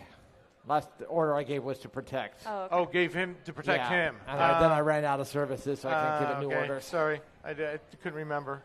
Like, well, it's there to protect him, so you never know. RJ could run up the stairs. So, but I don't know. To be honest, if it came down to it, since I know that Jason got hurt, I would take a quick action to make sure that he is okay. And before I would do that. So, is that a little better? Yeah. Okay, good.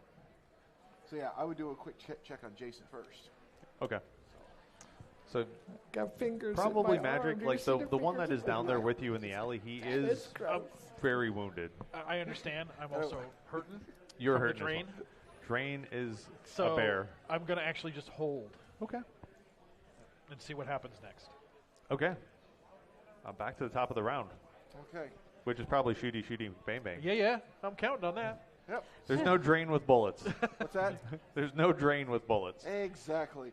Which is why, I believe that every mage Your should blood have drains. at least one gun. You do, yeah. I guess you get leaky. I have backup.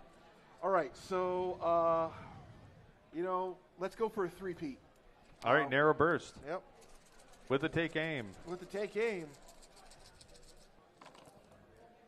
And Chimama. 1, 2. Did you pre-edge? 3. And I'm going to spend an edge. I have 1 hit. Two edge from a 4 to 5. I just did that. Oh, you said 1 edge. Never mind. Well, I'm going to spend 2 because I have 2. So there we go. I have 4. Okay. So that would be 3 net, 5 P, 8 total. 8 Plus the 2 from the narrow burst. Yep. So 9. 9. That's ouchy. That's very ouchy. Yeah. Math is hard at this point. Yeah. All right. So yeah, you hit it. It managed. Like it seems like it's holding together a little bit more, but then like it let go. Right. Like all of a sudden, sort of it dissipates a bit, and at this point, like it is gone. Like all of a sudden, you just see the red bones of it, and those just collapse to the ground and then disappear in a red smoke. Okay. And with my remaining minor actions, I'm going to combine them into another one and administer some biotech onto Jason. Okay. So. And by our powers combined. Exactly. So 4, 6, 7 plus all right. 2, so 9.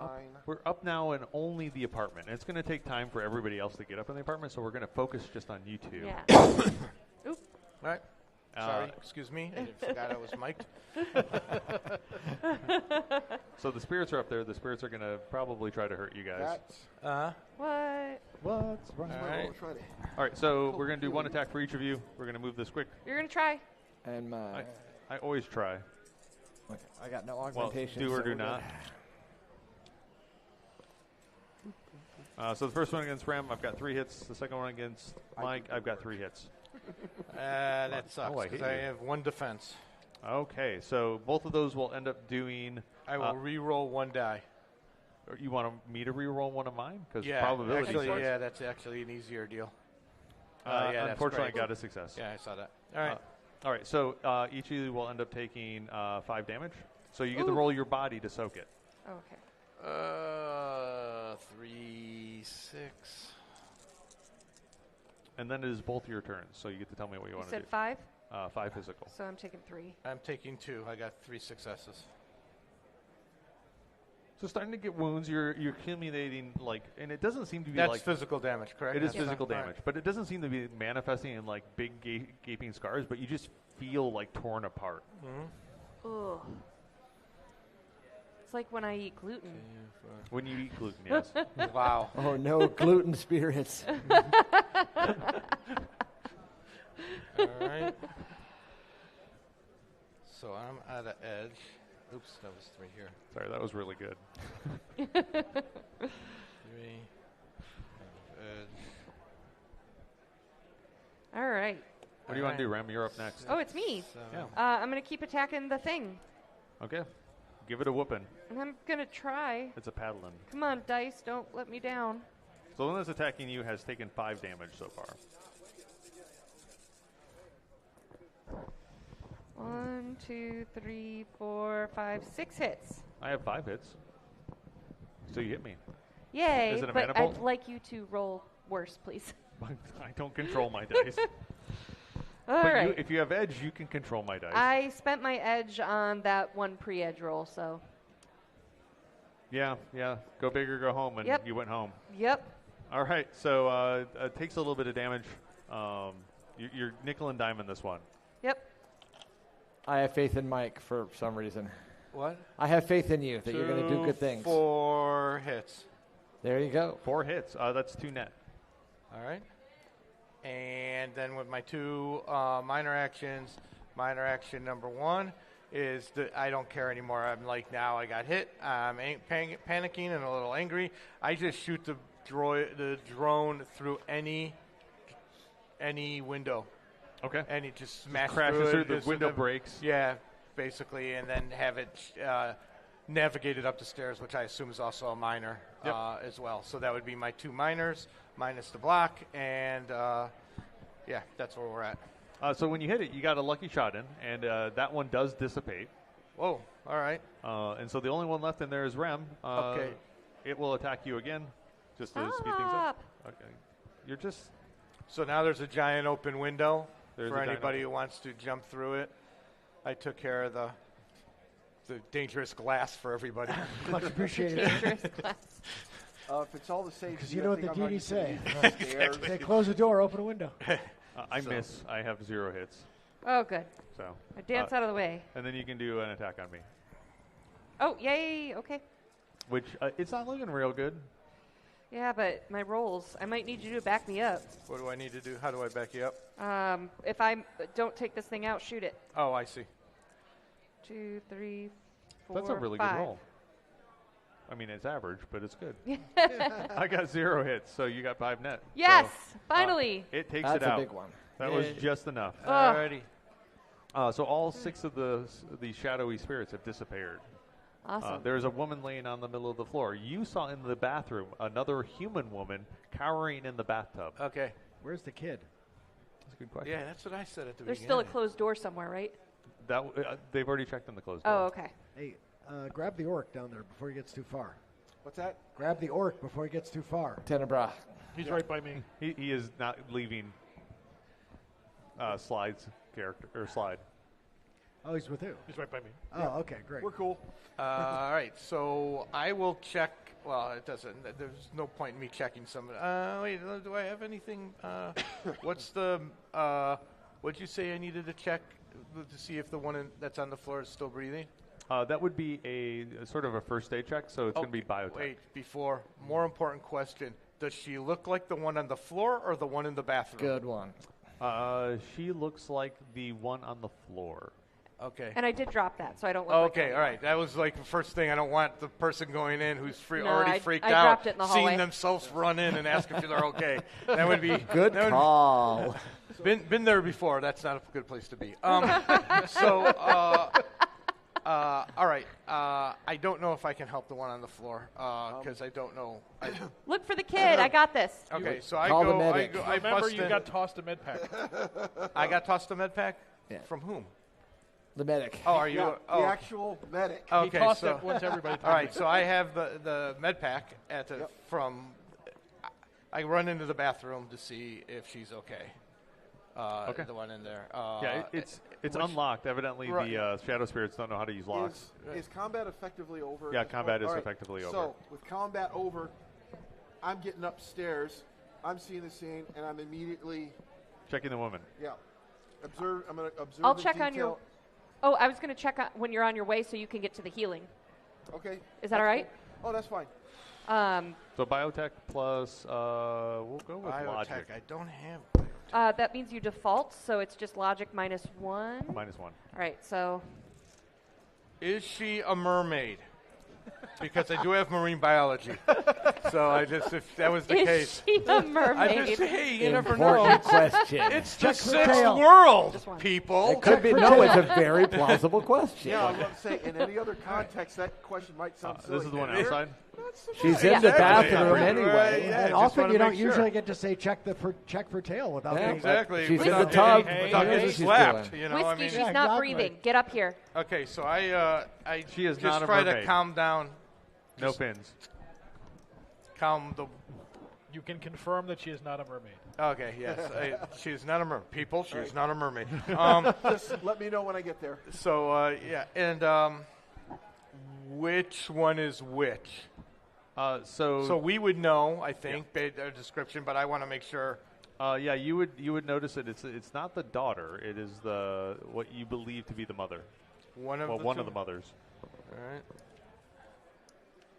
So is she elf or human? I guess that would be the decider, right? The one in the tub is human. Okay, so that's Tiffany. Yep.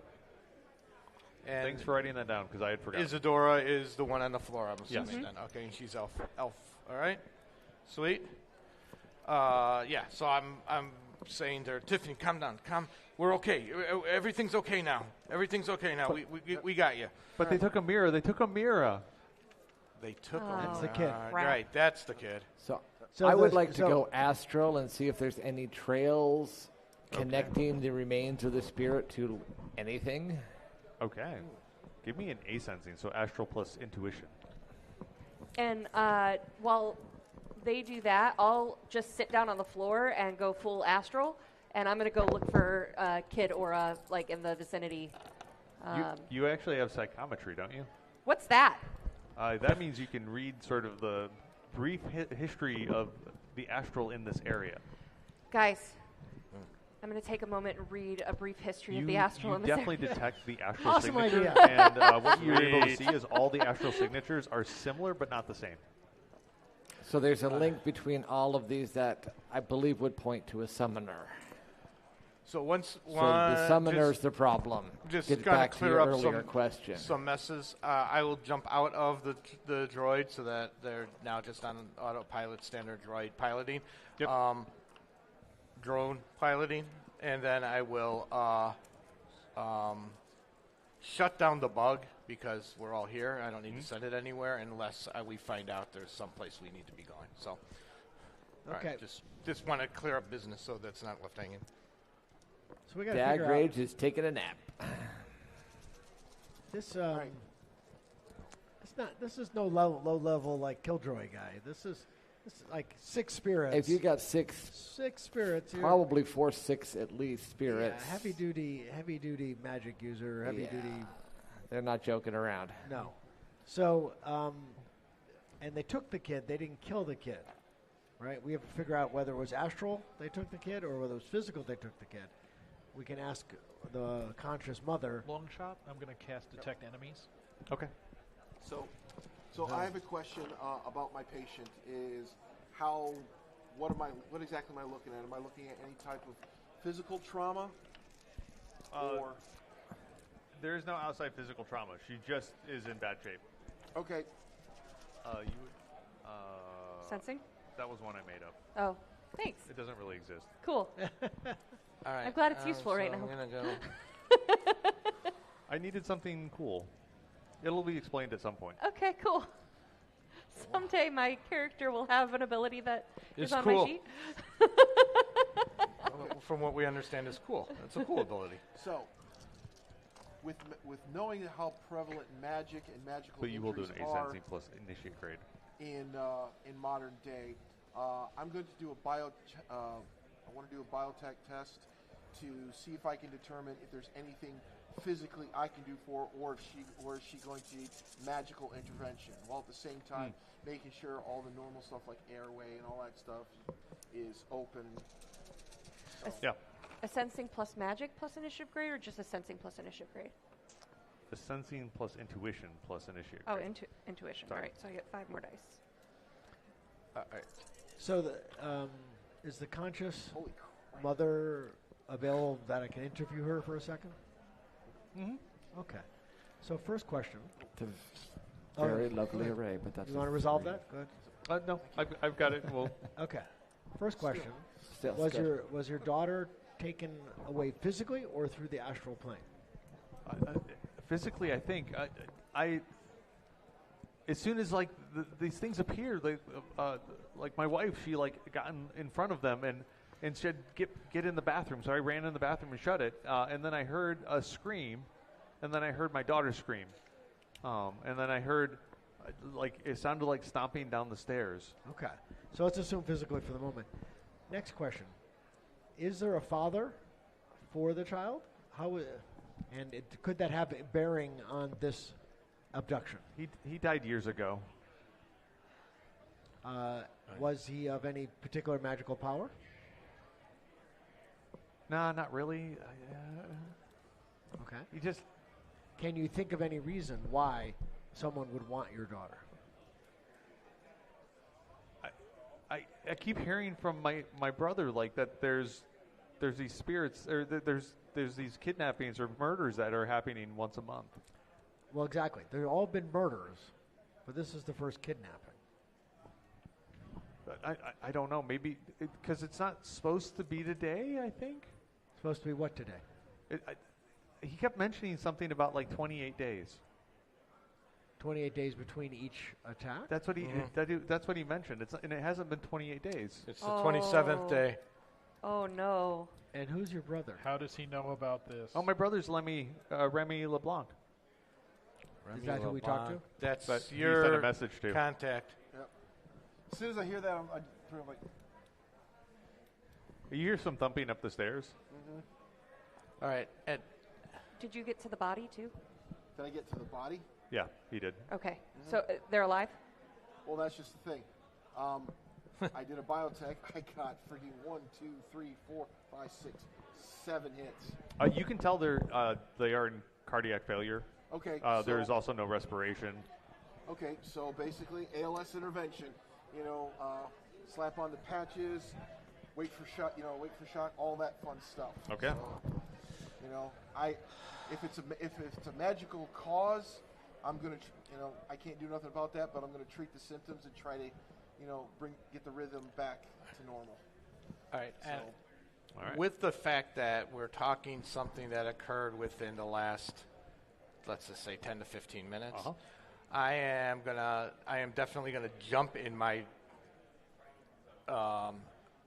drone, the hover drone, and just start scouting the nearby streets. I now know what the girl looks like, so I'm just looking now for any kind of match on that front, just to see if there's a direction, if they drag somebody down. Okay. Maybe they're still on the streets. I don't have any idea if they put up this big wall of spirits. So I'm just going to do that. I have no idea if it's going to be successful in any way, but I just want to let you know that there's some eyes in the sky right now. Perception. All right. I think I missed a step. Who is the Lemmy character? Okay, so. Oh, I think you were out. Okay. Yeah.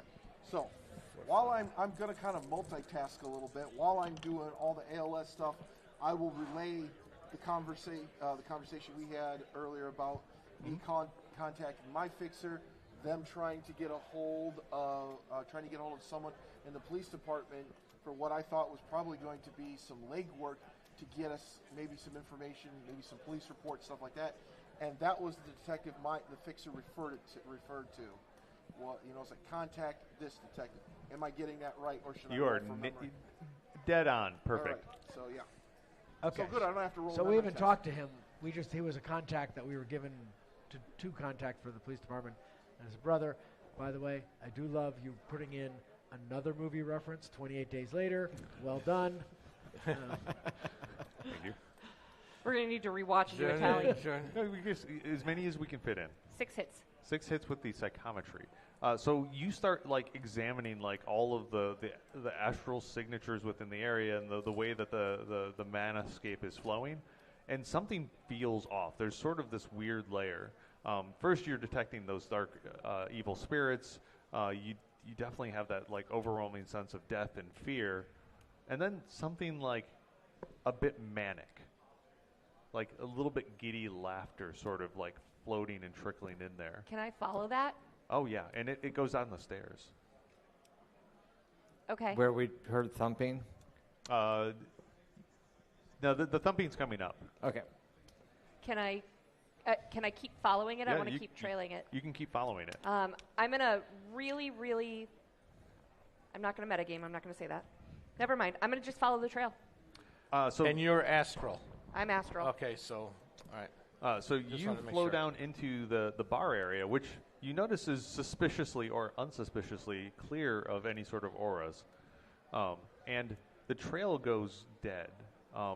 But it's because it's sort of overwhelmed with a lot of emotion from the club. Sure. But since I can move at the speed of thought, I'm going to trace outside. I'm going to trace if there's a basement and There's no basements in New Orleans. Oh, right. That would make sense. Sorry. And so you lose the trail. It feels like the manicness is sort of gone when you get outside that range, and you start looking for auras, and you're hitting auras one after another. They all seem to be the club goers. You're getting this sort of music feel off of them. So it just seems to go dead. And that's also what the drone sees as well. It goes off and it can see there's just a bunch of people moving away from the club. A lot of them are looking over their shoulder trying to see what's going on. You get the rubberneckers. But a lot of them are just well, the music's dead. I'm going somewhere else. So do I get the sense, since there's not that trail outside, that it didn't leave? Well, it's still not inside. Is the big thing. So if it's not, you don't know if it left, but you definitely know it's not here. Okay. All right, I'll go back to my body. Guys, I found a trail. It's like this manic aura. There's got to be a sorcerer or something tied to these spirits, but I lost the trail down in the bar. So, go ahead, Tom. So, I'm using detect enemy sustained. Yeah. So I'm going to lead what's his name, and we're going to walk out of the alley, so I can just see farther, and like if there's people coming out of the bar or whatever, I can see all of them, and maybe they're pissed at me because of everything that just happened. So that's what I picked up. It has to be focused. Don't know, and I'll keep it sustained until I drop it. Okay. So I got 4 successes. You, oddly enough, you walk outside and you look sort of around, and you're looking at each person as you're holding onto the spell, and you see this sort of like flicker of light from way down the street, like easily like I was going to say a quarter mile, easily a kilometer down the street. Sort of this flicker, and then it either it turns or bends, or you lose it. Okay. So you're not sure? I'll stay on because I'm on the comm link. I'll call out direction and distance. All right. Because he can. I'll move the drone that way. Okay. You see, as you get closer, you see this teenage girl all by herself, just walking down the street, just heading away. That's the girl. And it does look like a mirror. I had the data. Yep. And I'm piloting it, so I also have it. And I'm like, hey, you guys hear just through the contact, my body's plugged into the drone, so you don't hear my body talking, you hear it just in your headsets. I think I found her about quarter mile walking down the street, seemingly alone from my visual perspective. So let's take a pause for a second here. Maybe try to put some of the pieces together. Okay. So we've got voodoo metahumans being killed on a lunar cycle every 28 days, right? We've got incredible amount of spirit power. We've got an uncle who's a cop who kind of had a clue about what the cycle is, even though the cops are not looking into this, right? They've totally tamped it down, right? We got 2 mothers, been attacked, and 1 seemingly independent, potentially highly powerful spirit daughter, right? So I think we should maybe be a little cautious about assuming that she is the defenseless victim. I'm not That's disagreeing not a with you. terrible point. I trust no one. We've seen those movies before, so yes. By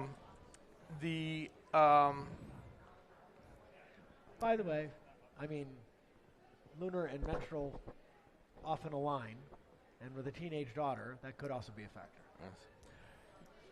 Do we still have the orc with us? Oh yeah, he's just following along. All right, I did. Yeah, it was more of just a generic question because I totally forgot when you were going through everybody. Occasionally, you hear the rattle of a can.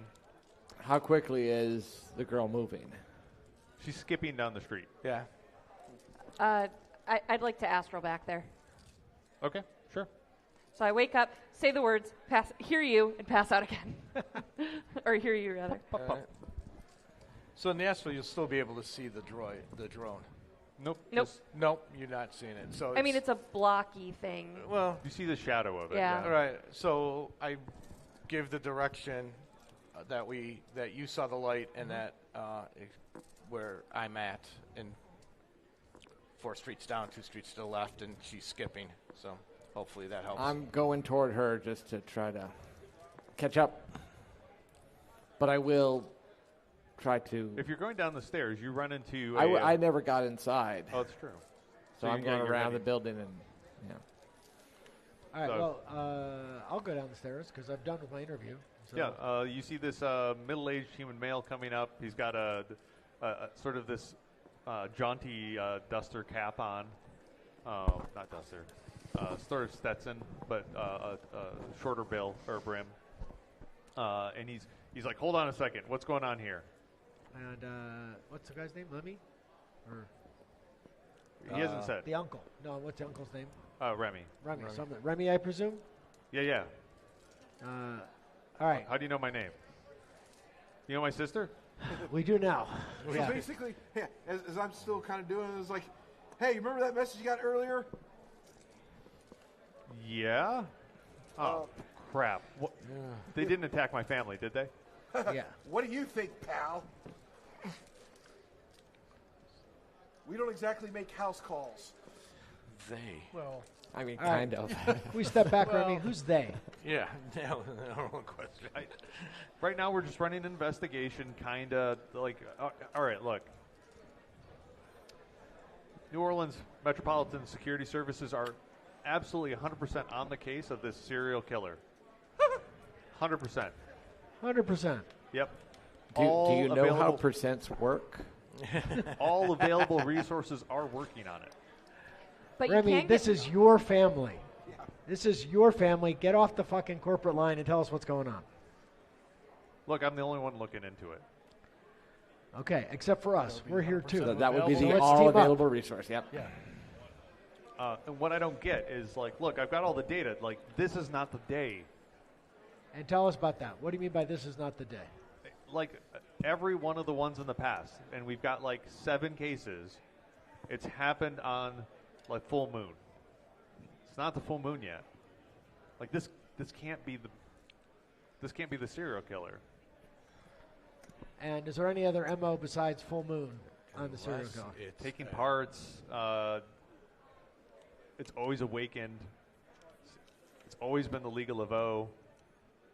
Like that's what we got. Okay. Well, in this case, they. Is my niece okay? We have eyes on your niece.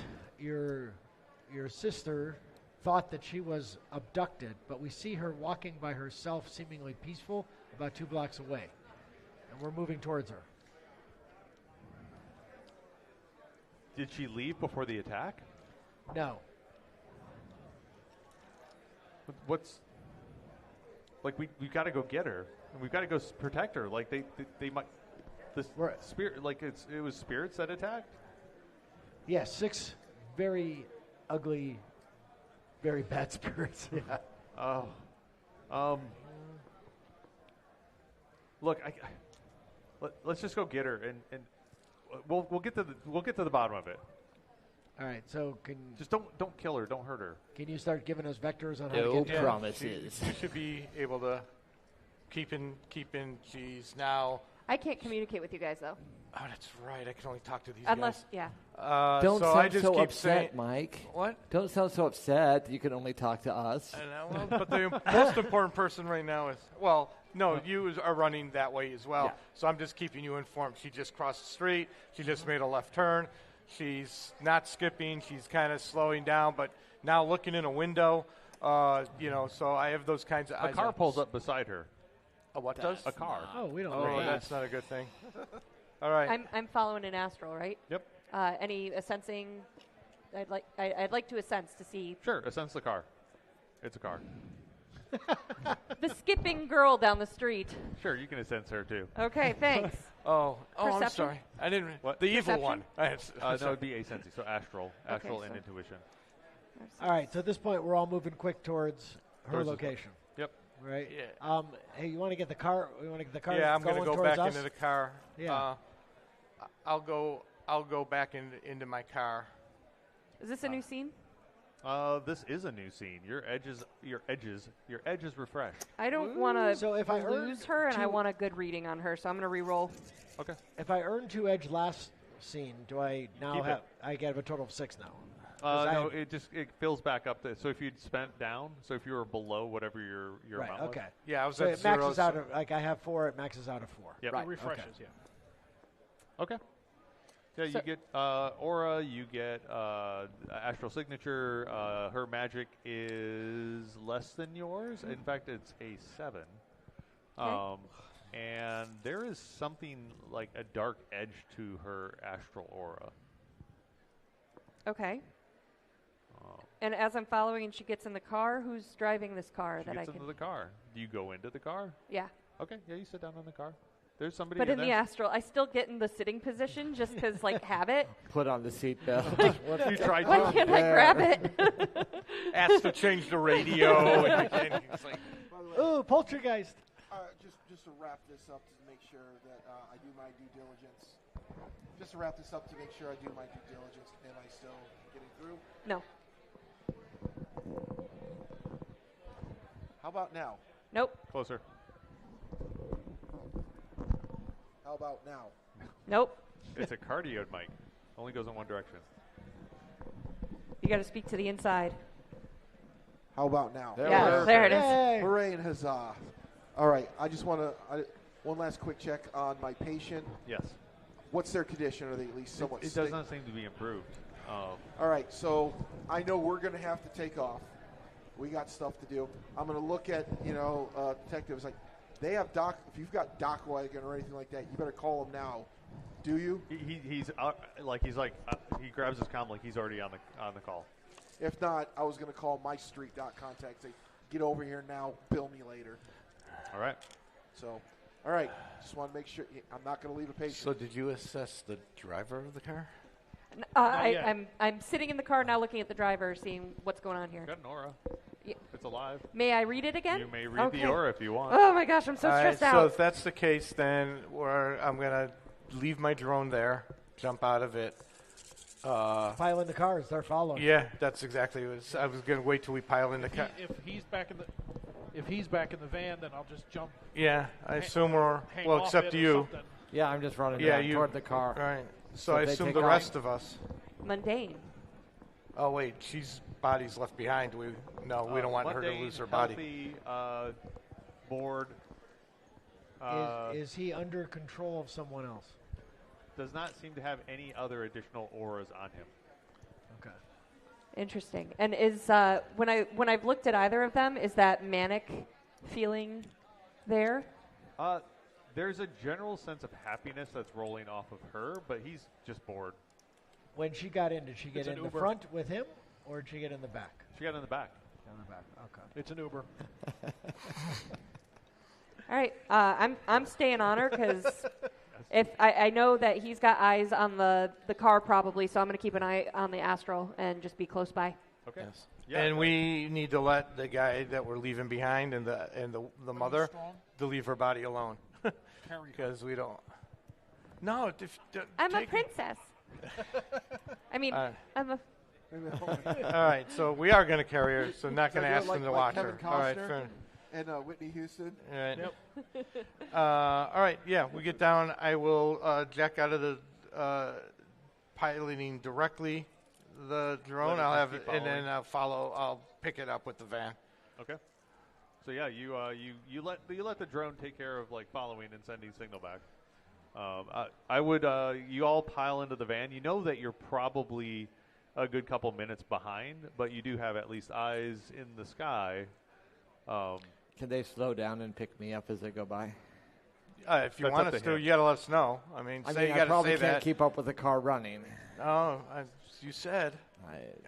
Just stick out your thumb, you'll be fine. Just get an air spirit, push it along. Yes, levitate, hold on to the back. Yeah, there you go. You can't talk. I mean. Yeah, so of course we do that. We will grab you and pick you up. So yeah, we're all in the van now. I'm following my drone until I could get eyes on the car itself. Okay, yeah. Why don't you give me a piloting test? My piloting test? You're piloting, because you're piloting specifically because you're piloting the van. That's a good set of numbers. 2, 4, 6, 8, 9, 10. Now, something 11, I should have told you before, and I failed at. You also get, depending on your control rig, you should get plus dice based on the rating. Right, you said if possibly 4. It should be 1 to 3. My control rig. Right, my control rig. I just was reading that. My control rig is. Should be under augmentations. Where is it at? I just saw it.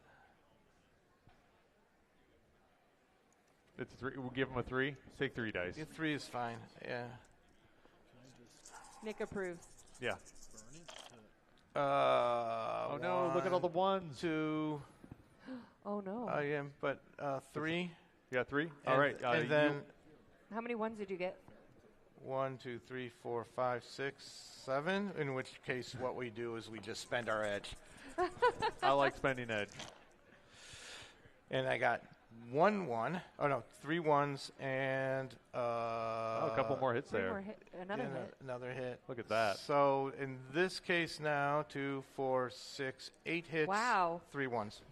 You step on the gas, this beast of a van roars into life as it's flying down the road. You're turning based on everything you know get from the feed from your drone, and you're just rolling up on this thing hot. And you can see this red small SUV sort of puttering along the road, sort of heading northwest. You're maybe half a block away. All right. Nice driving. That's it, everybody. That red SUV in front of us. Do what you need to do. I mean, I could drive it off the road, but I assume we want to be a little more subtle than that, but maybe not at this point. All right. And when you saw her aura, it was mainly just happy, but not. You wouldn't know. When you saw her aura, stuff happened that I don't know about. Yes. Okay. Good to not know. Come talk to me. Where is my... What, aren't you still out? Yeah. Hey, can we assume that we grabbed them? Yes. Yeah. Okay. You're a mage, right? I will astrally project to find out what's going on from Dag Rage. Thank God you're finally here. A little retroactive history. I grabbed one of the mother's phone numbers. Okay. Yeah. And calling her from the van. Yeah. Asking more about the daughter. Tell us more about her. What's she been like lately? Any changes in mood? Any changes in behavior? Oh, no, she's no real changes in mood, but I mean, she just got back from college.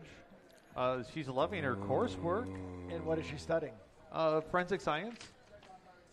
What was that? Forensic science. Forensic science. Oh. Let's see. She's really fascinated by solving crime. Any boyfriends? Any breakups? Anything? No, none that I know of. And where was she going to school? University, Louisiana. Okay, close by. What's her professor? Any particular she has a bunch of professor professors. she mentioned? Yeah, she has a couple favorites. Yeah. And she's mentioned, Dr. Luis. All right. Although she always loved the stories that her uncle told her. Yeah, about the cases he was working on? Yeah, always. That's what got her hooked. But have you found her? Yeah, we're on her trail. On the parallel chat channel, I'll just type in possession ? Yeah. All right, let's go. It seems to be a lot of it is leading back to the uncle, so it's a switch over. Can we talk to your brother for a second? Yeah, no problem. So it seems like your niece really loved stories of your cases. Any particular ones she was really fascinated with? Some of the more violent ones have been interesting to her, but usually the ones we solve. Is there one that wasn't solved? That was. She showed a little bit of interest in the killer that's been going around. So you've been telling her about the current cases. Yeah, she's studying the material. I felt it was appropriate. Okay. Give me a judge intentions. That's a willpower charisma check. All right, so charisma's 5, willpower is looks like find it. hold on. So WNC. Yeah, WIL, right? Yep. Yeah, just trying to. They're not aligned well, so I think it's a 4. I think so too. So together 9 is that what? Yeah, 9 dice. That's what fair. 1, 2. 2. That's it. There's something you feel like he's hiding, but you're not really sure what it is. Can I use some of my edge? You can use edge. So you do 4 edge to reroll all of them. You could do 1 edge per die you want to reroll if you only want to do 1, 2, or 3. You can do 2 to change a 4 to a 5. There's a lot of options. Probably your best bang for buck is if you've got a couple 4s, you could just change them to 5s for. Okay, I've got 3 4s, so you can change 2. Basically, it's 2 for every hit. 2 for every success that you want. Okay, well we'll up it. Well, that would be my 4 karma, but we'll up it to 4. Yeah, absolutely. So at this point, you listen a little bit closer, you replay it in your head, and you get a sense that there's more than just a passing interest. That there's some sort of fascination. He's aware of it, and he's a bit worried by it. Okay. When did she get home from school? When did you start telling? And when did these murders start? She got home about 2 weeks ago, but we've been talking while she's at school. Okay, and these murders, you said every 28 days, and there's 6 murders so far. 7? About 7 months. About 7 months. Okay. Yeah. Okay. I don't know. I'm pushing for whatever I can distance get, may not be a problem if she is connected with someone who can summon spirits, which is what was doing the crime. I don't know. She's not awakened, was she? Now that we're both astro, what did you read from her? So she's perfectly happy and skipping down the street after her parents get attacked. And there's no possession. There's no other, that sense that I got of that mania, that aura isn't here. The driver seems to be taking her somewhere but is bored. So this is mundane, may or may not be involved, cab, Uber, but we need to see where she's going and who she's talking to. Is she awakened? Yes. How did you get a sense of how powerful? She's pretty spicy, but I'm spicier. So then I will go back to the van and fill everyone in on that. So now you had A-sense the spirits, right? Yes. Why don't you do an A-sense on her? Well, because I was getting it from her, but I'll go ahead and do one while I'm in the area. I don't know if you'd be curious enough. You're a bit of a dick. In both sense, yes. Yes. Yes, that is correct. Every Thank you. sense of the word. P.I. Welcome to the Catalyst Game Labs After Dark channel. I don't know if I can handle such harsh language. It's all PG. I have news for you in terms of the line you develop. There's no Bunraku parlors. 4 on the sensing. There's a lot of similarities that you're seeing. Then I will report that also to the group, that there's a lot of similarities between her aura and the shadow spirits. Yeah, I was really suspected that this was coming from her. Yeah, that's where it seems to be pointing. Yeah, how and why is the question, right? Yeah. Do you just follow the Uber? Oh, yeah. All right. Not let her out of our sight. Yeah, we should see where she's going and see if it's, All leading to the house of concealed evidence or something. That would be helpful. So the car continues to move off into the sort of the west by northwest of New Orleans. And just from the lay of the land that you're heading off into what's known as Cancer Alley, which is the region sort of around the Mississippi River that is just absolutely polluted and toxic. There's a bunch of petro companies that sort of line the river edge. The car sort of pulls over outside of an old petrol company, and she gets out and she basically climbs through a hole in the fence and just walks off into one of the facility areas. I'm going to preload some antitoxins. So how do we feel about toxic spirits, everyone? Good? As soon as I saw the black icky ones, I'm like, toxic. All right. I'm still following her. I'm not seeing any yet. No, but you're definitely not. You're getting like an itchiness on your aura with just the. It's like filth, just like filling your nose. Just your say mouth. it, Aaron. The toxicity. Just say the word. I have 2 questions. The toxicity. One,